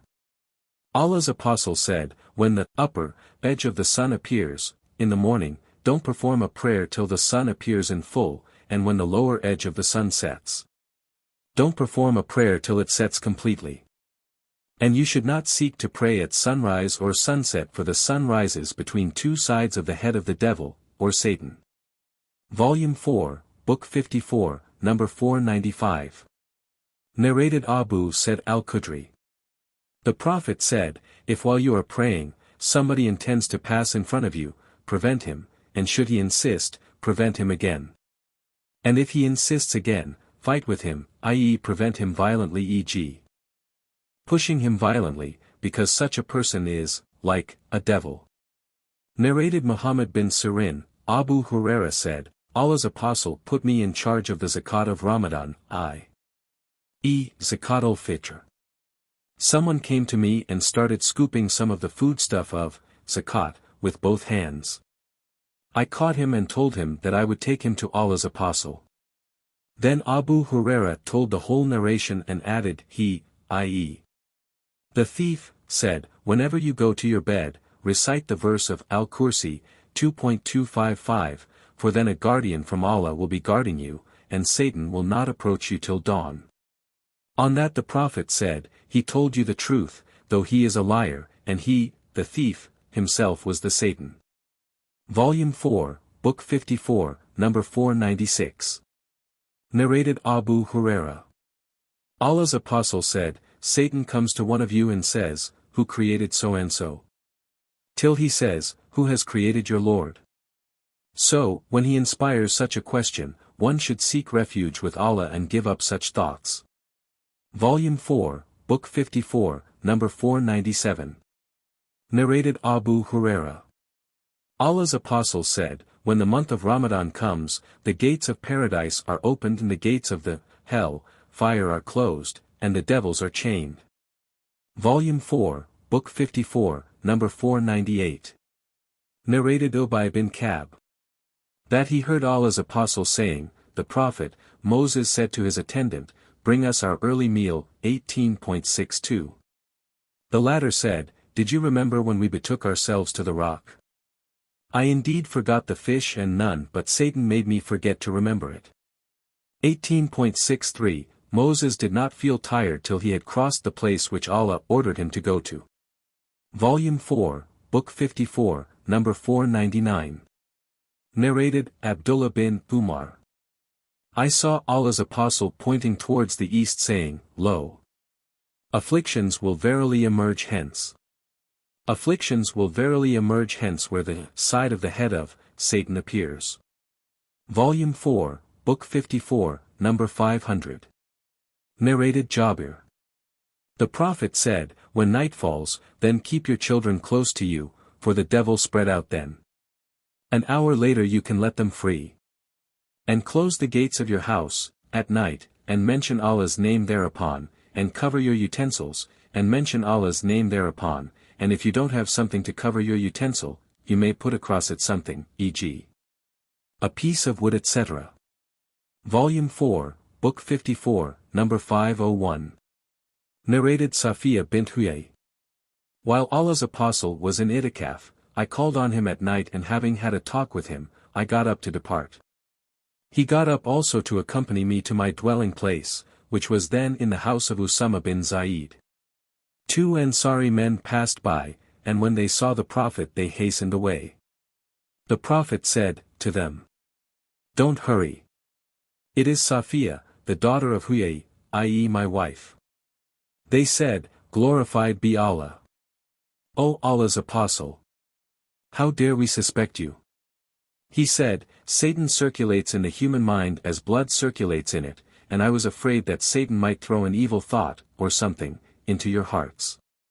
Volume 4, Book 54, number 502. Narrated Sulayman bin Surd.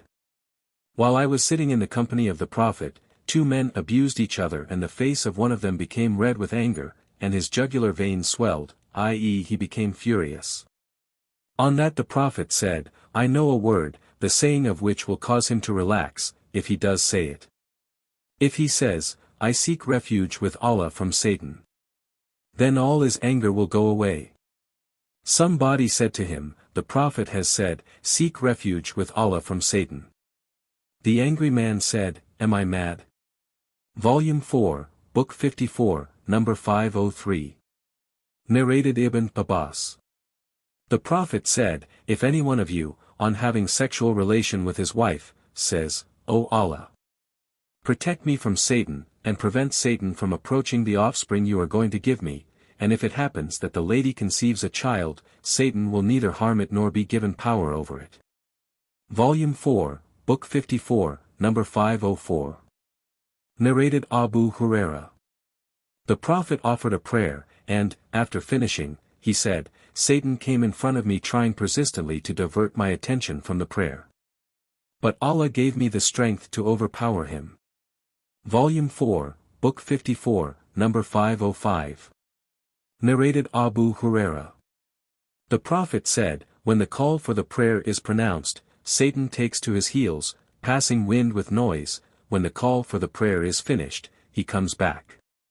And when the Iqamah is pronounced, he again takes to his heels, and after its completion, he returns again to interfere between the praying person and his heart, saying to him, remember this or that thing.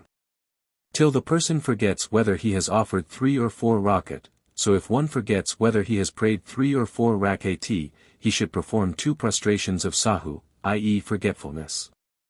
Volume 4, Book 54, number 506. Narrated Abu Huraira.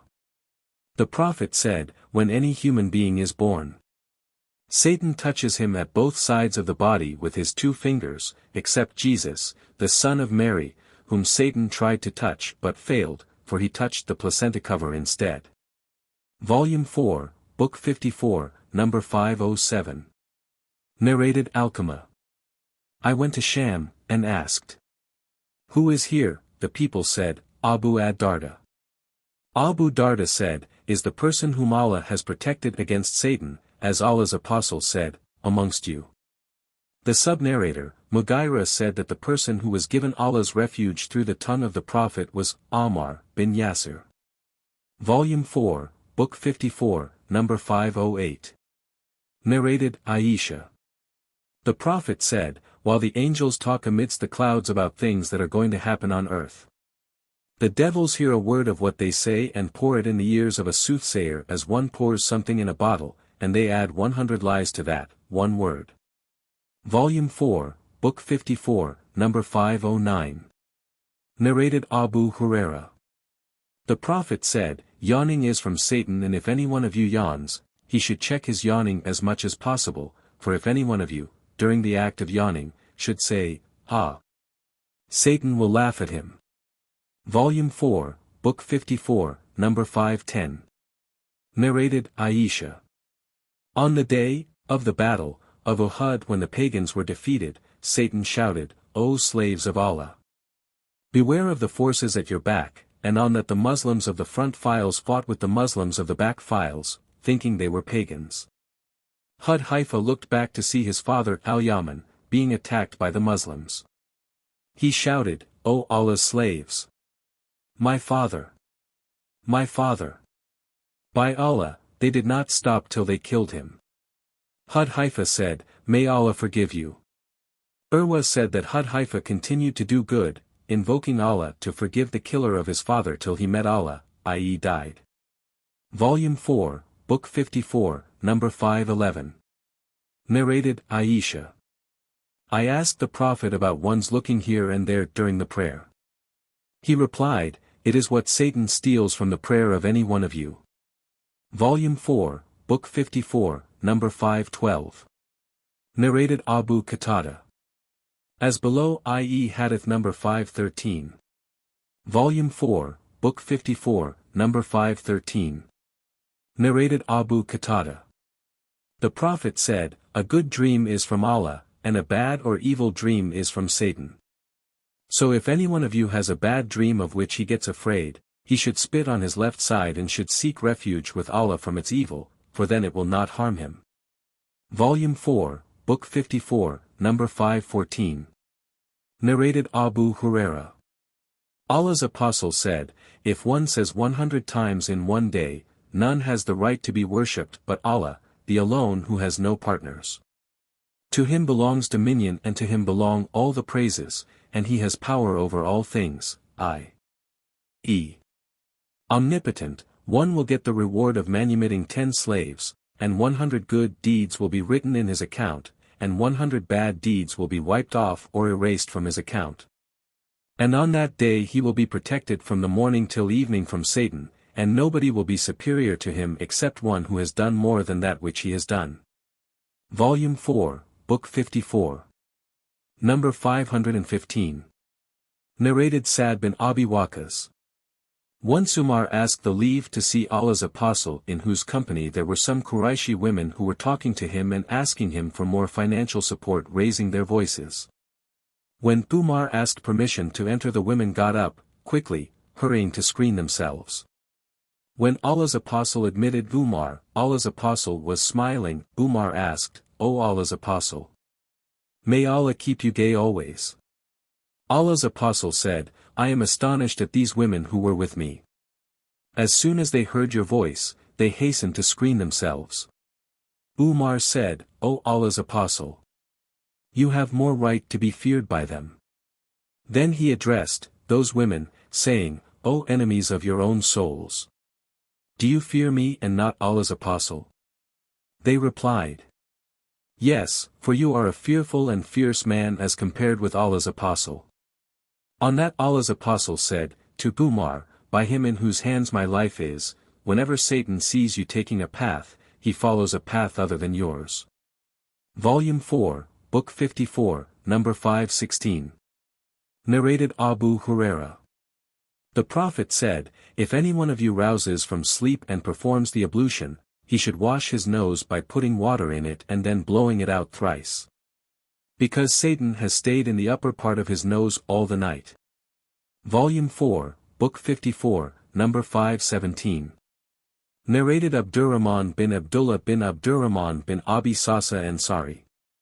That Abu Said al-Khudri said to his father, I see you are fond of sheep and the desert, so when you want to pronounce the adhan, raise your voice with it, for whoever will hear the adhan, whether a human being, or a jinn, or anything else, will bear witness in favor on the day of resurrection. Abu Said added, I have heard this from Allah's Apostle. Volume 4, Book 54, number 518. Narrated Ibn Umar.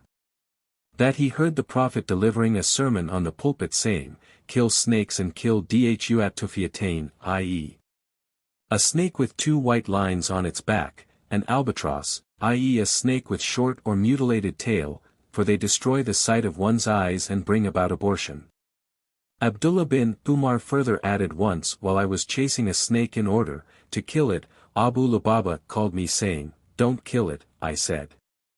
Allah's Apostle ordered us to kill snakes. He said, but later on he prohibited the killing of snakes living in the houses.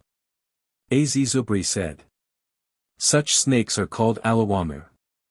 Volume 4, Book 54, number 519. Narrated Abu Said al-Khudri. Allah's Apostle said, there will come a time when the best property of a man will be sheep which he will graze on the tops of mountains and the places where rain falls, i.e. pastures, escaping to protect his religion from afflictions. Volume 4, Book 54, number 520. Narrated Abu Huraira. Allah's Apostle said, the main source of disbelief is in the east. Pride and arrogance are characteristics of the owners of horses and camels, and those Bedouins who are busy with their camels and pay no attention to religion, while modesty and gentleness are the characteristics of the owners of sheep. Volume 4, Book 54, number 521. Narrated Uqba bin Umar and Abu Mas'udi. Allah's Apostle pointed with his hand towards Yemen and said, true belief is Yemenite yonder, i.e. the Yemenite had true belief and embraced Islam readily, but sternness and mercilessness are the qualities of those who are busy with their camels and pay no attention to the religion where the 2 sides of the head of Satan will appear. Such qualities belong to the tribe of Rabi'a and Madar. Volume 4, Book 54, number 522. Narrated Abu Huraira. The Prophet said, when you hear the crowing of cocks, ask for Allah's blessings, for their crowing indicates that they have seen an angel. And when you hear the braying of donkeys, seek refuge with Allah from Satan, for their braying indicates that they have seen a Satan. Volume 4, Book 54, number 523. Narrated Jabir bin Abdullah. Volume 4, Book 54, number 524. Narrated Abu Huraira. The Prophet said, a group of Israelites were lost. Nobody knows what they did. But I do not see them except that they were cursed and changed into rats, for if you put the milk of a she-camel in front of a rat, it will not drink it, but if the milk of a sheep is put in front of it, it will drink it. I told this to Kabi, who asked me, did you hear it from the Prophet? I said, yes. Kabi asked me the same question several times. I said to Kabi, do I read the Torah? I.e. I tell you this from the Prophet. Volume 4, Book 54, number 525. Narrated Aisha. The Prophet called the salamander a mischief doer. I have not heard him ordering that it should be killed. Sa'd bin Waqqas claims that the Prophet ordered that it should be killed. Volume 4, Book 54, number 526. Narrated Sharik. That the Prophet ordered her to kill salamanders. Volume 4, Book 54, number 527. Narrated Aisha. The Prophet said, kill the snake with 2 white lines on its back, for it blinds the onlooker and causes abortion. Volume 4, Book 54, number 528. Narrated Aisha. The Prophet ordered that a short-tailed or mutilated-tailed snake, i.e. abtar, should be killed, for it blinds the onlooker and causes abortion. Volume 4, Book 54, number 529. Narrated Abu Malaika.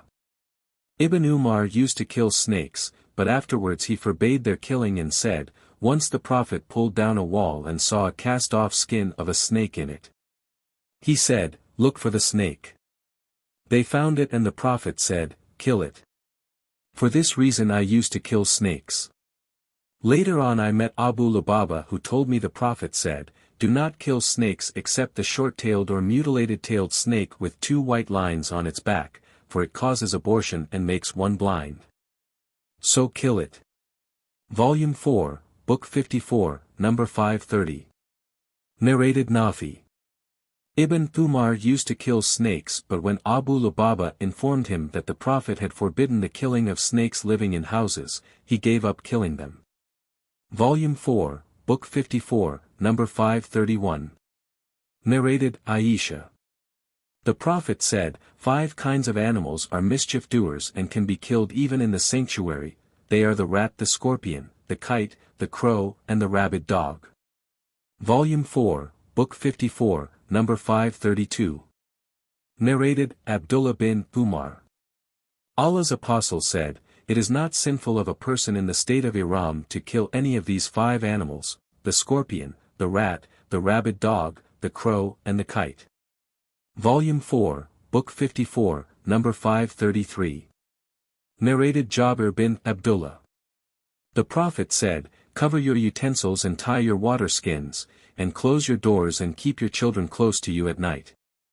As the jinn spread out at such time and snatch things away.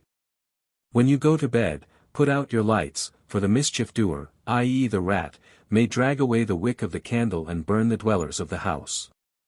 Atta said, the devils. Instead of the jinns. Volume 4, Book 54, number 534. Narrated Abdullah. Once we were in the company of Allah's Apostle in a cave. Surat al-Mursalat, 77, was revealed there, and we were learning it from Allah's Apostle. Suddenly a snake came out of its hole and we rushed towards it to kill it, but it hastened and entered its hole before we were able to catch it.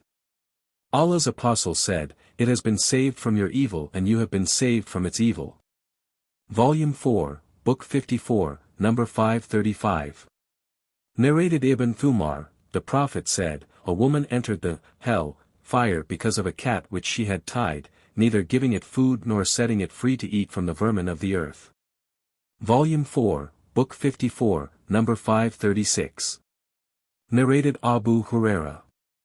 Allah's Apostle said, once while a prophet amongst the prophets was taking a rest underneath a tree, an ant bit him. He, therefore, ordered that his luggage be taken away from underneath that tree and then ordered that the dwelling place of the ants should be set on fire. Allah sent him a revelation. Wouldn't it have been sufficient to burn a single ant? That bit you, see page 162, chapter number 153. Volume 4, Book 54, number 537. Narrated Abu Huraira. The Prophet said, if a housefly falls in the drink of any one of you, he should dip it in the drink, for one of its wings has a disease and the other has the cure for the disease. Volume 4, Book 54, number 538. Narrated Abu Huraira. Allah's Apostle said, a prostitute was forgiven by Allah, because, passing by a panting dog near a well and seeing that the dog was about to die of thirst, she took off her shoe. And tying it with her head cover she drew out some water for it. So, Allah forgave her because of that. Volume 4, Book 54, number 539. Narrated Abu Talha. The Prophet said, angels do not enter a house which has either a dog or a picture in it. Volume 4, Book 54, number 540. Narrated Abdullah bin Umar. Allah's Apostle ordered that the dogs should be killed. Volume 4, Book 54, number 541. Narrated Abu Huraira. Allah's Apostle said, if somebody keeps a dog, he loses 1 qirat of the reward of his good deeds every day. Except if he keeps it for the purpose of agriculture or for the protection of livestock. Volume 4, Book 54, number 542. Narrated Sufyan bin Abi Zuhair ash-Shani. That he heard Allah's Apostle saying, if somebody keeps a dog that is neither used for farm work nor for guarding the livestock, he will lose 1 kairat, of the reward, of his good deeds every day. 55, Prophets. Volume 4, Book 55, number 543. Narrated Abu Huraira. The Prophet said, Allah created Adam, making him 60 cubits tall. When he created him, he said to him, Go and greet that group of angels, and listen to their reply, for it will be your greeting, salutation, and the greeting, salutations of your offspring. So, Adam said, to the angels, As-salamu alaykum, i.e., peace be upon you.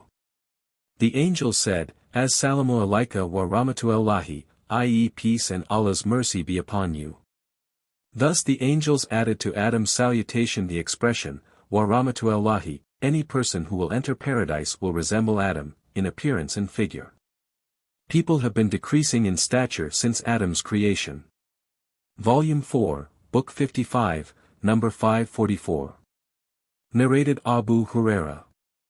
Allah's apostles said, the first group of people who will enter paradise, will be glittering like the full moon, and those who will follow them will glitter like the most brilliant star in the sky. They will not urinate, relieve nature, spit, or have any nasal secretions.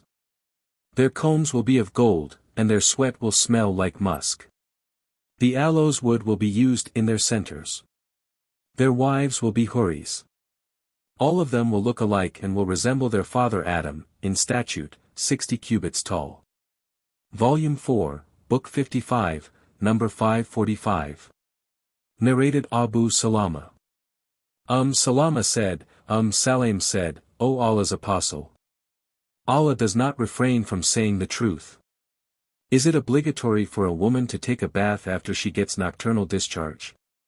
He said, yes, if she notices the water, i.e. discharge. Salama smiled and said, does a woman get discharge? Allah's apostle said, then why does a child resemble its mother? Volume 4, Book 55, number 546. Narrated Anas. When Abdullah bin Salam heard the arrival of the Prophet at Medina, he came to him and said, I am going to ask you about 3 things which nobody knows except a prophet. What is the first portent of the hour? What will be the first meal taken by the people of paradise? Why does a child resemble its father, and why does it resemble its maternal uncle? Allah's apostle said, Gabriel has just now told me of their answers. Abdullah said, he, i.e. Gabriel, from amongst all the angels, is the enemy of the Jews. Allah's apostle said, the first portent of the hour will be a fire that will bring together the people from the east to the west. The first meal of the people of paradise will be extra lobe, caudate lobe, of fish liver. As for the resemblance of the child to its parents, if a man has sexual intercourse with his wife and gets discharge first, the child will resemble the father, and if the woman gets discharge first, the child will resemble her. On that, Abdullah bin Salam said, I testify that you are the apostle of Allah. Abdullah bin Salam further said, O Allah's apostle, the Jews are liars, and if they should come to know about my conversion to Islam before you ask them about me, they would tell a lie about me. The Jews came to Allah's apostle and Abdullah went inside the house. Allah's apostle asked the Jews, what kind of man is Abdullah bin Salam amongst you? They replied, he is the most learned person amongst us, and the best amongst us, and the son of the best amongst us. Allah's apostle said, what do you think if he embraces Islam, will you do as he does? The Jews said, may Allah save him from it. Then Abdullah bin Salam came out in front of them saying, I testify that none has the right to be worshipped but Allah and that Muhammad is the apostle of Allah. Thereupon they said, he is the evilest among us, and the son of the evilest amongst us, and continued talking badly of him. Volume 4, Book 55, number 547. Narrated Abu Huraira. The Prophet said, but for the Israelis, meat would not decay, and but for Eve, wives would never betray their husbands. Volume 4, Book 55, number 548. Narrated Abu Huraira. Allah's apostle said, "Treat women nicely, for a woman is created from a rib, and the most curved portion of the rib is its upper portion, so, if you should try to straighten it, it will break, but if you leave it as it is, it will remain crooked. So treat women nicely." Volume 4, Book 55, number 549. Narrated Abdullah. Allah's apostle, the true and truly inspired, said, "As regards your creation, every one of you is collected in the womb of his mother for the first 40 days. And then he becomes a clot for another 40 days, and then a piece of flesh for another 40 days. Then Allah sends an angel to write 4 words. He writes his deeds, time of his death, means of his livelihood, and whether he will be wretched or blessed, in religion. Then the soul is breathed into his body. So a man may do deeds characteristic of the people of the hell, fire, so much so that there is only the distance of a cubit between him and it, and then what has been written, by the angel, surpasses. And so he starts doing deeds characteristic of the people of paradise and enters paradise.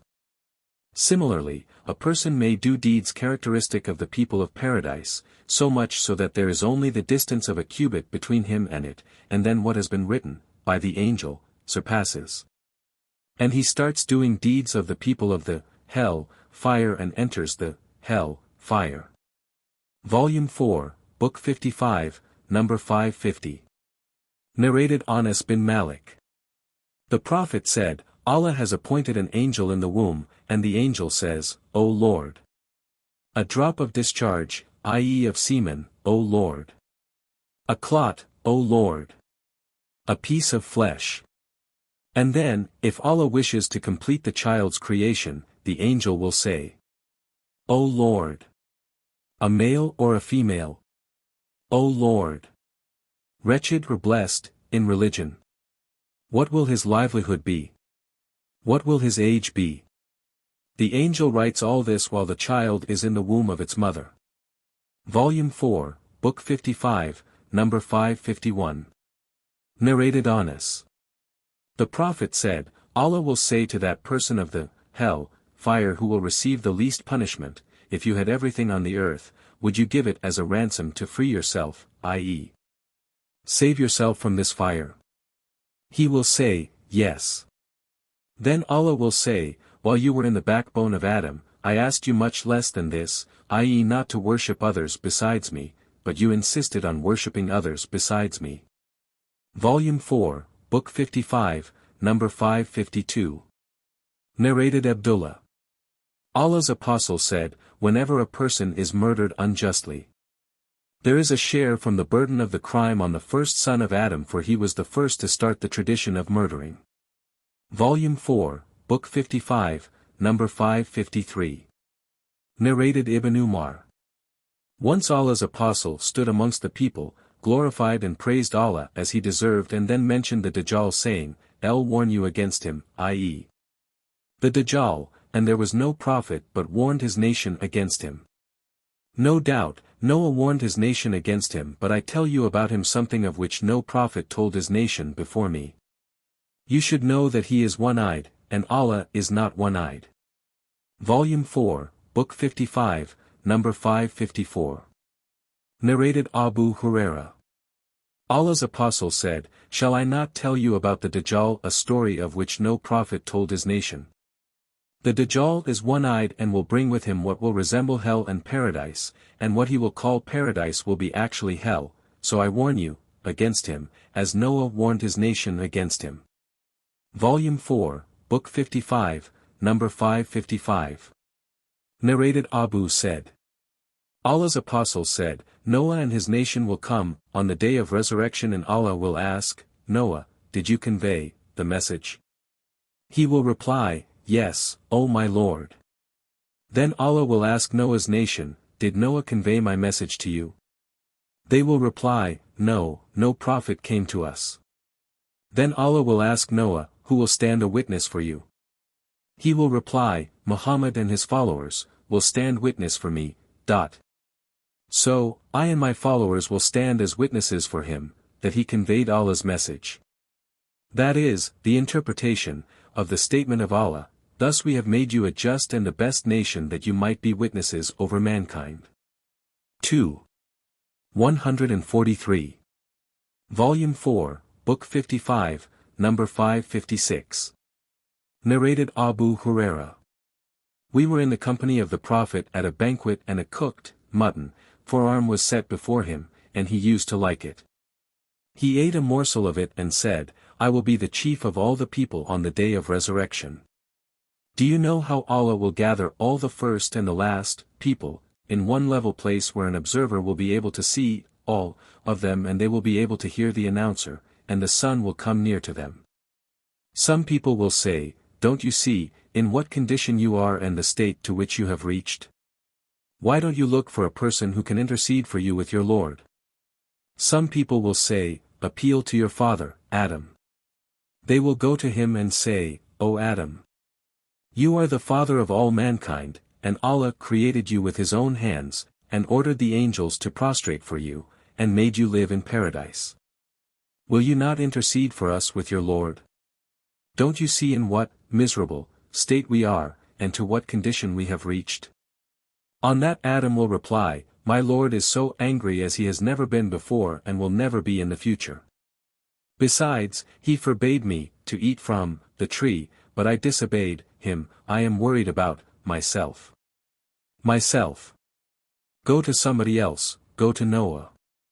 They will go to Noah and say, O Noah, you are the first amongst the messengers of Allah to the people of the earth, and Allah named you a thankful slave. Don't you see in what a miserable state we are and to what condition we have reached? Will you not intercede for us with your Lord?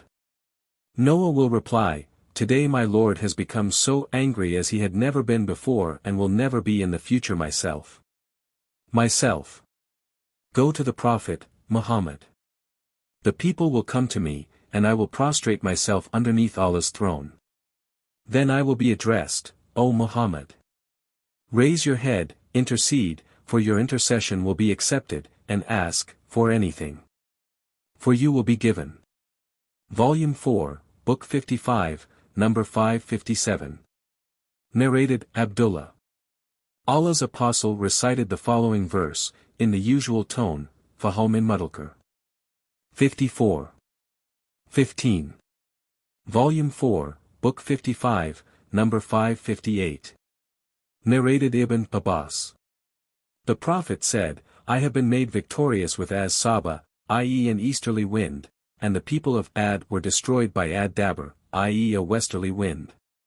Narrated Abu said, Ali sent a piece of gold to the Prophet who distributed it among 4 persons, Al-Akra bin Habis al-Hanzali from the tribe of Majashi, Yuaina bin Badr al-Fazari, Zaid at-Ta'i who belonged to the tribe of Bani Naban, and Alqamah bin Ulatha al-Amir who belonged to the tribe of Bani Kilab.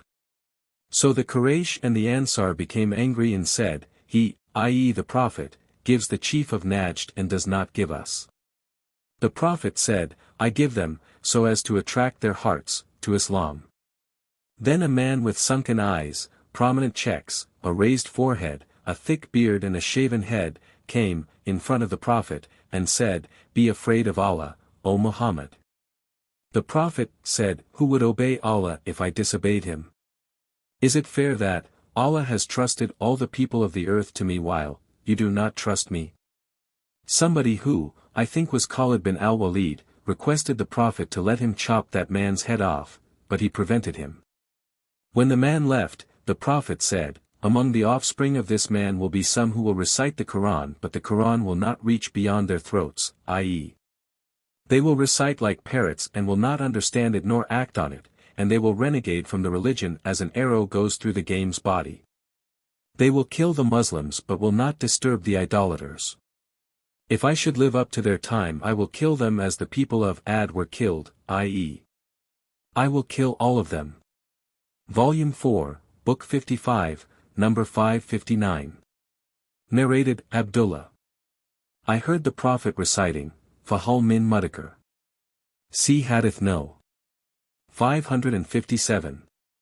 Volume 4, Book 55, number 560. Narrated Abdullah bin Zameh. I heard the Prophet while referring to the person who had cut the legs of the she-camel, of the Prophet Salih, saying, the man who was appointed for doing this job was a man of honor and power in his nation like Abu Zam'a. Volume 4, Book 55, number 561. Narrated Ibn Umar. When Allah's Apostle landed at al-Hajj during the Ghazwa of Tabuk, he ordered his companions not to drink water from its well or reserve water from it. They said, we have already kneaded the dough with its water, and also filled our bags with its water. On that, the Prophet ordered them to throw away the dough and pour out the water. Volume 4, Book 55, number 562. Narrated Abdullah bin Umar. The people landed at the land of the mud called al-Hajj along with Allah's Apostle, and they took water from its well for drinking and kneading the dough with it as well. When Allah's Apostle heard about it, he ordered them to pour out the water they had taken from its wells and feed the camels with the dough, and ordered them to take water from the well whence the she-camel, of Prophet Salih, used to drink. Volume 4, Book 55, number 563. Narrated Abdullah bin Umar. When the Prophet passed by a place called al-Hajj, he said, do not enter the house of those who were unjust to themselves, unless you enter, weeping, lest you should suffer the same punishment as was inflicted upon them. After that he covered his face with his sheet cloth while he was on the camel saddle. Volume 4, Book 55, number 564. Narrated Ibn Umar. Allah's Apostle said, do not enter the ruined dwellings of those who were unjust to themselves unless you enter, weeping, lest you should suffer the same punishment as was inflicted upon them. Volume 4, Book 55, number 565. Narrated Zainab bint Jahsh. That the Prophet once came to her in a state of fear and said, none has the right to be worshipped but Allah. Woe unto the Arabs from a danger that has come near. An opening has been made in the wall of Gog and Magog like this, making a circle with his thumb and index finger. Zainab bint Jahsh said, O Allah's Apostle, shall we be destroyed even though there are pious persons among us? He said, yes, when the evil person will increase. Volume 4, Book 55, number 566. Narrated Abu Huraira. The Prophet said, Allah has made an opening in the wall of the Gog and Magog people, like this, and he made with his hand, with the help of his fingers. Volume 4, Book 55, number 567. Narrated Abu Said al-Khudri. The Prophet said, Allah will say, on the day of resurrection, O Adam. Adam will reply, Labbaik wa Sadiq, and all the good is in your hand. Allah will say, bring out the people of the fire. Adam will say, O Allah, how many are the people of the fire? Allah will reply, from every 1,000, take out 999. At that time children will become hoary-headed, every pregnant female will have a miscarriage, and one will see mankind as drunken, yet they will not be drunken, but dreadful will be the wrath of Allah. The companions of the Prophet asked, O Allah's Apostle, who is that, accepted, one? He said, rejoice with glad tidings, one person will be from you and 1,000 will be from Gog and Magog. The Prophet further said, by him in whose hands my life is, hope that you will be 1/4 of the people of paradise. We shouted, Allahu Akbar. He added, I hope that you will be 1/3 of the people of paradise. We shouted, Allahu Akbar. He said, I hope that you will be half of the people of paradise. We shouted, Allahu Akbar. He further said, you, Muslims, compared with non-Muslims, are like a black hair in the skin of a white ox or like a white hair in the skin of a black ox, your number is very small as compared with theirs. Volume 4, Book 55, number 568. Narrated Ibn Abbas. The Prophet said, you will be gathered, on the day of judgment, barefooted, naked and not circumcised. He then recited, as we began the first creation, we shall repeat it, a promise we have undertaken, truly we shall do it. 21. 104, he added, the first to be dressed on the day of resurrection, will be Abraham, and some of my companions will be taken towards the left side, i.e. to the hell fire, and I will say, my companions. My companions. It will be said, they renegade from Islam after you left them. Then I will say as the pious slave of Allah, i.e. Jesus, said. And I was a witness over them while I dwelt amongst them. When you took me up you were the watcher over them, and you are a witness to all things. If you punish them, they are your slaves, and if you forgive them, verily you, only you are the Almighty, the All-Wise. 5. 120-121. Volume 4, Book 55, number 569. Narrated Abu Huraira. The Prophet said, on the day of resurrection Abraham will meet his father Azar, whose face will be dark and covered with dust. The Prophet Abraham will say to him, didn't I tell you not to disobey me? His father will reply, today I will not disobey you. Abraham will say, O Lord, you promised me not to disgrace me on the day of resurrection. And what will be more disgraceful to me than cursing and dishonoring my father? Then Allah will say, to him, I have forbidden paradise for the disbelievers. Then he will be addressed, O Abraham. Look. What is underneath your feet? He will look and there he will see a dab, an animal, blood-stained, which will be caught by the legs and thrown in the hell fire. Volume 4, Book 55, number 570. Narrated Ibn Abbas. The Prophet entered the Kaaba and found in it the pictures of Prophet, Abraham and Mary. On that he said, what is the matter with them, i.e. Quraysh? They have already heard that angels do not enter a house in which there are pictures, yet this is the picture of Abraham. And why is he depicted as practicing divination by arrows? Volume 4, Book 55, number 571. Narrated Ibn Abbas. When the Prophet saw pictures in the Kaaba, he did not enter it till he ordered them to be erased. When he saw the pictures of Abraham and Ishmael carrying the arrows of divination, he said, may Allah curse them, i.e. the Quraysh. By Allah, neither Abraham nor Ishmael practiced divination by arrows. Volume 4, Book 55, number 572. Narrated Abu Huraira. The people said, O Allah's Apostle, who is the most honorable amongst the people, in Allah's sight? He said, the most righteous amongst them. They said, we do not ask you about this. He said, then Joseph, Allah's prophet, the son of Allah's prophet, the son of Allah's prophet, the son of Allah's Khalil, i.e. Abraham. They said, we do not want to ask about this. He said, then you want to ask about the descent of the Arabs. Those who were the best in the pre-Islamic period of ignorance will be the best in Islam provided they comprehend the religious knowledge. Volume 4, Book 55, number 573. Narrated Samura. Allah's Apostle said, 2 persons came to me at night, in dream, and took me along with them. We passed by a tall man who was so tall that I was not able to see his head, and that person was Abraham. Volume 4, Book 55, number 574. Narrated Mujahid. That when the people mentioned before Ibn Abbas that the Dajjal would have the word kafir, i.e. unbeliever, or the letters kafir, the root of the Arabic verb disbelieve, written on his forehead, I heard Ibn Abbas saying, I did not hear this, but the Prophet said, if you want to see Abraham, then look at your companion, i.e. the Prophet, but Moses was a curly-haired, brown man, who used to ride a red camel, the reins of which was made of fires of date palms. As if I were now looking down a valley. Volume 4, Book 55, number 575. Narrated Abu Huraira. Allah's Apostle said, Abraham did his circumcision with an adze at the age of 80.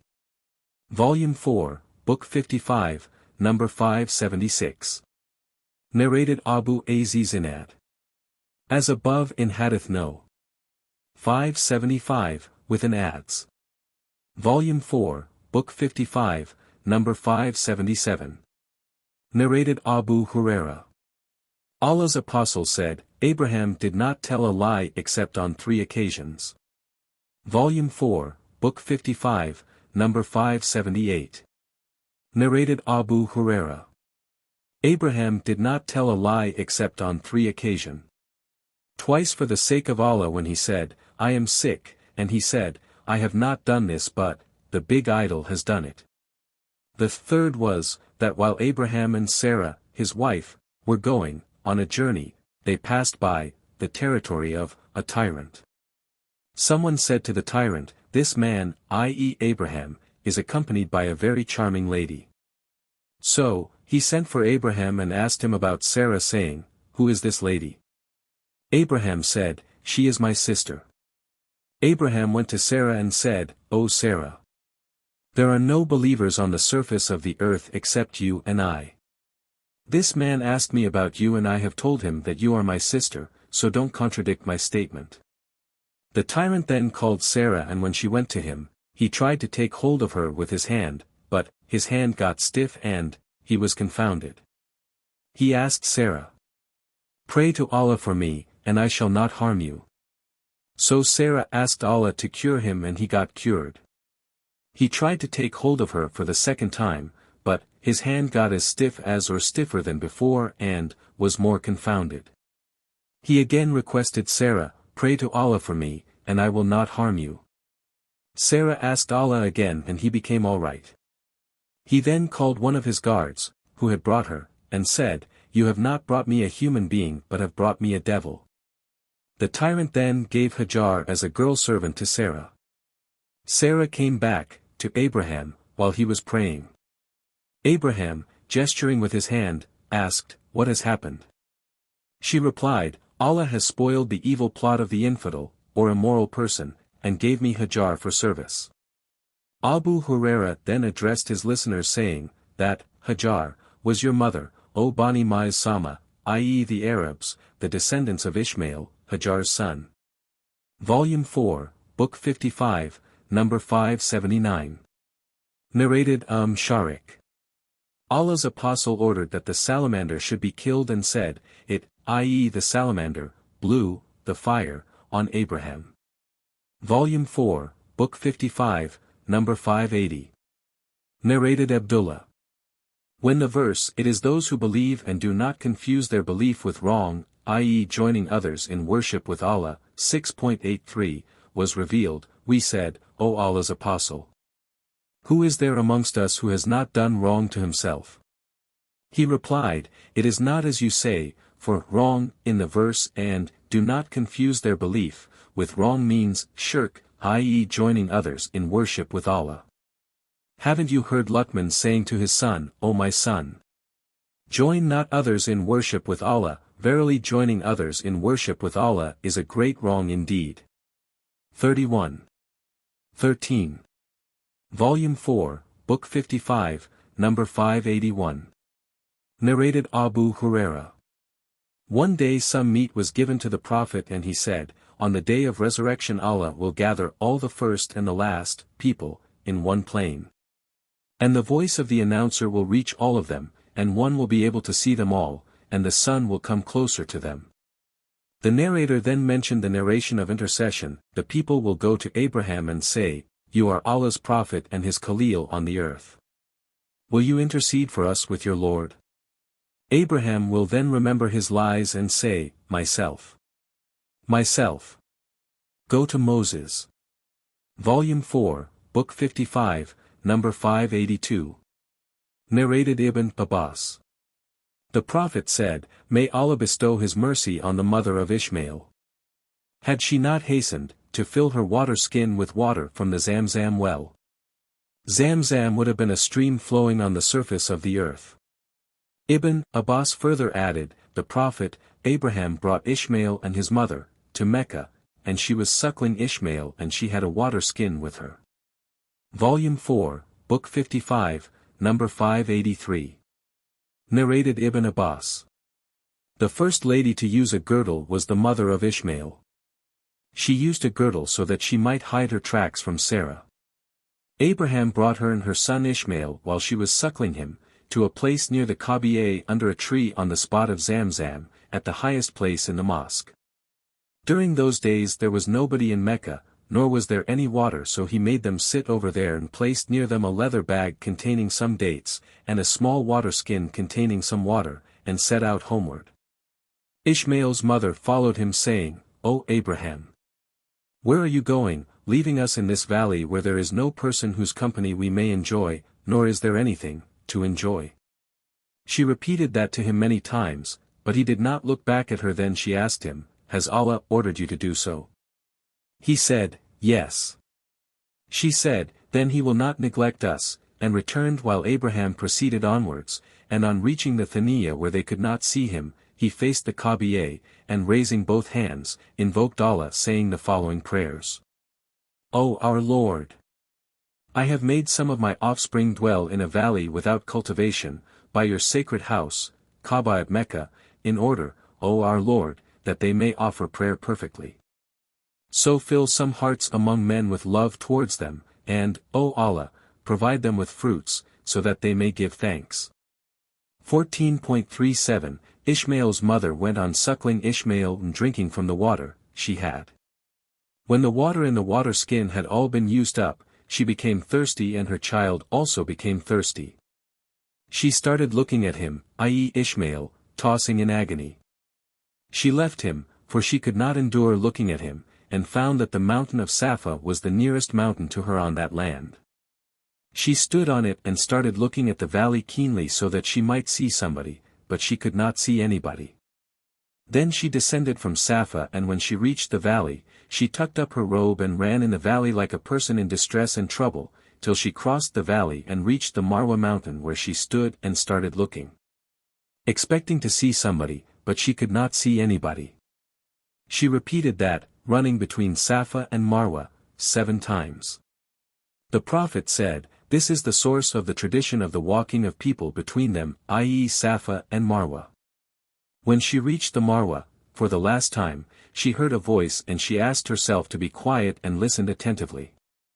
She heard the voice again and said, "Oh, whoever you may be, you have made me hear your voice. Have you got something to help me?" And behold, she saw an angel at the place of Zamzam, digging the earth with his heel, or his wing, till water flowed from that place. She started to make something like a basin around it, using her hand in this way, and started filling her water skin with water with her hands, and the water was flowing out after she had scooped some of it.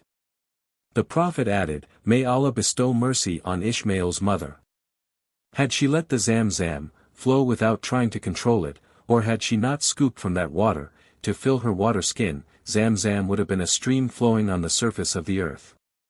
The Prophet further added, "Then she drank water, and suckled her child." The angel said to her, "Don't be afraid of being neglected, for this is the house of Allah which will be built by this boy and his father, and Allah never neglects his people." The house, i.e.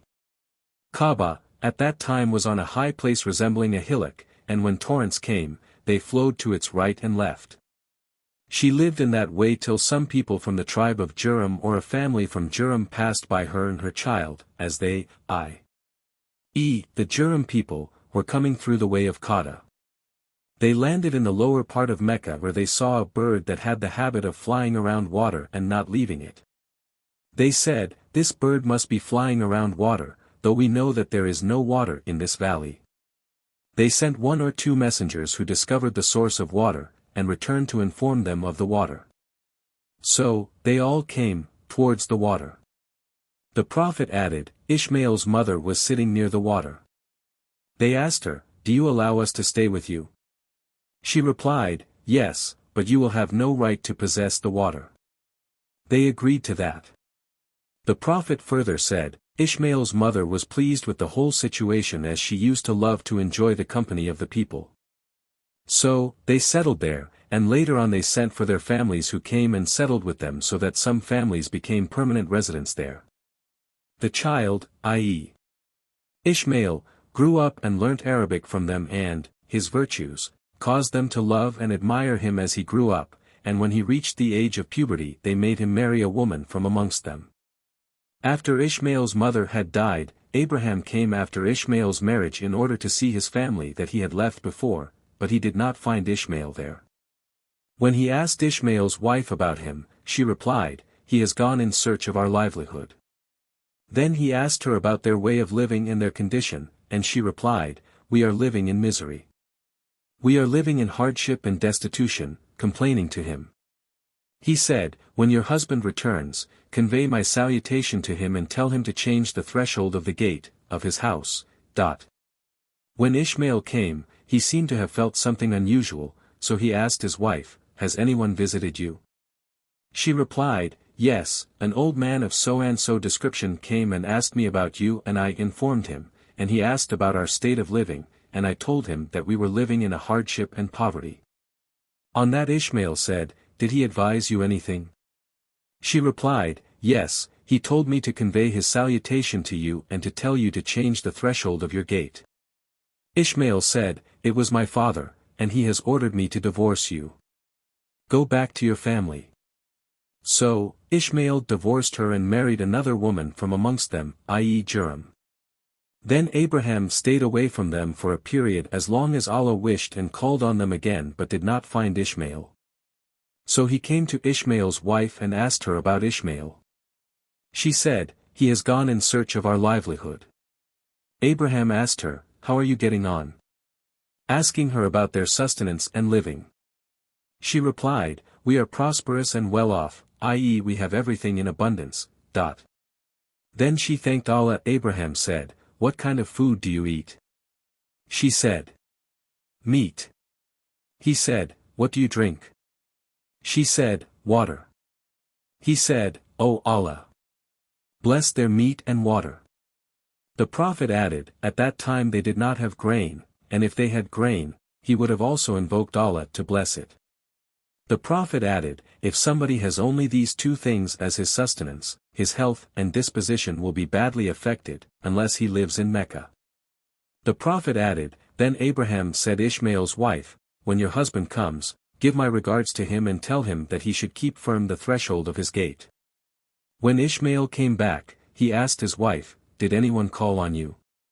She replied, "Yes, a good-looking old man came to me," so she praised him and added, "He asked about you, and I informed him, and he asked about our livelihood and I told him that we were in a good condition." Ishmael asked her, "Did he give you any piece of advice?" She said, "Yes, he told me to give his regards to you and ordered that you should keep firm the threshold of your gate." On that Ishmael said, "It was my father, and you are the threshold of the gate. He has ordered me to keep you with me." Then Abraham stayed away from them for a period as long as Allah wished, and called on them afterwards. He saw Ishmael under a tree near Zamzam, sharpening his arrows. When he saw Abraham, he rose up to welcome him, and they greeted each other as a father does with his son or a son does with his father. Abraham said, "O Ishmael, Allah has given me an order." Ishmael said, "Do what your Lord has ordered you to do." Abraham asked, "Will you help me?" Ishmael said, "I will help you." Abraham said, "Allah has ordered me to build a house here," pointing to a hillock higher than the land surrounding it. The Prophet added, "Then they raised the foundations of the house, i.e. the Kaaba. Ishmael brought the stones and Abraham was building, and when the walls became high, Ishmael brought this stone and put it for Abraham who stood over it and carried on building, while Ishmael was handing him the stones, and both of them were saying, "O our Lord, accept this service from us, verily, you are the all-hearing, the all-knowing." The Prophet added, "Then both of them went on building and going round the Kaaba saying, O our Lord, accept this service from us, verily, you are the all-hearing, the all-knowing." 2. 127. Volume 4, Book 55, number 584. Narrated Ibn Abbas. When Abraham had differences with his wife, because of her jealousy of Hajar, Ishmael's mother, he took Ishmael and his mother and went away. They had a water skin with them containing some water. Ishmael's mother used to drink water from the water skin so that her milk would increase for her child. When Abraham reached Mecca, he made her sit under a tree and afterwards returned home. Ishmael's mother followed him, and when they reached Qadr, she called him from behind, "O Abraham! To whom are you leaving us?" He replied, I am leaving you, to Allah's care. She said, I am satisfied to be with Allah. She returned to her place and started drinking water from the water skin, and her milk increased for her child. When the water had all been used up, she said to herself, I'd better go and look so that I may see somebody. She ascended the Safa mountain and looked, hoping to see somebody, but in vain. When she came down to the valley, she ran till she reached the Marwa mountain. She ran to and fro, between the two mountains, many times. She said to herself, I'd better go and see the state of the child. She went and found it in a state of one on the point of dying. She could not endure to watch it dying and said, to herself, if I go and look, I may find somebody. She went and ascended the Safa mountain and looked for a long while but could not find anybody. Thus she completed 7 rounds, of running, between Safa and Marwa. Again she said, to herself, I'd better go back and see the state of the child. But suddenly she heard a voice, and she said to that strange voice, help us if you can offer any help. Lo! It was Gabriel, who had made the voice. Gabriel hit the earth with his heel like this. Ibn Abbas hit the earth with his heel to illustrate it, and so the water gushed out. Ishmael's mother was astonished and started digging. Abu al-Qasim, i.e. the Prophet, said, if she had left the water flow naturally without her intervention, it would have been flowing on the surface of the earth. Ishmael's mother started drinking from the water and her milk increased for her child. Afterward some people of the tribe of Jurham, while passing through the bottom of the valley, saw some birds, and that astonished them, and they said, birds can only be found at a place where there is water. They sent a messenger who searched the place and found the water, and returned to inform them about it. Then they all went to her and said, O Ishmael's mother! Will you allow us to be with you, or dwell with you? And thus they stayed there. Later on her boy reached the age of puberty and married a lady from them. Then an idea occurred to Abraham which he disclosed to his wife, Sarah, I want to call on my dependents I left, at Mecca. When he went there, he greeted Ishmael's wife, and said, Where is Ishmael? She replied, He has gone out hunting. Abraham said, to her, When he comes, tell him to change the threshold of his gate. When he came, she told him the same whereupon Ishmael said to her, You are the threshold, so go to your family, i.e. you are divorced. Again Abraham thought of visiting his dependents whom he had left, at Mecca, and he told his wife, Sarah, of his intentions. Abraham came to Ishmael's house and asked, Where is Ishmael? Ishmael's wife replied, He has gone out hunting, and added, Will you stay, for some time, and have something to eat and drink? Abraham asked, What is your food and what is your drink? She replied, Our food is meat and our drink is water. He said, O Allah! Bless their meals and their drink. Abu al-Qasim, i.e. Prophet, said, Because of Abraham's invocation there are blessings, in Mecca. Once more Abraham thought of visiting his family he had left, at Mecca, so he told his wife, Sarah, of his decision. He went and found Ishmael behind the Zamzam well, mending his arrows. He said, O Ishmael, your Lord has ordered me to build a house for him. Ishmael said, Obey the order of your Lord. Abraham said, Allah has also ordered me that you should help me therein. Ishmael said, Then I will do. So, both of them rose and Abraham started building the Kaaba, while Ishmael went on handing him the stones, and both of them were saying, O our Lord! Accept this service from us, verily, you are the all-hearing, the all-knowing. 2.127 When the building became high and the old man, i.e. Abraham, could no longer lift the stones, to such a high position, he stood over the stone of al-Makam and Ishmael carried on handing him the stones, and both of them were saying, O our Lord! Accept this service from us, verily you are all-hearing, all-knowing. 2.127 Volume 4, Book 55, Number 585. Narrated Abu Dhar. I said, O Allah's Apostle! Which mosque was first built on the surface of the earth? He said, Al-Masjid al-Haram, in Mecca. I said, which was built next? He replied, the Mosque of Al-Aqsa, in Jerusalem. I said, what was the period of construction between the two? He said, 40 years. He added, wherever you may be, and the prayer time becomes due, perform the prayer there, for the best thing is to do so, i.e. to offer the prayers in time. Volume 4, Book 55, number 586. Narrated Anas bin Malik. When the mountain of Uhud came in the sight of Allah's apostle, he said, this is a mountain that loves us and is loved by us. O Allah! Abraham made Mecca a sanctuary, and I make, the area, in between these two mountains, of Medina, a sanctuary. Volume 4, Book 55, number 587. Narrated Aisha.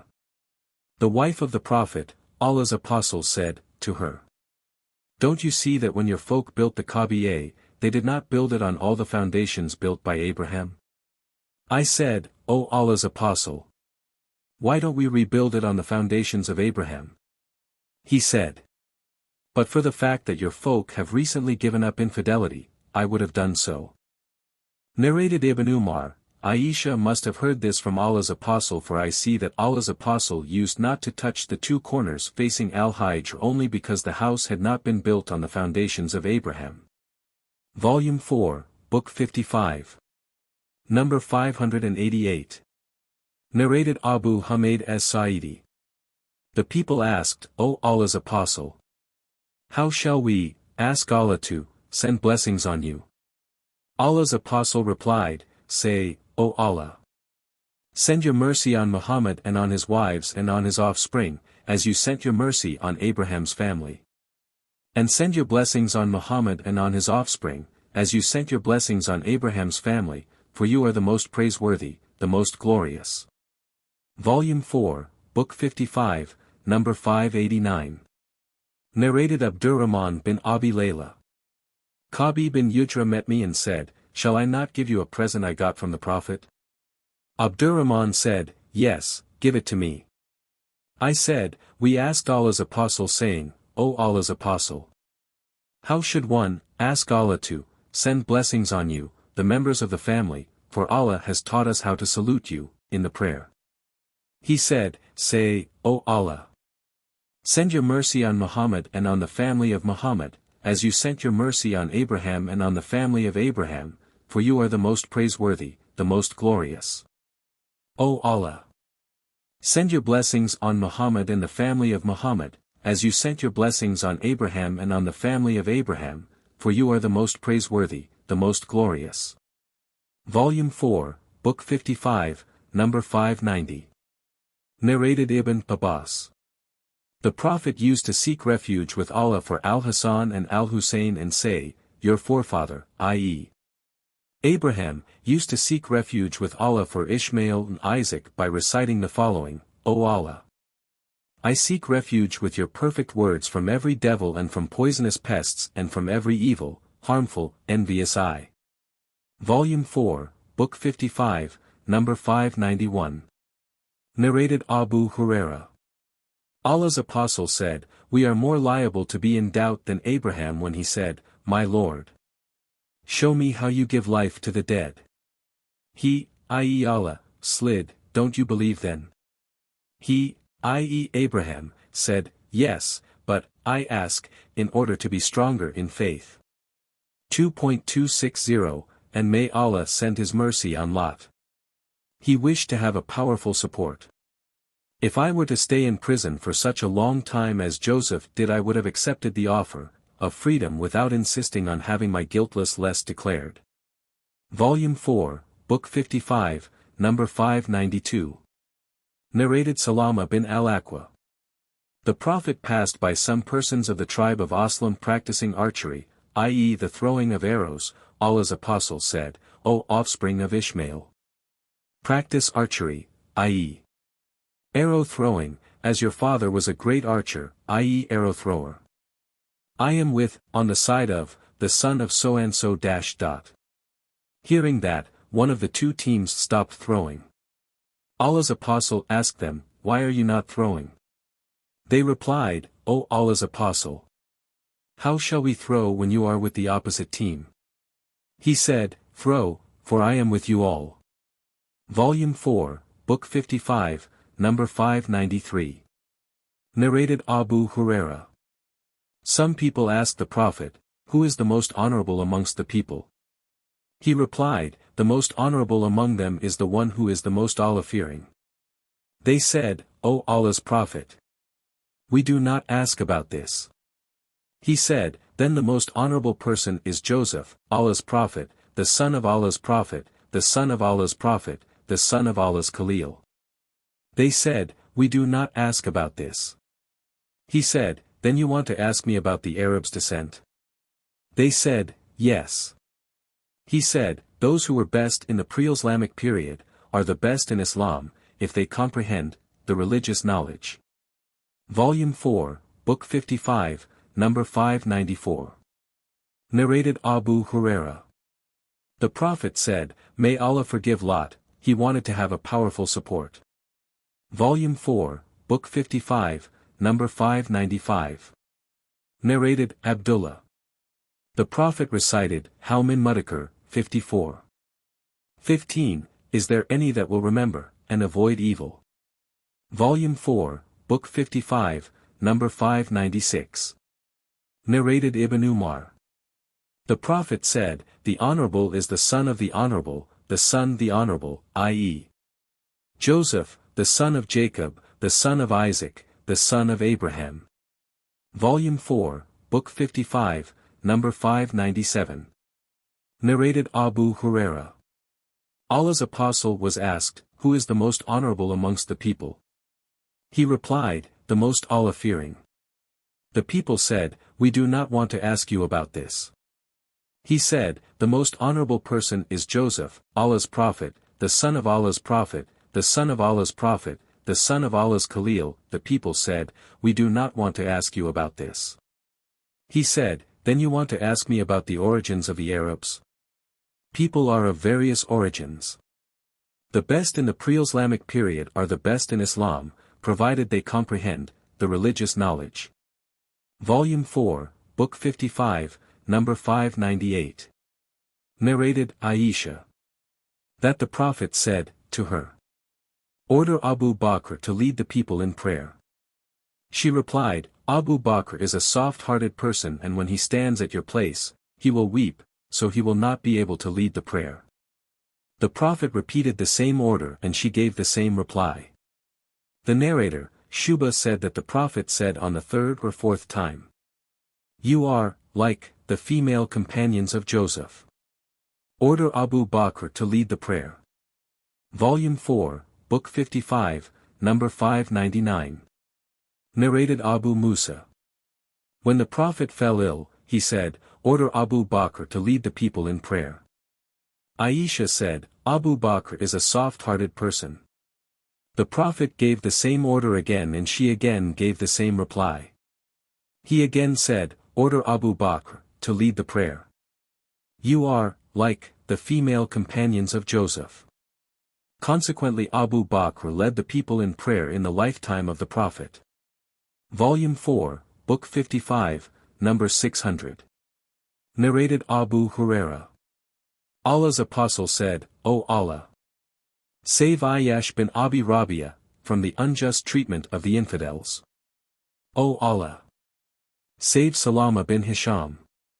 O Allah, send your punishment on the tribe of Madar. O Allah, let them suffer from years of drought, similar to that inflicted during the lifetime of Joseph.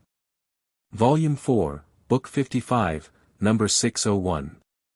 Narrated Abu Huraira. Allah's apostle said, May Allah bestow his mercy on Lot.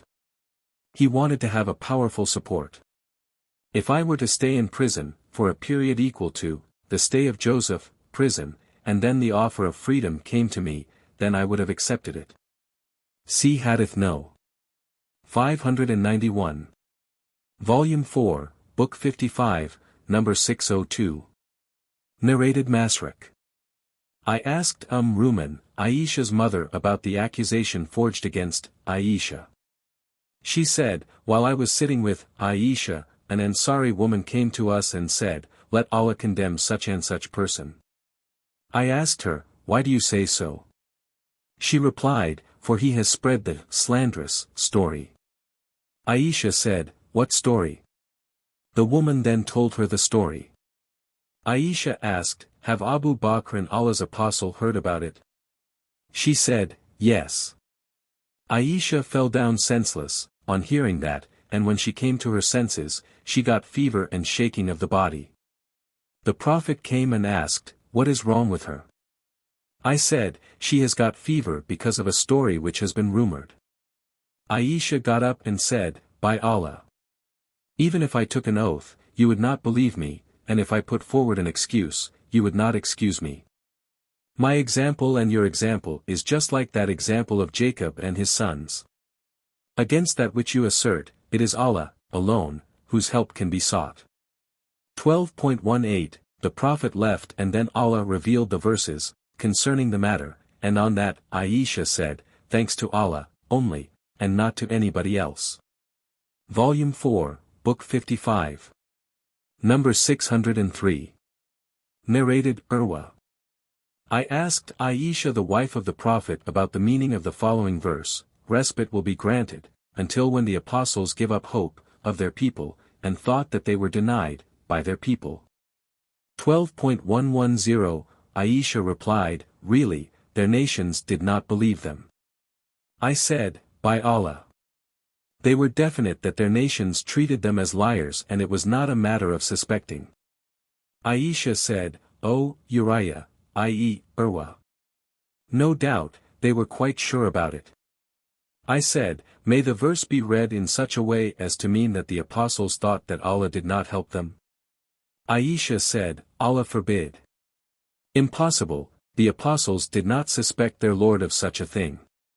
But this verse is concerned with the apostles' followers who had faith in their Lord and believed in their apostles, and their period of trials was long and Allah's help was delayed till the apostles gave up hope for the conversion of the disbelievers amongst their nation and suspected that even their followers were shaken in their belief.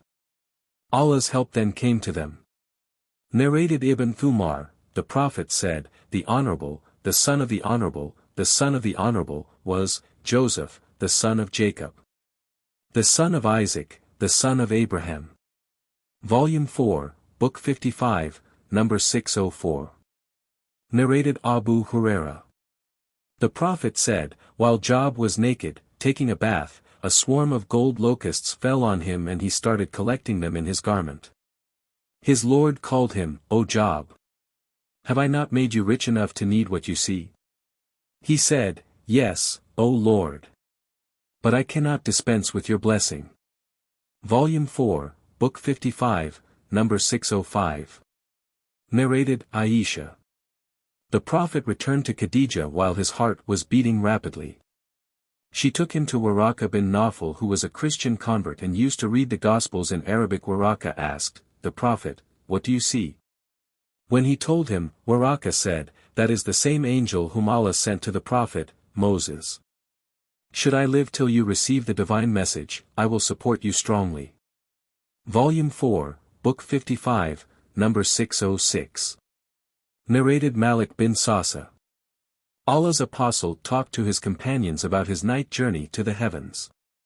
When he reached the fifth heaven, he met Aaron. Gabriel said to the Prophet, this is Aaron. The Prophet said, Gabriel greeted and so did I, and he returned the greeting saying, welcome, O pious brother and pious prophet.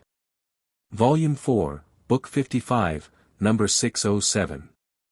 Narrated Abu Huraira.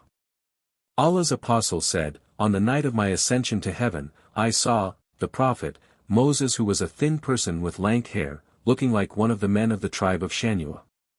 And I saw Jesus, who was of average height with red face as if he had just come out of a bathroom. And I resemble Prophet Abraham more than any of his offspring does. Then I was given 2 cups, one containing milk and the other wine. Gabriel said, drink whichever you like. I took the milk and drank it.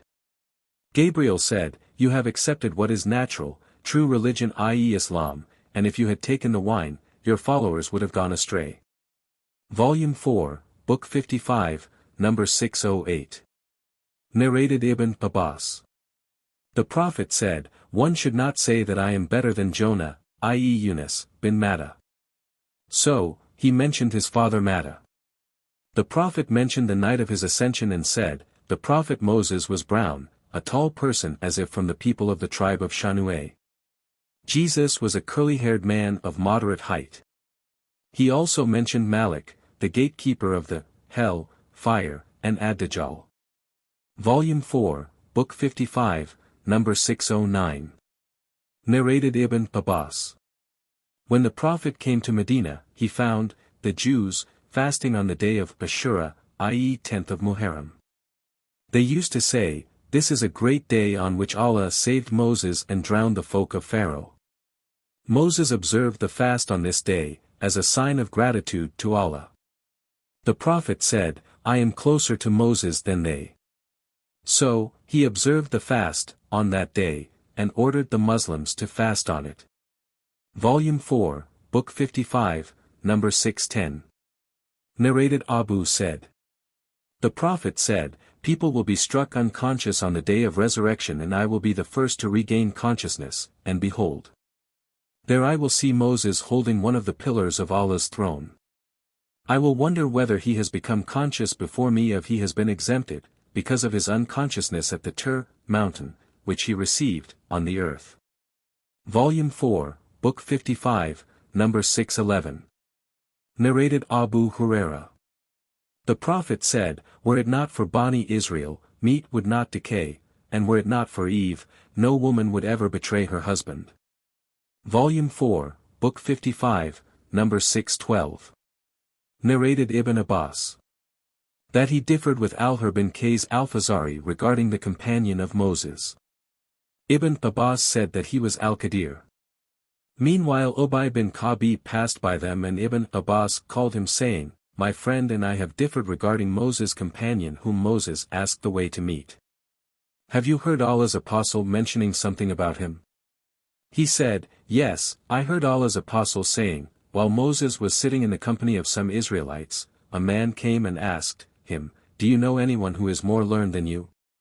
Moses replied, no. So, Allah sent the divine inspiration to Moses, yes, our slave, Qadir, is more learned than you. Moses asked how to meet him, i.e. Qadir. So, the fish was made, as a sign for him, and he was told that when the fish was lost, he should return and there he would meet him. So, Moses went on looking for the sign of the fish in the sea. The servant boy of Moses said to him, do you know that when we were sitting by the side of the rock, I forgot the fish, and it was only Satan who made me forget to tell you about it. Moses said, that was what we were seeking after, and both of them returned, following their footmarks and found Qadir, and what happened further to them, is mentioned in Allah's book. Volume 4, Book 55, number 613. Narrated Said bin Jubair. I said to Ibn Abbas, Naf al-Bukhari claims that Moses, the companion of al-Qadir was not Moses, the prophet, of the children of Israel, but some other Moses.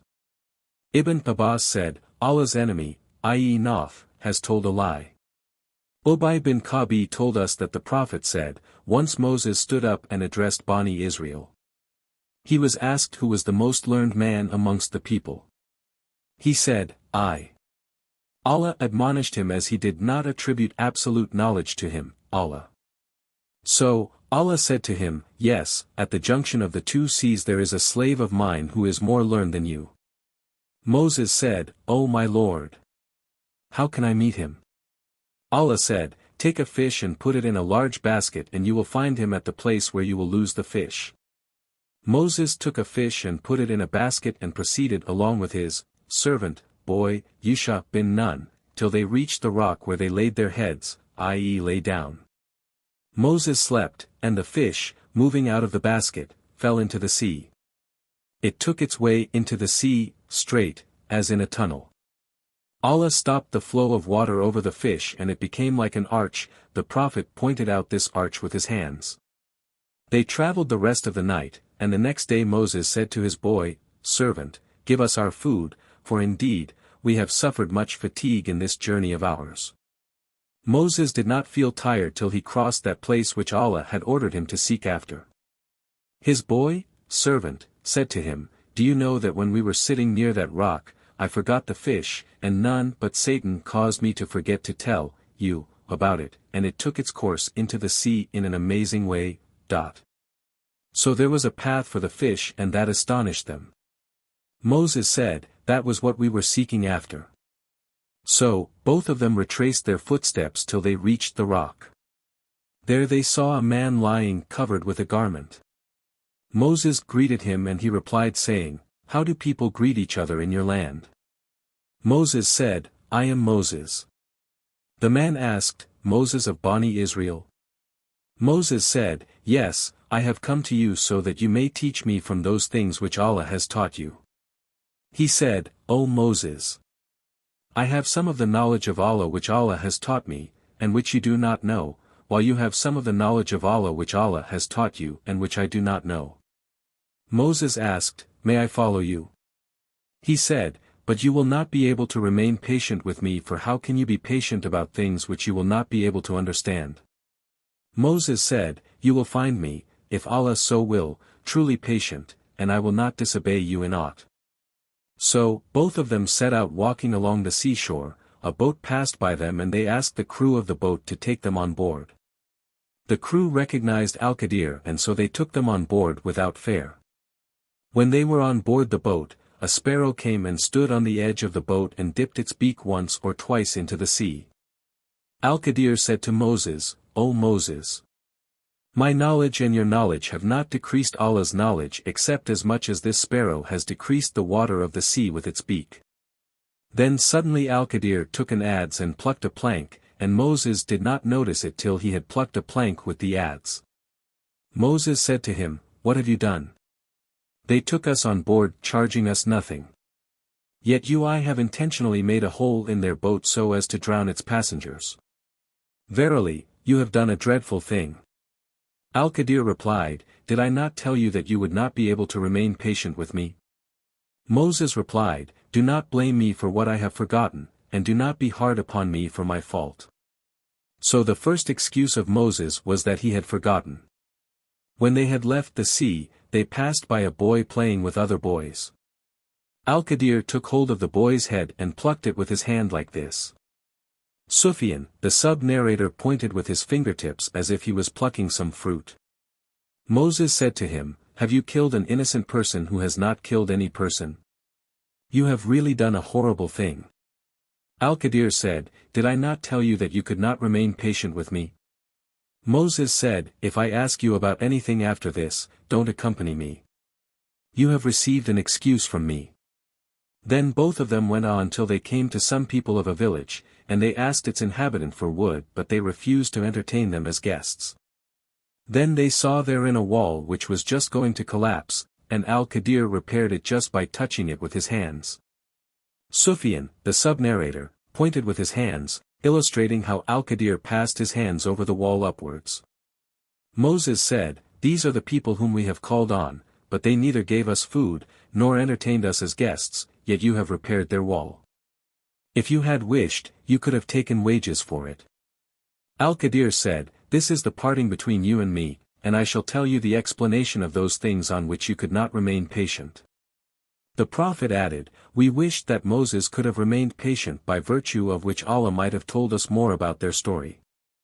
Sufyan the sub-narrator said that the Prophet said, "May Allah bestow his mercy on Moses.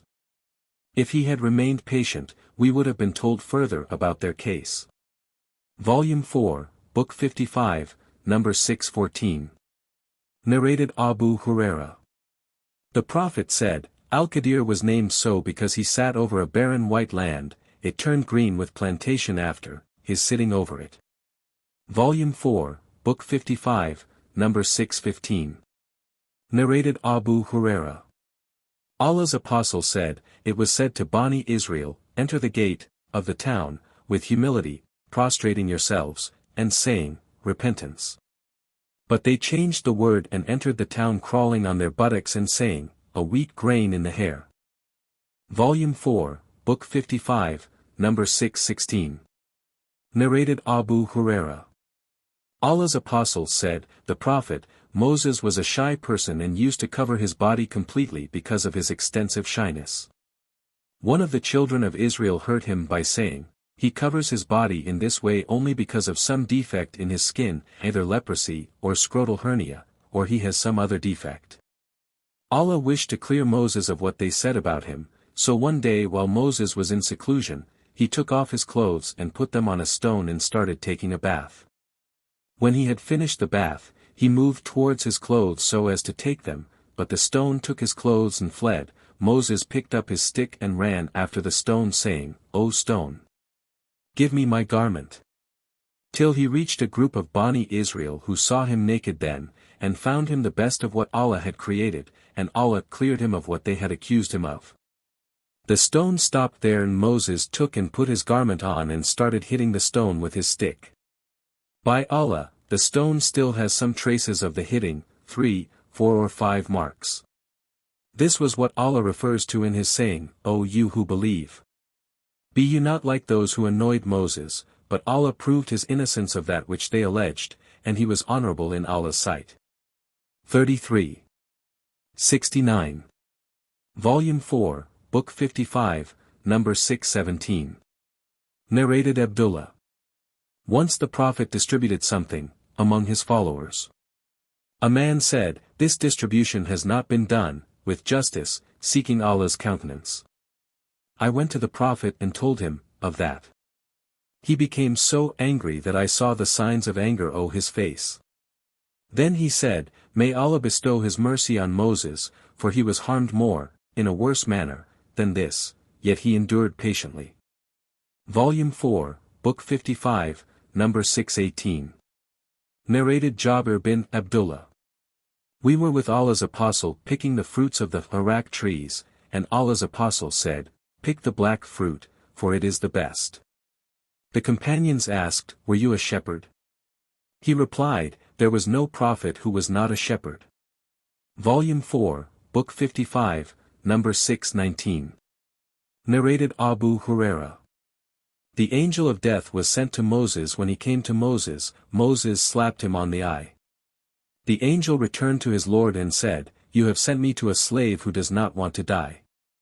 Allah said, return to him and tell him to put his hand on the back of an ox, and for every hair that will come under it, he will be granted 1 year of life.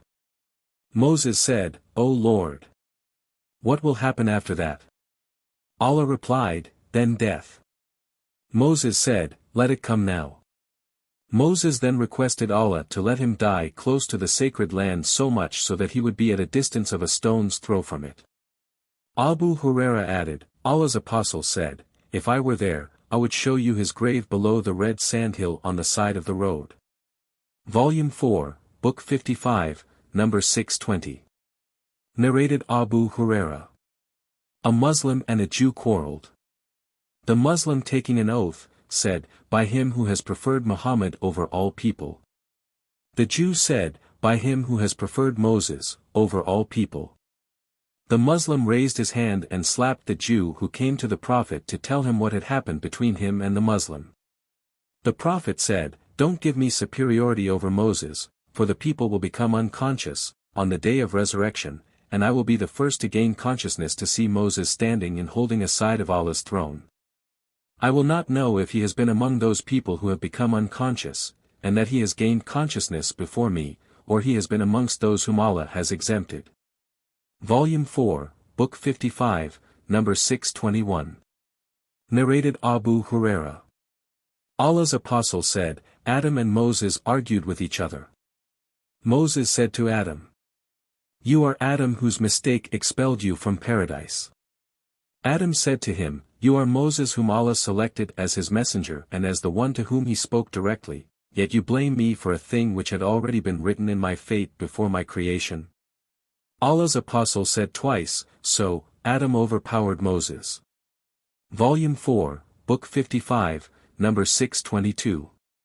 Narrated Ibn Abbas. The Prophet once came to us and said, all the nations were displayed in front of me, and I saw a large multitude of people covering the horizon. Somebody said, "This is Moses and his followers." Volume 4, Book 55, number 623. Narrated Abu Musa. Allah's Apostle said, "Many amongst men reached the level of perfection, but none amongst the women reached this level except Asia, Pharaoh's wife, and Mary, the daughter of Imran. And no doubt, the superiority of Aisha to other women is like the superiority of the rid, i.e. a meat and bread dish, to other meals." Volume 4, Book 55, number 624. Narrated Abdullah. The Prophet said, "None of you should say that I am better than Yunus, i.e. Jonah." Muzaddid added, Jonah bin Matta. Volume 4, Book 55, number 625. Narrated Ibn Abbas. The Prophet said, "No slave of Allah should say that I am better than Yunus bin Matta." So the Prophet mentioned his father's name with his name. Volume 4, Book 55, number 626. Narrated Abu Huraira. Once while a Jew was selling something, he was offered a price that he was not pleased with. So, he said, "No, by him who gave Moses superiority over all human beings." Hearing him, an Ansari man got up and slapped him on the face and said, "You say, by him who gave Moses superiority over all human beings, although the Prophet, Muhammad, is present amongst us." The Jew went to the Prophet and said, "O Abu al-Qasim, I am under the assurance and contract of security, so what right does so-and-so have to slap me?" The Prophet asked the other, "Why have you slapped?" He told him the whole story. The Prophet became angry, till anger appeared on his face, and said, "Don't give superiority to any prophet amongst Allah's prophets, for when the trumpet will be blown, everyone on the earth and in the heavens will become unconscious except those whom Allah will exempt. The trumpet will be blown for the second time and I will be the first to be resurrected to see Moses holding Allah's throne. I will not know whether the unconsciousness which Moses received on the day of Tur has been sufficient for him, or has he got up before me. And I do not say that there is anybody who is better than Yunus bin Matta." Volume 4, Book 55, number 627. Narrated Abu Huraira. The Prophet said, "None should say that I am better than Yunus bin Matta." Volume 4, Book 55, number 628.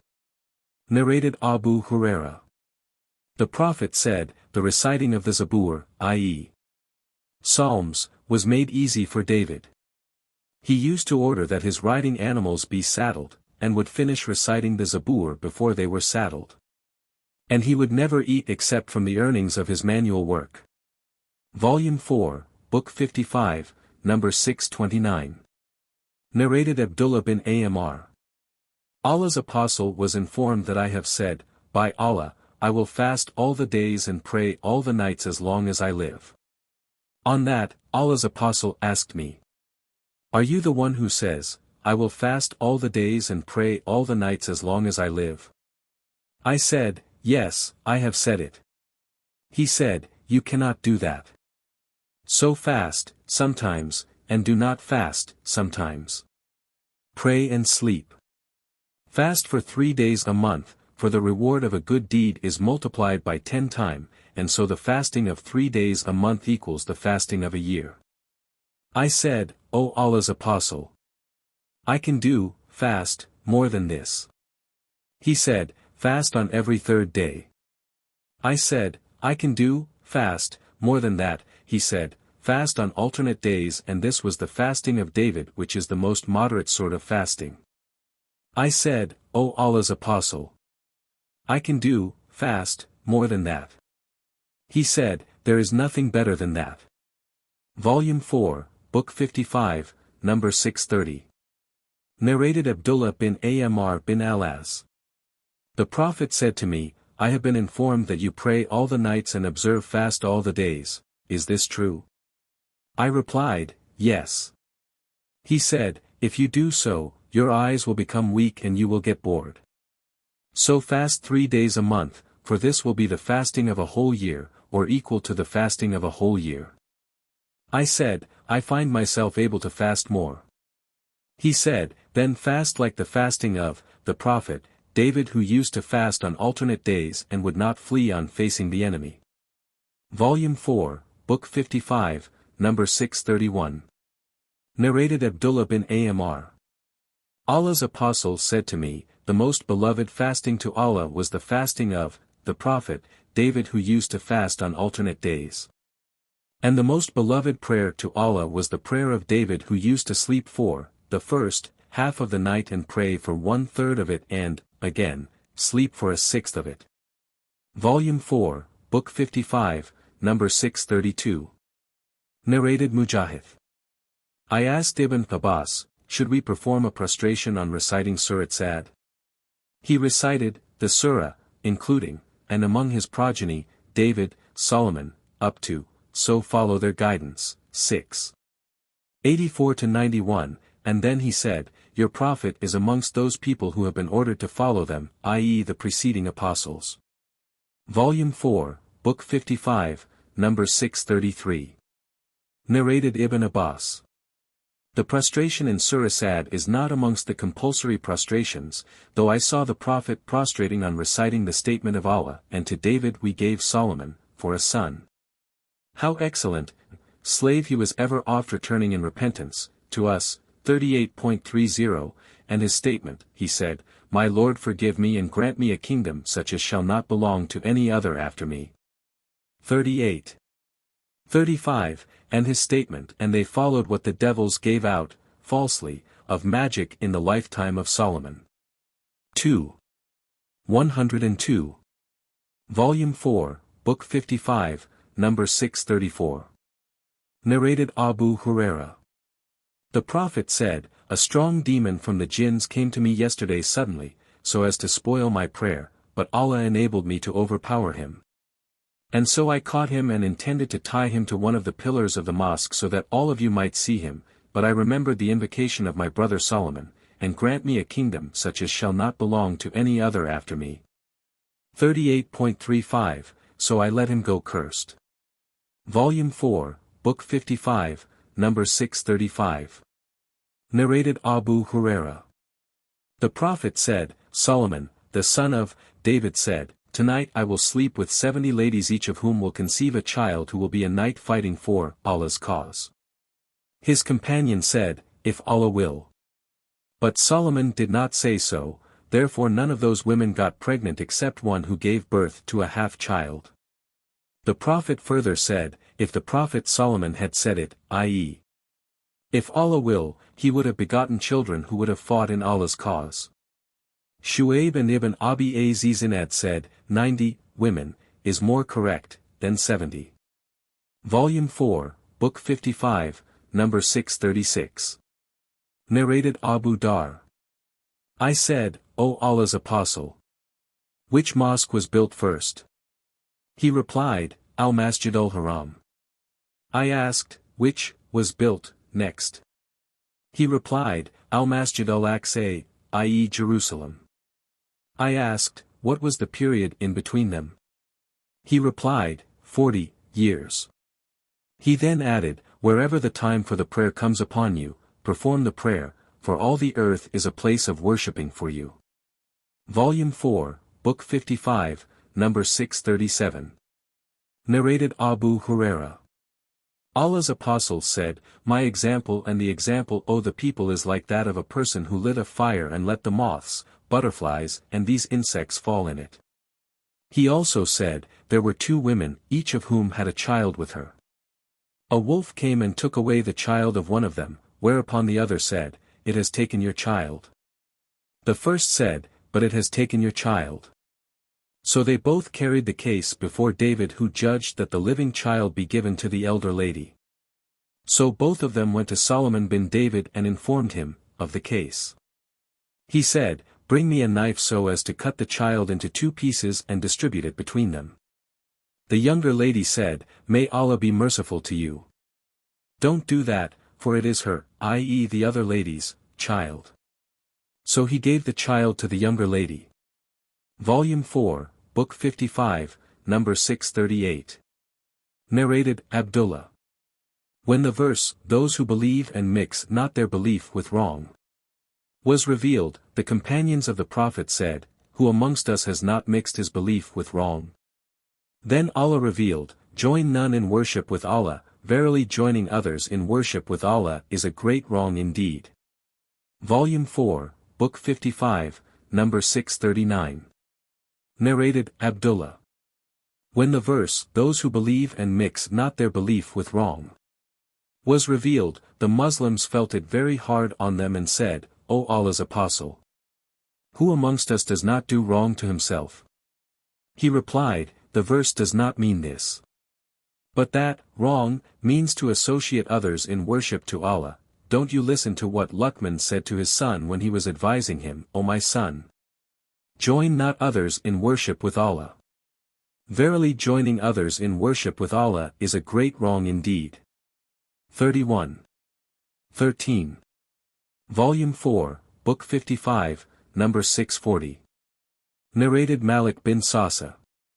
That the Prophet talked to them about the night of his ascension to the heavens. He said, then Gabriel took me, and ascended up till he reached the second heaven where he asked for the gate to be opened, but it was asked, who is it? Gabriel replied, I am Gabriel. It was asked, who is accompanying you? He replied, Muhammad. It was asked, has he been called? He said, yes. When we reached over the second heaven, I saw Yahya, i.e. John, and Jesus who were cousins. Gabriel said, these are John, Yahya, and Jesus, so greet them. I greeted them and they returned the greeting saying, welcome, O pious brother and pious prophet. Volume 4, Book 55, number 641. Narrated Said bin al-Musayyab. Abu Huraira said, I heard Allah's Apostle saying, there is none born among the offspring of Adam, but Satan touches it. A child therefore, cries loudly at the time of birth because of the touch of Satan, except Mary and her child. Then Abu Huraira recited, and I seek refuge with you for her and for her offspring from the outcast Satan. 3. 36. Volume 4, Book 55, number 642. Narrated Ali.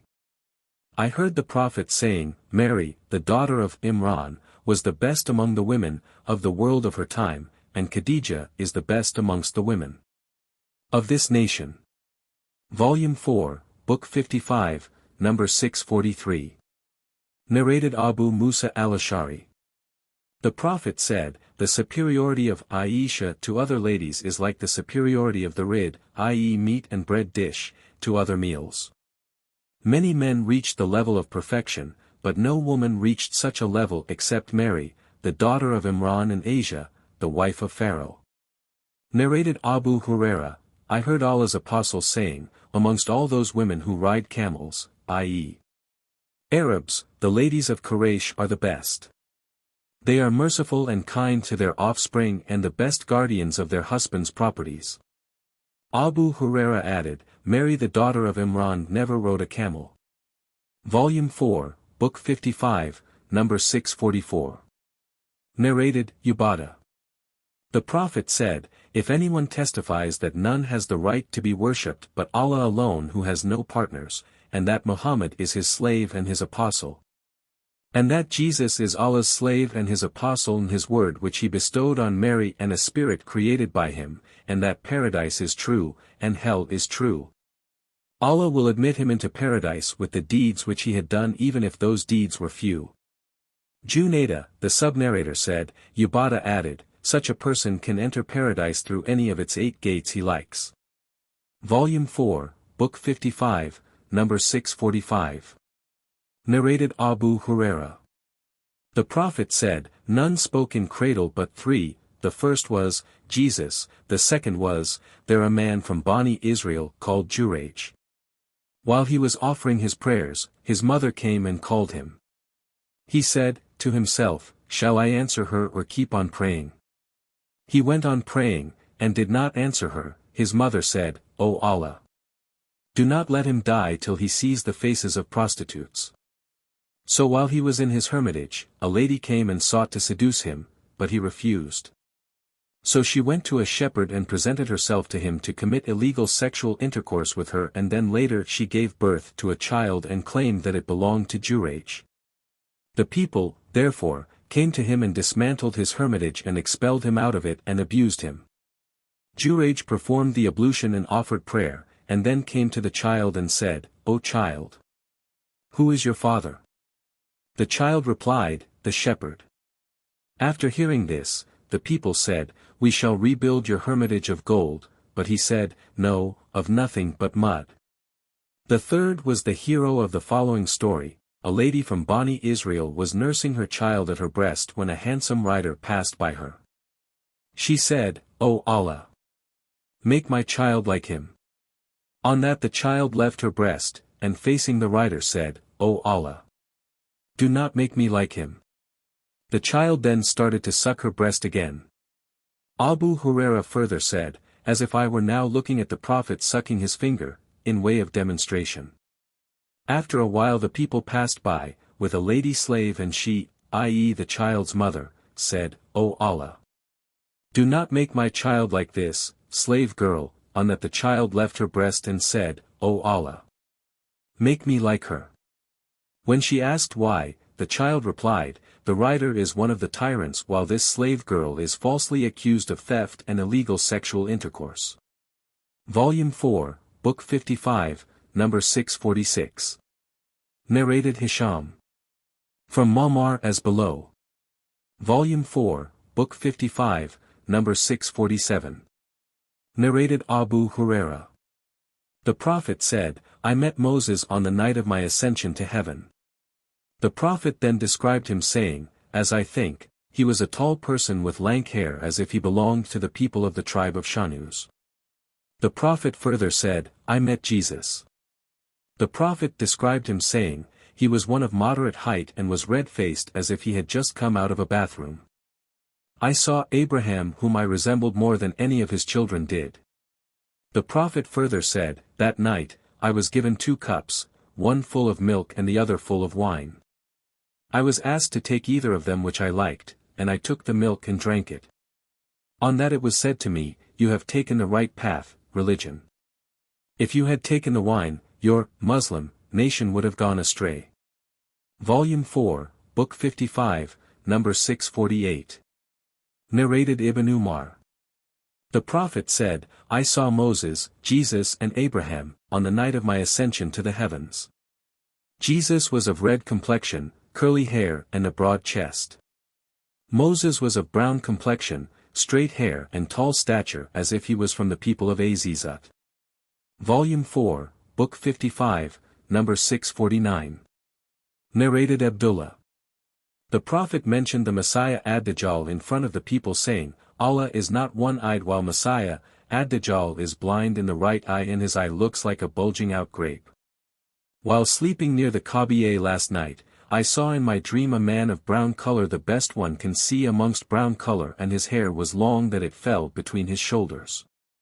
His hair was lank and water was dribbling from his head, and he was placing his hands on the shoulders of 2 men while circumambulating the Kaaba. I asked, 'Who is this?' They replied, 'This is Jesus, son of Mary.' Behind him I saw a man who had very curly hair and was blind in the right eye, resembling Ibn Qatan, i.e. an infidel, in appearance. He was placing his hands on the shoulders of a person while performing tawaf around the Kaaba. I asked, 'Who is this?' They replied, 'The Masih, Ad-Dajjal.' Volume 4, Book 55, number 650. Narrated Salim from his father. No, by Allah, the Prophet did not tell that Jesus was of red complexion but said, while I was asleep circumambulating the Kaaba, in my dream. Suddenly I saw a man of brown complexion and lank hair walking between 2 men, and water was dropping from his head. I asked, 'Who is this?' The people said, 'He is the son of Mary.' Then I looked behind and I saw a red-complexioned, fat, curly-haired man, blind in the right eye which looked like a bulging out grape. I asked, 'Who is this?' They replied, 'He is Ad-Dajjal.' The one who resembled to him among the people, was Ibn Qatar. Az-Zuri said, he, i.e. Ibn Qatan, was a man from the tribe Khuzai who died in the pre-Islamic period. Volume 4, Book 55, number 651. Narrated Abu Huraira. I heard Allah's apostle saying, I am the nearest of all the people to the son of Mary, and all the prophets are paternal brothers, and there has been no prophet between me and him, i.e. Jesus. Volume 4, Book 55, number 652. Narrated Abu Huraira. Allah's apostle said, both in this world and in the hereafter, I am the nearest of all the people to Jesus, the son of Mary. The prophets are paternal brothers. Their mothers are different, but their religion is one. Volume 4, Book 55, number 653. Narrated Abu Huraira. The Prophet said, Jesus, seeing a man stealing, asked him, Did you steal? He said, No, by Allah, except whom there is none who has the right to be worshipped. Jesus said, I believe in Allah and suspect my eyes. Volume 4, Book 55, number 654. Narrated Kumar. I heard the Prophet saying, Do not exaggerate in praising me as the Christians praise the Son of Mary, for I am only a slave. So, call me the slave of Allah and His Apostle. Volume 4, Book 55, number 655.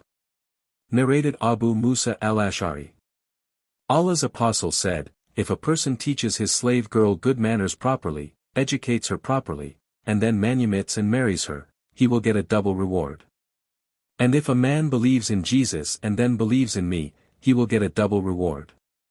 And if a slave fears his Lord, i.e. Allah, and obeys his masters, he too will get a double reward. Volume 4, Book 55, number 656. Narrated Ibn Abbas. Allah's Apostle said, You will be resurrected, and assembled, barefooted, naked and uncircumcised. The Prophet then recited the divine verse, As we began the first creation, we shall repeat it, a promise we have undertaken. Truly we shall do it. 21.104. He added, The first to be dressed will be Abraham. Then some of my companions will take to the right and to the left. I will say, My companions. It will be said, They have been renegades since you left them. I will then say what the pious slave Jesus, the son of Mary said, And I was a witness over them while I dwelt amongst them, when you did take me up, you were the watcher over them, and you are a witness to all things. If you punish them, they are your slaves, and if you forgive them, only you are the Almighty, the All-Wise. 5.117-118, narrated Quaggas, those were the apostates who renegade from Islam during the caliphate of Abu Bakr who fought them. Volume 4, Book 55, number 657. Narrated Abu Huraira. Allah's Apostle said, By him in whose hands my soul is, surely, Jesus, the son of Mary will soon descend amongst you and will judge mankind justly, as a just ruler. He will break the cross and kill the pigs and there will be no jizya, i.e. taxation taken from non-Muslims. Money will be in abundance so that nobody will accept it, and a single prostration to Allah, in prayer, will be better than the whole world and whatever is in it. Abu Huraira added, If you wish, you can recite this verse of the Holy Book. And there is none of the people of the Scriptures, Jews and Christians, but must believe in him, i.e. Jesus as an apostle of Allah and a human being, before his death. And on the day of judgment he will be a witness against them. 4. 159, see Fateh al-Bari, page 302 Volume 7. Volume 4, Book 55, number 658. Narrated Abu Huraira. Allah's Apostle said, How will you be when the Son of Mary, i.e. Jesus, descends amongst you and he will judge people by the law of the Qur'an and not by the law of gospel? Fateh al-Bari page 304 and 305 Volume 7.